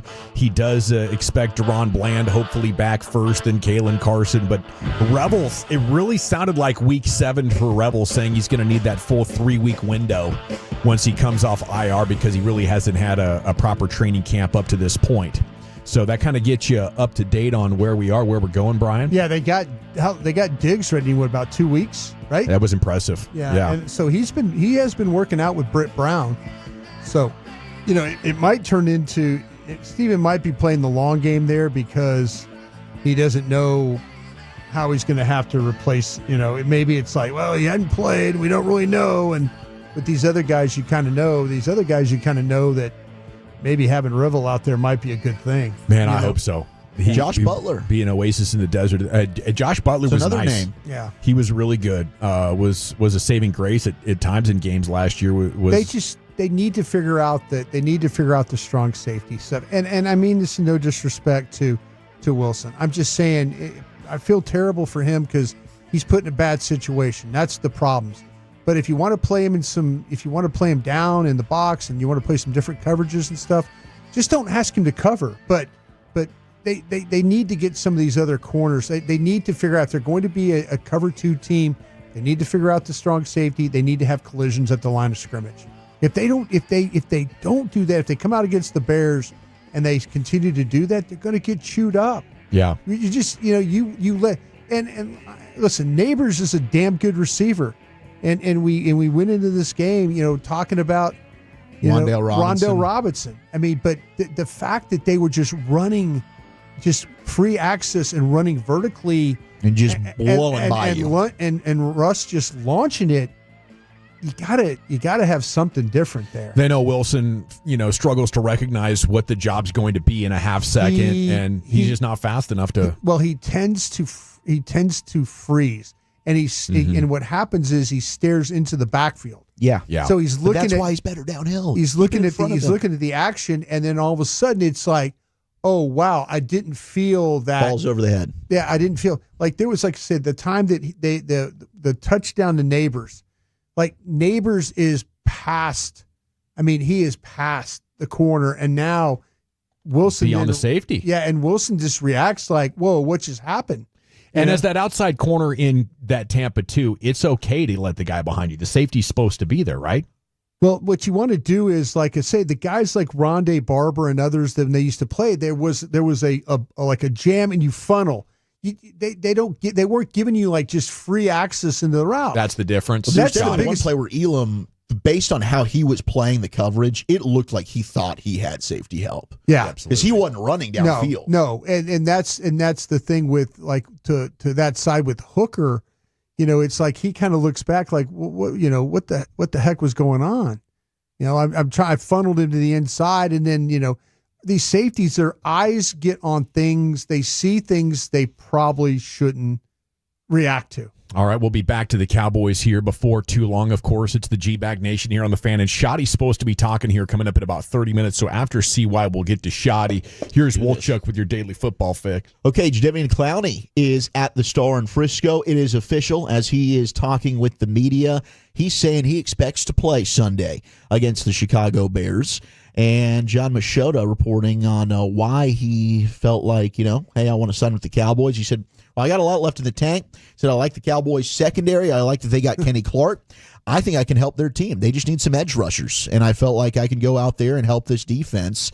He signed today. The agreement happened yesterday before the Cowboys played the Giants. So they were in agreement before the game. Yeah, okay. They announced it after the game, according to Clowney. But good news. I mean, I'm excited. I think immediately he's your best defensive end, your best all-around end. Hopefully Nealon can develop into that. I do think Marshawn Nealon's going to be a good player. But this is a massive addition, in my opinion, getting Jadeveon Clowney. I know the sacks, the sack totals have always been something where he hasn't lived up to those expectations. We've talked about that. But he can get you some pressures. Can I ask you a question? Can you give me your evaluation of Ezra Rocco out of Boston College? I mean, just a short one. Out of BC? Does he look like the same player? No, he looks like he's not playing fast. I think he's thinking way too much. He looks hesitant. He's not to me, his superpower was his first step quickness and his bend. Yeah. Attack the outside shoulder. Yeah. Dip and rip and get around. And I haven't seen that at all. See, that's what I'm saying. I'm seeing a guy that's like way too tall, and then the balance. And he's rushing right down the middle. Yeah. He's not playing with angles. Yeah. And maybe that's something where, again, I think that he's not comfortable yet. Maybe it's a speed of the game thing. Maybe it's being a rookie. Maybe it is he's overwhelming himself. Yeah. But yeah, he does not look like the same player that is playing confident, free, and fast from what we saw on tape at Boston College. I agree. But it's exciting that we'll get Jadeveon Clowney back. So we'll get more quotes from him coming up a little bit later. Nick Harris adding that Clowney said he's been on 7 teams, and this place is a lot different than any place I've been. They've got a lot for these guys. They're spoiled. Jerry spoils this team. I want to put it out there. They just play good, and you just stay around here. So that's a little different from what Micah Parsons is saying over in Green Bay. Well, yeah, I loved his line that it's great coming from a culture that just likes to run fast and hit mother bleepers, that I don't have to, try to be somewhere where they're trying to install that kind of culture. I thought that was terrific perspective from Micah and something the organization needs to hear. I don't think it is that coincidental that the best defenders on this front have been players that weren't drafted and developed here. Like, there's something to playing soft and slow and just not having much dog to you. Maybe that's the DNA of who they drafted, but also they haven't emphasized that forever. They probably have not emphasized that since Parcells was here. Todd Archer also adding in Cooper Beebe's been put on the reserved injured list, and that's making room for Clowney. That's the move, yeah, to be on the active roster. But he's confirming what you said yesterday, Brian, on the postgame show. Mm-hmm.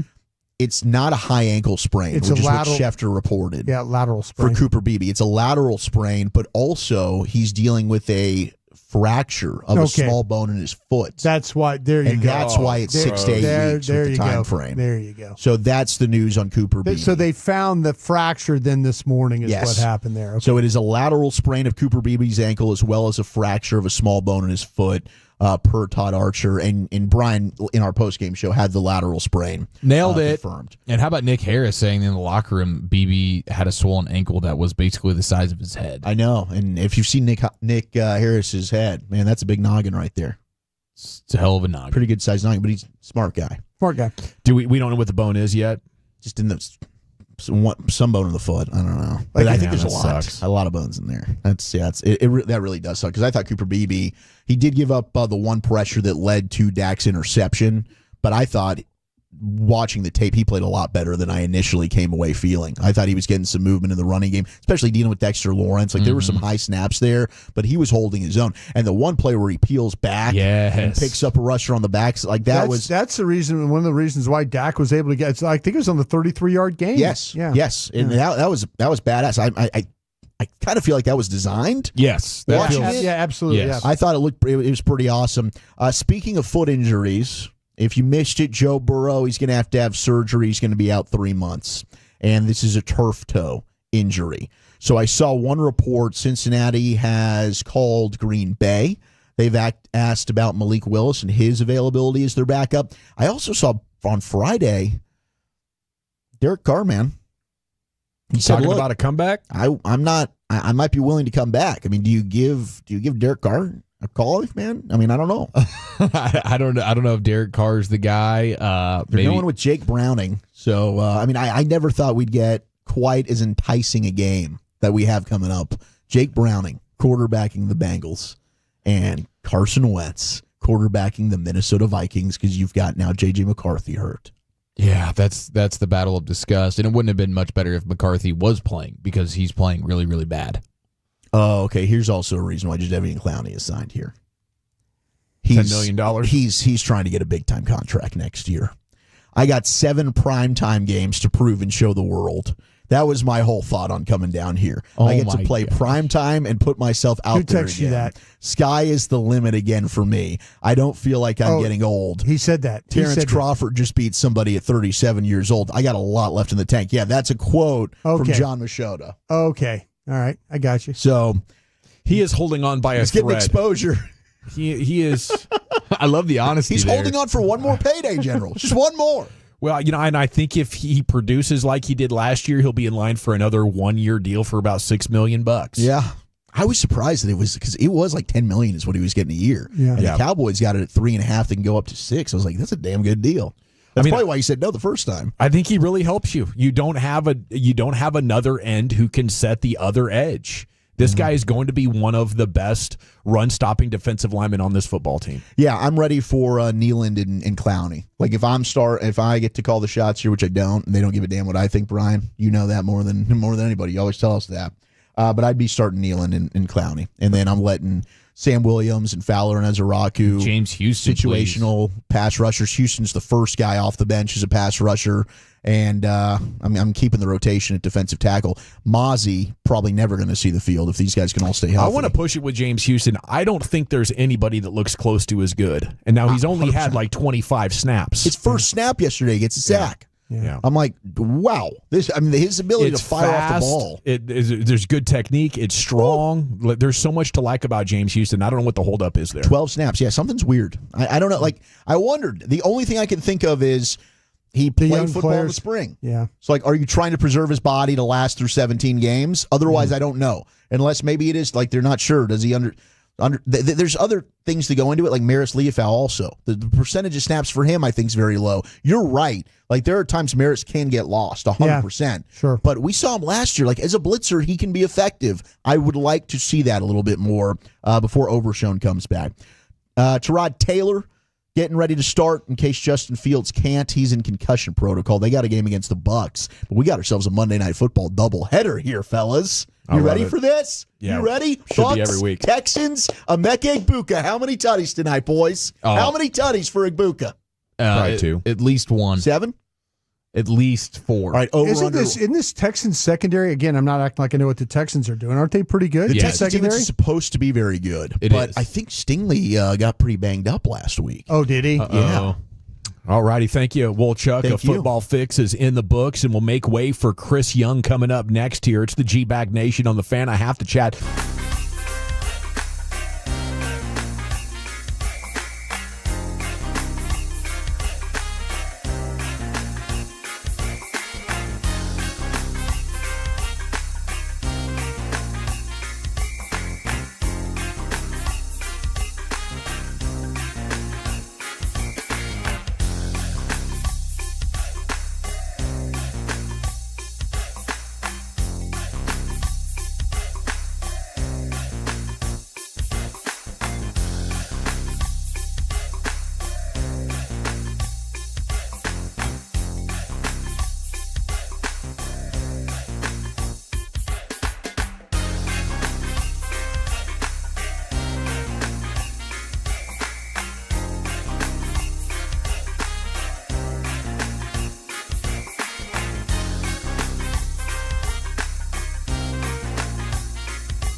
outlasting.com.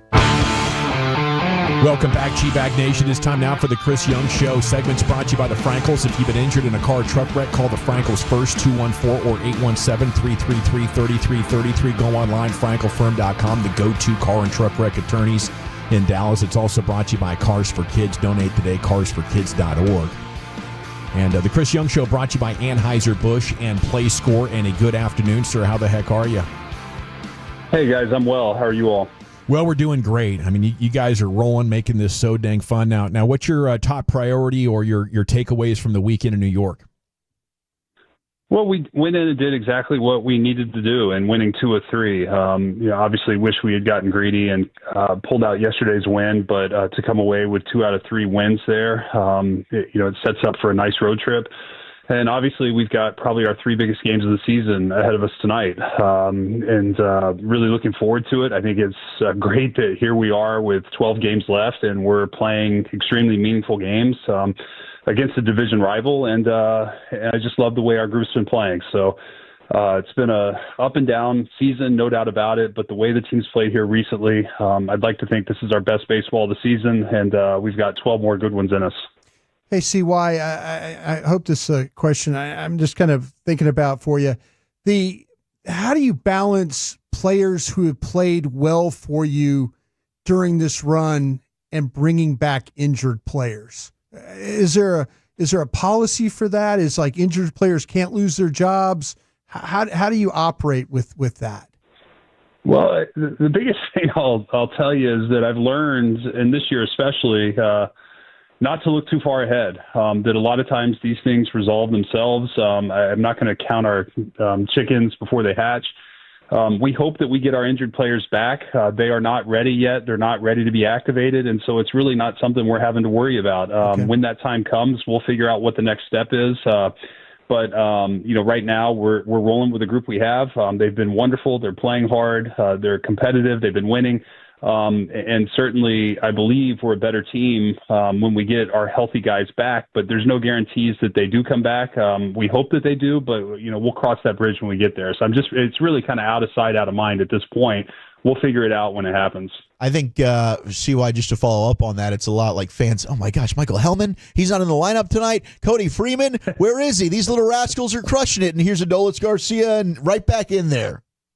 Yeah, and obviously Adolis has a knack for the big moment, and he's had a lot of success in Houston, and we're excited he's back. We're a better team when he's back. He was on fire in Sacramento before he got hurt, and our hope is that he catches fire again here, because when he does, he can carry us. And but it doesn't mean these guys are going away. I mean, Hellman and Freeman, they'll be back in the lineup likely tomorrow. But the way we're going to keep all these guys healthy and strong and fresh is to kind of rotate through, and we do have a lot of good options right now. Yeah, I mean, I've put in the call for an El Bombi homer. CY, you're right. He's the mayor of Houston. We will always remember that ALCS. I did want to ask you about winning on the road, though, and that was certainly a struggle for this team for a period throughout the season. But the last month or so, really, since this thing got hot, you guys have been taking care of business. I mean, obviously, what just happened against the Mets and this big series coming up against Houston, has anything changed? Have you seen anything in that perspective? Nothing specific to the road. Obviously, we've played great baseball at home, and I can't exactly tell you why we've won on the road, aside from, really the guys have been very focused and playing confidently, and we've been playing a brand of baseball that kind of throws the punches versus receives the punches, and there's kind of a never quit attitude as well that, late in the game, we've been down the last couple of games and found a way to rally and come back. So I can't say for certain what that is. Is it just a different mix of players, a different dynamic that's allowing us to play a little more free and loose on the road versus the way we were? I can't identify it. I do know the same group that struggled on the road for most of the season was terrific at home. And so some of these things you can't rationalize and explain perfectly, but I do think winning on the road is a little bit of a us against them mentality. It's a team mentality that, hey, nobody here wants us to win tonight. We're playing the opponent, we're playing the fans, we're playing the umpires, and we're going to come out and we're going to attack and we're going to be on the aggressive. And I think that mentality is infectious when you have young guys who come in and believe it and live it and kind of, allow other guys to kind of feed off that is really the way I see it. You guys have been one of the hottest teams in baseball, only bested, I guess, by the Mariners on this 9-game winner. What's going on with them? Is there any reason to believe they're going to cool off for us here anytime soon? Well, they're a really good team, first and foremost. They're a really good team, and they're playing great baseball. They've won a couple extra inning games at home. Seattle's a tough place to play. They had kind of a tough road trip, and then they finished up strong in Atlanta. They came home, and they've stayed really hot at home, where they're tough. And so I give them their credit. They certainly have beaten up on us this year, but the reality is, we've got 12 games in front of us, and 3 against Houston starting tonight. If we take care of business in those 12 games, I like the chances that that we're going to be in a good spot and make the playoffs here, no matter what avenue that is, whether it's the division or a wild card. CY, what's the status of the bullpen for tonight, and what would you like to see from Jack Leiter? Yeah, we'll start with Jack. I'm just really kind of pitching the same game he's been pitching. I'm just attacking, being aggressive, and really coming after hitters, getting ahead in the count, and then allowing his arsenal to kind of finish hitters, whether it's up in the zone with his fastball or down beneath the zone with his off speed. But just being aggressive. I think just when Jack's aggressive and he's in the strike zone, he's really tough to hit. Would love to get 18 outs from Jack tonight and turn it over to the bullpen. But, right now it's really all hands on deck. We may have a guy or two down tonight. Chris Martin will likely be down, dealing with his injury that happened in New York. But beyond that, everybody is going to do whatever they can to post and be out there and help our team win. I didn't think I'd ever ask you about Botox, CY, but you brought up Chris Martin. I saw some story about Botox. Or are we going to try this out? Can you inform us more on what this situation is? Well, the story was written by Evan, so you always got to take it with a grain of salt. But in all seriousness, we've got one of the best specialists in the world, and Dr. Gregory Pearl here in our backyard in Dallas, who is great with nerve and vascular conditions. And sometimes when players have shoulder pain, it presents as what you would think is a joint issue, but it's really more of a nerve condition that can originate in the neck. And this is something I dealt with in my career. It's no different than like a sciatic nerve kind of going down your leg. You feel the pain in your leg, but the origination of the pain is in the back. And so the origin of the pain is in the back. So the Dr. Pearl is really good. They found a way that they can kind of numb this. And I don't know if it's specifically Botox. That's where Evan may be getting ahead of himself. Dr. Grant may be diagnosing this and how they do it. I don't know what the exact medicine is, but there is medicine, whether it's lidocaine or Botox, that can kind of numb the nerve and calm things down. And we've had a lot of success for a number of players with this, and we're just very fortunate to have such a great medical team with Dr. Pearl, Dr. Keith Meister, and our training staff staying on top of this and diagnosing these. It's a tough diagnosis. It's not something that you would think to look in the neck for maybe shoulder, elbow pain, but oftentimes that's where it can originate. And we're very fortunate that these guys are so good at diagnosing it. Where do you put the medical staff in like your rankings of the top assets? Or maybe you could just talk about how, whether it's drafting guys or taking... I think it's critical. I think it's absolutely critical. I'm very proud of our medical team. I think they do a tremendous job. It's an area that we allocate a lot of resources. We want our players to have the very best medical resources they can have. It starts with our head trainer, Matt Lucero, our director, our vice president of performance, Napoleon Pichardo, and everybody in between those, including our team doctors. It's a collective effort, but we've invested in a lot of technology that helps us monitor our athletes and do the best we can to keep them healthy and indicate stress signals when things start to pop up so that we can get on top of it and correct things. It's our strength and conditioning coaches who do a great job of kind of monitoring the work in the weight room. So it's a collective effort, but it's, one of the biggest things in winning is keeping guys healthy. And I say that at a point in time where we are dealing with some injuries. Sure. But that said, keeping our main guys on the field is critically important, and our medical staff is so important in that, and they do a tremendous job. And to your point, it does allow us to take chances on guys that are either coming off injuries in free agency or in the draft, because we have a high level of confidence that we can rehab them and get them right. And we've seen that with our rehab program, especially on Tommy Johns and our legend within the organization, Keith Comstock, out in Arizona, who does a tremendous job of getting our guys back, not only physically but mentally from the injuries. So it is a collective effort, and I can't speak enough to the collective efforts of so many people in the organization that really keep our guys out on the field. So what are the updates right now on Corey Seager, Tyler Malley, Marcus? Yeah, Corey did not make the trip to New York. We left him back home. He did rejoin the team in Houston today. He was in Globe Life Field getting some work done the last few days.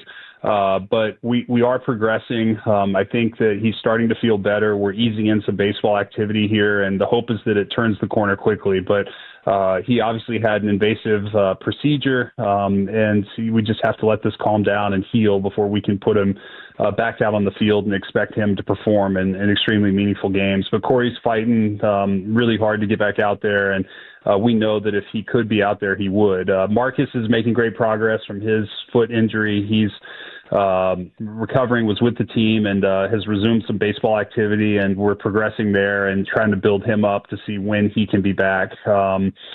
Who else do we have? Tyler Malley. The expectation is that Tyler will slide back into the rotation sometime this weekend. We haven't finalized the exact game, but we do expect Tyler to slide back in. And Danny Coulomb completed his rehab in Frisco and will be rejoining the team and activated likely tomorrow night. So we're in a pretty good spot with those guys. Sam Haggerty is on rehab as well. Still some steps to take there, but we hope that Sam's rehab is going to continue to go smoothly, and at some point he'll be an option for us. So, obviously we've dealt with a lot here recently. It's funny as you ask. I'm trying to go through the list. I don't have it in front of me, and I'm sure I'm omitting a player or two. But to deal with so many injuries and see the guys respond and play the way they played, it just speaks to the character and the resilience and fight of the group. And if we do that, I feel good about the next 12. I love it. The three most important, three right ahead of you. Pregame at 6:30 tonight in Houston. CY, give them hell. We'll be pulling for you. Thanks, guys. I appreciate it. Have a good week. Yes, sir. You too. You got to get these, right? You got to at least take 2 of 3 if you want to be in the playoffs. They might be the 3 most important games in all of baseball for determining postseason positioning. All right, the CY Show brought to you by Anheuser-Busch and PlayScore. Let's go up to the Star where Coach Schottenheimer's talking to the Cowboys media. I would say that now the restrictions are probably off. Go. Joe White, Dallas Morning News. You talked a little bit about Dak's confidence. I know not all stats are perfect, but PFF has a stat of big-time throws, and basically it's excellent throws in tight windows, and Dak leads the league in that. In terms of those kind of throws, how much confidence does it take? What goes into it? What is the fine line between, hey, we want to rip that, but also, maybe, that's a tight window? Yeah. Number one is going to come down to trust. There's a great play. You guys have seen it in overtime. We run a couple crossing routes. George and CD are running crossing routes against man-to-man. And, again, 58, Bobby Okereke is free because Miles got caught up chipping. I think it was Dexter Lawrence coming around the edge. And so Bobby was just scot-free of him and Dak. And he just stood in there and knew where George was going to be and threw it to the perfect spot. I mean, it's pinpoint accuracy. And I just think that comes from practice. Like I told our guys, I said, if you truly believe that practice separates us from the rest of the league, then we have to practice better than we did in the early part of practice this past week. If you don't believe that, then come see me. We need to talk, because this is not, shoot-arounds at basketball, and it's not batting practice in baseball. Nothing against those sports. They play a lot more games than we do. Practices matter, and Dak's timing and confidence is high right now with a guy that's only been here for 7 months, 6 months, whatever it is. I don't even know how long GP's been here. It feels like he's been here forever in a good way. But we grade every throw. We grade every decision. So, yeah, there was a couple. There's one in the red zone that he didn't like. Kind of the corner fell off and the safety was there. He'd like to have that one back. But I would say his decision and accuracy grade, and like I spoke to earlier, his footwork grade, he's playing at a high level, and that's why he's confident. We talked about Matty Eberflus's ability to adjust and his kind of even-keel nature. When you see an opportunity to correct some things, that are fixable, kind of like you pointed out with the zone coverage, how has he approached the last 24 hours, I guess, from behind the scenes in terms of adjusting and approaching? Yeah, well, we had great meetings when we watched it as a defensive staff this morning. We had great meetings. We had great dialogue. I think one of the best things that I can provide for them is how I would attack them and what I see. And, okay, if I see this, here's what I'm going to do, or here's what I would go to. And, Flus is great. We cannot let Malik Neighbors do what he did to us. That's not right. He's one of their best players, and Flus knows that. So what do? You look at the film, you say, yep, no one was surprised they were going to get the ball to Malik Neighbors. Malik Neighbors was pissed last week, and he wanted the ball. And guess what? I've been that guy. DK Metcalf has been pissed at me before, and guess who got the ball early in the game? DK Metcalf. So it's not like we were surprised. We just didn't make enough of those plays, and Flus was great about that. And so I am so proud of the defense. I mean, I don't think I've ever seen 5 possessions in overtime. They got 2 big-time stops for us in overtime, We got the ball, had to punt, and then they got a stop, and then we got the ball back, had to punt again, and then Dono's turnover is kind of what truly gave us enough time to go down and do what we wanted to do. So, you can talk about how we struggled. We stepped up when it mattered the most. Patrick. Hey, Coach. Patrick over at DallasCowboys.com. 2 questions, one on either side of the ball. Going back to Clowney, obviously you guys' relationship played a key part in him being here in Dallas. Another thing he pointed out was once the trade was done with Michael Parsons going to Green Bay, you guys acquired Kenny Clark. It kind of perked his interest that much more. Can you just talk about the level of excitement and how important it is to hear him say things like that about your defensive tackles room joining this defensive line group? Well, I think he's smart, and he understands where sacks are generated from. It's very rare that you see a defensive end just run around a corner and get free, especially with as much attention is paid to the elite defensive ends. Generally, you guys all know this. I'm not saying that you don't. But it's because of the push inside in the A and the B gap by those defensive tackles named Kenny Clark, Osa. Solomon Thomas played incredible yesterday. I mean, seriously, go pull up Solomon Thomas's highlights after the sudden change when we threw the interception. I think there was 4 straight plays where Solomon Thomas was dominant and was just playing with great energy. But I think, Jadeveon's smart. It's that veteran experience where he's like, okay, man, if they're pushing the pocket, I can kind of run a little bit deeper around the edge and have a chance to get home. So it speaks to Jadeveon's wisdom. On the offensive side of the ball, Jake Ferguson had his struggles in New York. But when you look at how the offense, when it was struggling against the Giants, Jake Ferguson was there being that stabilizing force. What can you say about him as far as being able to kind of flip that switch from week 1 to week 2 and try to build on that? Well, number one, I was thrilled for Jake. I thought Jake played really, really well. We were asking him to do things he does really well. He made some big-time plays. Dak trusts him incredibly. I thought Dak used his cadence really well this past game. We knew he would at home. But it felt like Fergie from 2023, the way we were using him, the plays he was making. He was instrumental in a couple of the 2-minute drives. I really think right now we're playing 2-minute at a really high level. I think that's what Dak is operating really at a high level. We've put ourselves in positions to go down and tie games and do things like that. But, Fergie gets that he's going to get opportunities. He knows the 2 pieces we have on the outside with CD and George. And then, of course, with Terp and Jalen Tolbert and guys like that, Fergie knows he's going to get his one-on-ones. And I'm just happy for him. I'm proud for him because, again, last year was a tough year for him, and he felt that. And we paid him what we paid him because we believe that what he did the other day is who he is. John. Speaking of paying people, whether you found out Friday or Saturday, whenever, about Tyler Smith, just what was your initial reaction and how important is it to have that guy locked up?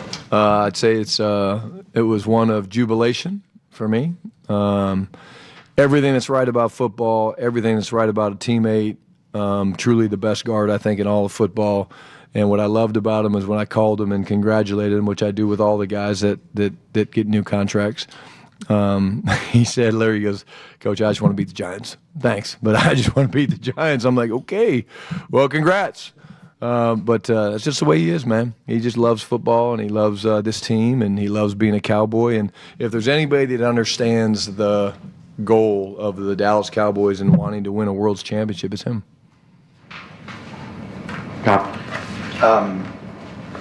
With Aubrey, do you have a number in your mind where you would say and we can't do it from 75. I mean, is there anything? I don't think I would do it from 75. I mean, I'm kind of a gambler, but 75. I mean, that's a bomb. I messed up the thing before the half. I didn't communicate that very well to Dak. We've got calls and stuff that I didn't communicate well to him. So I was thinking about it if we got that thing out of bounds or if we throw it away. I was thinking about kicking that one. So 70. Yeah. Ish. Not 75. Ish. Okay. And then we ask coaches a lot when a player goes back against the team that he came from and things like that. Obviously, Flus is going back, and you've probably done that in your career, coached against teams that you were with. What's the coach's mindset when you go back to those sort of when you play a former team? Do you have a bug in our defensive staff room?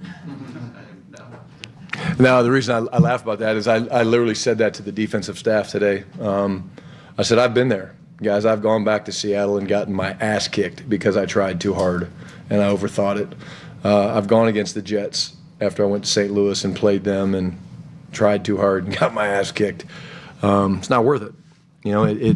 It's part of your career, but, it's what we do. And so approach it the same as it always is. We will win this game if we win this game as a team, and not because of Matt Eberflus going back to Chicago or Andre Curtis going back to Chicago or Jack Sanborn going back to Chicago. If we play better than Chicago and we win the turnover battle and we do the things we're capable of doing, then we should win. But under no circumstances as a coach should you ever put too much weight on wanting to go back and beating the opponent that you came from, because we're used to getting fired. Nick. Back in Aubrey's rookie season, he had hit a couple of bombs, and we'd ask him about, being compared to some of the best in the league. He said, I just want to be the best version of Aubrey every day and try to get better. Yesterday after the game, he said, I believe I'm the best kicker in the league. What better way to prove it than kick that 64-yarder? I'm just curious from your perspective how you've seen him really embrace the spotlight as these last couple of years have gone into him. Because a mentality piece, it's obviously big for kickers as well. Yeah, it's funny you asked that. I mean, I've never seen him change. Like, it's great to hear him say that, and I agree. I think he's the best in the league.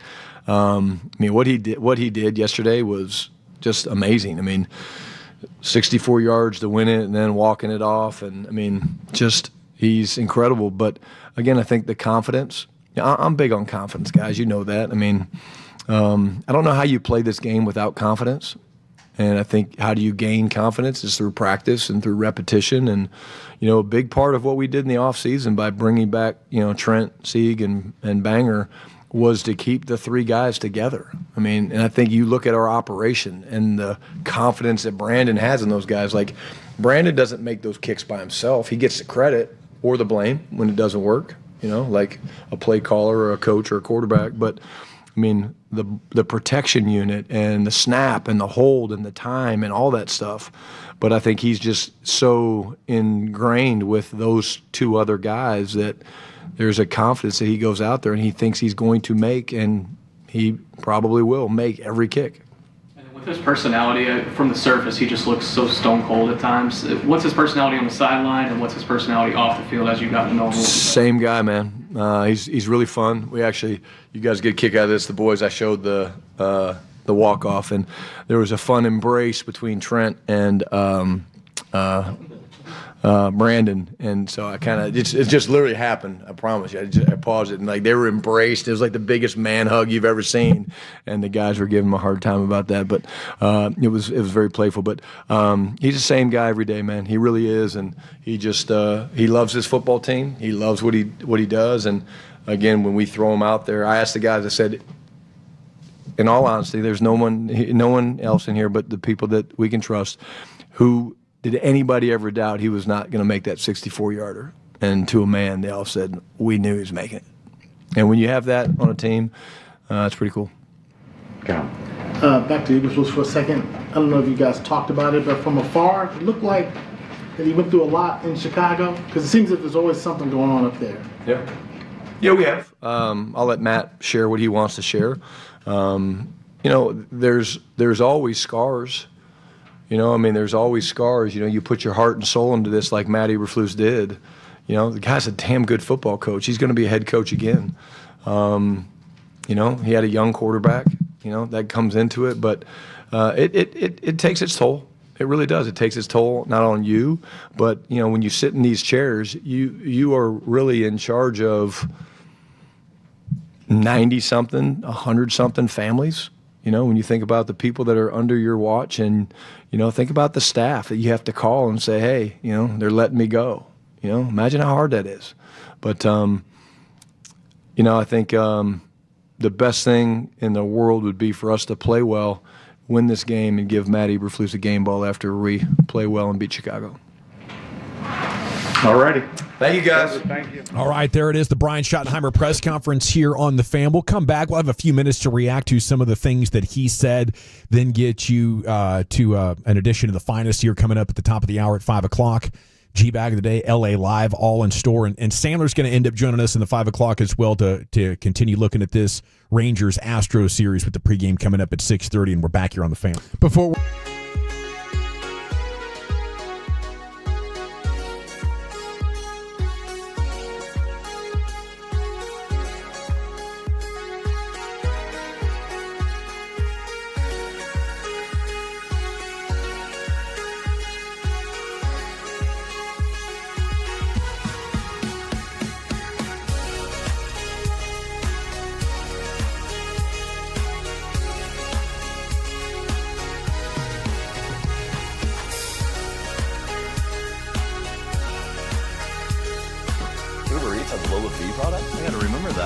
they say in order to remember something, you have to forget something else.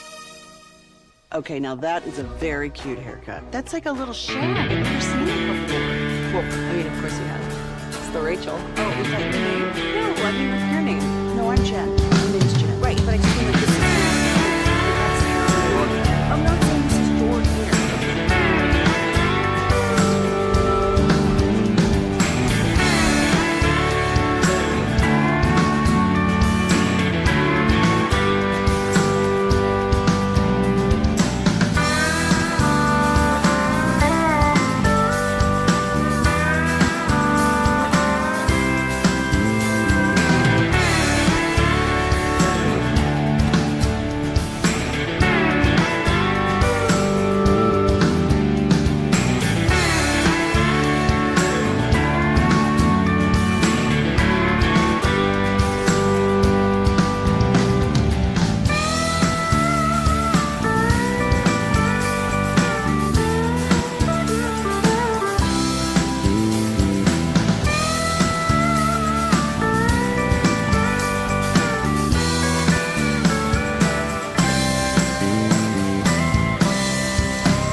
If you're in the market to upgrade your vehicle, get to Classic Chevrolet in Grapevine. Back-to-back #1 Chevy dealership in the world. They've got more new Chevys than anyone in their all-price sale. Silverados, Tahoes, Blazers, Malibus, Equinox, and more. Visit ClassicChevrolet.com. This is Texas. This is Classic Chevrolet. Together, let's drive, relax, and enjoy the difference. Based on new Chevrolet registrations, 2023 and 2024. Thank you, Lucius. A victory, Cowboys Monday. We have another hour and a half plus. Rangers pregame coming up at 6:30. Schotty was just talking up there at the Star. Had the Brian Schottenheimer press conference on Turpin. Sounds like most of the tests have come back pretty clear. Hopeful that he'll be able to play Sunday at Chicago. And he's looking forward to getting up there, getting a dub, and handing Eberflus a game ball there. And hopefully that's the story. A lot to prove here on the defensive side of the ball, as Brian's been telling us throughout the day. Yeah. And then Schotty said it is a foot injury for Cooper Beebe and that he's going to be out 6 to 8 weeks. So, yeah, I'm trying to get the actual bone that was broken and stuff like that. But we heard last night in the Post it was the lateral ankle. So you're kind of thinking that's one of the most common injuries. But the broken bone is what's now making this thing longer than it probably should be. Which I guess that's why it swelled up so bad. It didn't sound good. Cooper Beebe good. You know, I hope the fall off to Hoffman and Bass isn't that much, but you got to brace for that. You're definitely not getting the big explosive highlight plays, and I think Beebe had 2 of them yesterday. While he might not have graded out great for the entire game, there are plays that Cooper Beebe does that nobody that replaces him is going to be able to close to get. And then a quote from Clowney. He says, as soon as Kenny Clark signed here, actually got traded, I told my agent I think that will be a good move for me. They've got a good secondary. They've got good defensive tackles. They just need me. Yeah, I need to be there, so see if you can make the call and make something happen to get me in Dallas, and I'm here. So I love that. I think Clowney has the potential to make this run defense even better. Now they just got to get the back end sorted out, and that'll be a big priority against Caleb Williams and those 3 wide receivers, a rebuilt offensive line. Chicago can hurt you. I mean, hell, if Seattle can do that to you, anything can happen. Hey, I was asking something real quick here. Did you guys know that I wanted to ask you why this Texans are playing at home tonight? Right? I wonder how many Astro fans will actually be in that ballpark. Good point, man. I mean, I wonder if like with the Texans being at home, is that going to take some of that Houston crowd away? Maybe some of that noise. Fill it with some more Ranger fans. Fans. Yeah. I mean, they like to say that our ballpark's Dyken North. So let's go ahead and just make their ballpark our home. Globe South tonight. I like the idea of that. I just wondered if it's going to affect the crowd at all. I don't know. Some of these baseball fans, the season ticket holders, are absolute freaks for their team. Sure, like you could be in the middle of Cowboys chaos, and they're on a rant on Twitter about CY's decision or Bochy's decision to play Doley. So we'll have to see. That's something interesting to look for. I know they've had a great decade-long run. They've probably locked in quite a fan base. In addition to the finest coming up next, Chief, where are you taking us? Week 2 NFL fallout and some great stat-of-the-day nuggets for you next year in the nation. Okay, we're about halfway through the month. That means you got about 2 weeks left to take advantage of Window Nation's September sale. Buy 2, get 2 free, pay nothing for 2 years. All new windows in your home. Window Nation, they're going to throw in some Cowboys goodies, a personalized jersey while supplies last. You'll be entered to win a pair of tickets to an upcoming Cowboys game. This is all from Window Nation, proud partner of the Dallas Cowboys, best window company in the world. I love them. They have the most energy-efficient windows you can get. And here with our North Texas climate, that's crucial. It's too hot or it's too cold, and it wreaks havoc on your energy bills. Window Nation and the new windows from Window Nation will make your home so much more energy efficient. You're going to see why I love them. I mean, 8+ rating from the Better Business Bureau, their customer service, their professionalism. There's over 45,000 5-star reviews online. But see for yourself like I did. Have a Window Nation guy out to the house. They'll give you a free, no-obligation quote that is good for 6 months.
Driven by our D&M Leasing Studios, you're rolling with the G-Bag Nation on 105.3 The Fan. Welcome to the Nation. It's Hour 4 of the Nation, a Victory Cowboys Monday here in the G-Bag Nation. Some interesting stuff from Schotty there at the press conference last hour. We'll get more reaction to that. We'll get an edition of Football's Finest.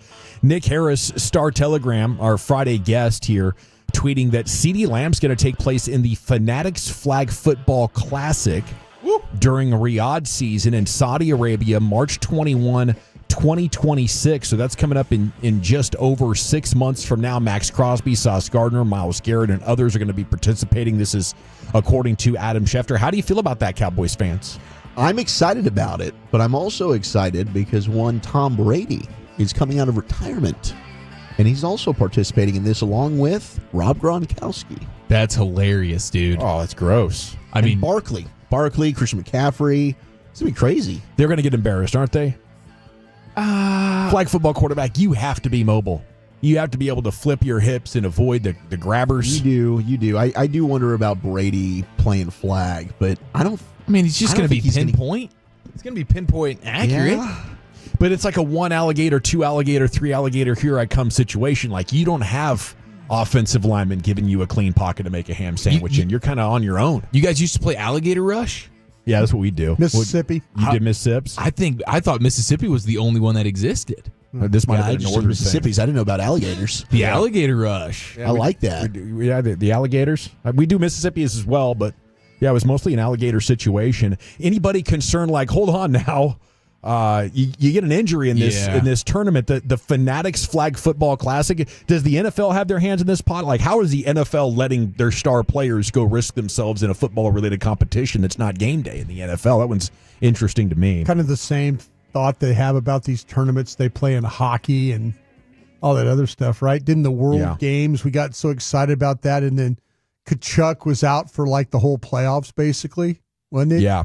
No, he came back for the playoffs. He came back, but the regular season he was missed out. the rest of the regular season. Yeah. I mean, you're growing the game with an incredible Olympic-style mid-season hockey tournament. I don't know if flag football gives you that much payoff, but I guess it's worth a shot for the NFL. It'll be interesting to ask Steve about that maybe on Friday. Schotty said the thing he can do to help the defense is telling them, this is how I would attack you. And I think it was clear the defense, they kind of figured it out second half late against the Eagles. We need to send blitzers. We need to do this more often. Brian has pointed out they need to get Donovan Wilson out of coverage. Don't put him in cover two, or don't put him in coverage. I mean, this is part of the reason why we thought that he'd be a salary cap casualty. Yeah. Because his game doesn't really fit the that guy is a defense physical that they player. run. They're asking him to do stuff that he can't do, and that's a shame because the guy is a tough player. I mean, you could tell that interception he made. He high pointed that ball. He was in the right spot. Yeah, But man, it's a shame that you ask him to do stuff he can't do, and that's and now him and guys like him and Diggs and those guys, they take a lot of flack from the fans. But like fans, I think fans are smart nowadays. I think fans know that if you put Donovan Wilson in coverage, it's probably going to end up bad for you. Yeah, I think the fan base knows that. They're probably like they were all screaming at their TVs, going, "What are you doing, Flus? What are you doing? Don't play cover two with him as the second safety, or don't play." They played single high with him too. And that's always been Malik Hooker, and it was even worse. That's crazy to try that. So you're like, how many plays did he do that for? You think? How many did I write down? I Too many. Yeah, too many. One too many. Is. Well, yeah. I could probably give you the count right here. I wrote them all down. Cowboys press conference, by the way, with Schotty, brought to you by Ford, your North Texas Ford dealers. Ford is the best in Texas. And while we wait for that, here's the chief with an edition of the finest. Okay, so our buddy Ian Harteets has the numbers. Mm-hmm. Glass cutter, huh? I don't understand why you. I mean, we've brought up Harteets before. I don't think that you're saying this wrong. This is a first time. I cleaned it up. I'll tell you what, because if you're reading it, I think you're going a little bit even more egregious. Hartitz. Wow. Tights. Har. Tights? Hartights. Hartights? That's the professional way to say it. Oh my gosh, we didn't look the guy's name up before we did this. I'm not going to do pronunciations on stat givers. That's an easy one too. It's clearly it's Harteets. Yeah. Nonetheless, you had to do it. Just had to do it. He brings good information. Journalism. Does. Wanted to go ahead and shout him out for that. Mm-hmm. Just trying to give credit. I want to where it's attribute due. the name. Yeah, dude. Yeah, of course. Get sued for something like give that. credit. Yeah. So Give we me that 6 patty burger. I'll show you some journalism. according to Ian Harteets, Yeah, okay. George Pickens has drawn 79 yards from defensive pass interference penalties through 2 games. How could I sit in this chair and tell you to get him the ball more? It's a lot. Not only is that easily number one among individual players, God, Mariucci's hair is gray. but the closest NFL team as a whole is at just 56, and that's from the Vikings. Wow. So by himself, George Pickens is leading the entire NFL as an individual and as a team on DPI yards. So that's pretty encouraging. And that was a real ticky-tack OPI on him. Oh, it was a bad call. Even Greg Olson was like, what are we doing? Bad call. It was a bad call. It absolutely was. But he should have blocked on the first play of the game to Javonte Williams. Might have gotten a first down. Don't disagree there. There's a couple of those moments for sure. But he's a hell of a player, and I love him. And can I just say, I think it's a trap to think, well, it's George Pickens. Let's just throw it up to him. Like we've seen 2 games. No, he could get him actually open. Yeah, all the crossers that you're running with CD, thank you. You can run with George, and they can line up on the same side together. They can help each other draw coverage, pass off. There's a lot of good things that can happen here. Coaching, novel idea. Also, according to Ian Harteets, the Cowboys are the only team at the moment to rank top 5 EPA per play offensively and bottom 5 defensively. Yeah. That's where they I believe that. That's where they stand right now.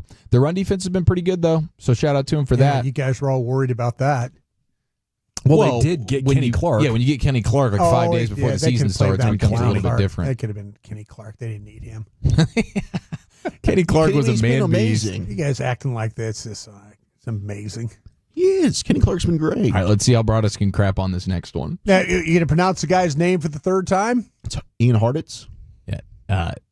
Not from Ian Harteets. This is from Steve Angelovich. Angelovich? What? What'd you just say? That was you, sir. Okay. I think you said that, sir. No. I put a G in there. There was some like fettuccine Alfredo mixed in. Fun fact, 21% of all 60-yard field goals in the NFL since 2014 Have been missed. are against the Giants. What? And all of them have been as time expired in the 4th quarter. That's crazy. How many? 1 in 5 made 60-yard field goals since 2014 are against the Giants, and they've all been as times expired in the 4th quarter. That is wild. that sucks. These Giants fans, man. And then you make matters worse. I mean, it's just crazy to think that right now we're living in a world where the NFL pass yard leaders are 1 Russell Wilson, 2 Daniel Jones. I know. What Daniel Jones is doing is insane. The Colts are the first team in the Super Bowl era to not punt in either of their first 2 games in a season. Unbelievable. You chalk it up versus the Dolphins because they got the they're best disgusting. tight end in the league in Tyler Warren. Tyler Warren's been legit, man. He's a superstar. I mean the Bears stuff where no disrespect, Brock Bowers. You probably are still the best tight end. Bowers is the best. But Warren, he's nipping at your heels. Bowers expected to play tonight, dealing with a knee issue after the Patriots game last week. But he's unequivocally the best tight end in the league. Yeah, he's that dude's ridiculous. But Tyler Warren and the Bears early returns on the Bears drafting Loveland over Warren. Come on, dude. Hey, you guys were loud about that. I was loud about this. I had a Tyler Warren doubter over here. I was fighting you on that, Brian. Not a Tyler Warren fan. Not a believer. I wasn't a believer. I appreciate your honesty.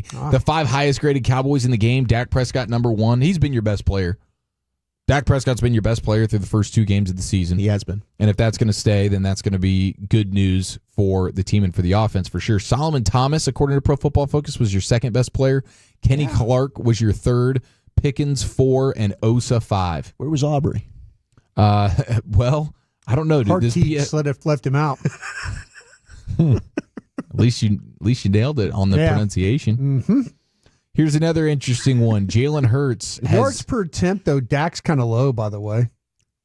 Did you guys we did have a lot of checkdowns and like those boot and waggle. Let's dump it to Fergie. The entire first quarter was we're scared of our offensive line. Let's throw the ball 1 air yard. Coach, you're preaching the choir here.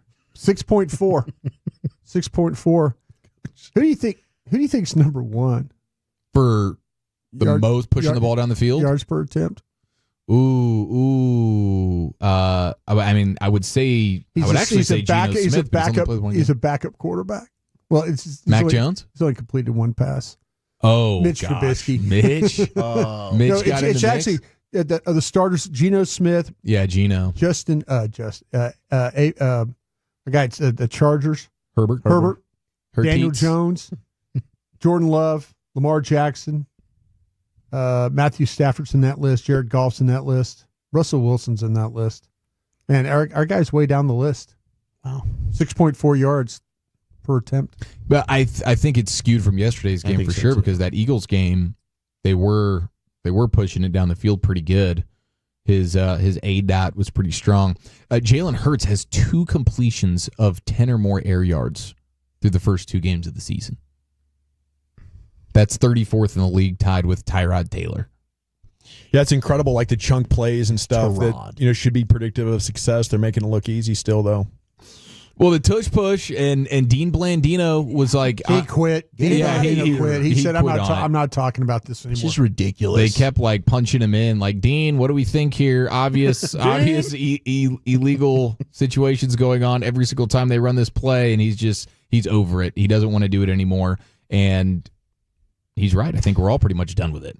I wonder if like the fanaticism of that Eagle fan base and how they buy up gear so hard, if the owners are thinking, let's let this absolute windfall keep flowing. The more popular the Eagles get, there's a gravity to them. All the obnoxious D-bags that are flocking to that brand are growing the pie. What if the Eagles could get as big as the Packers or Washington or the Cowboys as far as being able to attract ratings?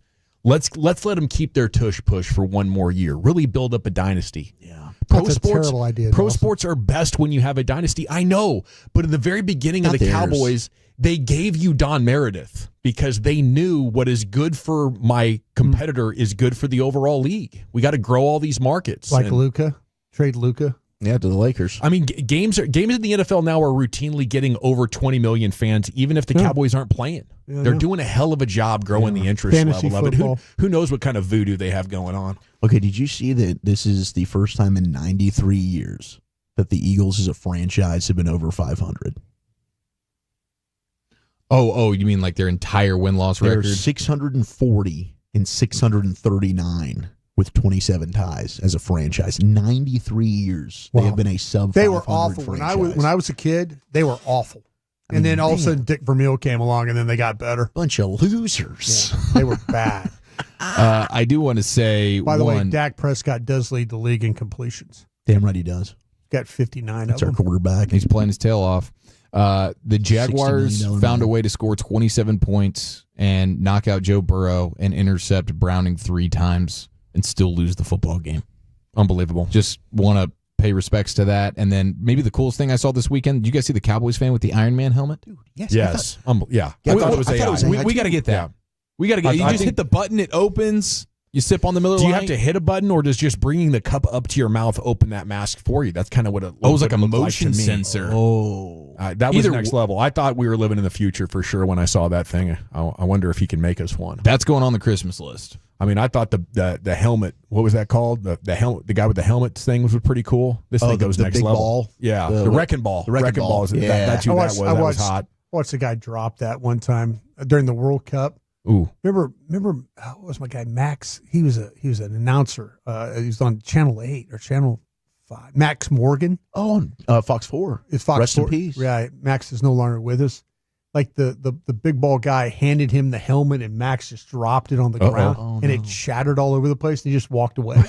He did. That's the only move you got at that point. And Max, and also we were at the Chargers. We were at the Chargers game one time. And Max, Rowan Cabner was typing on his laptop and he got hooked on his computer. Oh no! And just pulled it and knocked it on the ground and broke it. Just kept walking away. Man, I've seen him break two things. Like the dude handed him the helmet ball. He tried to put it on and it kind of was not fitting and then it fell off and it broke on the ground. He's like, oh, sorry. Walked away.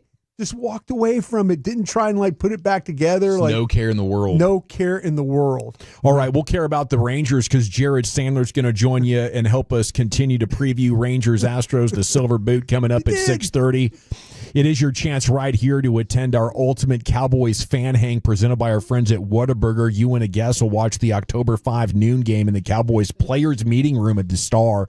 Not only will you sit where the players sit, you'll be joined by the cheerleaders, plus a former player will be hanging with you. You'll be served lunch from Whataburger and get some other goodies to take home. Caller 10 at 877-881-1053. And if you don't win this time, you'll have another chance tomorrow morning with Sean and RJ. Jared Sandler joins you next on The Fan. Tell us if you're ready to transform your bathroom.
products? I got to remember that. Well, you know, they say in order to remember something, you have to forget something else.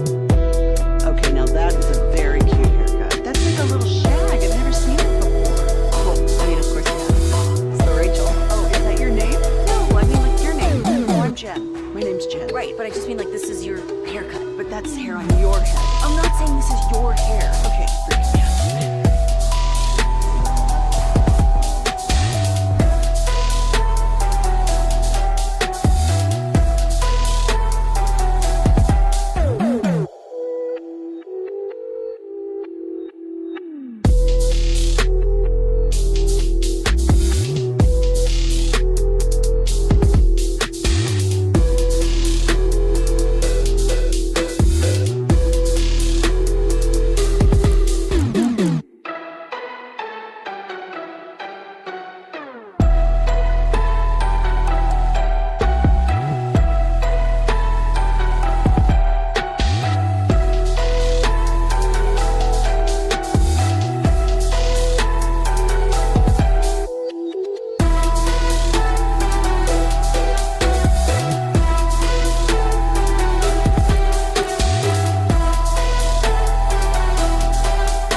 That Uber Eats has groceries. No, that's absurd. Hey, remember when you used to be what was it, Pepper Lady? Pepper Lady? Wasn't it Cinnamon Sisters? Basil Babes. Saffron Squad? Nutmeg Maidens? Pre-Curb? No. Nutmeg Maidens? I just said that. Was it Spice Girls?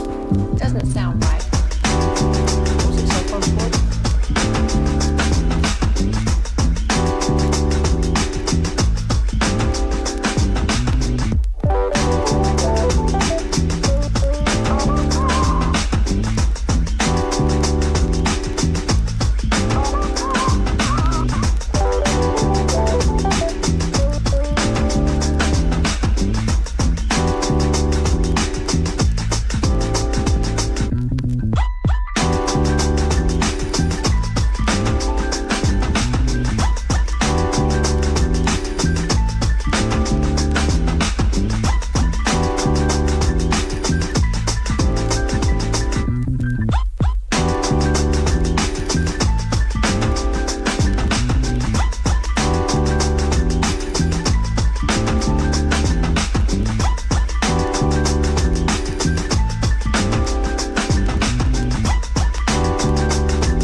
Yeah, buddy, welcome back. Jared Sandler joins us now. Preview Rangers Astros pregame coming up in just over an hour.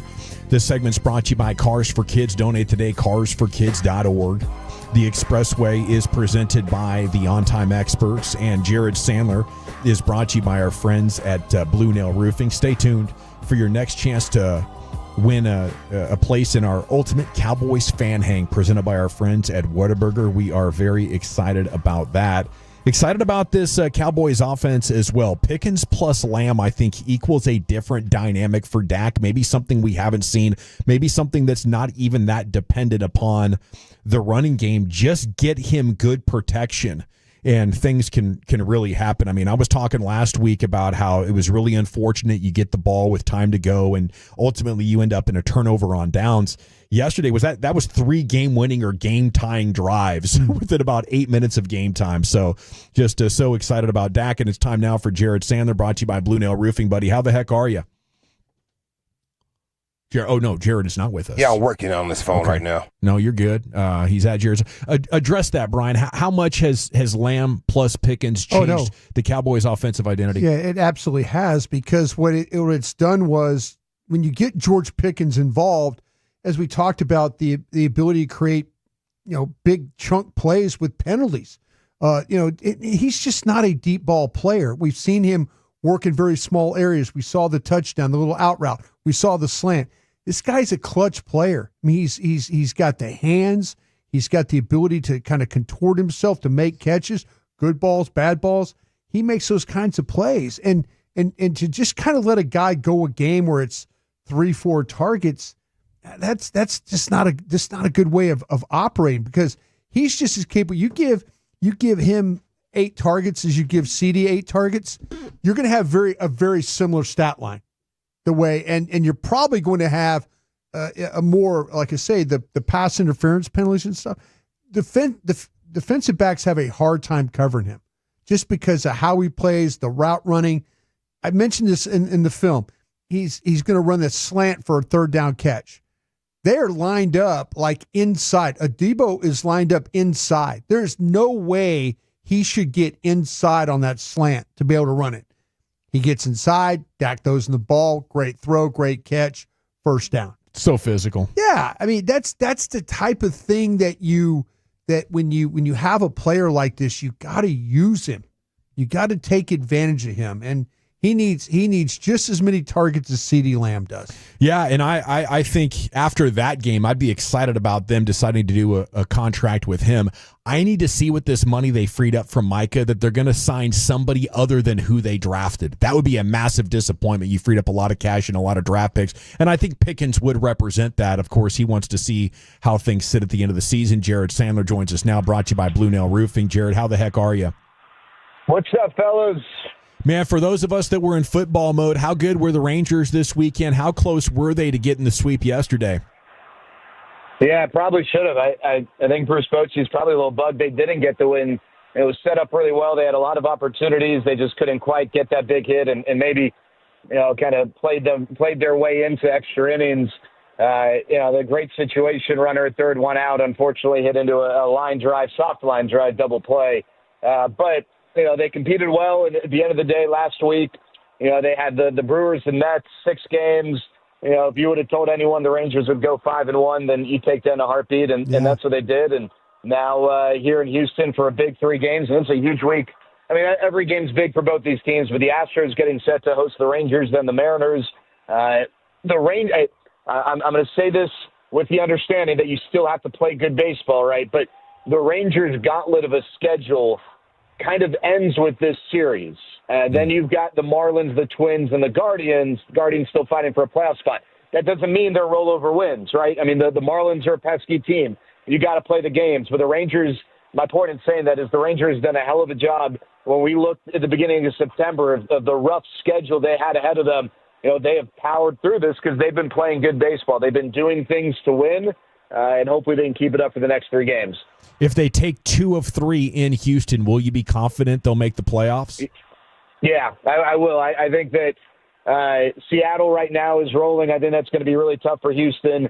And I think that if the Rangers take 2 of 3, that's going to keep the confidence sort of in the right direction with this group, especially the guys who, the Hellmans, the Asunas, the Freemans of the world, that maybe they're wondering, hey, all right, is this real? And this is a big test. Maybe they're not. Maybe they know it's real. I don't know. And you get closer, hopefully, to a return for Corey Seager. Don't think it's going to be this week, but, we'll see. You obviously have Adolis back, Danny Coulomb back tomorrow. Hopefully Chris Martin's going to be okay, and you go from there. But, yeah, I do think 2 of 3, you get to within a game of the Astros. Remember, you've got the tiebreaker, right? So pressure, if you take 2 of 3. If you take 1 of 3, you have the tiebreaker. But yeah, I do think 2 of 3. You'd love a sweep, but 2 of 3 would be a hell of a way to leave Houston. Does Doley have another Superman series in him and down there? And how good does he have to be to sort of hold his spot in the lineup and the rotation of players?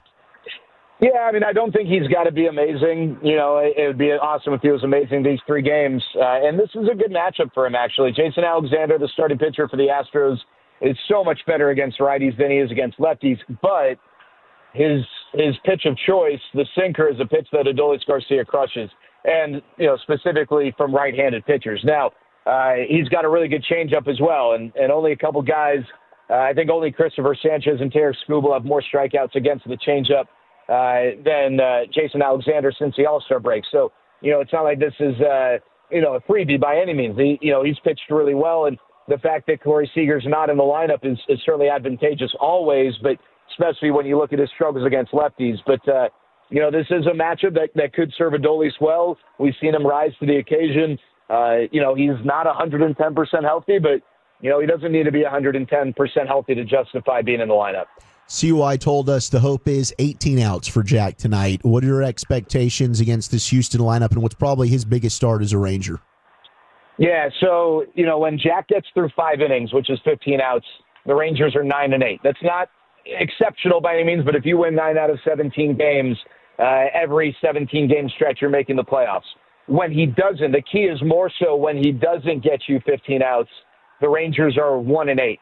So, yeah, 18 outs would be huge because of where the bullpen is, right? You don't have Sean Armstrong available tonight in all likelihood. Not sure about Hobie Milner. Again, we don't fully know with Chris Martin. Cole Winn is not going to be available either. So, yeah, if you can get 6 or 18 outs, 6 innings from Jack Leiter, that means, A, he's pitching well enough to justify it, but B, that probably means that you're putting your bullpen in a really good position to try and get you through 7, 8, and 9. Have a great time down there, Sands. We'll catch up with you tomorrow. Go Rangers. All right, guys. There he goes. Jared Sandler brought to you by Blue Nail Roofing. Every Rangers game day here in the G-Bag Nation. It's time to go into the Pimp Cup where Lucius has your G-Bag of the day. Ba, ba, ba, ba, ba. Run! It's Godzilla! Hey, Big Godzilla back in the city. And this is G-Bag of the Day. We do it every weekday on the Fan at 5:30. If you see anything floating out there, don't be afraid to hit me up at Lucky Lucius P on social media. It's presented by Berkey's Plumbing, AC, and Electrical. Woo! All right, here we go. Day number 3 for this champion audio. Go to Cowboys.com. The Cowboys break with Brian Broaddus, Vach Lombardi, and Miss Amber Garcia. Shout out to you. Let me see, my man. Oh, shoot. It wasn't there. Hold on. It won't take but a second. Talk amongst yourselves for a second here. Of course, Vach Lombardi podcasted every day with Brian Broaddus.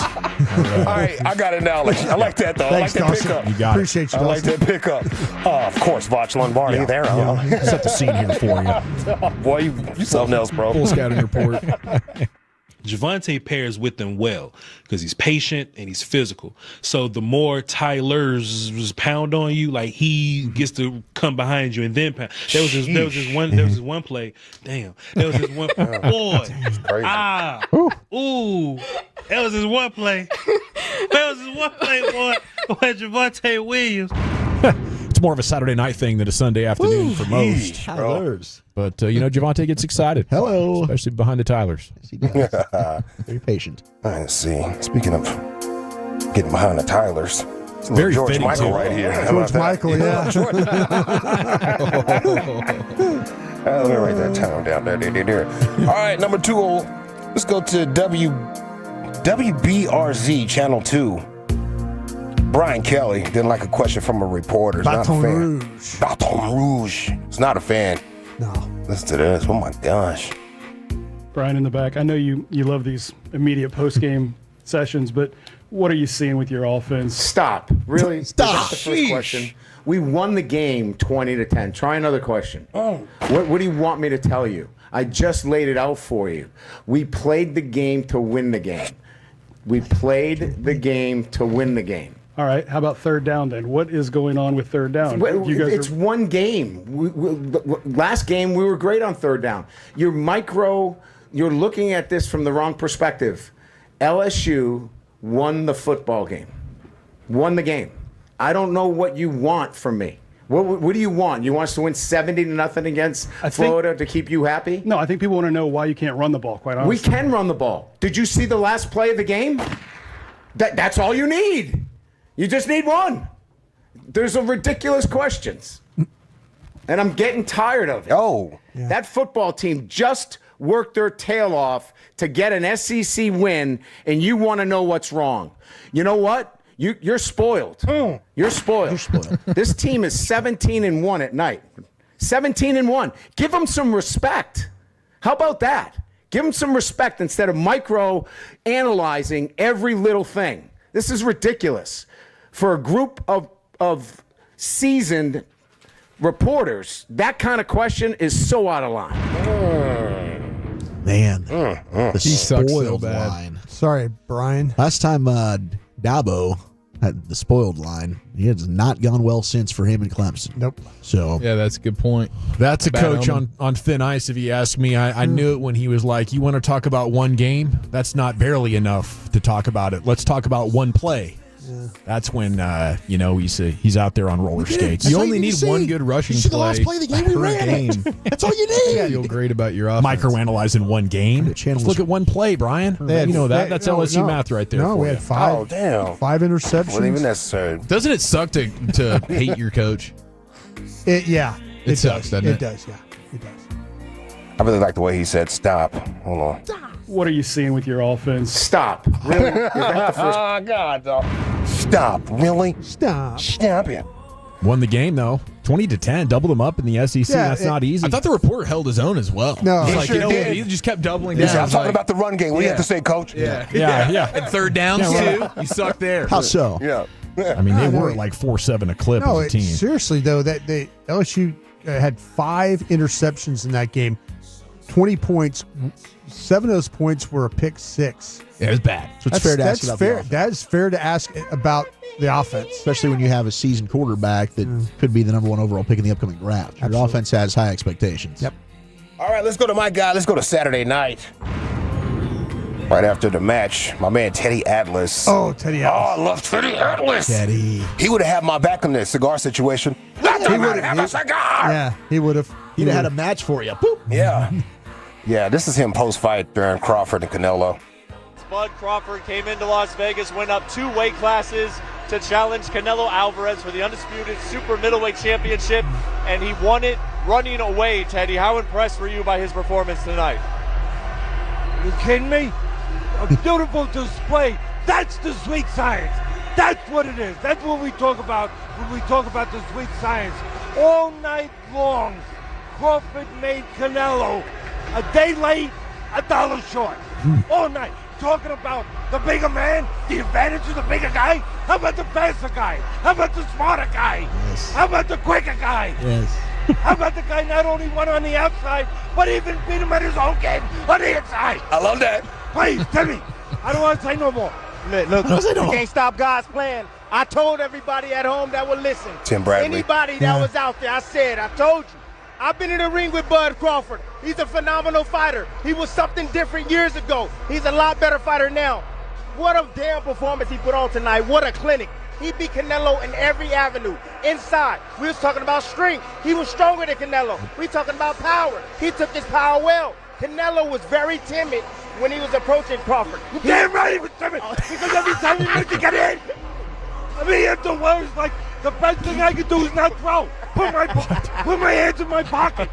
Put my hands in my pocket. Tro. Not throw, it's tro. Not tro.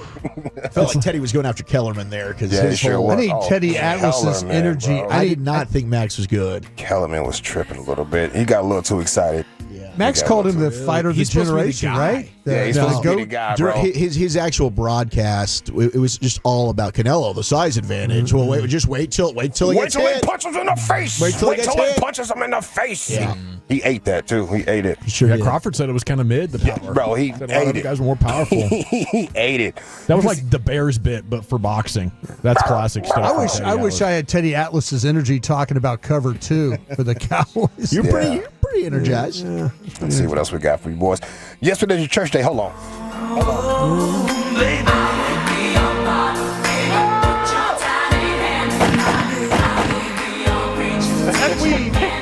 All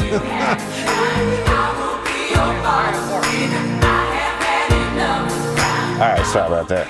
Yesterday's church day. I pray you got your blessing, because there's a blessing out here for you. I promise you. Shout out to my Reverend Dr. Pastor Freddie Haynes. Y'all already know what's on my mind.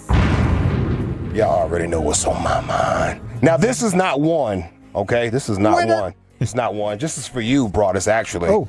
There was a preacher having another debate with another preacher. Okay. And he kicked the preacher out. Oh, no. But the organ player. I love it. The organ player, bro. Yep. You are a false prophet, and security, take him out of here. Lucius. You're hard to beat.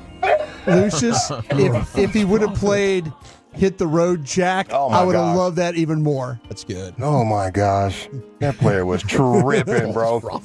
It's like the Sandman come out there with one of those big old long sticks and just snatch you off the stage. You are a false prophet. Come on. And security, take him out of here. Great job of the preacher pause in between to allow the organ player to shine. Yeah. Shout out to the dude with that guitar, too. I heard you. I heard you. All right. I'll do it. Because this is one. If you're looking for a church home, this might be a good one because it is popping. God's people are coming out and they are popping up like popcorn. Have you ever seen popcorn pop? And when popcorn are popping, it comes like pop, pop, pop, pop, pop, pop, pop, pop. Then you have pop, pop, pop, pop, pop, pop, pop, pop, pop, pop, pop, pop, pop, pop, pop, pop. God's people are popping. Oh, they are popping. From America, they're popping. From Barbados, they're popping. From Canada, they're popping. From Dominica, they're popping. From England, they're popping. The black is popping. The white is popping. Pop, pop, pop, pop, pop, pop, pop, pop, pop, pop,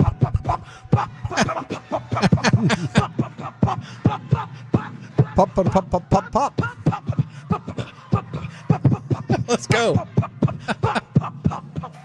Oh, my gosh, bro. That's awesome. That kind of energy, Brian. Let's talk about the defense. Awesome. That is awesome right They gave there. me the breakfast vibes. That made me think of that Jiffy Pop that used to put on that, you shake that pan and that thing blow up. Oh, it was great. Once it hit that crescendo, you knew you were moments away. It catch on fire. Is it our champ Voch Lombardi? Is it Brian Kelly not a fan of the LSU question? Wow, Stop. This is tough. Yeah, is it Teddy Atlas post-fight Crawford over Canelo? Or is it God's people are pumping up like popcorn? A lot of good options. Man, I'm going to go with Brian Kelly. Chief, how about you? Give me Atlas.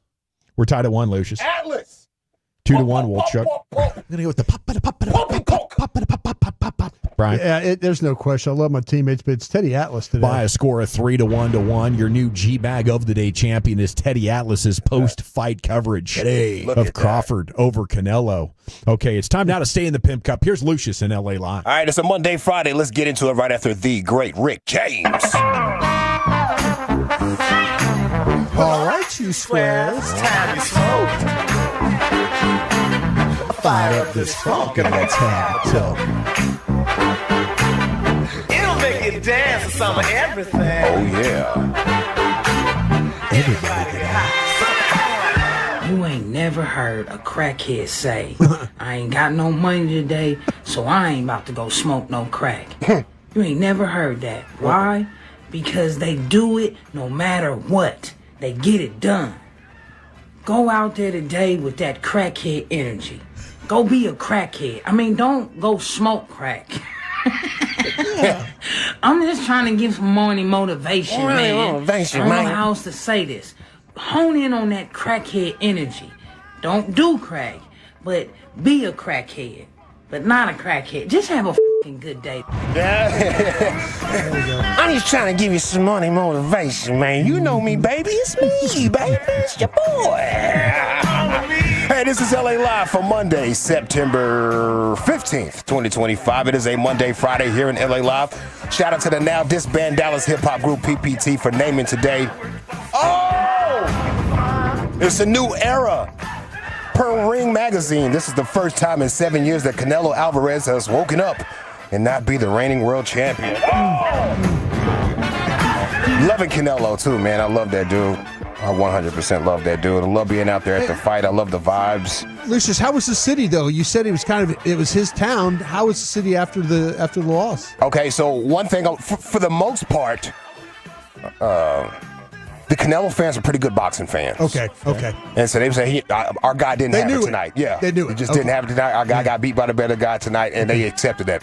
I told Kevin at one point, because they were cheering, Canelo. I said, if Bud wins, we got to get the hell up out of here.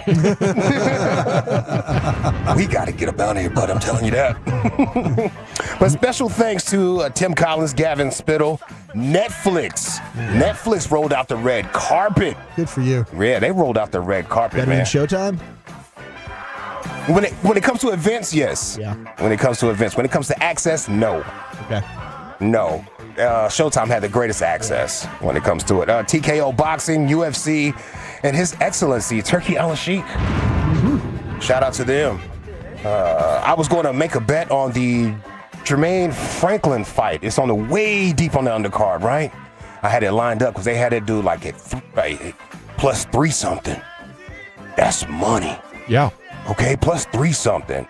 And I had it all lined up, but Netflix had a breakfast brunch, and there was mimosas there. And it was like, you can drink mimosas. Yeah. So I had plans to go back down to the sports book, but I lay down on the bed. I was like, let me get some of that mimosa off of me. Yeah. And I woke up. Yeah. I woke up and missed that whole situation. Would you been right?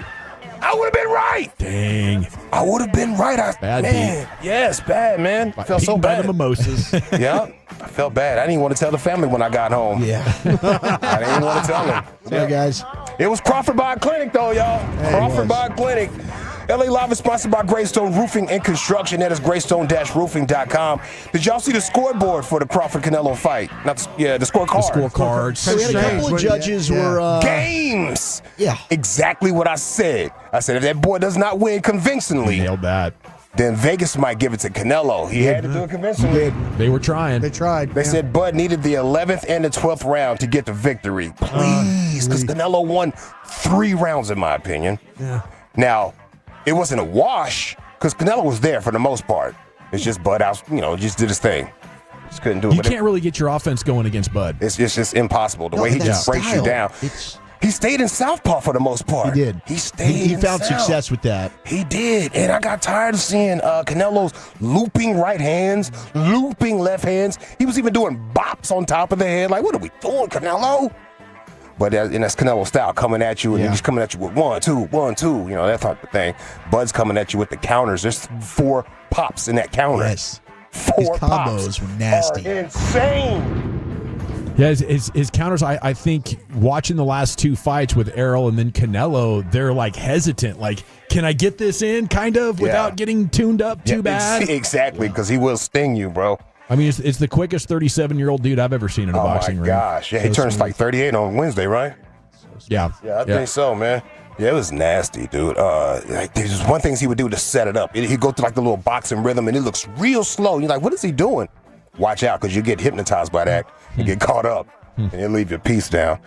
Speaking of Turkey Al-Sheikh, it wasn't even 24 hours of the Bud Crawford era before he started making matches again, which I like about that, because he's one of us.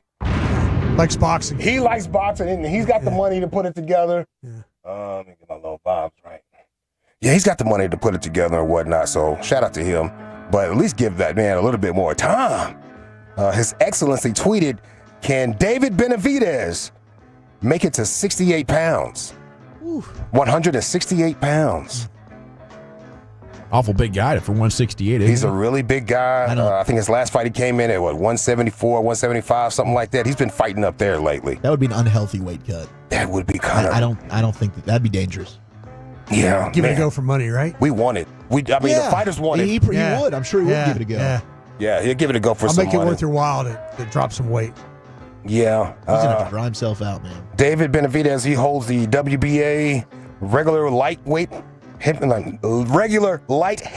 title, and the WBC light heavyweight title as well. So maybe if he puts one of those belts on the line, that'll encourage Bud to get in there too. Hasn't Crawford fought him already? He fought the brother. Oh, he fought the brother. Yeah. Okay. He fought his brother, beat up his brother. Knocked him out in the 12. Was there any buzz about Charlo and Spence out there? A little